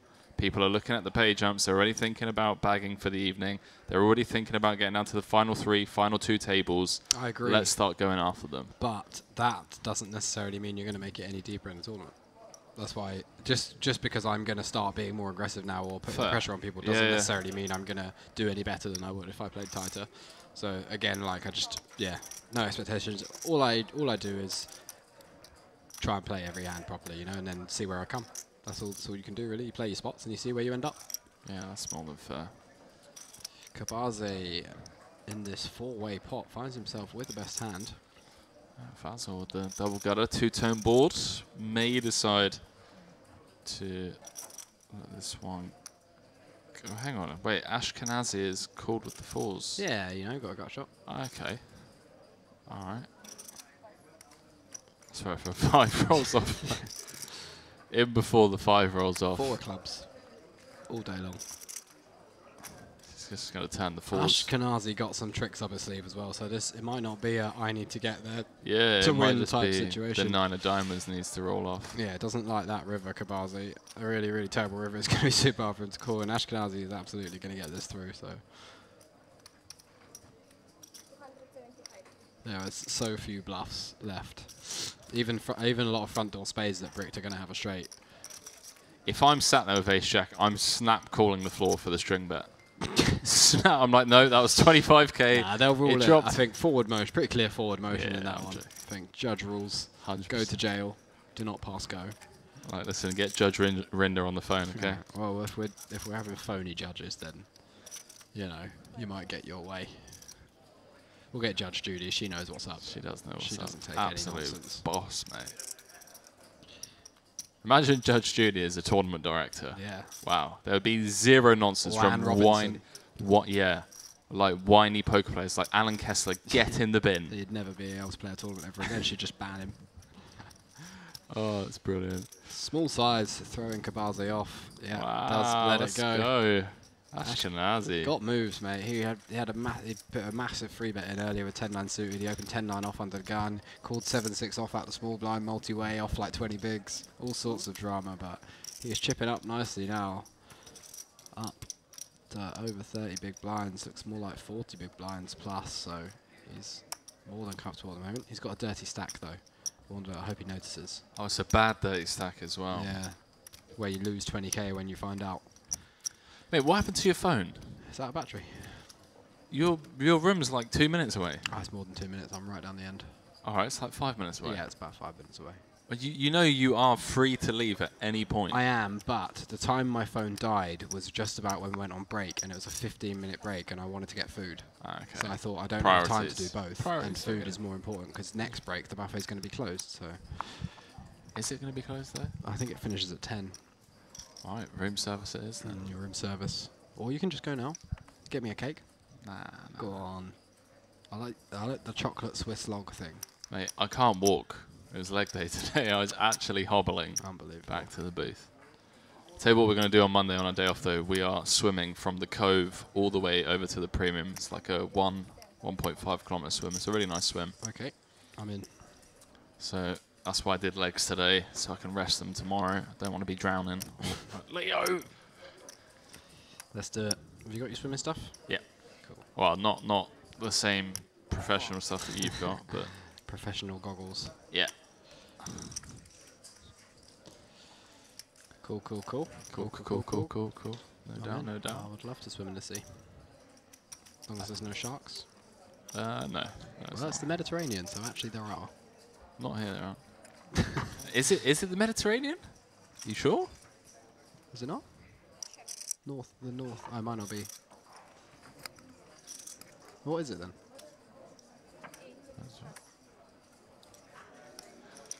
Oh, of course, we're on this side. Yeah, that. Of Wow. course it's the Mediterranean. What else is it going to be?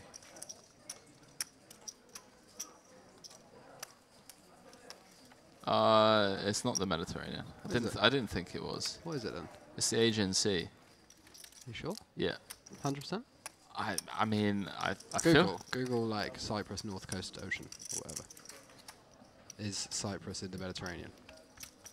Mind you, even this isn't called the Mediterranean. It's The Mediterranean is north of Africa, but I don't know if we are too north for that to count. So what do you want me to Google? Just Google, is Cyprus in the Mediterranean? Ask the dog.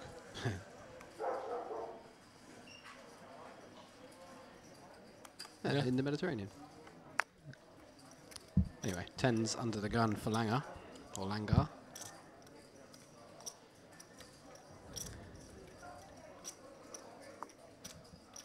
Learn something new every day when you're with me, don't you?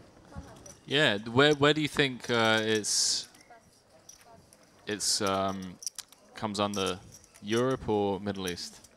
Cyprus. Yeah. North Controversial. Cyprus. Wow.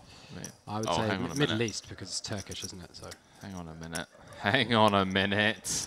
Ooh, we got a juice box of a hand. 2 times ace king, 1 times 10-10. 10-10. Ooh, it's going to be a really interesting spot for 10s. Depends on what gonna be Faisal grim. does. But I think Faisal's just going to jam, and then 10s are going to fold, and Ashkenaz is going to call it off, and it's going to be a chop. Going to be incredibly. I'm going to go for Middle East. Am I correct? I don't know because I don't want it to Oh, you be. don't know. Yeah, I don't want to say anything controversial on stream. Florent Deuce is saying, Henry Kilbane, try the baklava soaked in milk. It's the best dessert in the house. Florent, firstly, how you doing, dude? Long time no Baklava see. soaked in milk. Interesting. That does sound pretty delicious.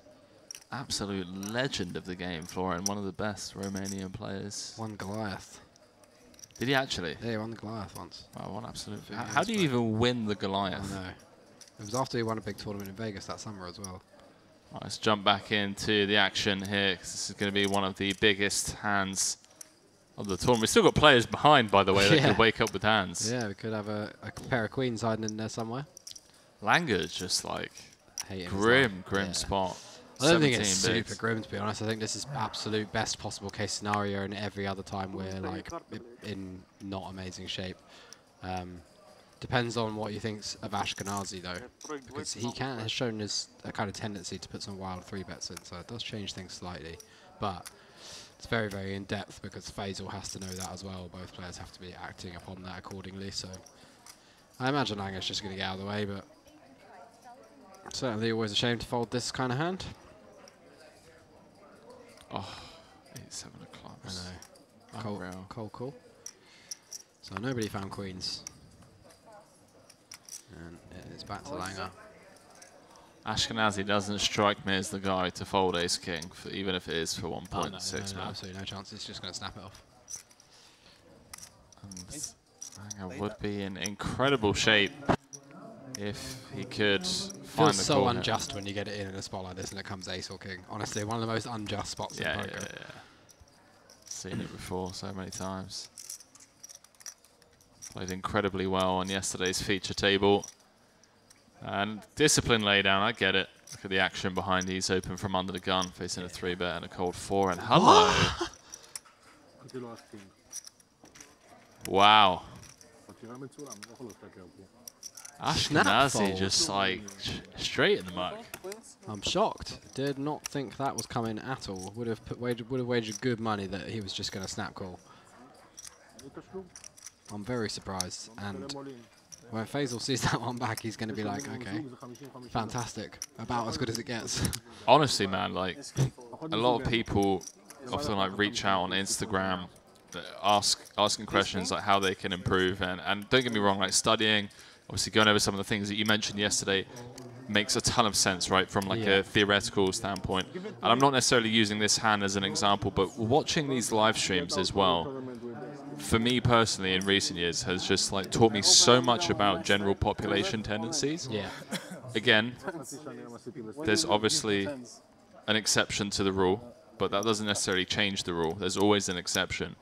But watching people like Lagner, who is clearly a competent reg, play against these types of fields, and they seem to be so consistent, it's because they trust their instincts and they deviate from what the solver would say and what the theory says against certain player types. And you look at this and you're just like, okay, well, this guy's just snap folding ace king. Yeah. But I guarantee you, if that was you that called 4-bet, he would spike call you because you look like a reg. He said something about amateur when he folded. I heard him say amateur. in a foreign language, but I don't know what he was saying exactly. But yeah, I agree. I just always get called. I never get it through. I've never got it through in my life. How much? 135? Gave up bluffing years ago. It's interesting for me because when I first started playing, it was just a few years before like the dawn of solvers. They didn't even exist in any form at the time. So my first couple of years, or 3 or 4 years probably, were purely based on like intuition, live reads, population tendencies kind of stuff, playing with a very small player pool and just understanding how most people's brains naturally want to make decisions when they don't know what the right answer is. Yeah. So and then I built like from a theory base on top of that in the later years, and I think that actually is a good thing. Like I think that worked well for my strategy because I find I've got a good solid mix of like knowing when to deviate but also knowing what I'm supposed to do, you know, and knowing when you should just play the right move and when you should play the wrong move, so to speak. There's a lot of art. You run into quite a lot of resistance when you tend to like go against the grain a bit or deliberately do something that you know is incorrect, quote unquote, because some of the new generations of people just treat solvers as if they're the holy grail, and if you don't play like a solver does, then you're making a mistake. But this is not. That is true in a situation where you're playing against a computer who's making perfect decisions. But humans are very imperfect beings, and you have to adapt to that. The very best people in the world just are exploiting the people they're playing against the hardest. But especially in America, mate. But that comes back a lot of the time. Like elite high stakes, high roller small fields, playing the best exploit against people comes back around to playing a very sound GTO strategy because your opponents are playing really, really well. Whereas in these tournaments, that's not always the case. So there's a lot more room to move away from the theoretical approach. And yeah, like you say, in America, it's just exploit city. If you're going over there thinking you're just going to play like a solver and print loads of money, you're completely leaving money on the table. Yeah, I recall grinding with you back in the day, and just be like, "What's Barbara doing again?" Just like cold calling a 4-bet out the small. Like, how do you adjust to this? You fold. You give up immediately. As soon as Barbara's in there. I was just like cold called to Jack 10 suit because she wanted to see it flop. Yeah. Langer taking the spot against the cut-off open. Yeah. Effectively Journal. Hello. Interesting one, yeah. The positions are late enough that I think Pashugin is going to perhaps end up putting this one in. Langer could definitely have worse hands than Ace-Jack here. Small blind versus cut-off for 13 bigs. So expect to see Pashugin get it in bad shape here, but he won't be making a mistake in the progress in the process. Why do people always have cooler fashion choices than me? That's not hard, is it? That El Patron hat. It's cool. Is it? I think it's cool. Fair enough. That explains why people always have better fashion choices than you. We are both a scruffy pair of. Yeah, we are. I couldn't care less what I look like. Yeah, neither could I. That's my problem. No, it's not a problem. It's freeing. Why does it matter? Who are you trying to impress? I don't know. She already fancies you. True. Yeah. They all do. Pachugin down to its final 11 bigs. 12 effective. Big blind already in. 33 left. No pay jumps. No. Anytime soon. I've just been thinking about baklava soaked in milk for a few minutes now, so sounds delicious. But the Ace-Jack does manage to find the fold, gets away from a cooler situation. I certainly wouldn't be folding Ace-Jack there. Big blind versus small blind versus cut-off versus who I perceive to be a solid reg, and the opener I perceive to be very wide and playing a big stack. You would have to pry Ace-Jack off from my cold dead hands. And I'd probably be heading out.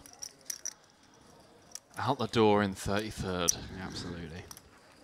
Another near miss. Disappointing result. Go home. Tell my family I failed. And they're just like, we do you ever win? Yes, Mum.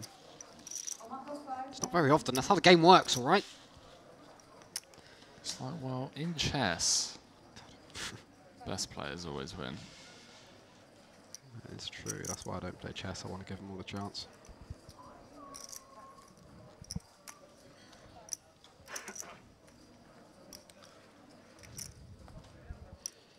Zaya not going to be interested with Jack 3.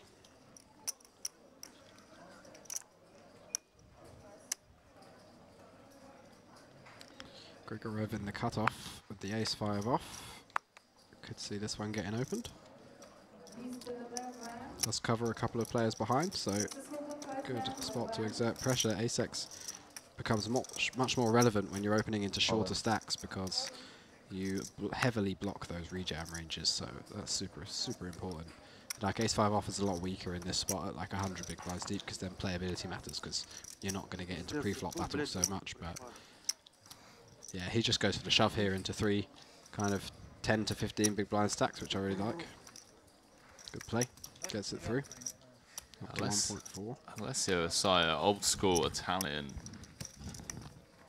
OG, by the way. Got WPT nice winner, scores. IPT winner in Italy, San Remo rather. Oh, and back in the Venice. day. Back in the day, yeah, old school. 2009, 2011. I remember seeing like there's actual WPT footage from that, like WPT actual Venice. stream. Wow, I bet that was absolutely unreal. Like actual stream. IPT, MPP came second.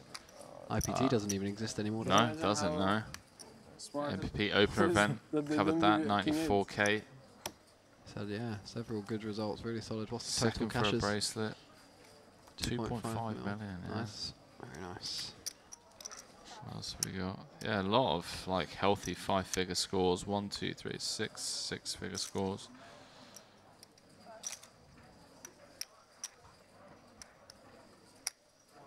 Barzi +3 out of the way with the 10-8.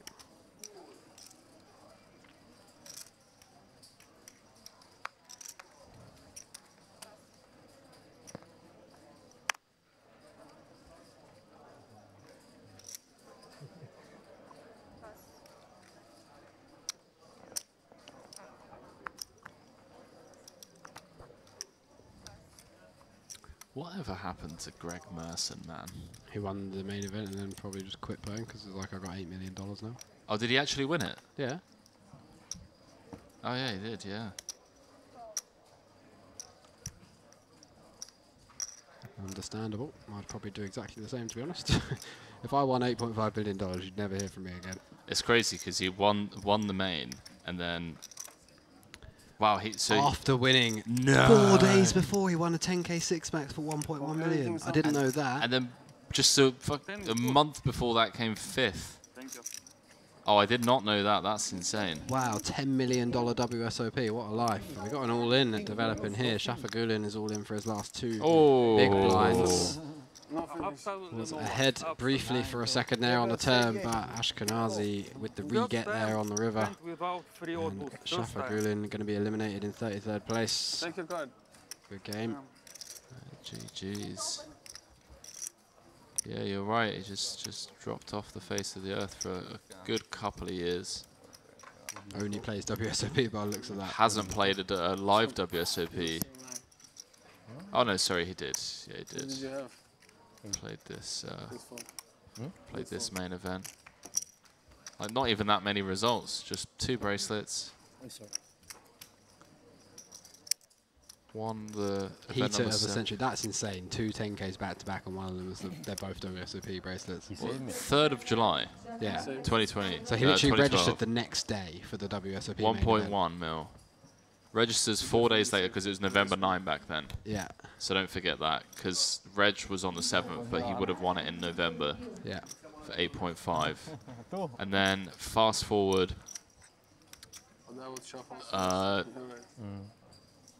3 months after he wins the main, goes to the PCA, comes second in a 25k high roller for just shy of $1 mil.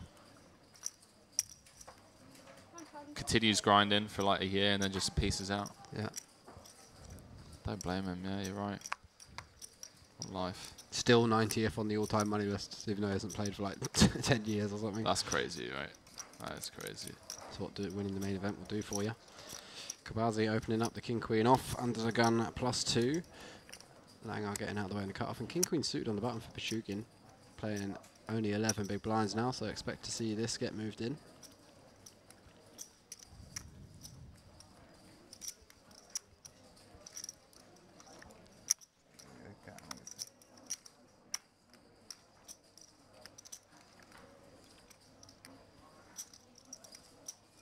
All in.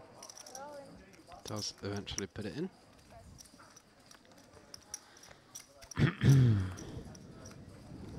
Those of you just joining us over on YouTube or Facebook, this is the Merit Poker Vintage Series warm-up. Day 3, deep into day 3. Henry Kilbane alongside Leo Worthington-Lees in the commentary booth.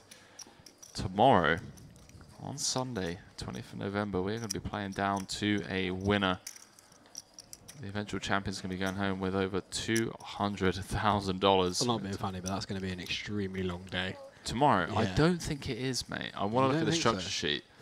I'll have a look. It's Cabeza does make the call eventually. It's going to be a chop most of the time here, but Pachugian does have 7%, and Kabazi does have the potential to make 2 different flushes. 2 hearts. Kabazi picks up a bit of equity. Heart on the turn to make it sweaty as always. Now he's suited. 10 of diamonds, chop it up. never easy. Final day. 10-minute clock.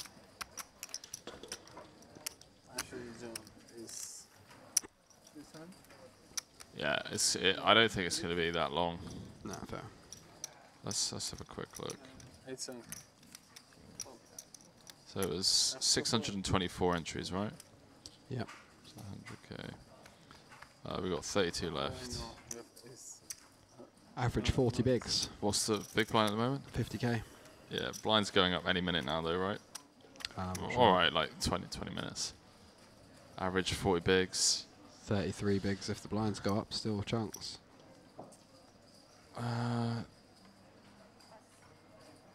We'll see, yeah, maybe you're right. I'm sure they know what they're doing. They've run a few of these, haven't they? So. Well, it's only going to take 10 hours from now, 10 more levels, for there to be 100 big blinds in play. Yeah. 120 big blinds in play. At big blind 500k. Yeah, so that could easily be like. So that's the 2 more hours that we got now.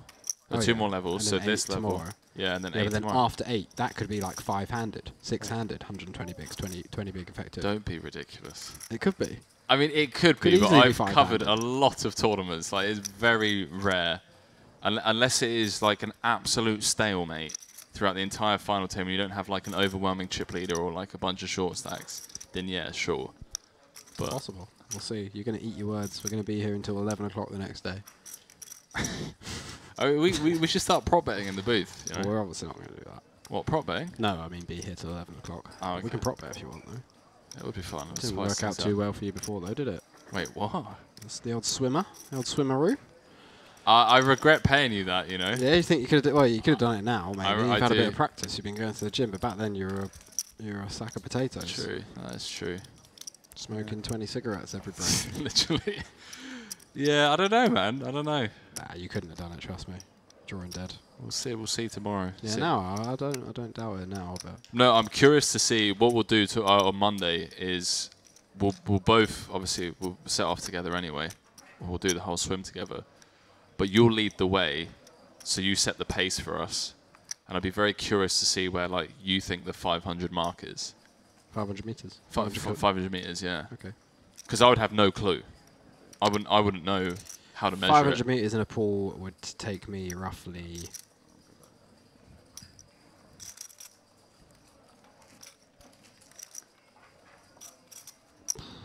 10 minutes. Is that like a minute in length? No, it's less than that. It's 30 seconds, I think. 30 seconds every 25 meters, roughly. 25 to 30 seconds per. So it's about 1 second per meter, basically. So it'd take me about 500 seconds, which is just under 10 minutes, like 8.5 minutes. That's like my very consistent pace in a pool. You don't get gassed out? No. Not after 500? I do 2K at that pace. Wow, that's impressive, mate. It's very impressive. I'd be very, very keen to see your form at the moment, because I remember when you first started getting into it, I was already impressed after you'd only been doing it for a short while. Yeah, I've definitely put a lot of hours into the pool. It's such a therapeutic place to be, you know. Whenever I've been feeling like down or low energy or just like unfocused, bit depressed or whatever, swimming just never fails to make me feel good. Doesn't give you like that full body sensation. You just don't get that anywhere else. Running is like a little bit close. I love running. You do get a similar buzz from running, but swimming just, I don't know, there's something about it makes me feel so strong. Oh, hello, 9 in the window. Wow, and Ashkenazi flopping top pair as well. Fortunately for Ashkenazi, just the 7 kicker. Yeah, see what Levy decides to do here. Back up to 2.8 million. How did that happen? Didn't he lose a massive pot? He did lose a massive pot. That flush one. Did he have that many chips before? Wow. Yeah. He had like 3.8 million, didn't he? Yeah, makes sense, I guess. It was about $1 million each. And Levy just going for the call. Absolutely love this. Protecting all those draws that he's going to have here, leaving himself far less exploitable on later streets. I think this is something a lot of people miss as well. They just fast play their good hands here without realising that that makes them very, very exploitable on later streets after they call the flop. Queen of Hearts on the turn might slow things down slightly, but Levy definitely still has a more than strong enough hand to go for value. Especially facing the check. When Ashkenazi bets the flop and then checks the turn, he's very likely to have 10x. Much more 10x than draws, I think. And does get out of the way quickly on the turn, though, but yeah, what else are you going to do? He's just fixed his dirty stack as well. It's nice, satisfying. Thought you were going to go out there and tell him. Yeah, I would have if he'd kept it there for 10 more minutes.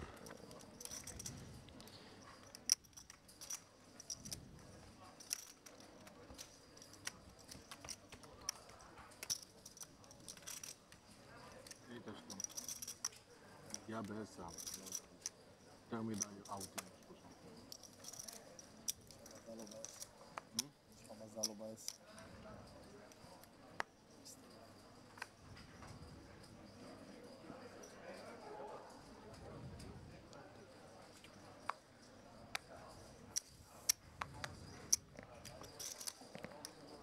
Grigorev deep into day 3. Sub 30. Couple of ladies. Very nice. Great time to start picking up hands. Deep in a tournament.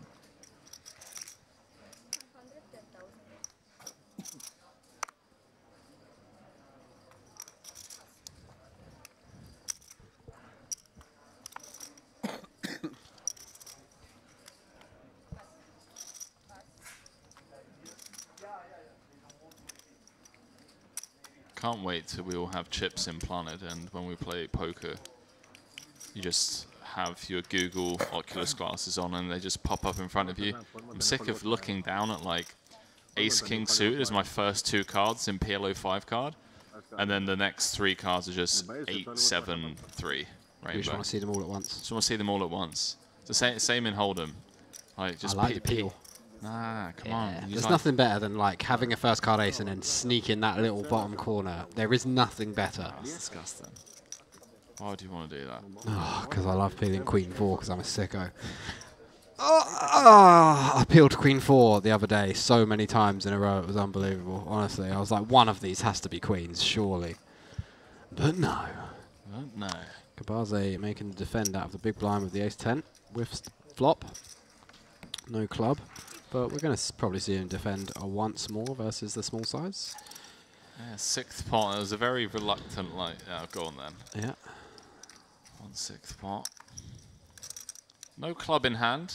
Ace of diamonds, somewhat relevant. Ace high going to be the best hand, a decent bit here, so can't afford just yet. Hitting ace is going to be pretty good as well because it's going to be a card that Grigorev continues to bluff, but Kabaze just making a very disciplined laydown.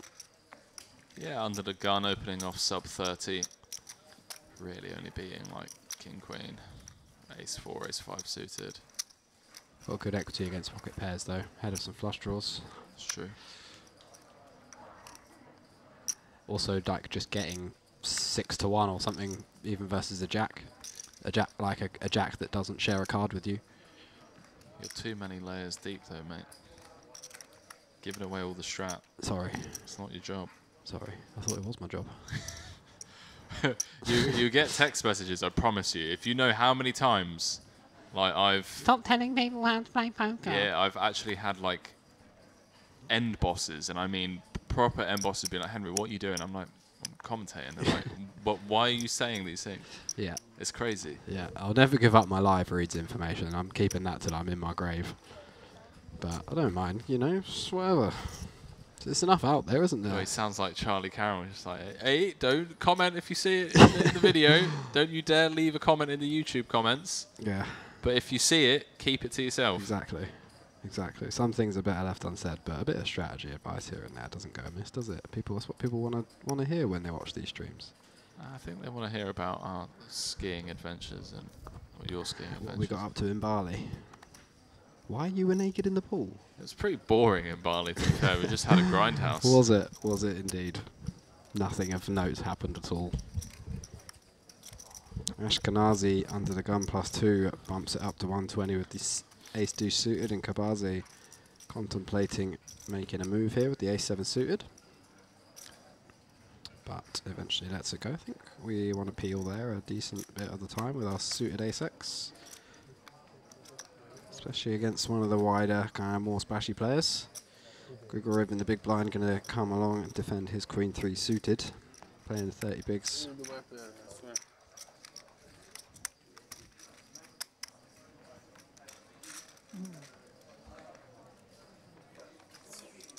Grigoriev a bit of a live tail box.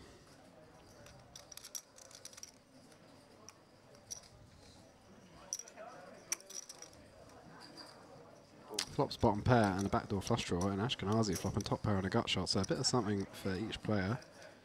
Ashkenazi continues 135 into 310, just under half.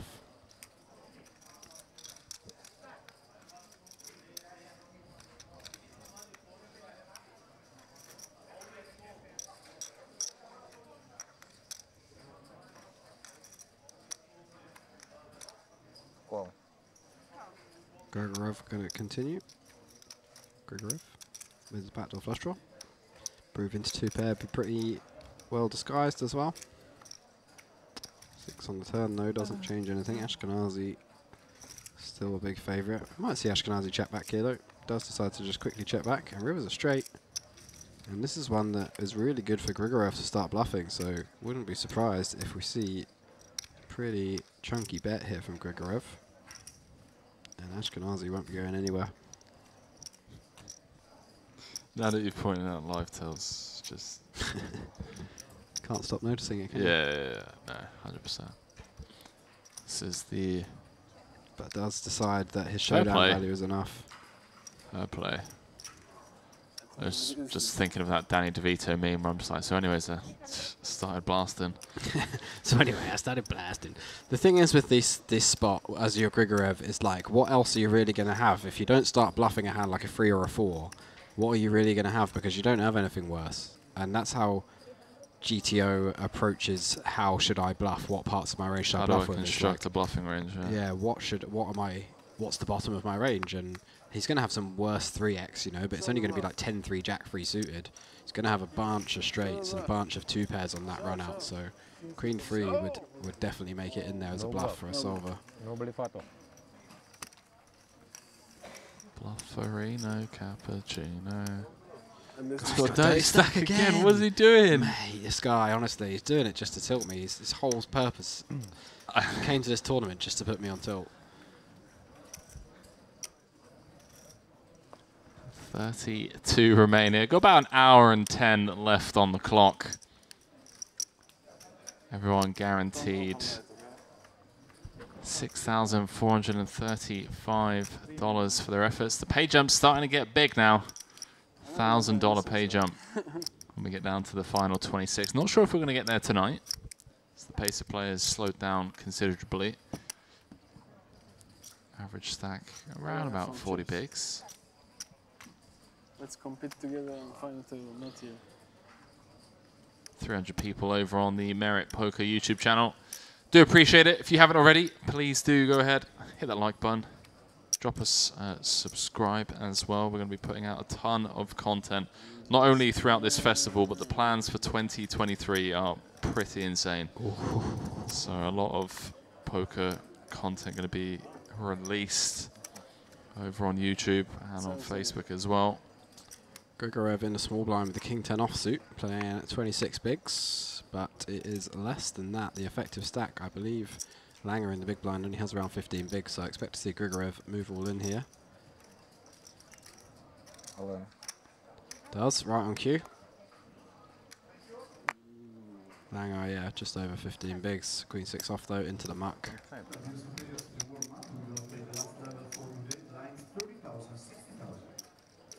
Blinds up, 30k, 60k. Bringing that average down, stack down a little bit to about 33 bigs. Still plenty. So quick dealer change blind coming up to 30,000, 60,000. Yeah, so from 2050 to 3060. So what's that per orbit? You've gone from 120 to 150. It's not that big. Oh no, it's not. Sorry, I thought it was 2040 for some reason. Yeah, that's not that big. It's 30,000, 60,000 with a 60,000 big blind ante. That Traditionally, both blinds do go up. That is how it works. Yeah. So now there is 1,000 big blinds in play. Yeah. 1,000 bigs in play. I've got 400 of them. You got 400 of them? Yeah, yeah. I'm going to go back in a minute. I've just been sitting out for a while. You're doing the Sean D, but you're multi-tabling. Yeah, multi-tabling, commentary, and live warm-up deep run. Hourly in here, hourly out there. You know, you just got to get that money, don't you? Get that cheddar. Get after it, even though the world's burning, doesn't matter. Yeah, exactly. It's all about paper. Am I right or am I right? Gonna buy back the Brazilian rainforest. Yeah, good luck with that. It's already sold, mate. More money than we'll ever see in our entire life. Oh my God, fix your stack, mate. I'm going to come out there, I swear to God. Oh, he actually hasn't fixed it. Nah, he's never going to see that one either.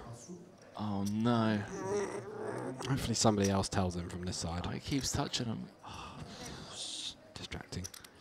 Levy +1 opens it. I've seen a lot of this ace-3 off type stuff opening, which is definitely not anywhere near the range we're supposed to open, but I have seen a bunch of people doing it. I wouldn't try that at home. I get it if everyone's got like 20 bigs behind, but it's not like that. Like, there's plenty of stacks that can pip here. Grigorev got one of them.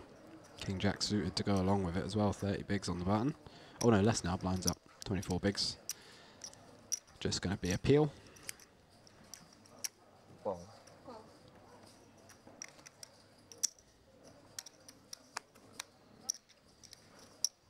Ugh. So grim. 12 bigs out small, ace deuce of spades. Can make a steel wheel. Snap marked. Easy mark. Yeah, for sure. Pishugin in the big blind with a 10-8. I think we can definitely get away with peeling this one. It's annoying because if Levy doesn't open, it falls around to Grigorev who opens it and yeah. we just get to rejam. Yeah. From the small. Let's it go with the 10-8 though.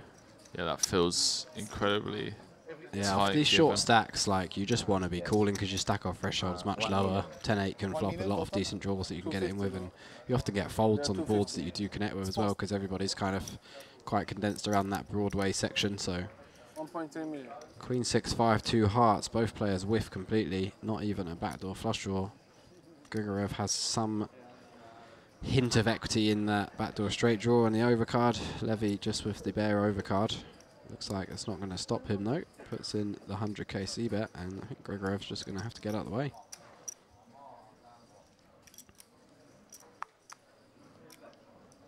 I'm telling you, the old quarter pot on any board when you've opened from early position, just getting it done. Yeah, this is not the one, but it gets it done.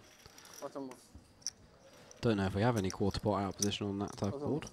Would be pretty surprised. I think it's just a live exploit, mate. Yeah, just it's like, I haven't got a very good hand, but I want to win this pot, so I'm just going to put a little bit of money in. Yeah. And the thing is like when it works as frequently as it does in these types of fields where people just aren't floating correctly against you, like they're not even in position. Yeah, not floating backdoors and stuff. I've seen a lot of like good backdoor combos getting folded on the flop. Yeah. And like people just seem to be playing incredibly face up as well. Yeah. Just makes it really nice strategy to implement, and then it's just super easy to like give up when you just don't turn any equity or anything. Oh, what card did he turn over? He looks absolutely gutted.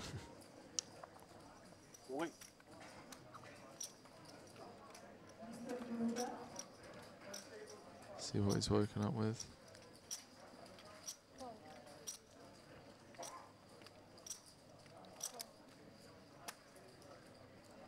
Was it 7 of clubs? Yeah, 9 or 7 or 9. Oh, not the 9. Imagine if we see the 7 of clubs now with someone's hand as well. It's like, hang on a minute.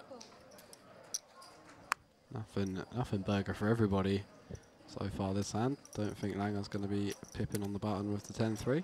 Oh, come on, min open. Shugan in the small blind, 6-4 suited. See what he decides to do. I think a limp is the appropriate play. Limping is pimping. Limping is pimping, especially with a hand like this.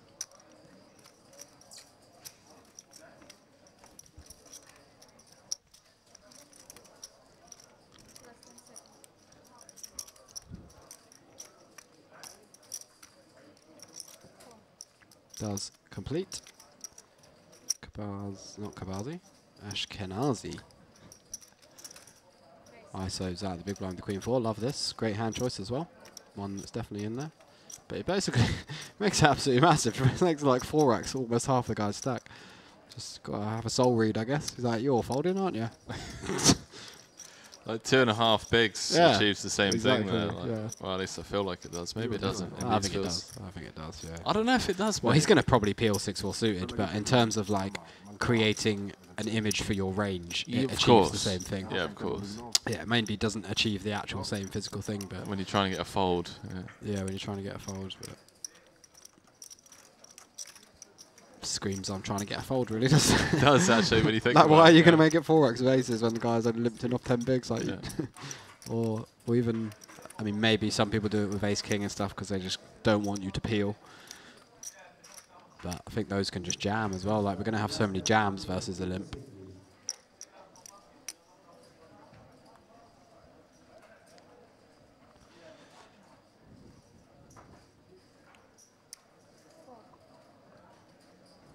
Isaiah with the Jack 10 suited. Hello. Under the gun +1. 26 beavers. Start the hand.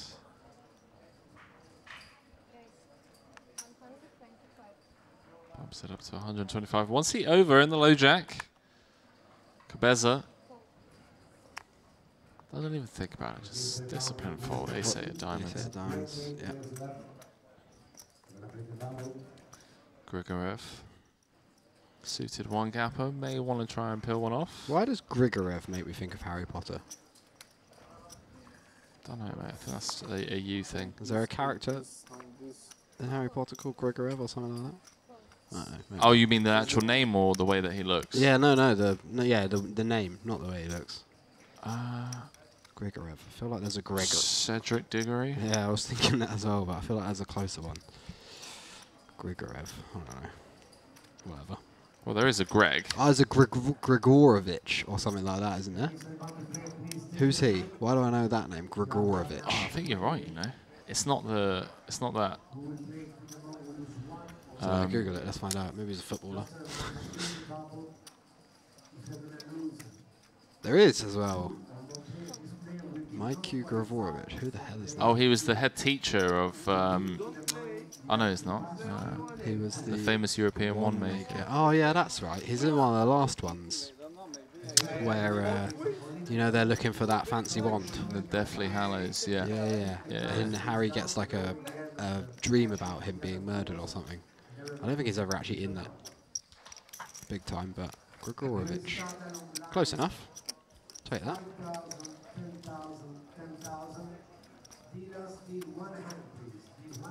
Something on the bubble. Must be a satellite or something. Yeah, it sounds like it.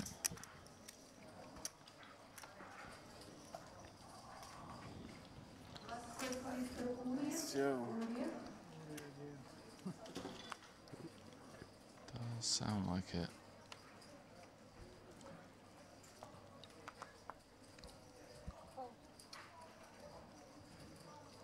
Kabaze +1 with the King 9 suited. Imagine this one's going to be opened.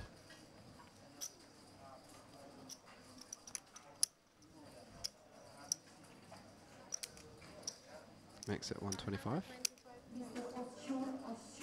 Grigorovich with the ace-4 off in the muck.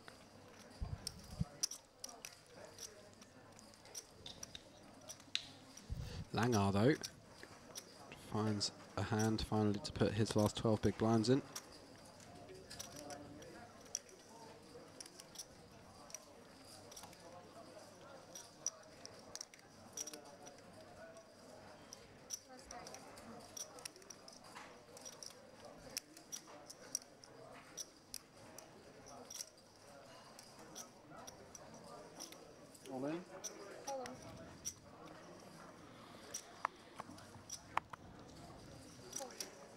Good luck, Langer. It's been incredibly patient.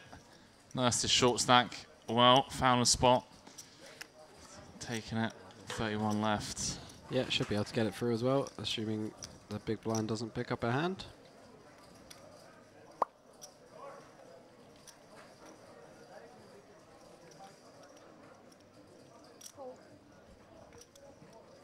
Which he does not. So Kapazi not going to be able to call this one off.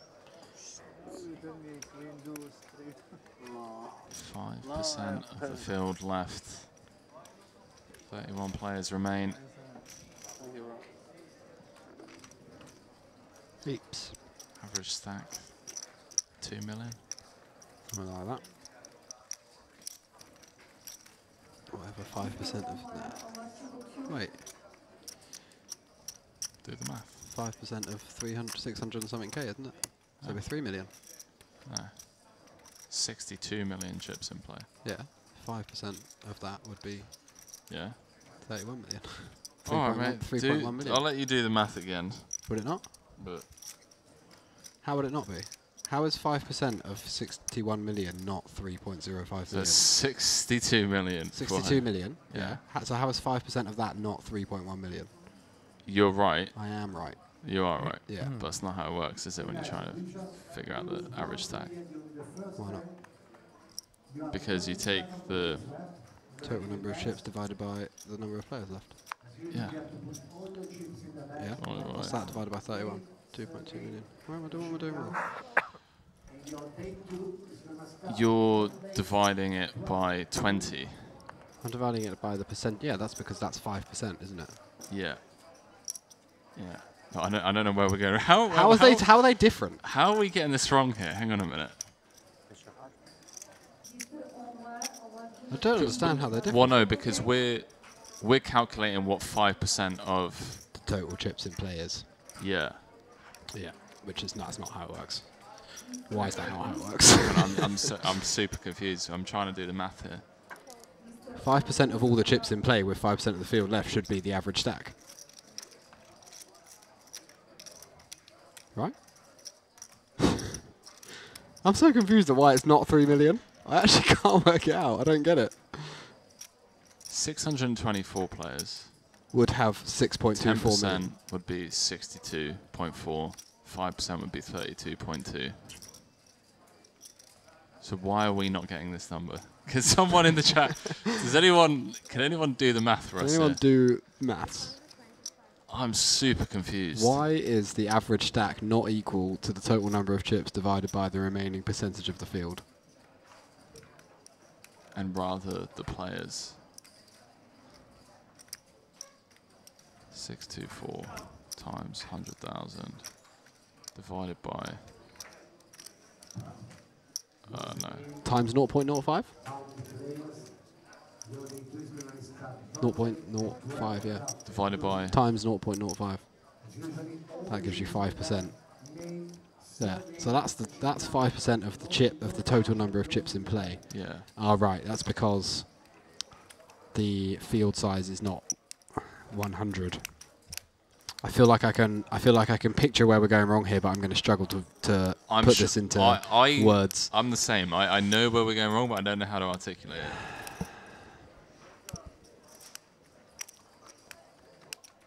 Because what we've just done is we've calculated what 5% of the total chips in play is. Yeah, but that's not relevant because all of the chips are still in play. Exactly. Yeah.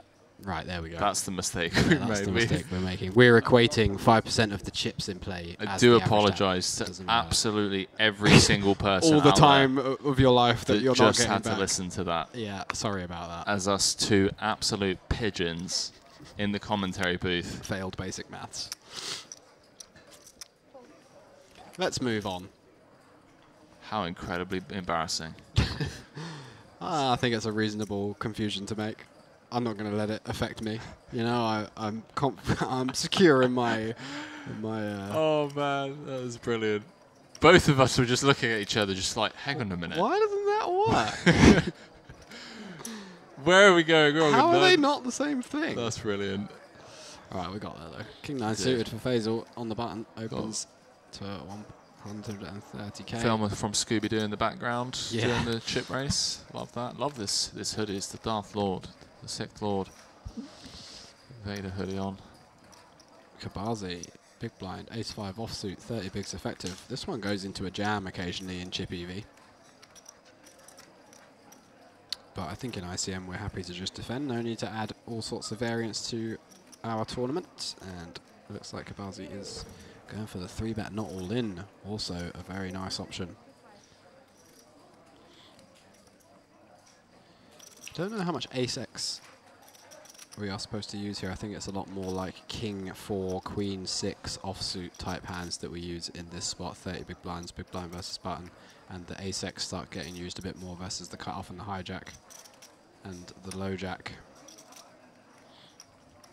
But still think as an exploit this is going to perform pretty well. And I think having a lot of bluffs from the big blind is going to be a pretty good idea in most live fields versus the button. And it gets the fold out, King 9 suited, which that feels incredibly tight. Yeah, it's definitely also supposed to peel. It's the smaller 3-bet size. Yeah, a lot of King X suited there. You actually peel there in chip EV with like King 5, King 6 suited. So a little on the tight side, but there is some ICM pressure, a reasonable amount now. Right, I'm going to run and get some food, mate, because I'm absolutely starving. All right, bring me back something nice. Do you want food, yeah? Just a cake. Just a cake. Yeah, a whole one. Whole cake. Whole cake, like a birthday cake. Fantastic. Or a wedding cake.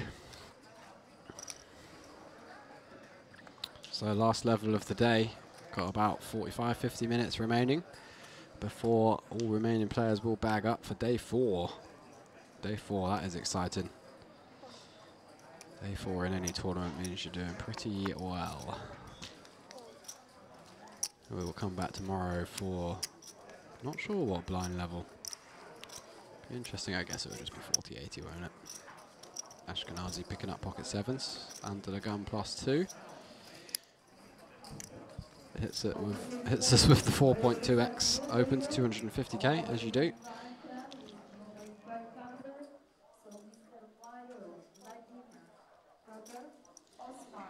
Gets through everybody so far, but Isaiah picking up ace queen suited on the button. I'm really interested to see how he responds to this massive open. Really, really interested. I wouldn't be surprised if he just peels, but this hand is so strong. He may decide that 30 bigs, he just wants to get it in now. Potentially pick up this pot pre-flop. If Ashkenazi has some raise folds for this size, it would be an absolute win for us. But yeah, it looks like he's just going to go for the call, which I don't hate. This hand plays very well in position. Unlikely to go multi-way, as Ashkenazi's given us a bit of protection with his large open. So Kabaze just moving out the way realizes that both these ranges are going to be pretty strong for this sizing. Isaiah not going to be calling anything worse than King Queen off on the button, that's for sure. And Grigorev moves out of the way as well, out of the big blind. So we'll go heads up, and we've seen a queen folded.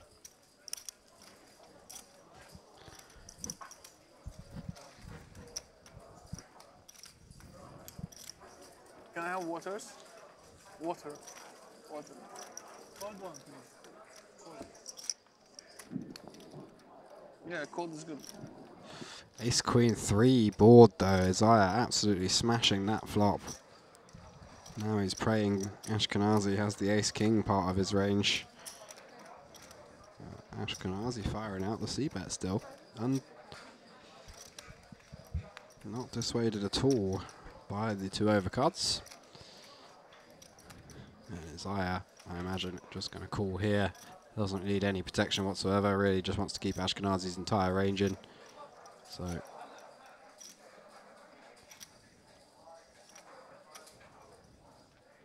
very, very strong hand, no need to panic.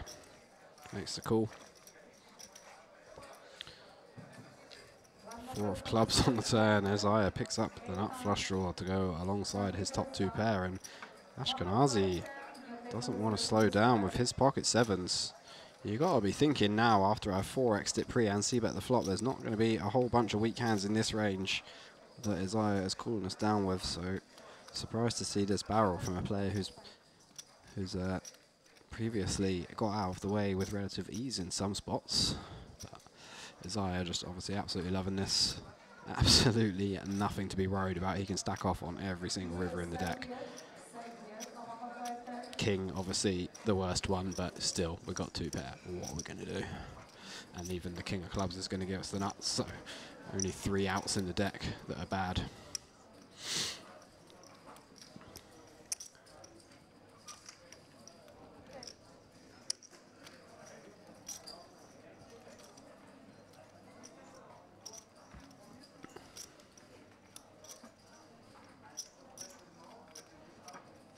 Makes the call. Not sure what Ashkenazi's plan is here, but you're not going to be loving this at all. Maybe river in a 2-outer is his plan. Jack of diamonds on the river completes the board. Not too much for his eyes to be worried about. It's a pretty good river. Doubt there's any king 10 in Ashkenazi's range. I mean, it could exist, sure, but if he has king 10, he has king 10, is what it is. If he's flopped a set, it's a big cooler as well when we're blocking both the sets that he's likely to have after making it this size pre. Ashkenazi just doesn't want to give this one up.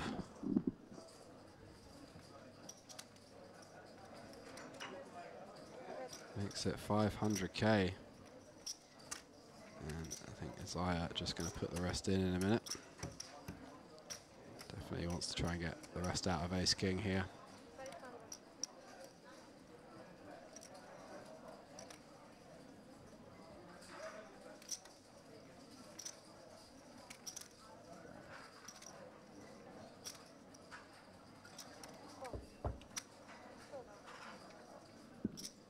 Just makes the call, Isaiah. Interesting.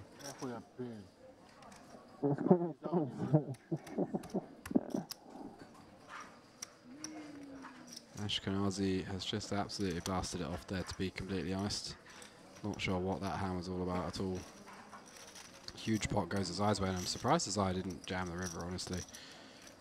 It seems like leaving money on the table versus somebody we perceive can definitely just have ace king there. Like, why would Ashkenazi not just be all in on the river after those 2 big barrels? He could easily have just jammed the river or bet much bigger than 500k with a hand like ace jack or a set or whatever. So I would have liked to see Isaiah jam there, because ace jack is always calling.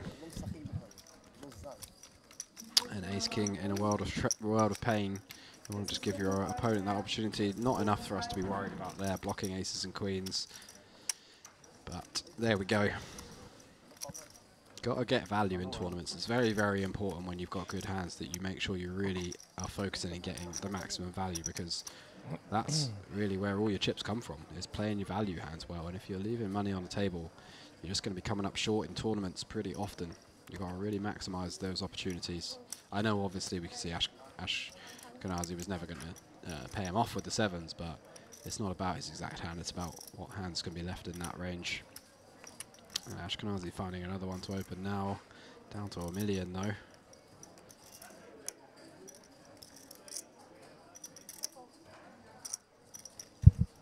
Levy getting out of the way, and Faisal picking up 7-8 suited in the hijack, but I think we're just a little bit too shallow to peel this and too many players behind. Doesn't look like Faisal got that memo though, and he decides to peel. These hands lose a whole ton of value.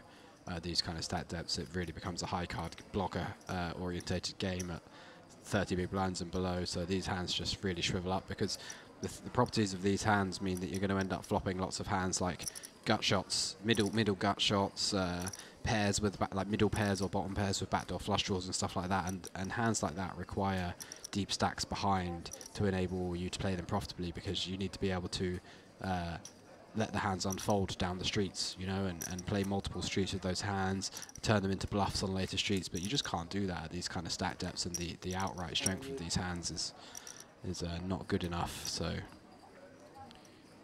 Desire overcalls in the cutoff though with his pocket twos, seeing if he can just flop a set, which I think is pretty reasonable in this spot.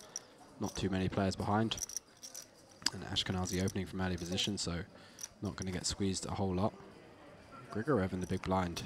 Close one as well, playing less than 20 bigs, but we did have a look at this spot earlier and we saw that 10-8 off and all those kind of things were getting folded. And when you add a bit of ICM pressure to this... Oh, we have Jack 10 suited. Where did we get Jack? Oh, it was Grigorev that had Jack 9. So Jack 10 suited, yeah, obviously going to be an easy defend.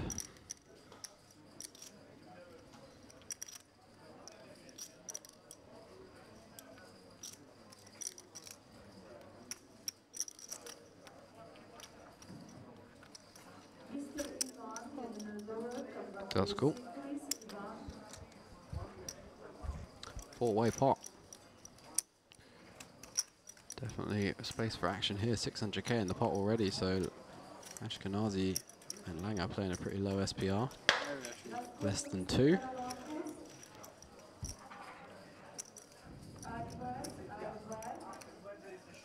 Queen 8-6.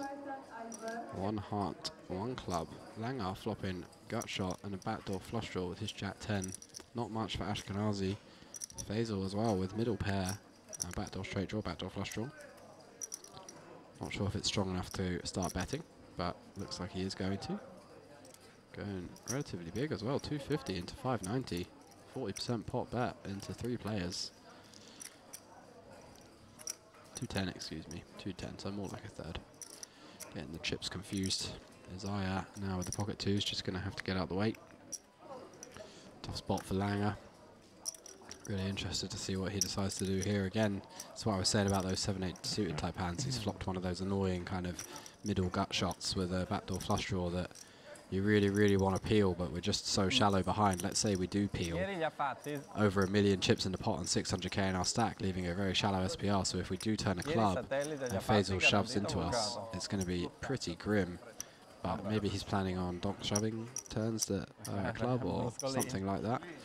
I guess we're going to find out. Just wants to ping off the 9 ideally, but yeah, we're not. It's tough. We don't have very many chips behind compared to the amount of the time we do actually improve in this hand. Queen on the river, sorry, Queen of Hearts on turn. Really improves Faisal's hand a decent bit, reduces the likelihood that Langer had a queen. And also, we pick up a flush draw to go along with the middle pair. We might see Faisal just check back here. Langer's range is going to contain draws and queen X on the flop, so we don't really need to put very much money in against that range. And 6 clubs on the river completes the board. Faisal middle pair is best at the moment. See if Langer finds the bluff here, but he is probably going to be aware that he has a whole bunch of potential bluff candidates in his range, and Jack 10, not a particularly great one because we're blocking some of the potential hands we might get to fold, and we're not really blocking too much value either. So I expect this one to probably just go check, check. Faisal just hoping his 8 is going to be good and beating a draw. Jack high.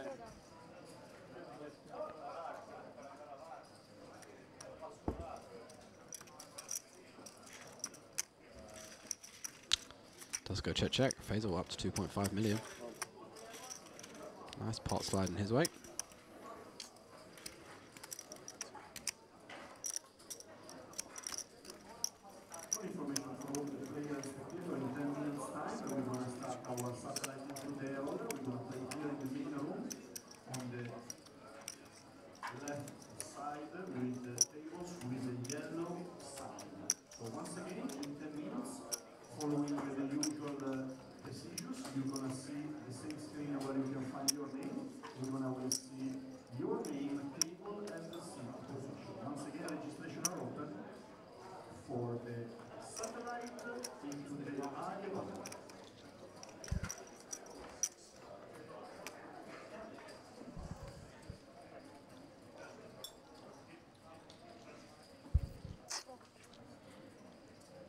King 8 suited for Levy under the gun +1. I think we can definitely open this one. Playing over 50 bigs, almost 60 big blinds.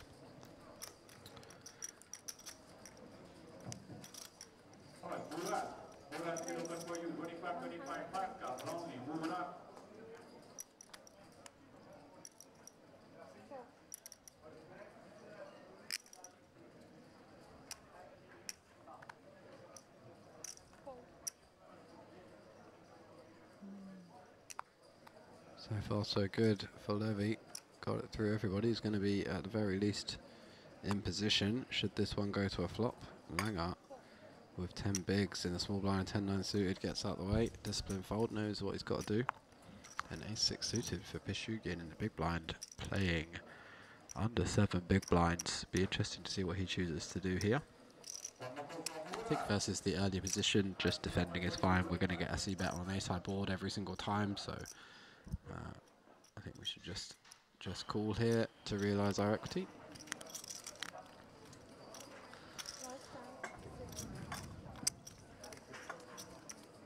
Over.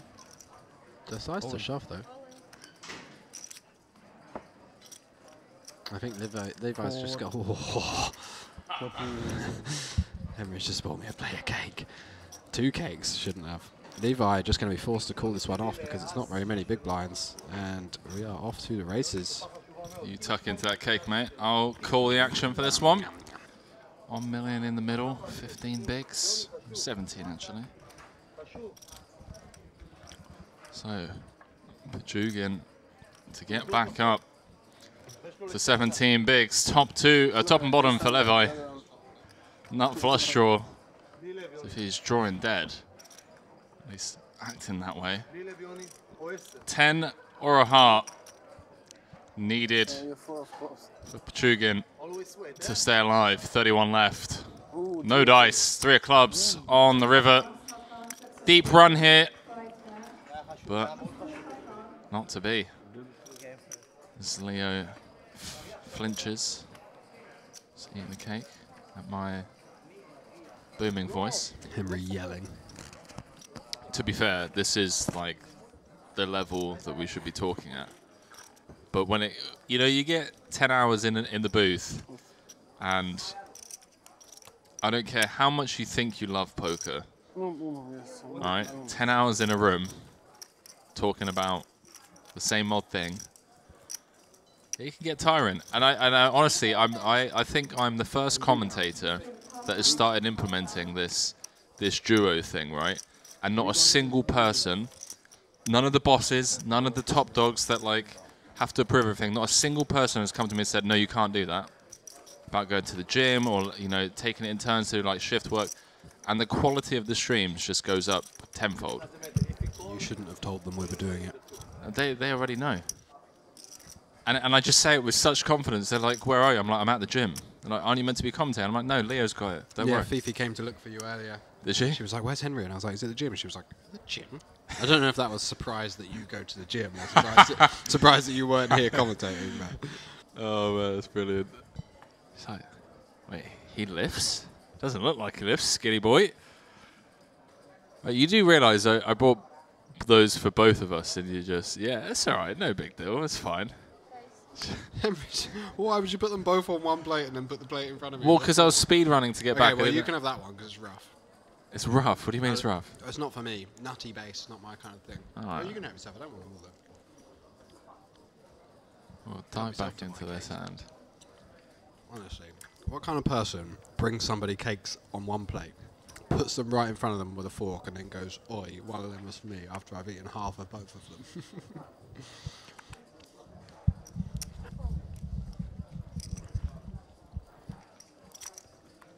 You put food in front of me, it's going to get eaten.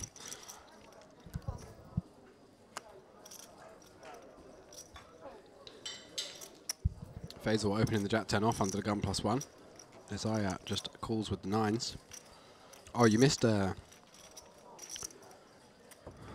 what's his name? This guy. Oh yeah. Absolutely blast it off. Well, all of it? No, not all of it, but most of it. 30k, 60k, opens to 250k with pocket 7s. Isaiah flats the bottom of ace queen of clubs. Comes ace queen 3, 1 club. Bet call. Turns 5 clubs. Bet call. Rivers the jack. Bet 500k call. Shows 7s. Isaiah shows ace queen, and he just looks at his mate and he's like, what am I supposed to do? Can't believe he's got ace queen. Like, well, what did you think he had, mate? He peeled your 4x open pre, called the flop, called the turn. Getting pretty thin on the ground. Thin for hands there. Some people just love the game. They do. Faisal putting in the c-bet on the ace-7 deuce, 2 spades. Isaiah not ready to fold just yet with his red 9s. Makes the call. Yeah, I've got to keep him honest. Queen on the turn. Faisal picking up a gut shot. Interesting combo to contemplate barreling with twice. Yeah. I think we want a suited one, probably. Like, just helps us control our combos, and having a 1 spade is not amazing because we're blocking hands that start to fold. And we are blocking a strong continue in like King 10 suited, Queen 10 suited, Jack 10 suited, but there's going to be a lot of ace-x in Isaiah's flatting range in these positions. At this stat depth, he's going to have ace-queen, ace-jack, ace-10 suited at a decent clip. So we do block some of those as well. So yeah, definitely an interesting one. But just in favour of controlling frequencies. Because we're not always going to want to barrel it off here with ace-x. 3x on the river. Faisal with the decision.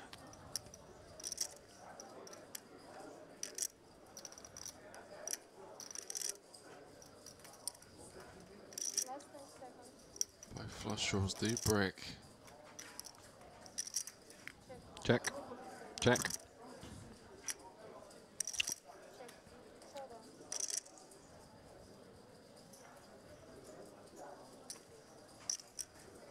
Isaiah takes that one down with the 9s. Up. Over 3.5 million now, looking up for another deep run for Isaiah. Yeah. Yeah, second place in the opener in the MPP just a couple of months back. Strong start here. The Merit Poker Vintage Series. Oh, 209k to kick things off. Plus a juicy little package. תגיד, הכרטיסים של הזמן מביאים לך מחדש, מחדשים את זה מחר?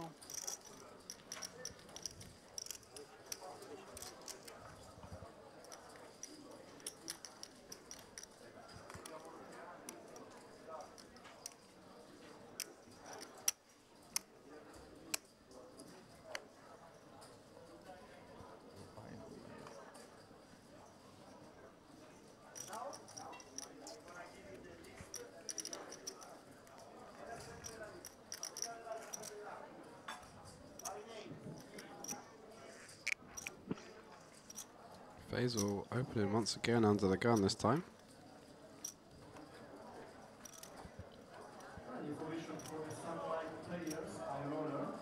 So a few more hands going to be played today. Just receiving word. A few more. Last hand of the day is going to be hand number 149. Okay. 6 more hands. Are we going to be bagging and tagging? 30 left. We'll find out. Current standings, rather. Current things. Current things. Planet's on fire. That is the current thing. Leo's eating disgustingly heavy chocolate cake. Don't know if disgusting is the word I would use. And everyone's currently guaranteed $6,435 for their efforts, 4 away from that $1,000 page. We got a few. Don't think it's coming ace high. Go on, give me odds. 2 to 1. Maybe a little bit more than that. 2.2. Best I can do. Yeah, oh, we get to watch the UFC when this is finished as well. So. Yeah, we will. Yeah, we'll go to the lobby and get them to put it on the big screen for us. I'm Henry Kilbane. People do what I want. That's the idea, mate. The B-knock. Yeah, ever heard that phrase? B-knock? Big name on campus. Well, it depends if they got the duck do there. Yeah. Jack 8-7. Interesting decision by Isaiah to just peel the ace-king suited the ace-king offsuit pre versus the end of the gun open. 35 bigs. Could have easily just been a 3-bet call. Perhaps trying to induce one of the shorter stacks behind to get it in. Maybe just his style of play, you know. Yeah, a little low variance. I mean, I definitely flick it in here sometimes. So yeah, these old school regs. I think it's fine. Everyone flopping a little piece of it. Isaiah's got the 2 overs with the diamond. Faisal with the bottom pair. Ashkenazi with the backdoor flush draw and the gut shot on the flop. But it does go check, check, check. Jack on the turn, not changing anything. Faisal still has the best hand. And I think he might get to showdown with it, you know. It's not unreasonable that all these ace highs just try to check down. Can't see Isaiah starting to bluff now. Wouldn't make too much sense. 8 on the river, counterfeited, and it's a 3-way chop. Wonder if Ashkenazi takes a stab. He does love it, but decides not to. I think Faisal, yeah, still has enough showdown values to just check here. Ace high is going to be the best hand a lot of the time because a lot of the hands that are going to want to check down on this are going to be ace high and then like pocket pairs that aren't good enough to bet either street. And I think 9s and 10s are good enough to bet either flop or turn for either of these two guys. So there's going to be a lot of like 6s, 5s, 4s that got counterfeited. So ace high is just going to be the best hand still a lot. Decides to bet it, see if he can get a chop to fold.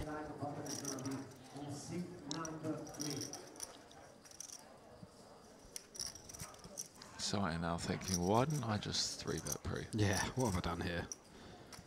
He may call it off here though. There's a good, I'd say there's a reasonable chance he calls here, especially for this size.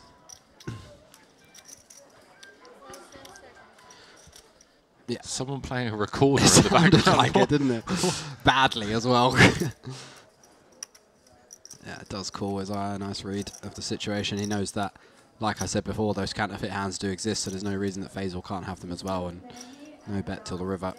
Go on, Ashkenazi. Just find it, mate. All in. Don't think either of them have got anything. I'm in. Like a block 9s, block 9-10. No way. Oh, just calls for wow. the third of the pot. Ace high. Ace high? Ace high.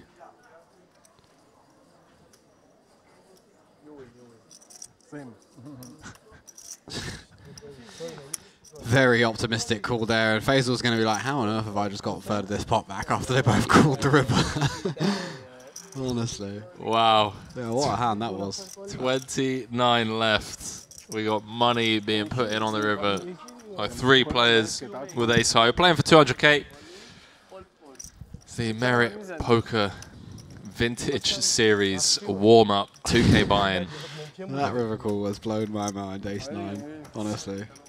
I actually think he's got a really nice bluff candidate. Yeah, of course he does, but bluff catching is just so wild when his eye's already called, as if his eyes just called him like king high or something. Like at best you're chopping with his eye. Yeah. You're calling to win 50% of the pot at absolute best. Like you never beat both of them ever.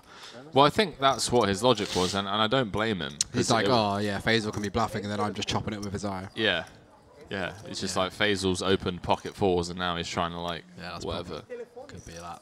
So I don't hate it, but I want to know who was playing the recorder in the background. More important. And why.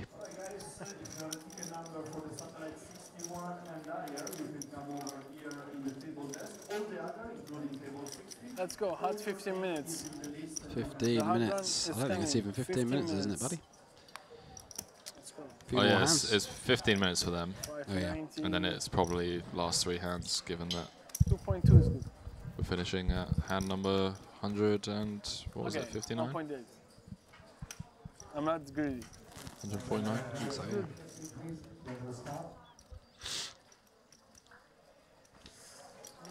Let's run it up.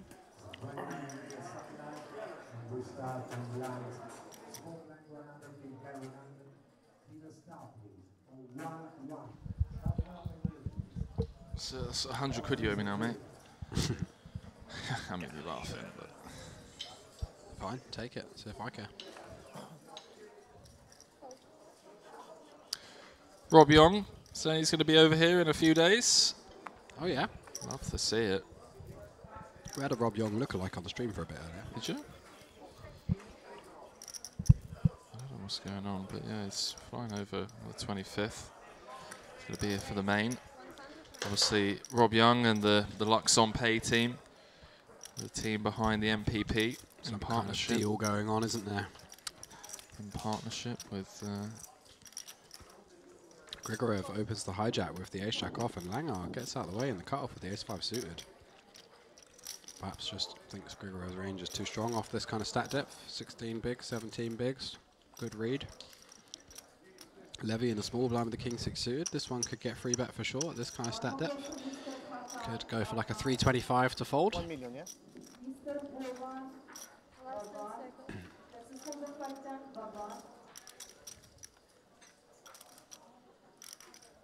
But does get out of the way. Faisal in the big blind 9-4 offsuit. Think we're just going to fold this one too, and Grigoriev going to take that one down. 5 more hands to go. Fold. Yeah. Yeah. Hold on. Oh. Yes, man. Oh, we're gonna see it anyways. Okay.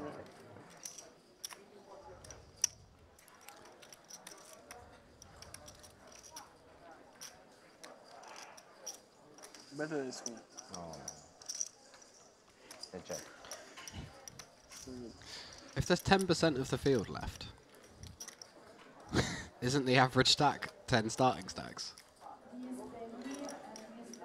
That makes sense. So then when there's 5% of the field left, the average is 20 starting stacks. That's what I calculated Yeah, by yeah, it, yeah. and you completely threw me off. Yeah. Completely threw me off. Yeah, I threw myself off.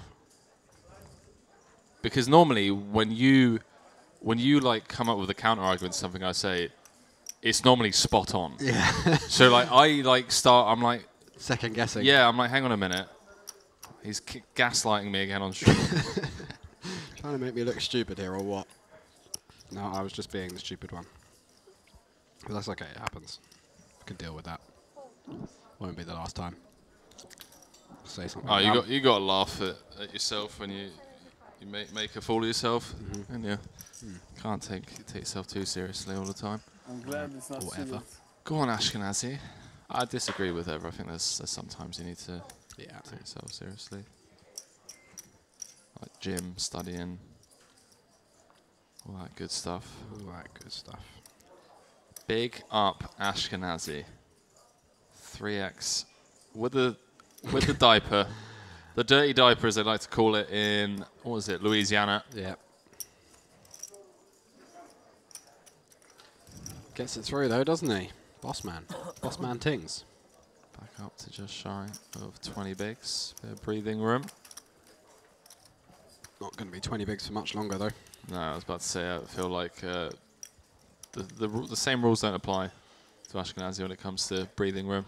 It's either 100 bigs or no bigs. Yeah, he is one of those guys. Wow, I forgot I had a muffin this morning as well. Today has not been good. But I did have 2 oranges. I only had like 2 bites because it's full cake 2 hours before bed. Although if we are going to watch, what did you call me? The B-knock? The B-knock, the big name on campus. Big name on campus. Where did that come from? The skiing No, chalets? I heard it years ago. Years and years ago. It must have been from like the skiing chalets or something. No, I think it was just from when my mates were at uni. Ah, okay. You know, uni campus, big name on campus, B-knock. That's hilarious. Include, yeah?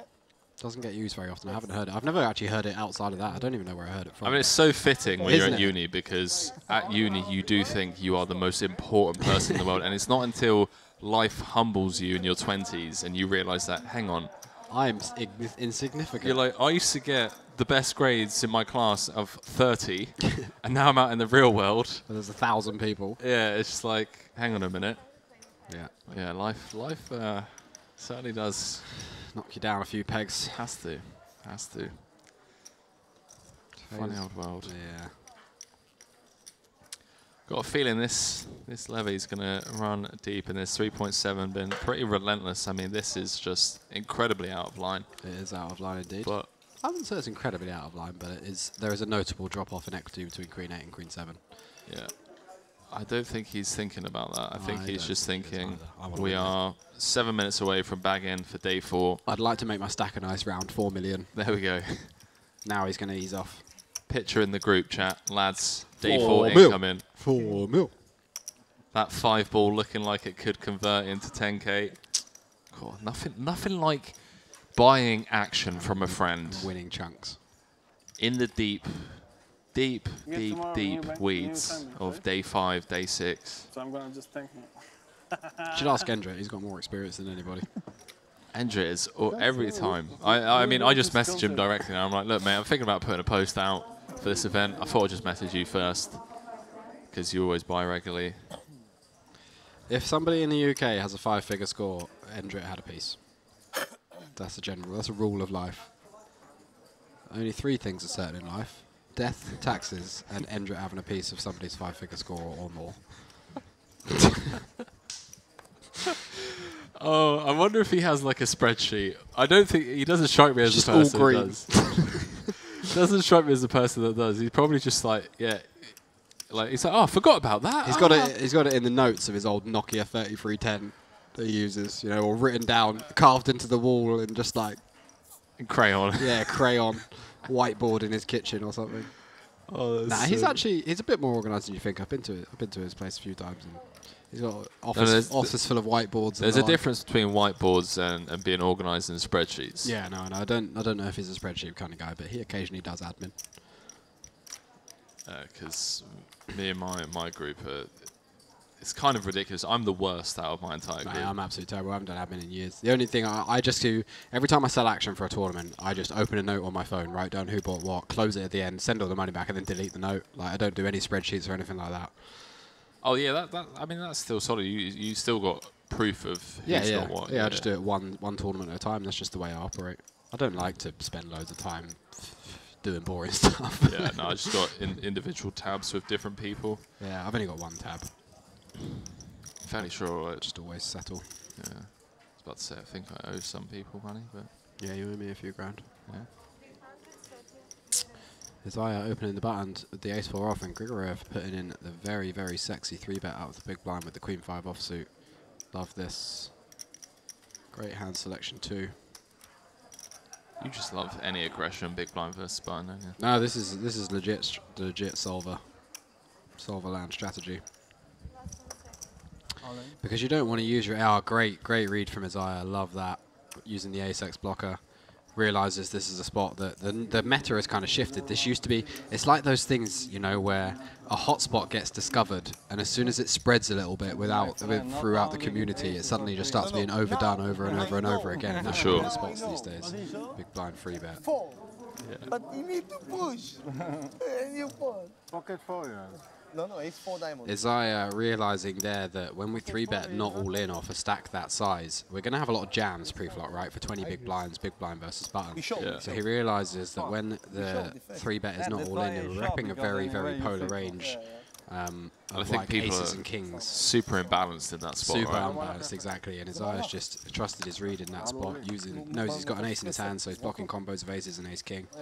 I mean, what are you going to do about it? Really, really good day. You gotta be very confident that the big blind is overdoing it. So nice read. Yeah. No, there's a lot of that, especially like you said in recent years, Italian.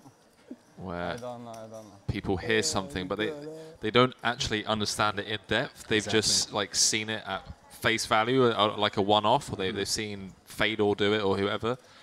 And then a couple of people be like, oh yeah, you're meant to be turning this into a bluff, but they don't understand the frequencies or what they're meant to be doing it. You know, these are the right hands, but it doesn't mean that every time you have this hand you 3-bet. It means these are the hands you choose from, and then you use some kind of strategy to decide how often you do it. Look at the qualities and components of a hand. And exactly. People like to randomize, but I think there's always a reason to do something. You know, like, or if you know that you're supposed to do it at a frequency, it doesn't mean it has to be a random frequency. It means that I think personally you should be aware that it's a frequency and then use different small pieces of information to decide which route you should take, such as player type, stage of tournament, tendencies, etc., etc., your image, their image, all sorts of stuff. But a lot of people just simplify it to randomizing, which is also fair. All right, so 1 minute left on the clock. You was afraid to bust him and then we call it a day. Yes. Yeah, had a very interesting conversation about frequencies, interesting description about frequencies the other day, where the reason you do stuff in frequencies is, if you think about it like this, let's say somebody opens and you have a you're like Queen 6 off is my bluff hand here from the big blind. If you always 3-bet that hand, you're setting yourself up to run into it every time they have aces or kings. You're going to run into it because you're 3-betting every single time, right? Whereas if you do it at a frequency, you leave the door open for you to pick the perfect route through where you 3-bet them for the rest of time at the right frequency. Let's say it's 30%. You 3-bet them 30% of the time with Queen 6 off. You leave the door open for you to 3-bet every single time they've got a bad hand. And then every time you call, they've got aces or kings. That becomes a possibility. Whereas if you 3-bet every single time, you're guaranteed to run into it sometimes when they've got aces or kings. I found that super interesting. you understand what I mean? Yeah. No, I'm just processing everything you're saying. That's some Charlie Carroll run good. But shit right yeah, there. yeah, leaves the door open for that to happen. I'm big blind. Super interesting. that's it, finish. That really. Oh, I'm going to definitely have to pick your brain on that a little bit more after the stream. Last hand of the day. Day 3 of the Merit Poker Vintage Series warm-up. 2K buy-in with a 500K guarantee, which we absolutely smashed out of the park. Everyone's got their hand up in the air looking for that ball. It's gone over the fence, over the top of the stadium roof. 1.15 million in the kitty, plus the packages to Montenegro on top of that. Very juicy indeed. Yeah. Tomorrow it's looking like we're going to have 29 players left, although Langer, aware of the fact that Levy's been really abusing this end of day 3 bubble, may take this a 7 spot for his final 7.5, 8 bigs. See how this one plays out. And tomorrow, Leo and I are going to be calling the action all the way down to a champion. Oh, that's going to be a good day. Eventual champion going to be going home with $209,000 plus a package to Montenegro. Plus a nice 5-star all-inclusive holiday in 2 months' time. Yeah, what a life. 3 months' time. Langer, really thinking about it. Ace-7 off, super junky though, that's the problem. But when you're so shallow, it doesn't matter too much. What is important is, do I have the best hand or not? That becomes much more important at those shallow stack depths. Just running it when you have a 60-40 edge is massive. Ace-high, obviously going to be the best hand to hit a bunch. Does he want to bust last hand of the day? Does he want to bag up 6 bigs for tomorrow? So many questions. 5.5 big blinds to come back to, I think. If he folds here, it's going to be 40-80 tomorrow. Yeah, and there's also the randomness of potentially being in the big blind tomorrow with the redraw. Yeah, exactly. But he does make a disciplined fold. Yeah, good fold. Got out of the way of a bit of a potential bust out there. Ashkenazi flicks it in off just a few big blinds to the 4-3 off, but we did have a look at this chart earlier, and it's a call down to 4-2 off for Chip EV. That would change slightly with ICM. Well, actually significantly. These ones will start getting folded pure, but Ashkenazi flicks in the snap call on the flop. Don't think that's going to worry Levi too much, Levy. 10 on the turn doesn't change anything. Expect this one to go check, check, does. Brick on the river, check, check. 7's going to take it down. So yeah, Levy. do us. Okay. Levy up to 4.6 million. Bit of a tear there towards the end of day 3. Very nice. What an epic day of poker. Played down through the money. 97 return. We are down to the final 29 players. And tomorrow, going to be coming back for day 4 coverage of this Merit Poker Vintage Series, where Leo Worthington, Lease, and myself, Henry Kilbane, are going to be calling the action. Where we are going to be, calling the action all the way down to a winner, where the eventual champion is going to be going home with $209,000. Leo, end of day 3, thoughts on, you know, how these guys are going to go study some ICM, and they're just going to call it a night? Do you know, I would say that probably like less than 1% of the field will go home and study something, which is like 0.3 players at this stage. But you know what I mean? I would say probably like a couple of these guys will go home and maybe rewatch a couple of hands off the stream. You know, get answers to spots that they weren't sure about, and maybe run some spots. But I feel like most people do their studying, play a tournament, and then study again afterwards. Yeah. But yeah, great tournament, and still some interesting characters left in. So I think tomorrow is going to be a fun day. Definitely going to be a lot of fun with 6 figures up top. Back tomorrow from 12:30 Eastern European time. We'll see you tomorrow.